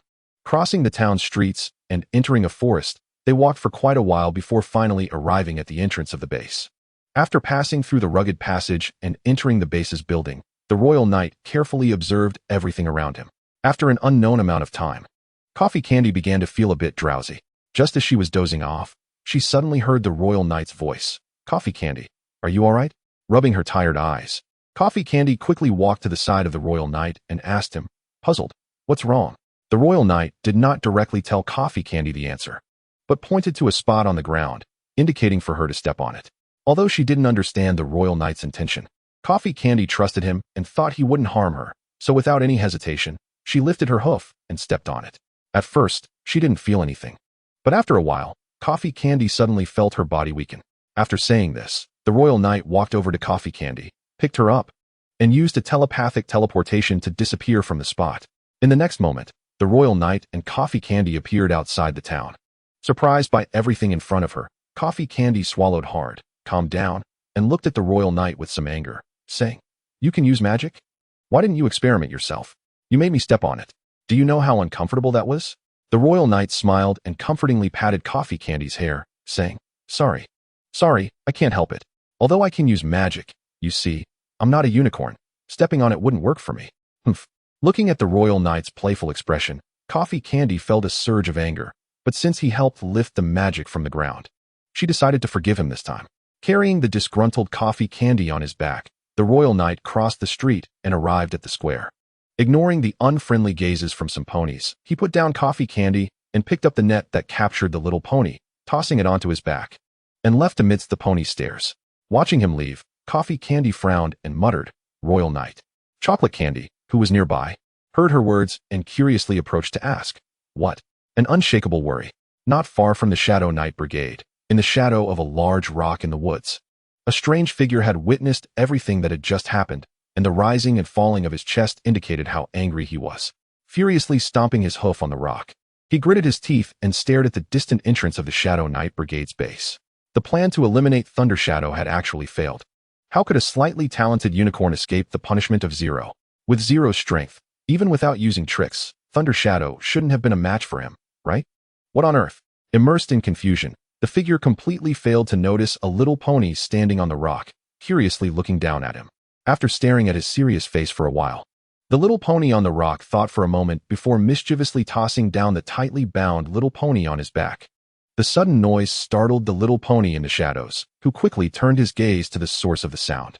Upon closer inspection, he realized that the pony trapped in the net was none other than the Zero he had high hopes for. Just as he was still in shock, a familiar annoying voice came from above. "Hi there, nice to see you again." The shadow quickly leaped off the rock, warily watching the figure that had spoken, feeling somewhat flustered as he contemplated a countermeasure. The little pony on the rock paid no attention to his movements, still looking at him with a relaxed smile, saying, "If I remember correctly, your name is Dark Flash.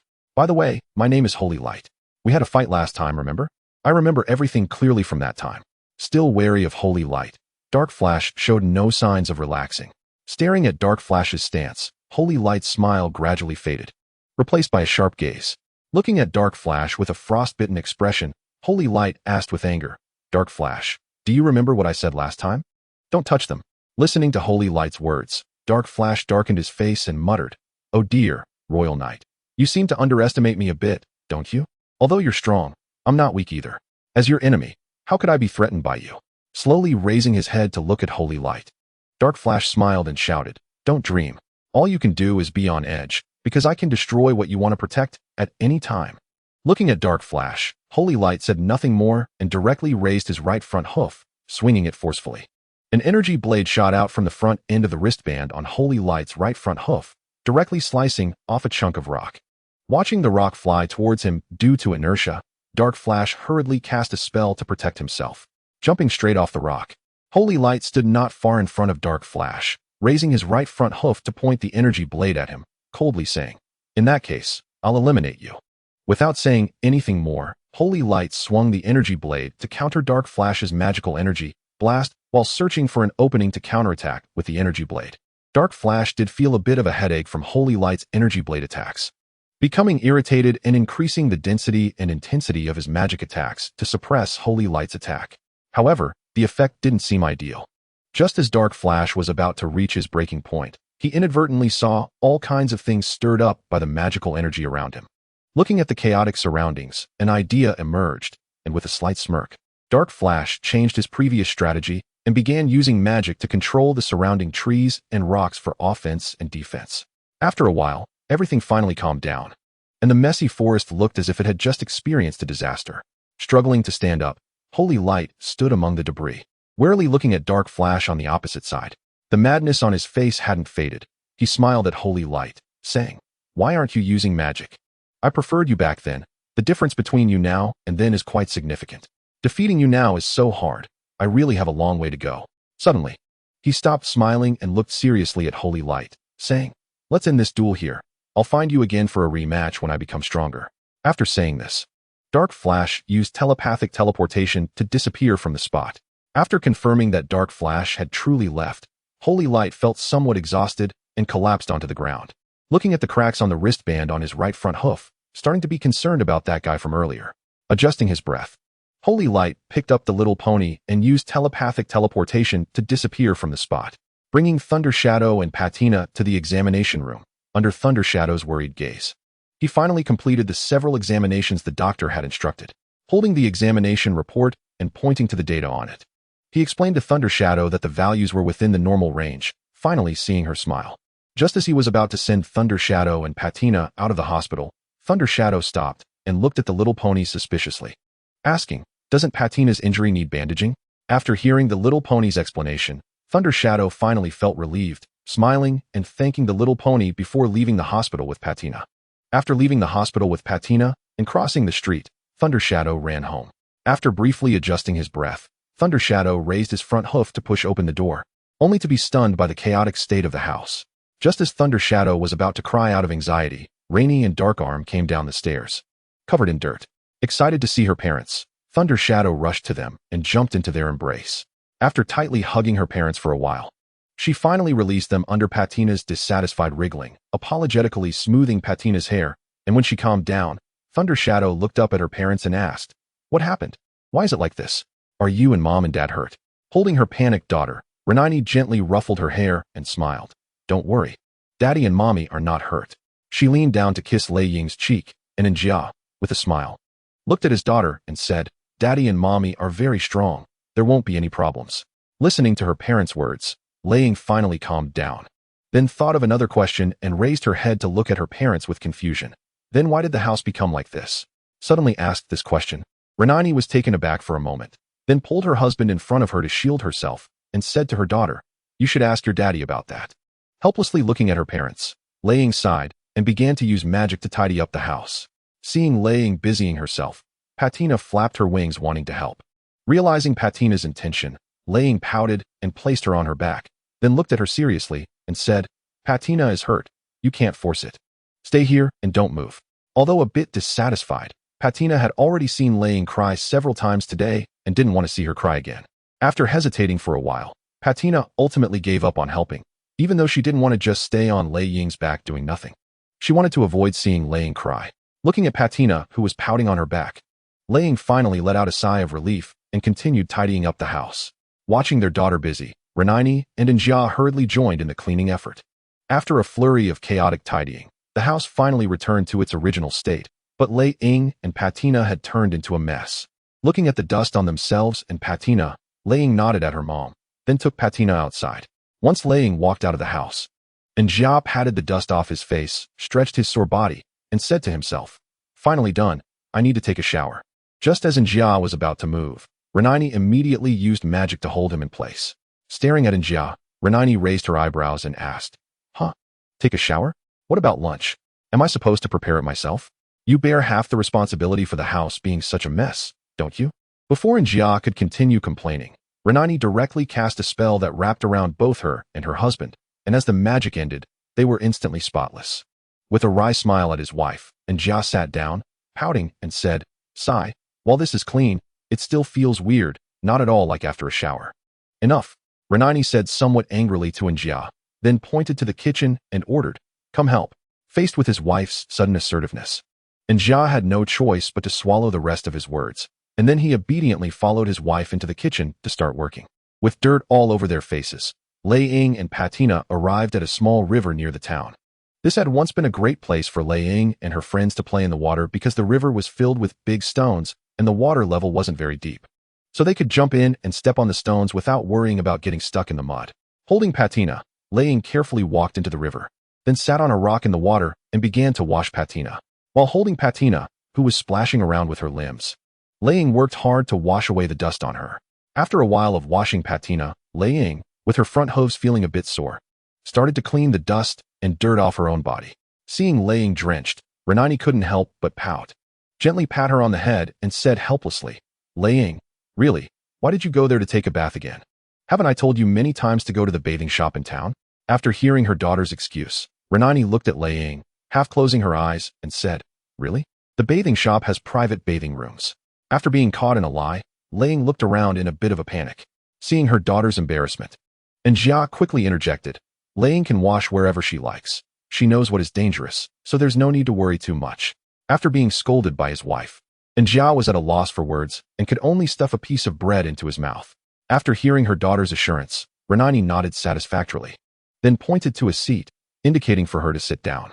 Carrying Patina to the dining table, Laying first settled Patina down, then sat in her own seat to start having lunch. After finishing lunch, Laying waited for Patina to finish the food in her dish, then picked her up and said goodbye to her parents before walking outside. While walking with Patina on her back, Laying lowered her head, lost in thought. Should she take Patina to the Shadow Knights? Would she get hurt again? What if she got hurt? Frowning in worry, Laying stopped in her tracks, unsure of what to do. After staying in place for a while, several figures in the distance quickly approached her. Before long, they reached her, and they were coffee candy, chocolate candy, rainbow candy, frosting, and cheese.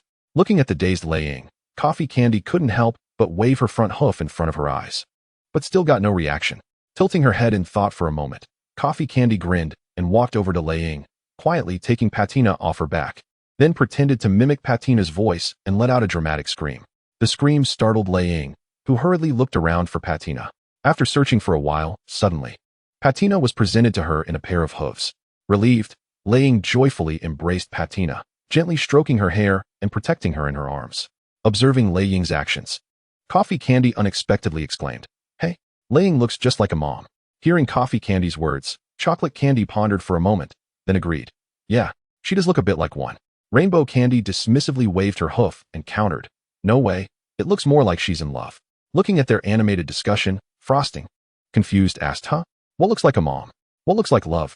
Patting Frosting's shoulder, Cheese pointed at Laying and explained, They're talking about Laying. By the way, Laying, the bad little pony from this morning has been captured by the Royal Knights. The mission was completed successfully, Chocolate Candy reported to Laying. Laying, who do you think should be selected for the Shadow Knights leader's guard team?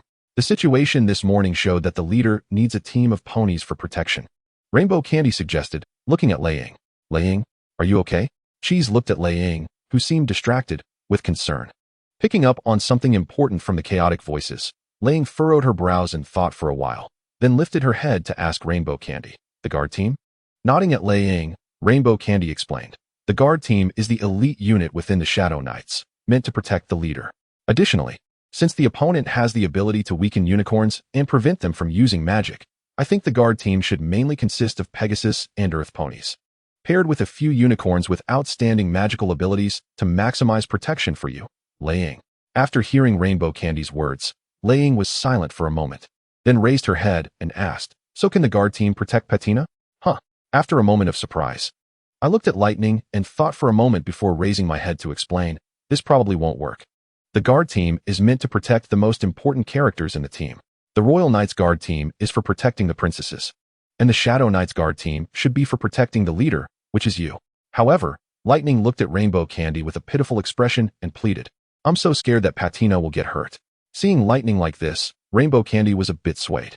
After hesitating for a moment, she explained to Lightning again. But the other members of the team probably won't agree. Once the guard team is formed, they might not follow orders to protect Patina. After hearing Rainbow Candy's concerns, Lightning furrowed her brows and thought for a while before looking up at everyone and saying, Don't worry, I will convince everyone. After that, Lightning hurriedly walked towards the Shadow Knights with Patina.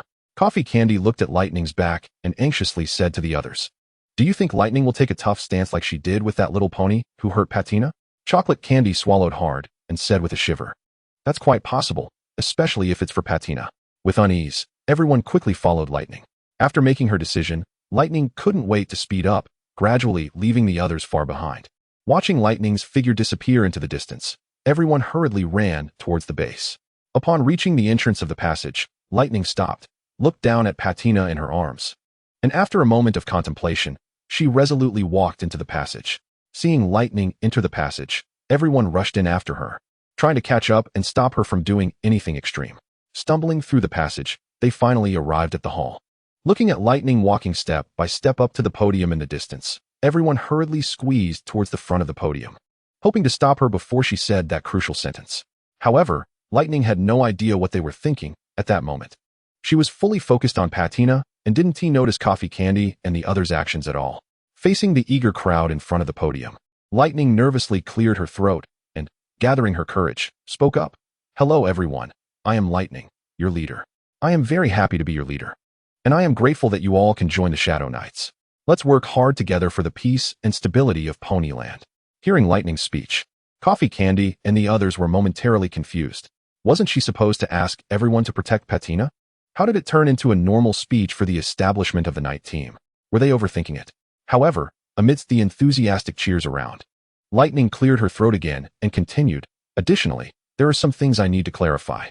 Upon hearing this, Coffee Candy rolled her eyes helplessly and muttered, "Ugh. Are we really going to talk about this?" Just after Coffee Candy's complaint, they heard Lightning's voice. "The decisions made by the leader of the Night Team are very important, but we cannot guarantee that the leader's decisions are always correct. I think we can select a few representatives from among the members to review the leader's decisions and confirm whether they need to be executed." After hearing Lightning's words, the ponies in front of the podium began to discuss among themselves. Looking up at Lightning on the podium with a puzzled expression, Coffee Candy felt that the Lightning she knew and this Lightning might not be the same pony. Just as they were immersed in their astonishment, Lightning's voice reached their ears again. "Also, I want to announce something." After a brief silence, Lightning continued, "I think there are other ponies who are more suitable for the position of leader than I am." As Lightning finished speaking, the entire building fell silent. After a while, low murmurs began to arise among the ponies, gradually turning from sparse to dense chatter. Listening to the chaotic discussions around, Coffee Candy pouted and said helplessly, "This is the Lightning I know. If you're not the leader, then who will be? If a pony as strong as you can't be the leader, who else can? Is this Night Team going to disband? Are you afraid of being attacked again? Huh. A strong pony like you shouldn't care about those trivial attacks, right? Are you going to back down and abandon us, your teammates? Huh. Is that really the case? That would be really disappointing." After listening to Lightning's explanation, the originally agitated group finally calmed down a bit. A purple pony close to the podium looked up at Lightning and, after hesitating for a moment, asked for confirmation, "Really?" After seeing Lightning nod, he finally breathed a sigh of relief. At this moment, it seemed that a light orange earth pony who had brought up the issue earlier looked at Lightning and asked, "If that's the case, then what kind of pony is the new leader?" In response to this pony's inquiry, Lightning held up Patina and explained to everyone, "It's her, Patina." As soon as Lightning said this, the entire hall once again fell into silence. Facing the awkward situation, Lightning remained unfazed and calmly addressed the ponies at the podium. "Do you think she's weak? Do you think she can't do anything? You're all very mistaken. Although she is not yet a year old, she saved me at the most critical moment. Her bravery is already enough to make her a leader, and her flying talent is also very impressive. Who among you can reach her flying speed at such a young age?" In response to Lightning's questioning, the ponies at the podium remained silent. Not hearing any dissent, Lightning looked at the ponies and confirmed again, since no pony opposes, then Patina is the new leader. At this point, a blue unicorn with white stripes mustered the courage to voice an objection. Lightning, even though her courage is commendable, the leader has many responsibilities to handle. Can she manage that? Oh, so the pony responsible for reviewing the leader's decisions is supposed to do that. Lightning really thought this through. After being left speechless by Lightning, the pony awkwardly closed her mouth. After addressing this pony's concern, Lightning continued to speak to them while holding Patina. "All right, now let's get down to business." Business? What was the previous matter? However, Lightning did not pay attention to the inconsistency in her words and continued. "I think the ponies in the Night Team are too mixed up, and the training programs are not suitable for all ponies. The training programs for Earth ponies and Pegasi are not much different, but the training programs for unicorns are completely different. Training together might actually hinder each other. In light of this issue, I think we can distribute Earth ponies, Pegasi, and unicorns into different areas, similar to the various competition zones of the Royal Knight selection events." Yeah. Lightning's magic is amazing. Chocolate Candy hurriedly chimed in. "Magic? But don't we have the training schedule given by Dark Flash? Frosting asked Coffee Candy and the others with some confusion. Rushing to pat Frosting on the shoulder, Cheese looked at her and reminded, Lightning's magic is very powerful. And Dark Flash is a bad guy, remember? A bad guy. Hey, Rakage, be our coach. That way, our magic will definitely improve a lot. Rainbow Candy hurriedly spoke up, trying to remedy the situation after realizing her mistake, but the result didn't seem ideal. Looking at Rakage's pitiful expression, Rainbow Candy, almost crying from anxiety, desperately sought help from Coffee Candy. Facing the pleading gaze from Rainbow Candy, Coffee Candy reluctantly said, I'll do what I have to do. But please don't look at me like that. I'm begging you. After taking a deep breath and thinking for a moment, Coffee Candy turned to Rakage and asked, What do you think our training room should be called? Immersed in sadness, Rakage lifted her head to look at her and hesitated for a moment before tentatively suggesting, How about Magic Group? Hearing Rakage's words, Rainbow Candy barely managed to hold back a twitching smile and said, Magic Group is just 2. Before she could finish, Coffee Candy quickly covered her mouth and whispered in her ear, Can you keep quiet? Don't cause any more trouble. After seeing Rainbow Candy sulkily close her mouth, Coffee Candy finally breathed a sigh of relief and continued to Rakage. The name Magic Group is actually quite good, but upon hearing the but in Coffee Candy's words, Rakage instantly became anxious and somewhat disappointed, saying, Then you decide. After being pushed away by Rakage when she tried to ruffle her hair, Coffee Candy grinned and continued, But we are a night group, so we can add night group to it. Magic night group? Rakage looked at Coffee Candy in a daze for confirmation, covering her cheeks, which were turning red from embarrassment. Rakage repeated the name Coffee Candy suggested to herself, Magic Night Group? Magic Night Group. It seemed Rakage was quite fond of this name, so they should discuss the Magic Night Group further. Thinking of this, Coffee Candy and the others pulled Rakage towards a room inside the building. Gripping Rakage tightly, Coffee Candy signaled Rainbow Candy to go to the podium. Understanding the cue, Rainbow Candy nodded and quickly ran up to the stage. In Rakage's puzzled gaze, Rainbow Candy addressed the little ponies at the podium, saying, There's one more thing. I proposed this, a special team called the Night Guard, specifically established to protect the leader. Hearing Rainbow Candy's voice, Rakage looked at everyone in surprise and then gratefully at them, unsure of what to say. After bringing Rakage into the room and confirming that everyone was ready to listen to her, Coffee Candy began to explain the plans for the Magic Night Group. Rakage, I think the Magic Night Group shouldn't just be a training group.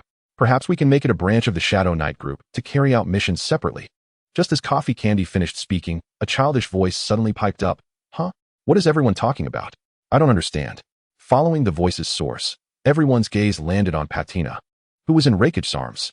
Leader Patina curiously repeated the word, tilting her head in thought. After a while, she looked up at Coffee Candy and asked, What is a leader? Surprised by Patina's question, Coffee Candy pressed on, You don't like it? Don't like what? Seeing Coffee Candy's confused expression, Patina kindly explained, Shadow Night Group. I don't like shadows. After figuring out what exactly Patina disliked, Coffee Candy leaned down and asked her again, Then what would you like to replace shadows with? Replace with what? Patina asked, intrigued by Coffee Candy's question. Well, what is a shadow? Oh, you don't know what a shadow means. Coffee Candy was somewhat surprised as she looked at Patina, then explained, A shadow is a black shadow. After hearing Coffee Candy's explanation, Patina became even more confused and asked, A shadow is a shadow? How big is a shadow? Is it big? Tilting her head, Patina seemed to be imagining the size of a shadow. Suddenly, she seemed to think of something and excitedly said to Coffee Candy, Hey, a shadow is like the night. That may be true. But although Coffee Candy wanted to refute Patina's conclusion, she didn't know what to say, so she ended up agreeing. After clarifying one question, Patina flapped her wings and flew up, excitedly saying to everyone, Let's change Shadow tonight and call it the Dark Night Night Group. Calling it the Dark Night Night Group is too much. Chocolate Candy quickly retorted. Yeah, Dark Night Night sounds strange. Frosting also chimed in. At this moment, Coffee Candy stood next to Patina and comforted everyone, saying, Actually, I think Dark Night sounds pretty good, but... After a pause, Coffee Candy looked at Patina and said, I think it would be better to drop Night. Hearing Coffee Candy's suggestion, Patina looked at her for confirmation. Really? If we drop Night, it would be Dark Night Group? After repeating it a few times, Patina smiled at everyone and said, I like this name. Seeing Patina's happy expression, Coffee Candy finally breathed a sigh of relief. Speaking of which, kids are really hard to deal with. It almost became a big problem. After resolving the name issue, they could finally focus on discussing the Magic Night Group. Just as everyone was about to start discussing, Rainbow Candy pushed open the door and walked in. After joining everyone, Rainbow Candy stopped and explained her task situation. The Night Guard will take some time. We can't just randomly pick a few ponies. Also, the training groups have been completed. The Earth ponies and Pegasi are in one group, while the unicorns will be trained by Rakage. After waiting for Rainbow Candy to finish, Coffee Candy began to explain what was happening here. We have already established the name for the unicorn training group. Additionally, this grouping isn't just for training. We plan to make the unicorn training group a subdivision of the Shadow, No, Dark Knight group, existing as a branch. After looking surprised at Coffee Candy, then glancing at Rakage and everyone, and confirming what Coffee Candy said, Rainbow Candy expressed disbelief. Really? As a branch, there should be a lot of issues to handle, right? Is that okay? Feeling a bit eager to try, Rainbow Candy excitedly said, let's get to the main topic. Then everyone began to chat animatedly. Patina, Patama. Mommy is sick. After a busy afternoon with everyone, they finally resolved most of the urgent issues. After a simple farewell and agreeing on the time to officially start training tomorrow, Rakage carried Patina out of the room and headed toward the base passage. After taking quite a bit of time, Rakage carefully led Patina through the passage. Looking at the slowly setting sun, Rakage anxiously quickened her pace, praying with a worried expression. Slow down, princess, just wait a little longer, just a tiny bit longer. However, despite Rakage's prayers, the sun continued to set mercilessly, and at the same time, the moon slowly rose. Patina, wide-eyed with confusion, looked at Rakage's strange behavior, touched her head, and asked her, Rakage, why does the sun set? Why does the moon rise? Hearing Patina's question, Rakage maintained her fast-running speed, then turned her head to think for a moment before explaining to Patina. The rise and fall of the sun and moon are all due to the magic of the princesses. Nodding in a somewhat understanding manner, Patina quietly repeated, magic? She lowered her head in thought, and suddenly, she seemed to think of something and excitedly looked up at Rakage, saying, Rakage, magic is amazing. As Patina's words reached his ears, Lightning had a sudden inspiration and blurted out, that's right, magic. After saying that, under Patina's confused gaze, Lightning stopped and eagerly began to prepare to cast a spell. After a wave of magical energy, Lightning and Patina instantly disappeared from their original spot, leaving only some residual magical energy behind. Holding Patina in his arms, Lightning awkwardly turned around to look at his parents sitting at the guest table in the hall, as well as Patina's father. She finally understood why her father, who should have been in the study, and her mother, who should have been in the kitchen, were now in the living room. Seeing her daughter stammering, Rainy was filled with anger and was about to explode when Pat's voice quickly intervened. Mrs. Lightning, please don't be mad at Lightning. She's still just a little kid, easily distracted by play, and she might have just lost track of time while having fun. Please don't scold her anymore. After hearing Pat's words, Rainy sighed helplessly and then frowned with worry as she looked at Lightning, saying, even so, she is supposed to take care of Patina. What if she gets hurt while running off to play, ignoring the most important things? Listening quietly to Rainy's words, Pat slowly stood up and walked to Lightning's side. He reached out his hoof to take Patina from Lightning's arms and looked at the daughter in his embrace, who resembled her mother. Pat gently stroked her cheek with his hoof. Patina, being stroked on the cheek, blinked and softly asked, how is mommy? Looking at her father with some excitement, Patina flapped her wings and said, great. I can finally see mommy. Looking seriously at Patina, Pat nodded firmly and assured his daughter, you will. After making that promise, Pat reluctantly handed Patina back to Lightning. Once Lightning took Patina, Pat turned to Rainy and Dark Armor, saying, I believe Lightning is a good sister. She will take good care of Patina. Looking at Pat's resolute demeanor, Rainy shook her head helplessly and smiled wryly. While it is possible for her to become a good sister, she has never been one before. She has no idea how to be a good sister. Turning to his wife, Dark Armor frowned and countered, you can't say that. No one can say she won't succeed before she even tries. Looking at her husband with a serious expression, Rainy helplessly pouted and then compromised, looking at Lightning. All right, you're right. So, good sister, do you know that Patina should go to sleep now? Realizing that her mother was no longer angry, Lightning hurriedly took Patina upstairs. Hearing Patina's gradually fading farewell from upstairs, Pat couldn't help but show a bitter smile. After confirming that his daughter had gone upstairs to sleep, Rainy frowned with concern and asked Pat, Mr. Pat, is she okay? Sighing deeply, Pat lowered his head and said with a look of despair, her health is getting worse. The doctors can't pinpoint the exact issue. It seems to be due to some kind of potion, but we have no idea what kind. Potion? Dark Armor, hearing this term, looked at Pat with concern and asked, if it's a potion, can't we find out the source? For example, can we trace it back to something she ingested before? After hesitating for a moment, Pat looked up at Dark Armor and said, I have basically figured out the source of the potion. It seems to be related to the town we initially lived in, which was contaminated with some kind of potion. Hearing Pat's words, Dark Armor asked in confusion, huh? If we can find the source of the potion, shouldn't it be easy to resolve the issue? Shaking his head helplessly, Pat said with a bitter smile, I initially thought so too. But after the doctors examined all the little ponies in the town, they found no issues with the others. Moreover, my wife's symptoms were not severe at first, so we speculated that it might be due to her constitution.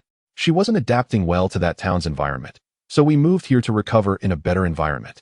After listening to Pat's explanation, Dark Armor frowned and pressed. So what happened next? Did her condition improve?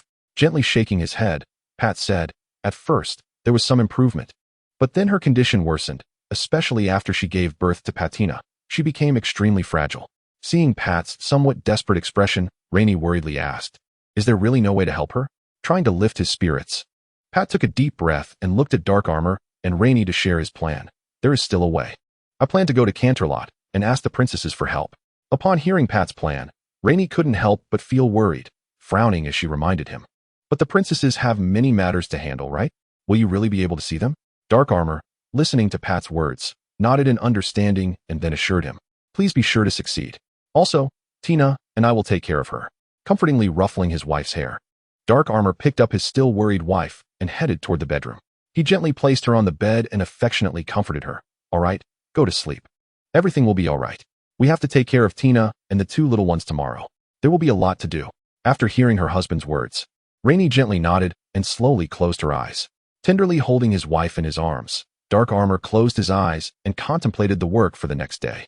In the morning, after getting up, Rainey looked at her husband holding her and couldn't help but blush. Even after all this time, he still hadn't changed this habit. Carefully moving Dark Armor's hoof aside, Rainey got out of bed and, after washing up, was about to head to the kitchen to prepare breakfast when a hoof blocked her path. Looking at the owner of the hoof, it was none other than Dark Armor, who had just been sound asleep. Seeing Dark Armor's actions, Rainey pouted and asked him, what are you doing? If you're awake, hurry up and take care of Mrs. Tina. Speaking of which, Mr. Pat should be setting off soon, right? For Rainey's slightly angry tone, Dark Armor remained unfazed, even moving to completely block the kitchen door. Before Rainey could explode, Dark Armor explained, you go take care of Tina, I'll prepare breakfast. You? Rainey looked at her husband, who was making a solemn promise. Feeling that she might have misheard him, and then confirmed, you said you would prepare breakfast? Uh-huh. Dark Armor nodded again in response to his wife's disbelief. While she wasn't too convinced that Dark Armor could prepare breakfast, she thought that Tina's issue was more important. If Lightning wasn't full, that group of friends would help out, so she didn't have to worry about Lightning and Patina. Dark Armor could go a few meals without food, right? With that thought, Rainey nodded uncertainly and then turned to leave the house. After leaving home, Rainey crossed the street and tracks to reach Patina's house on the other side of town. From a distance, Rainey saw Pat, who was already prepared to leave. Upon seeing Rainey arrive, Pat greeted her and hurriedly picked up a small box, rushing towards the train station. After watching Pat's figure disappear into the nearby station, Rainey pushed open the door to Patina's house. A faint floral fragrance wafted through the air, and after taking a few deep breaths of the fragrant air, she felt her mind clear up considerably. Pushing open the bedroom door, she hurried to the side of the figure lying on the bed, who looked quite pained. Looking at her pained expression, Renani felt a bit at a loss. How could she help her? Observing her condition, Renani hurriedly changed the subject. Let's not talk about that for now, Mrs. Tina. What can I do to help you? I appreciate your kindness, but... Tina shook her head helplessly and explained to Renani, no matter what I do, I can't alleviate my symptoms. After hearing Tina's explanation, Renani lowered her head, feeling a sense of guilt for her helplessness. Seeing Renani's dejected look, Tina quickly comforted her, saying, please don't feel that way. It's not your fault. Hearing Tina's voice and seeing her weak state while still trying to comfort her, Renani made an effort to cheer herself up and smiled at Tina, suggesting, so, what would you like to eat? You can't go without food. Seeing Renani standing there in a daze, Tina gently called out, Mrs. Lay? Mrs. Lay, are you okay? Honestly, just talking with me makes me very happy. Upon hearing Tina's call, Renani finally snapped back to reality and stood awkwardly beside her, unsure of what to say. Noticing Renani's nervous demeanor, Tina smiled and said, there's no need to be too tense, Mrs. Lay. I just want to understand a few things.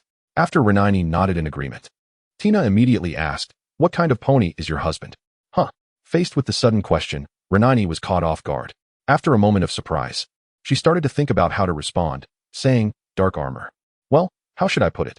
He has quite the contrast. When we first met, he was always very polite. But then, because I was bullied, I saw another side of him, his angry side. To put it simply, it was really terrifying. After that, I had nightmares about that side of him for several nights. Looking at Renani with confusion, Tina asked incredulously, afraid? But how did you end up together? That's amazing. Tina sighed dreamily, gazing at Renani. But I don't have a dramatic story with Patch. He has never been angry in front of me, not even once. Huh. Patch looked at Tina in surprise, and just as Renani was about to defend Patch, Tina interrupted her. Then, with some eagerness, Tina asked Renani again, Mrs. Lay, what kind of girl is your daughter? Listening to Renani talk excitedly, Tina couldn't help but smile and softly muttered to herself, children are really so interesting. I wish I could be with Patina.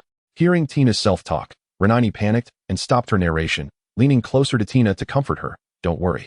Patch will definitely find a way to cure you. Then you can be with Patina. Facing Renani's kind words, Tina smiled bitterly and shook her head, saying, it's useless. I'm already beyond help. I may not even see the sunrise tomorrow. In response to Tina's self-destructive words, Renani hurriedly encouraged her, saying no. Mister, Patch will definitely not let you go. He wants to save you no matter what. It will work out. Not countering Renani's words again. Tina looked into her eyes seriously and said, if I disappear, please take good care of Patina. Listening to her, Renani tried her best to encourage her, saying no. You won't disappear. Mr. Patch. Completely ignoring Renani's words, Tina looked at her again and pleaded, please, promise me. Faced with Tina's haggard appearance, Renani hesitated for a while before finally saying, I promise you. After hearing Renani's promise, Tina showed a satisfied smile, slowly closed her eyes, and loosened her grip on Renani. Seeing this, Renani immediately panicked. Looking at Tina, who had her eyes closed, she took a deep breath and forced herself to calm down. After her mood settled a bit, Renani bent down to check Tina's condition. After a careful examination, Renani discovered that Tina seemed to have fainted. Quickly gathering her knowledge of care, Renani performed a series of emergency procedures, and finally, Tina's breathing stabilized.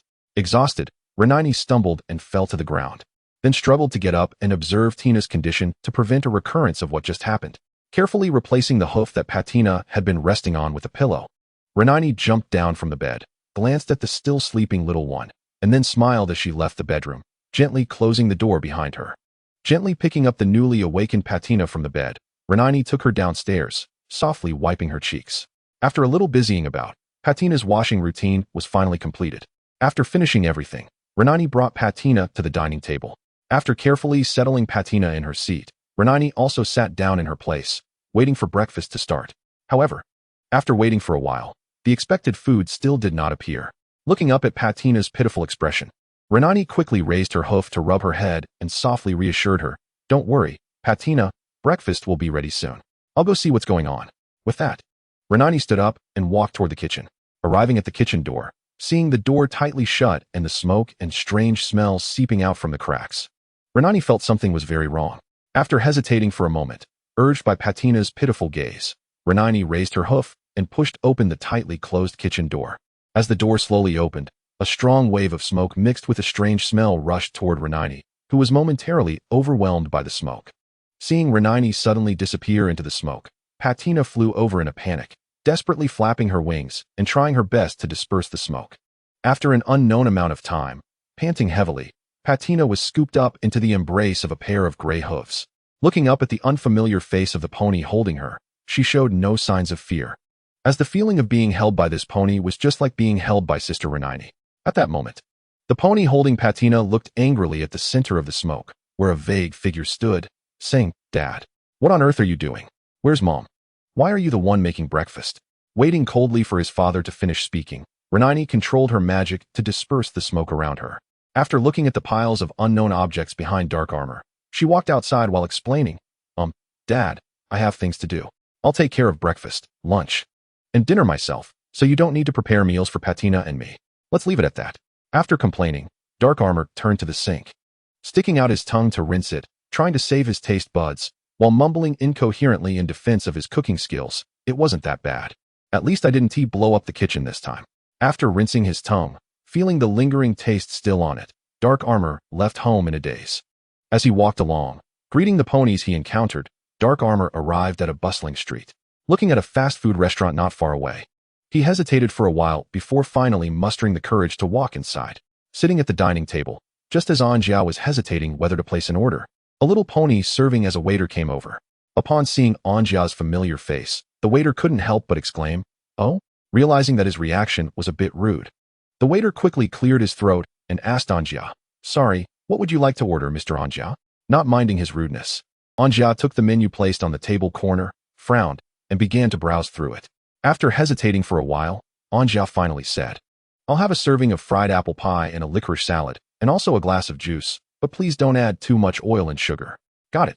The waiter quickly jotted down Anjia's order and, looking at him with confusion, tentatively asked, "Mr. Anjia, don't you usually avoid fast food? Why are you having this?" Sighing helplessly, Anjia explained, "My wife is at work, and my daughter doesn't like the food I make, so I have no choice." "I see. Girls can be rebellious. After the rebellious phase, things might get better.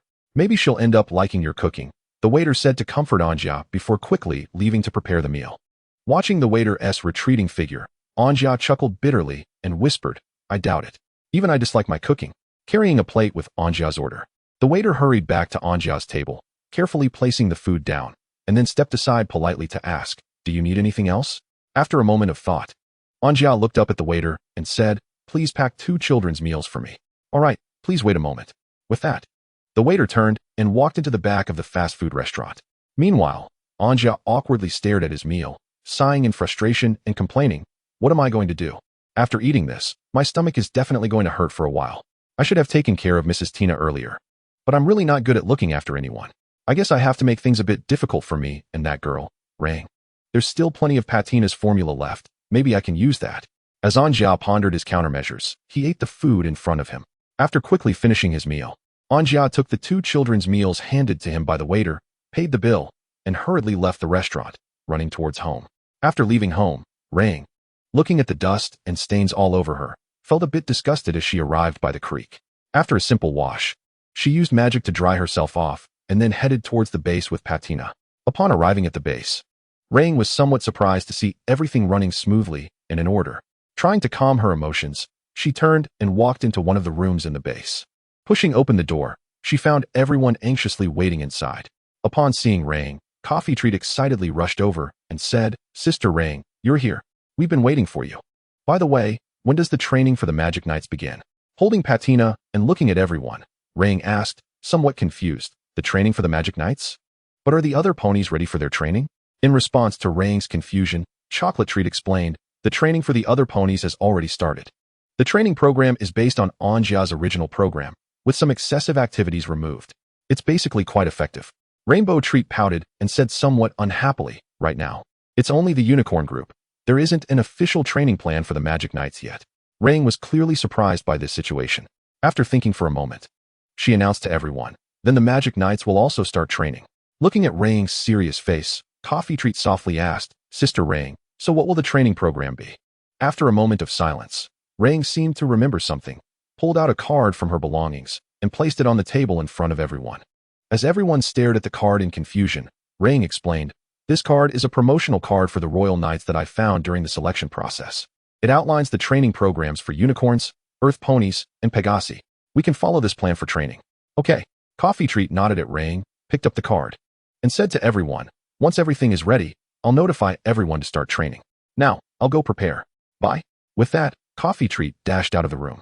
"Yeah, Sister Rang," Frosting agreed, then frowned and asked Rang, "What kind of team are we exactly?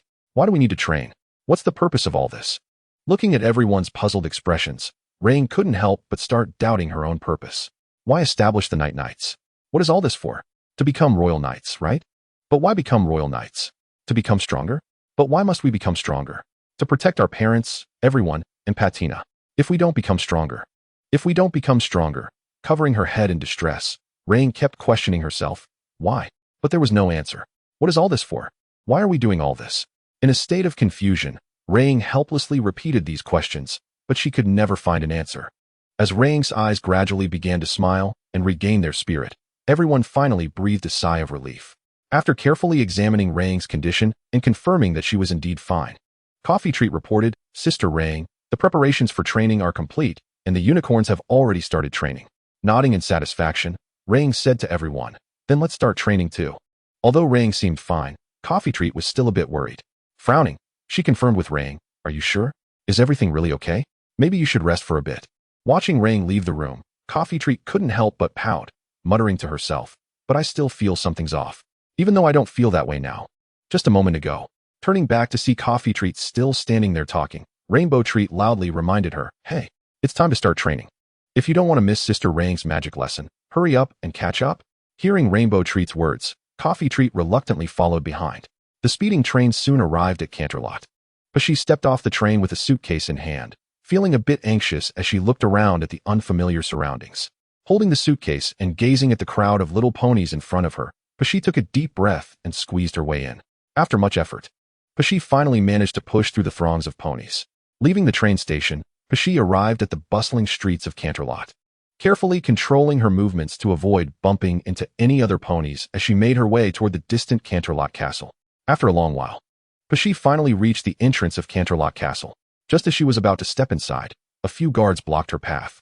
The guard on the left looked at Pashi and loudly explained, sorry, there are no events happening recently. Canterlot Castle is not open to the public, and entry is strictly prohibited. The guard on the right waited for the left guard to finish and then looked at Pashi, saying, please leave quickly and come back when Canterlot Castle is open for visitors. Hearing the guard's words, Pashi had no intention of leaving. Frowning, she pleaded with the guards. Please let me in. I have something very important to ask for the princess's help. The guard on the left side of the entrance listened to Pashi's words, pondered for a moment, and then looked at him and said, if there is anything, you can write a letter to inform the princess. After hearing Pashi's words, the left guard glanced at the right guard, who frowned for a while, then walked over to Pashi and said, can you explain your situation to me? I can report it to the princess. Nodding excitedly, Pashi took a few deep breaths and began to explain to the guard in front of him. My wife is seriously ill and needs the princess's help. Your wife is sick, and it's a serious condition that requires the princess's help. What is your name? The guard repeated Pashi's words and asked for his name. With a worried expression, Pashi hurriedly said to the guard, my name is Pashi, thank you. The guard nodded reassuringly at Pashi, then turned and used telepathy to disappear from the spot. Watching the guard disappear, Pashi anxiously waited. After using telepathy to arrive inside the Canterlot Royal Castle, the guard hurriedly ran towards the area where the princesses were located. Upon reaching the hall, he looked at the closed hall and the guards in front of the door, and he approached them and asked, why is the door closed? What happened? The guard in front of him lowered his voice and explained, the princesses are discussing important matters with several other leaders, so no other ponies are allowed to disturb them. Hearing this, the guard frowned in frustration and looked at the closed door, saying, what should we do? A pony needs help. The guard in front of him helplessly replied, there's nothing we can do. The entire Ponyville is more important than just one pony, right? However, the guard opened his mouth, but didn't he know how to refute his words and left dejectedly. Watching the guard pony reappear, Pashi hurriedly rushed up to him and asked expectantly, what happened? Did the princesses know? Looking at Pashi's eager expression, the guard hesitated for a moment, but finally said, the princesses are discussing some important matters and cannot help you for the time being. But after hearing the guard's words, Pashi couldn't help but feel a sense of despair. He looked dejectedly at the nearby Canterlot Royal Castle, realizing that he still couldn't save Tina. Was it really going to be like this? No, absolutely not. I must save her. For that, I must meet the princesses. With a determined decision in his heart, Pashi's gaze gradually became resolute as he flapped his wings and flew towards the Canterlot Royal Castle. After finishing his tedious work, Shining Light stepped out of the office and walked down the corridor towards the hall. After walking for a while, he stopped, turned around, and looked at the quickly hiding Jace and helplessly said, do you have something to say? Can you stop following me? Realizing he had been exposed, Jace tidied up his slightly messy hair and approached Shining Light, saying seriously, I'm just monitoring your every move. In case you plan to do something out of the ordinary, I can stop you. After hearing Jace's words, Shining Light shrugged and continued on his way to the hall. Upon entering the hall, Shining Light first gathered a few instructors responsible for training newcomers to understand the current training progress, then called over some idle royal knights to distribute tasks. After completing these tasks, he began to adjust the magical energy within him, preparing to use telepathy. Seeing Shining Light getting ready to leave again, Jace frowned and quickly rushed over to him. Once close enough, Jace quickly reached out and grabbed him. Suddenly grabbed, Shining Light turned his head to look at Jace, who was tightly holding onto his tail, and said irritably, hey, Jace, I'm going to carry out a mission. Can you please not hold onto my tail? Besides, aren't you supposed to be training those newcomers? However, Jace ignored Shining Light's words and continued to hold onto his tail, justifying his actions. I can't let go, can I? By the way, although you say you're carrying out a mission, you haven't reported the mission's target, location, impact, or damage situation at all. You're just doing your own thing. And under these circumstances, you absolutely cannot be allowed to leave. After a pause, Jace added, your issues can be set aside for now. Training can be postponed. Stopping his attempt to cast magic, Shining Light helplessly asked Jace, what will it take for you to stop interfering with me? Jace looked into his eyes and seriously explained, unless you tell me everything you've done before, you can only stay in Canterlot. After saying that, he tightened his grip on Shining Light's tail. After confirming with Shining Light's eyes that he was not lying, Jace finally released his hold on Shining Light's tail. Feeling his tail freed, Shining Light quickly distanced himself from Jace, smirked at her, and then leaped into the air, disappearing. Staring blankly at the empty sky for a moment, Jace, realizing he had been tricked, stomped his hoof in anger and shouted at the sky, you liar. Next time I catch you, I want to let you go. Hearing Jace's words, Shining Light forced a bitter smile and muttered to himself, sorry, I really can't let you know right now. The more you know, the more dangerous it is for them. Once the trouble is completely resolved, I will apologize properly. After finishing his self-talk, Shining Light finally sensed something was off. How could he still hear sounds while using telepathy? Startled, he opened his eyes wide and looked down at the rapidly approaching ground below him. Quickly casting levitation magic to control his falling body just before crashing to the ground. Shaking off the levitation magic, he stood firmly on the ground. Although it was a false alarm, Shining Light noticed a problem. His telepathy and other magic seemed to require considerable effort to cast, and even when cast, it lasted for a very short time. Was there something wrong with his magical ability? Slowly raising his right front hoof, he looked at the cracks on the wristband he wore and couldn't help but frown. After pondering for a while, he comforted himself, saying, maybe Dark Flash is a genius among geniuses.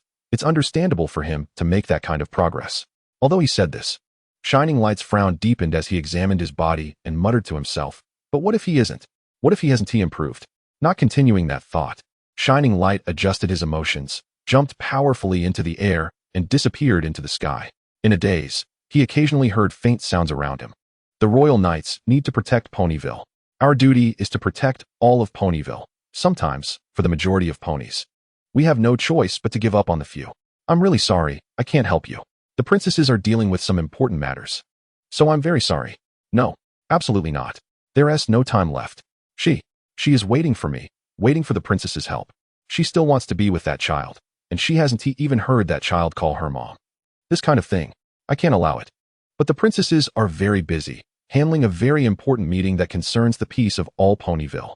Rubbing his aching head, Shining Light raised his head irritably and then used telepathy to arrive near the source of the sound. As the Pegasus argued endlessly with the guards at the entrance of the Canterlot Royal City, Holy Light was about to speak up to stop it when the Pegasus suddenly flew up frantically, soaring over the guards and heading into the Royal City. The two guards were initially surprised, and then one of them hesitantly looked at the galloping pony, while the other guard decisively cast a binding spell to restrain the anxious Pegasus in midair.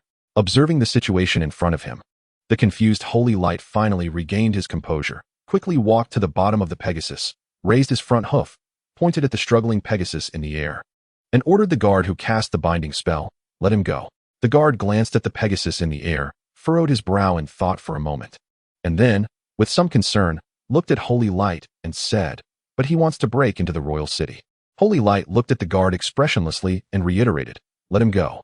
After pondering for a moment, the guard, controlling the captured Pegasus, slowly lowered him to the ground. Just as he hesitated whether to lift the binding spell, a burst of magical energy flashed, and the spell that had bound the Pegasus instantly dissipated. Looking at Holy Light's actions, the guard frowned and reminded him seriously, Captain Holy Light, what if the princesses? Before the guard could finish his sentence, Holy Light dismissively waved his hoof, interrupting him, and continued, all the punishment will fall on me. After saying that, Holy Light grabbed the Pegasus, and in his astonished gaze, used mind teleportation. Watching the vanished Pegasus and Holy Light, the guard who had been speaking with Holy Light turned to the other guard beside him and complained, hey, why didn't you help earlier?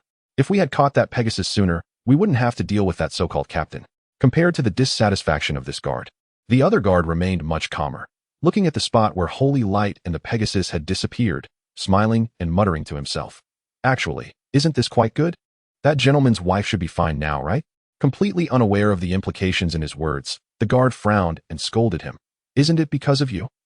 If you hadn't gone to report or whatever, and had just expelled him, we wouldn't have had any problems." After hearing his words, the guard lowered his head as if deep in thought, then quietly said, "I miss Mom and Dad. I wonder how everyone is doing, how life is."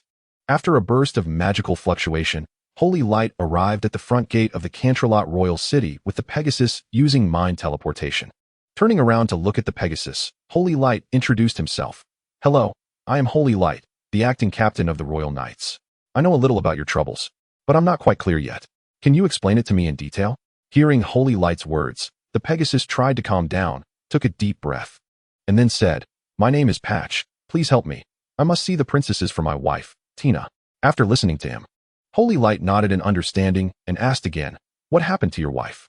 Looking at Holy Light with urgency, Patch furrowed his brow and spoke quickly. "Tina is in very poor health. I really don't know how much longer she can hold on. I can't lose her, please. You have to help me."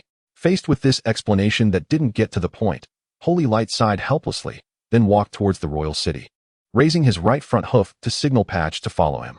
After climbing stairs for a long time, Holy Light finally arrived at the door of the conference room at the top of the royal city. The guards in front of the conference room quickly saluted as they saw Holy Light approaching, then looked at Patch behind him with some confusion and asked, "Captain, do you have business here? Also, who is this Pegasus you brought with you?" "That could be a bit of a problem," one of the guards said with difficulty. Looking at Holy Light, "Captain, the princesses are in a very important meeting with the leaders of several other tribes. This meeting concerns the peace of all of Ponyland. So please wait until the meeting is over." After hearing the guard's words, Holy Light turned his head to look at Patch, who was anxious and seemed to want to say something, then pulled him to a nearby platform to avoid the guard's sight, and said, "Don't worry, I will help you. After I enter the conference room, you don't do anything, just wait for me to come out." But the anxious Patch was about to express all his concerns when Holy Light again assured him, "I will definitely help you, I promise." After hearing Holy Light's promise, Patch finally calmed down a bit, took a deep breath, and nodded at Holy Light. After calming Patch down, Holy Light led him back to the door of the conference room, and, looking at the confused guards at the door, coldly ordered, "Open the door to the conference room." Faced with this somewhat inexplicable command from Holy Light, the two guards exchanged glances, then turned their heads to Holy Light and explained again, "Captain, the princesses are in a very important meeting, so..." However, Holy Light showed no reaction to the guards' explanations, directly interrupting them and repeating, "Open the door, immediately." The two guards hesitated for a moment at Holy Light's unusual behavior, then prepared to cast spells, casually glancing at the magic gathering at their horns. Holy Light walked straight towards the conference room. Just as the guards were about to attack, a massive wave of magical energy surged over. Feeling the overwhelming pressure, the two guards struggled to control their trembling limbs to maintain their standing posture, helplessly watching as Holy Light pushed open the door to the conference room and walked in. After regaining some composure, the two guards hurriedly cast a spell to close the open door to the conference room and then continued with their duties. Inside the conference room, Holy Light ignored the various leaders who were looking at him due to the unusual entrance and walked nonchalantly to the vicinity of the princesses. Stopping in his tracks, Holy Light raised his head and began to report to the princesses. "Cosmic Princess, your subject needs help. Her life is in danger. Do you think we should continue to let her pray?" Watching the pondering princess, Holy Light quietly stood there waiting for her response. The Moon Princess was not surprised by her sister's reaction, but Holy Light perplexed her even more. Initially, she felt he was not entirely a bad pony, but rather a crazed one who had lost too much, desperately trying to hold on to something. Now, he felt like a guardian. Looking at the thoughtful Cosmic Princess and the increasingly impatient leaders of various tribes due to the passage of time, Rhythm Princess felt that the situation was becoming dire. Sure enough, it wasn't long before the leader of the Yak tribe angrily stomped on the table in front of him. And with him taking the lead, the other tribe leaders began to express their dissatisfaction through destruction. Although Rhythm Princess, along with the leaders of the Dragon tribe and the Illusion Spirit tribe, tried to maintain order, the situation continued to deteriorate. Looking at the flustered Rhythm Princess and the leaders of the Dragon and Illusion Spirit tribes, Holy Light glanced at the still pensive Cosmic Princess, then turned around and loudly said, "Your behavior is very rude." Hearing Holy Light's words, all the leaders immediately pointed their blame at him. "What gives you the audacity to speak up, mere captain? Mind your words, knight. Is this what so-called peace talks look like? We gathered here with great difficulty, and you all make a mess over a single pony? Is our value even less than that of a little pony? Shut up." The Holy Light shouted angrily at them, then looked at them with a face full of fury and scolded, You? Your value?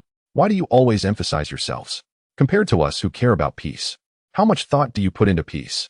You use our longing for peace as your bargaining chip, repeatedly demanding us to do this or that. A little pony's life is far more precious than this completely meaningless peace conference.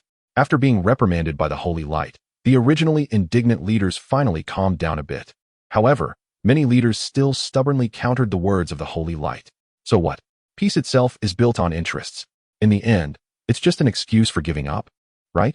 Don't you just want us to lower our demands? If you want to do it, you can always do it, right? A little pony is nothing compared to peace. Humph. After hearing these leaders' words, the holy light sneered a few times, then raised his head and asked them back, just a little pony? Just a little pony? Is it just a little pony to you? A leader who doesn't even care about his own people. I think your tribe and clan won't be any better off, right? Looking at the few leaders in front of him, their faces filled with anger, the holy light smiled slightly and said proudly, peace is relative. Only when both sides desire peace will it truly come to pass. You guys who only care about interests, it's possible for you to even ally with demons, right? The leaders clearly heard the sarcasm in the holy light's words, and one of them, in a fit of rage, leaned closer to threaten him. Even if we are only in it for interests, at least we won't become your enemies. You wouldn't want to wake up one day and find everything familiar around you has disappeared, right? After hearing this leader's words, the holy light's body suddenly stiffened. Just when this leader thought his words had taken effect, a terrifying magical fluctuation spread out around them. Feeling this terrifying sensation, most of the leaders present clutched their chests in pain, enduring the feeling of suffocation and heart failure. The holy light, suppressing his anger, widened his eyes and warned this leader, enemies, of course, are not needed, but if you want to become my enemy, I don't mind crushing you. Faced with the holy light's reversed threat, this leader clutched his chest in pain, fearfully backing away to create distance. Although the holy light's threat was aimed only at this leader, the other leaders, upon feeling that terrifying magical fluctuation, involuntarily began to contemplate the pros and cons of allying with Little Pony Maria. Just as the entire conference room was filled with a strange atmosphere, a sudden figure broke this atmosphere. Looking at the Pegasus who rushed into the conference room, the holy light couldn't help but frown. This Pegasus was Patch, who had been guarding outside the conference room. Frowning slightly, the holy light surveyed the situation around him, quickly conjuring a magical barrier to protect the princesses and the leaders in the conference room. Looking at the unfamiliar leaders of various tribes around, Patch tried to suppress the fear in his heart, raised his head to look at the princesses, and was about to say something when two guards hurriedly rushed in to take him away. After glancing at the panicked and struggling Patch, Princess Cosmos gestured for the guards to let him go. After receiving the princess's order, the two guards saluted her and then exited the conference room. Once the guards left, Princess Cosmos looked at Patch and gently asked, "Can you tell me what happened?" Nodding seriously to the princess, Patch took a deep breath and then explained the situation to her in detail. After hearing Patch's account, Princess Cosmos couldn't help but frown, then looked at him anxiously and said, "Then let's set off as soon as possible. Please explain the location." After remembering the place Patch mentioned, Princess Cosmos turned to her sister and instructed, "I'm going to set off now, and I'll leave the rest to you." In response to Princess Cosmos's instructions, Princess Luna stubbornly shook her head and explained to her sister, "I know just as much magic as you do, and I should be able to help if we go together."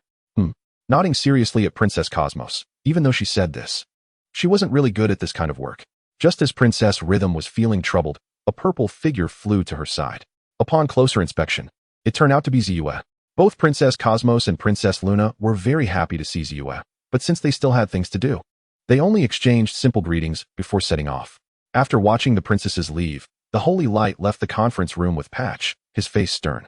Looking at the unfamiliar figure, Ziyue couldn't help but ask Inyun's sister, "Who is he?" Following Ziyue's gaze, looking at the holy light who had disappeared outside the conference room, Inyun affectionately ruffled Ziyue's hair and explained him.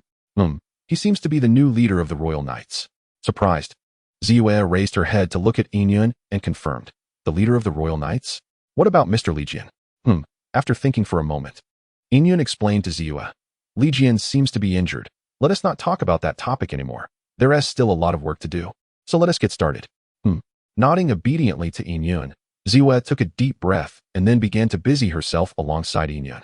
After leaving the conference room with Patch, the holy light turned his back to him and remained silent, seemingly very angry that he did not heed his warning. Watching the holy light's back, the now calm Patch felt that he had indeed been too impulsive at that moment. After thinking for a while, He patted the Holy Light's shoulder and apologized. I'm sorry. I was thinking about Tina at the time, so I violated your warning. I'm sorry for disappointing you. As soon as Patch finished speaking, the Holy Light stopped in his tracks. After Patch anxiously waited for a while, the Holy Light slowly turned around, took a deep breath, and then looked at Patch and said, You did not disappoint me. Thank you. Saying this, the Holy Light stood upright and gave a salute to him, a smile reappearing on his face. Just as Patch breathed a sigh of relief, the Holy Light suddenly grabbed his shoulder and mysteriously said, Don't move. Infected by the Holy Light's mystery, Patch couldn't help but lower his voice to ask, What's wrong? Don't make a sound. While reminding Patch not to speak, the Holy Light observed the figure in the distance, watching her as she kept searching for something. The Holy Light complained with a hint of frustration. Sigh. Can't she just focus on her work? Why is she always paying attention to me? Just as the Holy Light was complaining, that figure seemed to have discovered something and gradually walked over. Seeing the little pony getting closer, Patch hurriedly reminded the Holy Light, Mr. Holy Light, she's coming over. Hearing Patch's reminder, the Holy Light was startled, hurriedly tightened his grip on Patch, and quickly used mental teleportation. That figure arrived at the place where the Holy Light and Patch had just been, rubbed her head in confusion, and muttered to herself, Huh, I feel like that guy. Holy Light was just here. Is it just my illusion? After confirming that the Holy Light was not there, this little pony shrugged her shoulders and quickly left. Unexpected trouble. In a forest quite far from Canterlot, a flash of light flickered in the dense bushes. After the light disappeared, two little ponies emerged, clearing the debris stuck to their bodies as they walked out. Looking at the figure walking in front of him, Patch hesitated for a moment. Just as he was about to ask something, the figure suddenly stopped and turned to him, asking, Are you wondering why I'm not angry? Slightly surprised to see the Holy Light speaking, Patch thought for a moment and then nodded. After confirming his guess, Holy Light looked up at the sky thoughtfully and said, Because you haven't done anything to disappoint me. Patchy felt even more confused by Holy Light's explanation. Frowning, he leaned closer and asked, Aren't you angry that I didn't follow your advice and rushed into the conference room? Smiling at Patchy, Holy Light shrugged and teased, So that's it. I thought you had forgotten about your wife. Hearing Holy Light's words, Patchy widened his eyes in agitation and retorted, No way. Tina, she. After a moment of dizziness, Patchy was brought by Holy Light to a small town. Rubbing his groggy head and looking at the unfamiliar surroundings, he suddenly noticed a problem. Realizing this, Patchy hurriedly leaned closer to Holy Light and asked, Mr. Captain, where is this?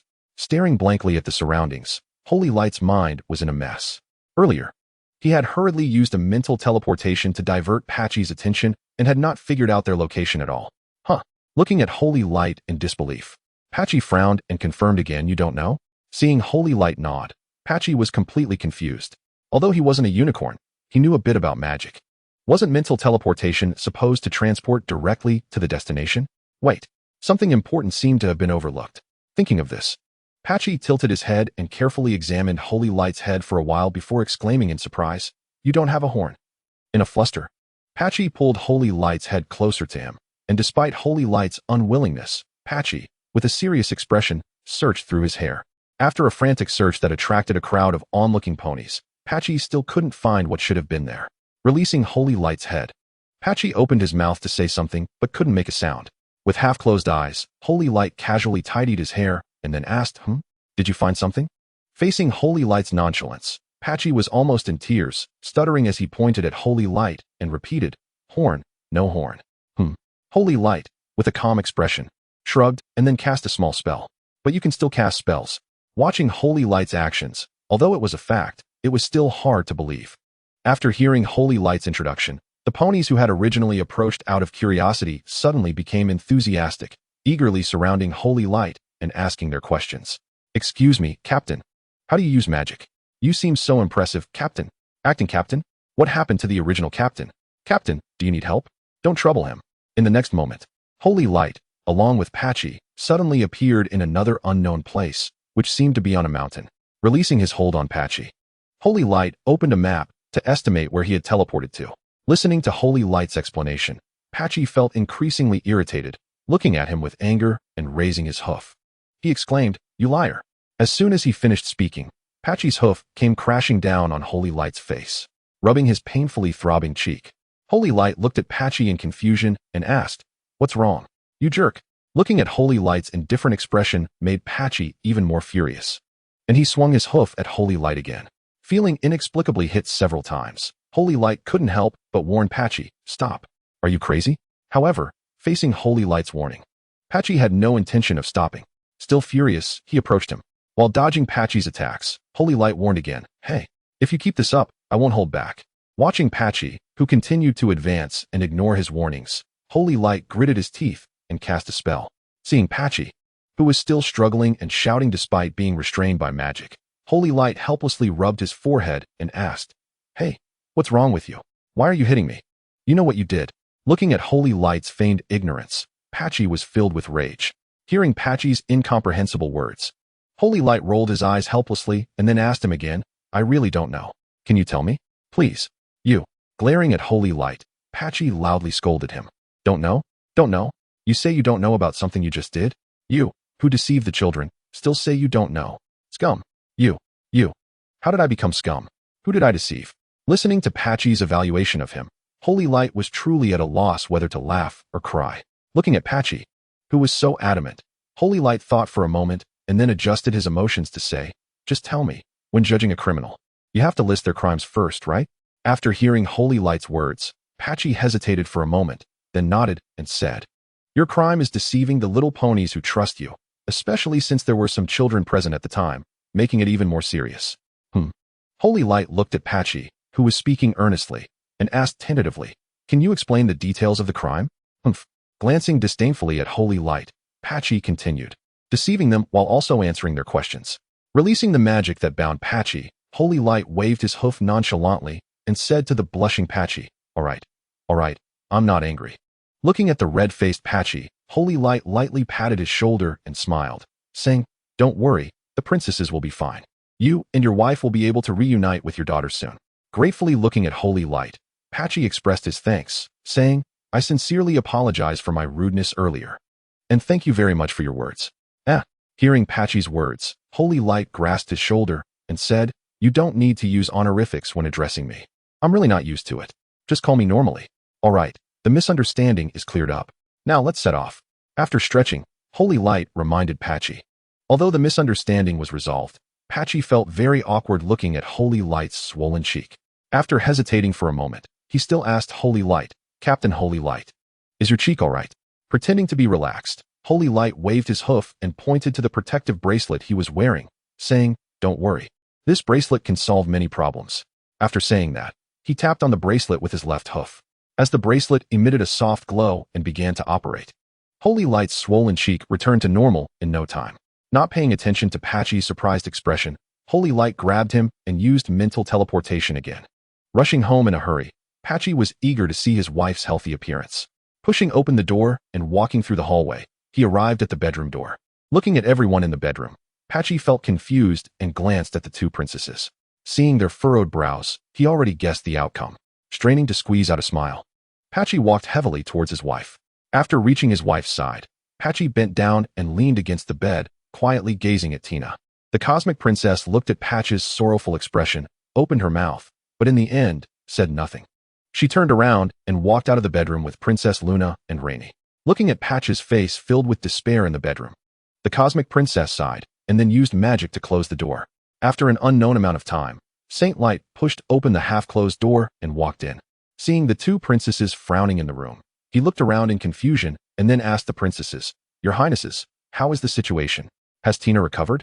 Faced with Saint Light's inquiry, the Cosmic Princess frowned as she glanced at her sister, then took a deep breath and explained, "After we arrived here, we found that there is a special substance inside her body that is tormenting her. We have tried various healing spells, but none of them worked. Luna and I can only maintain her condition by injecting magical energy into her, but it seems we cannot help her recover." Saint Light looked at the princesses in surprise, frowned in thought for a moment, and then raised his head to them, saying, "If it's a substance and not a magic spell, I can give it a try." "You?" Rainy looked at Saint Light with some disbelief, frowning as she spoke. "Can you really do it? Even the princesses couldn't, and you think you can?" In response to Rainy's skepticism, Princess Luna defended him, saying, "Let him try. Although he may not have the best personality, he does have abilities." Rainy looked at Princess Luna in surprise, furrowing her brow as she thought for a moment, and then lifted her head to ask Princess Luna, "Your Highness, you seem to know him well. What is your relationship with him?" "Relationship?" Princess Luna tilted her head to glance at Saint Light beside her, then explained to Rainy, "He was sent to the Royal Knights by me. And now he is the captain of the Royal Knights." Captain? Upon hearing this term, Rainy's brows furrowed involuntarily. She turned to Saint Light and slowly approached him, confirming, "You are the captain of the Royal Knights?" Acting, Rainy frowned in thought for a moment, then softened her tone and asked Saint Light, "So, were you present at the last Royal Knight selection event?" "What?" Rainy looked at Saint Light in shock, suppressing her anger as she said, "No, you can't see Tina." Saint Light, surprised by Rainy's sudden change, asked in confusion, "Why not?" With a cold snort, Rainy angrily looked at Saint Light and stated her reason. "From some of the ponies who participated in the selection event, I've learned that you are not a competent acting captain." After hearing Rainy's words, the Cosmic Princess spoke up to defend Saint Light, saying, "Miss Rainy, I think you may have misunderstood something. Although Saint Light often acts on his own, he won't make mistakes on important decisions. Please try to trust him, for Tina, and for her family." After hearing the Cosmic Princess's words, Rainy struggled for a while, and finally sighed in compromise, saying, "All right, but if Mr. Saint Light fails, I will punish him properly." Just as the Cosmic Princess was about to persuade Rainy, Saint Light suddenly agreed to her condition, saying, "No problem. If I can't cure Tina, you can punish me however you want." After saying this, under the surprised gazes of Rainy and the two princesses, Saint Light pushed open the bedroom door and walked in. Hearing the sound nearby, Patch lifted his head to look at the approaching Saint Light, revealing a bitter smile. Looking at Patch's haggard appearance, Saint Light smirked, then walked to his side, grabbed his hoof, and lifted him onto a nearby chair. He then tapped the wristband on his right front hoof and explained to Patch, "You fool. It's not time to be despondent yet. Let me have a try." Raising the wristband with its flat surface facing the unconscious Tina on the bed, it seemed he was conducting a scan. After scanning, Saint Light looked at the pile of data displayed on the wristband screen and, under Patch's puzzled gaze, eliminated one type of data after another, leaving only a few dozen entries. At this time, Rainy and the two princesses who followed and also saw Saint Light's actions, and as if they had made a silent agreement, everyone quietly waited for Saint Light to announce the results. Rubbing his forehead in distress, Saint Light pointed to the data and explained to everyone, "I detected the magic of the two princesses in Tina's body, as well as some other things. Those don't matter. But the remaining ones, I haven't seen before." "All right." Seemingly thinking of something, Saint Light turned the wristband towards Patch and, after a simple scan, began to compare the data. It seems that the extra substances in both of your bodies are the same, but the wife is showing discomfort. It should be due to differing constitutions," he explained, pointing at the data displayed on the wristband, while everyone listened, still confused. Furrowing his brows and pondering for a while, Saint Light looked down at Patch and confirmed, "Patch, can you give me a bit of Tina's bodily substance? I need to test which substance her body is rejecting." At Saint Light's request, Patch hurriedly rejected, saying, No, we can't harm Tina." Is that so?" Seeing Patch's panic, Saint Light slightly grinned and then pressed Patch. "But without doing that, we won't be able to proceed with the treatment." Then, turning to look at his haggard wife on the bed, Patch hesitated for a moment and then nodded towards Saint Light, saying, "All right, fine." After receiving Patch's consent, Saint Light mischievously waved the wristband and swung its energy blade down towards Tina. Rainy, furious at Saint Light's excessive joke, looked as if she might explode at any moment. However, she refrained from acting out due to the presence of the princesses. In contrast to Rainy's extreme reaction, Patch's attention was entirely focused on Tina, not really caring about Saint Light's joke, and he waited silently, focused on him. After making a rather inappropriate joke, Saint Light concentrated on completing the analysis, and then frowned as he explained Tina's condition to everyone. "It seems that the situation is indeed not good. The substance has been in Tina's body for too long, and if this continues, it will definitely be dangerous. Although I really want to use the wristband to separate that substance, my wristband is severely damaged." And the spreading her wings to embrace her sister, the Cosmic Princess affectionately rubbed Luna's cheek and smiled, saying, "Having confidence isn't a bad thing, right? Besides, he can even make special things like wrist guards. It should be fine." Maybe," Luna replied. She raised her head to look at the guard not far ahead and hurriedly nudged her sister, reminding her, "Sister, we're here." Hearing her sister's words, the Moon Princess quickly folded her wings, adjusted her posture, and stepped forward. After the princesses left, Holy Light looked at the excited Pashi and the smiling Renani beside her, sighed, shook her head, and then turned to leave the room. The action officially began. After the princesses and Holy Light left, the initially worried Pashi and Renani began to shift their focus to Tina. Watching the rejuvenated Tina, Pashi circled around her, and after confirming she wasn't just putting on a brave face, he excitedly pulled her into his embrace. Upon hearing Renini's words, Tina blushed and patted Pesci's shoulder, signaling that Renini was also present. However, despite Tina's repeated hints, Pesci, immersed in joy over Tina's recovery, showed no intention of releasing her. Helpless, he smiled slightly at Renini, then blushed as he gently comforted the important little mare in his embrace. Under Tina's soothing presence, Pesci finally calmed down, loosening his tight embrace, and affectionately gazed into her eyes. Just as this warm moment was unfolding, an incongruous sound suddenly broke the atmosphere. Ahem. Teasingly looking at Pesci, Renini scolded, "Huh? When did you get here? Want to enjoy your cozy time together? Are you going to ask me to leave? Well, I'm not going anywhere." Seeing Pesci's flustered expression, Renini couldn't help but laugh, then graciously waved her hoof, saying, all right, I'm not really angry. It's normal for you to be happy since Tina has finally recovered." Suddenly, Renini seemed to think of something, excitedly bypassing Pesci to approach Tina, grabbing her hoof and suggesting, "Tina, do you want to go see that lively little girl, Patina?" Although Tina was very eager to meet Patina, she still felt a bit worried, considering her health situation had not fully resolved.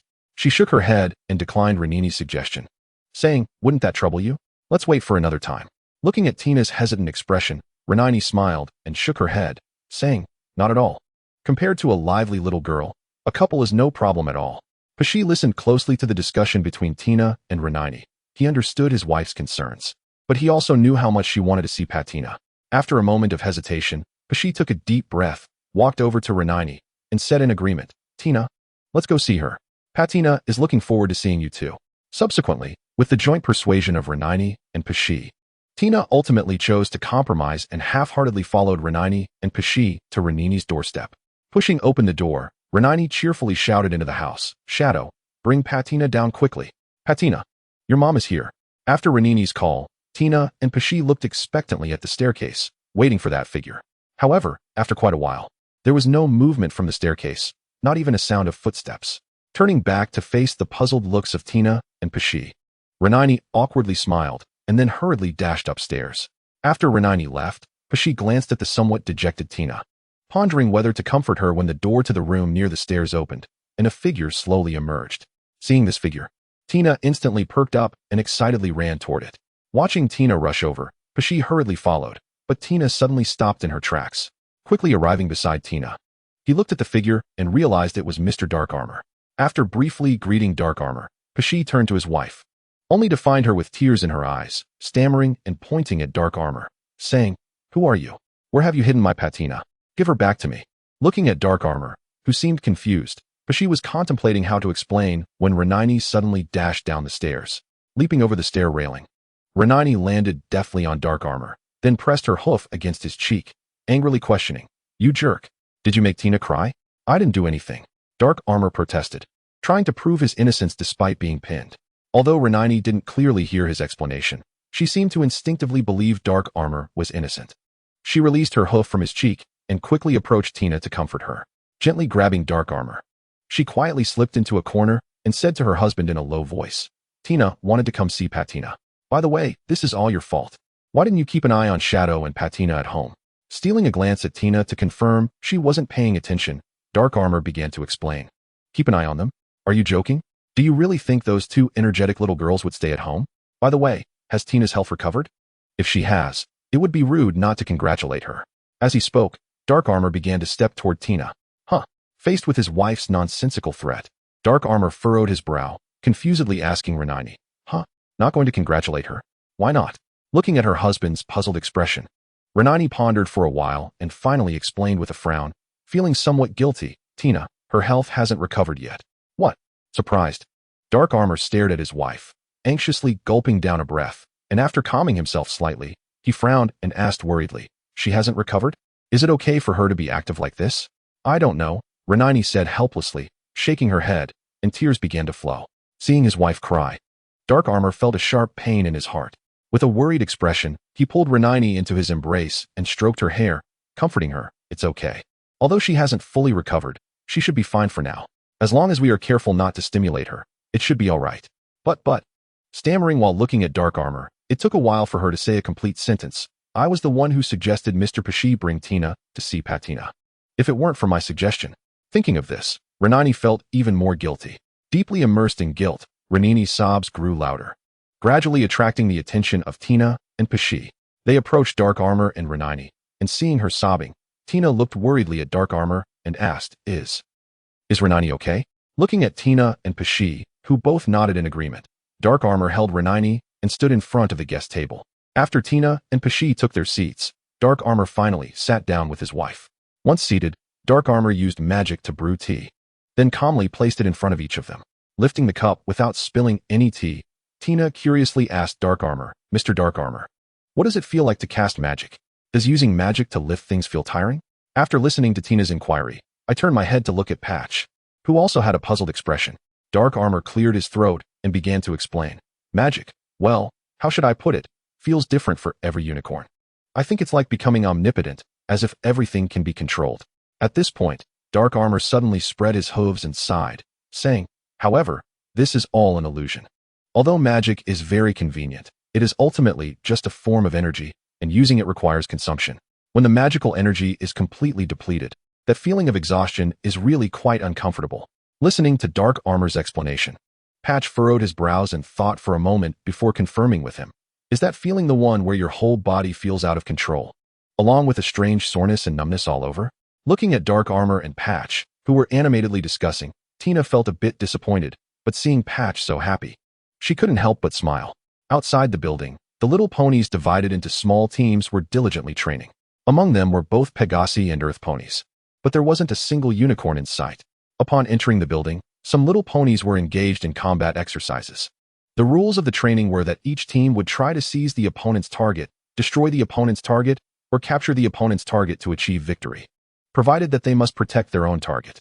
Note: team training emphasizes cooperation. The number of teammates eliminated also affects the determination of victory. However, despite the efforts of these little ponies, they still hadn't reached the level expected of a knightly order. Was it because they were too young? But if they were training hard, it shouldn't be a problem, right? As long as they put in the effort. Walking through the long corridor, I arrived at the hall inside the building, where a group of unicorns was diligently training. Compared to the training programs of the Earth ponies and Pegasi, which resembled formal royal knight training, the unicorns' training programs looked more like introductory exercises. Although most unicorns were training as required, there was definitely some skepticism. Sure enough, a particularly talented unicorn, after completing a training session, approached Thunder Shadow, who was taking a walk with Patina. Looking somewhat arrogant as he questioned Thunder Shadow, Captain of the Magic Knights, Thunder Shadow, do you really think this low-level training can enhance the magical abilities of unicorns? Faced with this sudden attack, Thunder Shadow remained calm, turning to shield Patina, and quickly opened a magical barrier. After seeing the attack being blocked, the unicorn swiftly used a pillar as cover, adjusting his breathing to prepare for the next attack. Looking at the unicorn behind the stone pillar, Thunder Shadow was about to say something when a second attack came rushing in. Faced with the unicorn who had no intention of communicating, Thunder Shadow helplessly shook his head, used mental teleportation to evade the attack, and began to gather magical energy for a counterattack. Watching Thunder Shadow easily evade his attack, the unicorn seemed to realize the gap in strength between him and Thunder Shadow. After a moment's thought, he seemed to make a decision. Taking a deep breath, the unicorn stepped out from behind the pillar, gazing up at Thunder Shadow in the air, conflicted for a while before finally ceasing to gather magical energy. Hearing Thunder Shadow's inquiry, although the unicorn was reluctant, he compromised. I lost. Staring blankly at the unicorn, Thunder Shadow then asked, does I lost mean you'll train according to my training program? Huh. Hearing the unicorn's words, Thunder Shadow rebutted, no. These training programs were summarized by me after combining the Royal Knight selection activities and my own magical practice. Despite Thunder Shadow's explanation, the unicorn still seemed skeptical. Looking at Thunder Shadow uncertainly, is what you said true? You're not lying? Facing the unicorn's doubt, Thunder Shadow seriously shook his head and explained, actually, magical training doesn't necessarily need to be very complex. What we should focus on is our control over magic, so even when facing very complex magic, it becomes much simpler to learn.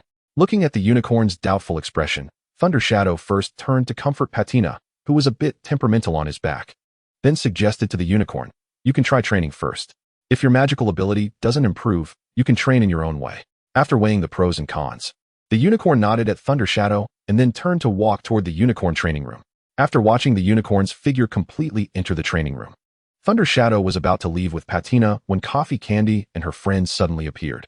Looking at Thunder Shadow's somewhat surprised expression, Chocolate Candy reminded her, "Sister Thunder Shadow, by the way, there are a lot of things to do, right? Why are you still here walking around?" After hearing Chocolate Candy's words, Thunder Shadow looked at her with confusion and asked, "Work? What work? Isn't my job just the training program?" And because of checking the training status, Patina is already very angry. Protecting Patina in a somewhat panicked manner, Thunder Shadow frowned and retorted, "Patina can't do those jobs. By the way, isn't the captain's tasks handled by the approval team?" With a face full of frustration, Thunder Shadow pouted and slumped down on the ground. All right, go work quickly, and we'll walk with Patina later," Coffee Candy said as she picked up Patina from Thunder Shadow's back, then gestured for Thunder Shadow to hurry and get to work. Seeing their mischievous expressions, Thunder Shadow finally understood that they seemed to be deliberately pushing the work onto her. But she was the oldest here, and even if she knew, she couldn't push it away. Thinking of this, Thunder Shadow stomped her hooves in anger and hurried down the corridor toward the studio. Looking at Thunder Shadow disappearing into the corridor, Rainbow Candy frowned at everyone while glancing at Patina's pitiful eyes. "Isn't this bad? Sister Thunder Shadow clearly isn't good at this sort of thing, and pushing it onto her is." Listening to Rainbow Candy's words, Frosting shot her a glare and said, "Since we know it's not right to do that, we should quickly find enough approval team members. Cheddar, Rainbow Candy, and I will go select the approval team members. You guys take good care of Patina. That's it, let's move." After saying this, before Coffee Candy and the others could refute, Frosting quickly pulled Cheddar and Rainbow Candy and ran away as if escaping. Watching Frosting and the others quickly disappear before her, Chocolate Candy awkwardly glanced at Patina, who was blinking her big eyes at her, and helplessly complained, "Frosting is such a fool, even if all 6 of us agree." She suddenly turned her head to look at Patina and Coffee Candy's arms, and with a flash of inspiration, she suggested, "By the way, we haven't decided on the members for the mission yet. I have a great choice. That unicorn from earlier seems pretty good. I'll try to persuade him." After saying that, Chocolate Candy quickly dashed into the unicorn training room.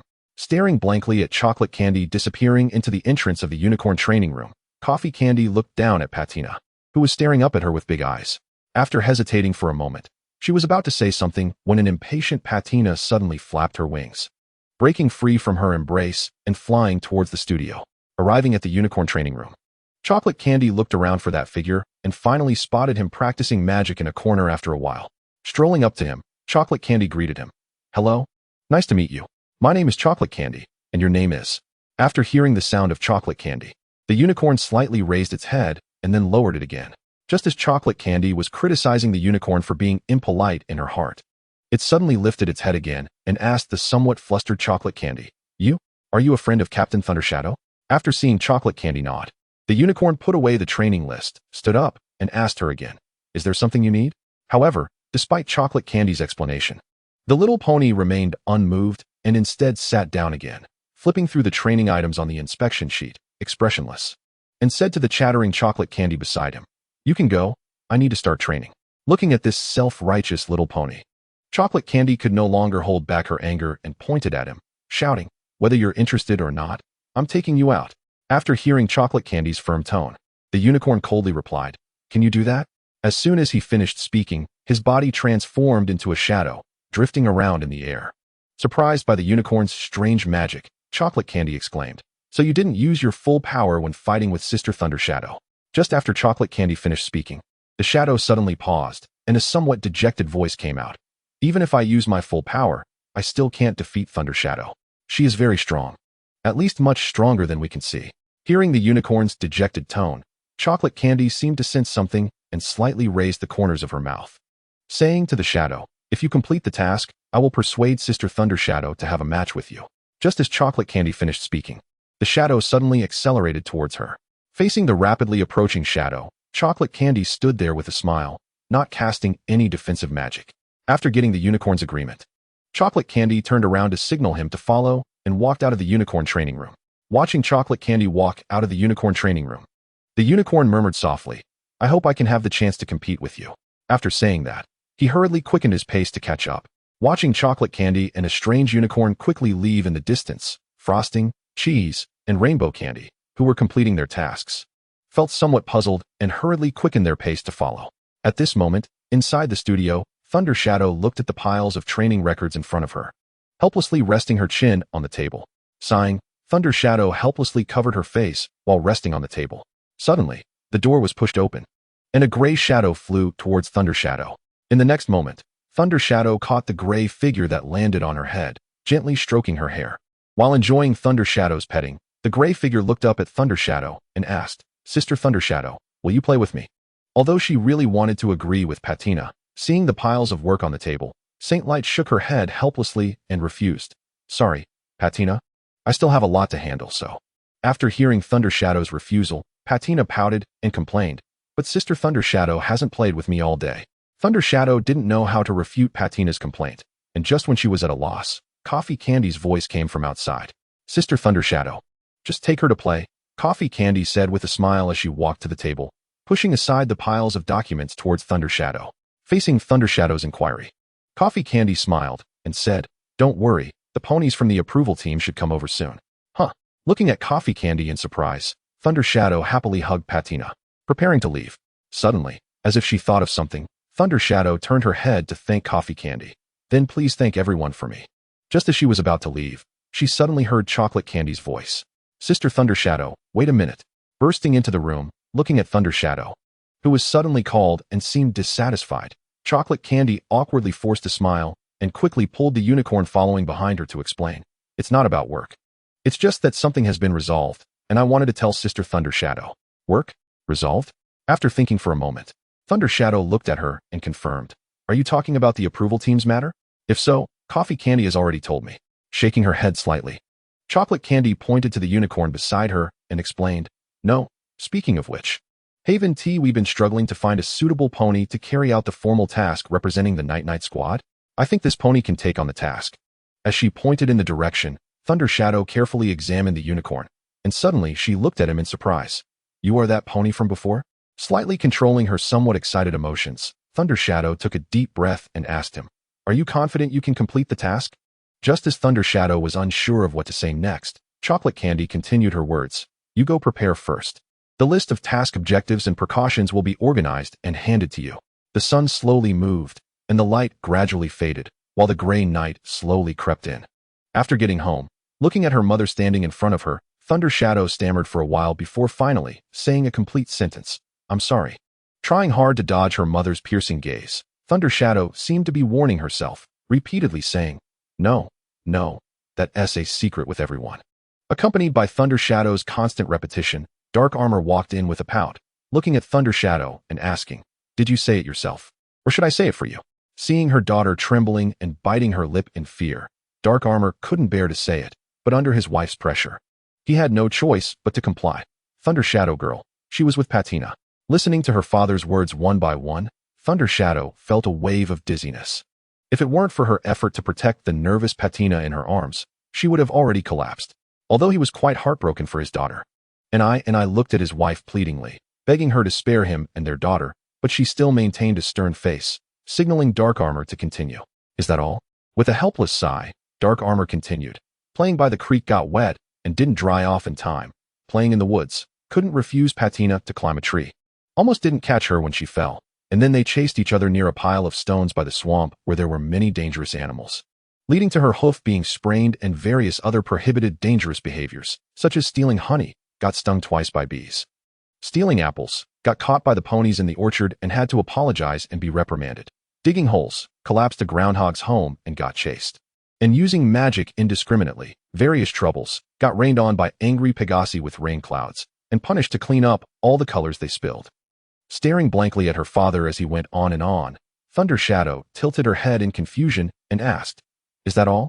After speaking, she let out a sigh of relief in front of her parents, looking at her daughter, who was clearly unrepentant. And I was furious and angrily raised her hoof to poke her forehead, accusing her. "Is that all? Isn't that enough? Do you have other bad things that haven't been found out? You fool." After finishing, and I, extremely angry, couldn't help but let tears flow out. Watching her mother cry because of her, Thunder Shadow instantly felt at a loss, panicking around I and apologizing. "I'm sorry, I didn't. I know I was wrong. Please don't cry, Looking at his wife who was crying again, the Dark Armor forced a smile and hurriedly picked her up, heading towards the bedroom. Seeing their daughter like that, if they let the mother and daughter stay together, it wouldn't be long before both would be crying together again. After watching his father take his mother away, Laying looked worriedly at the closed bedroom door. Just as he was pondering whether to check on his mother's condition, two figures suddenly appeared beside him.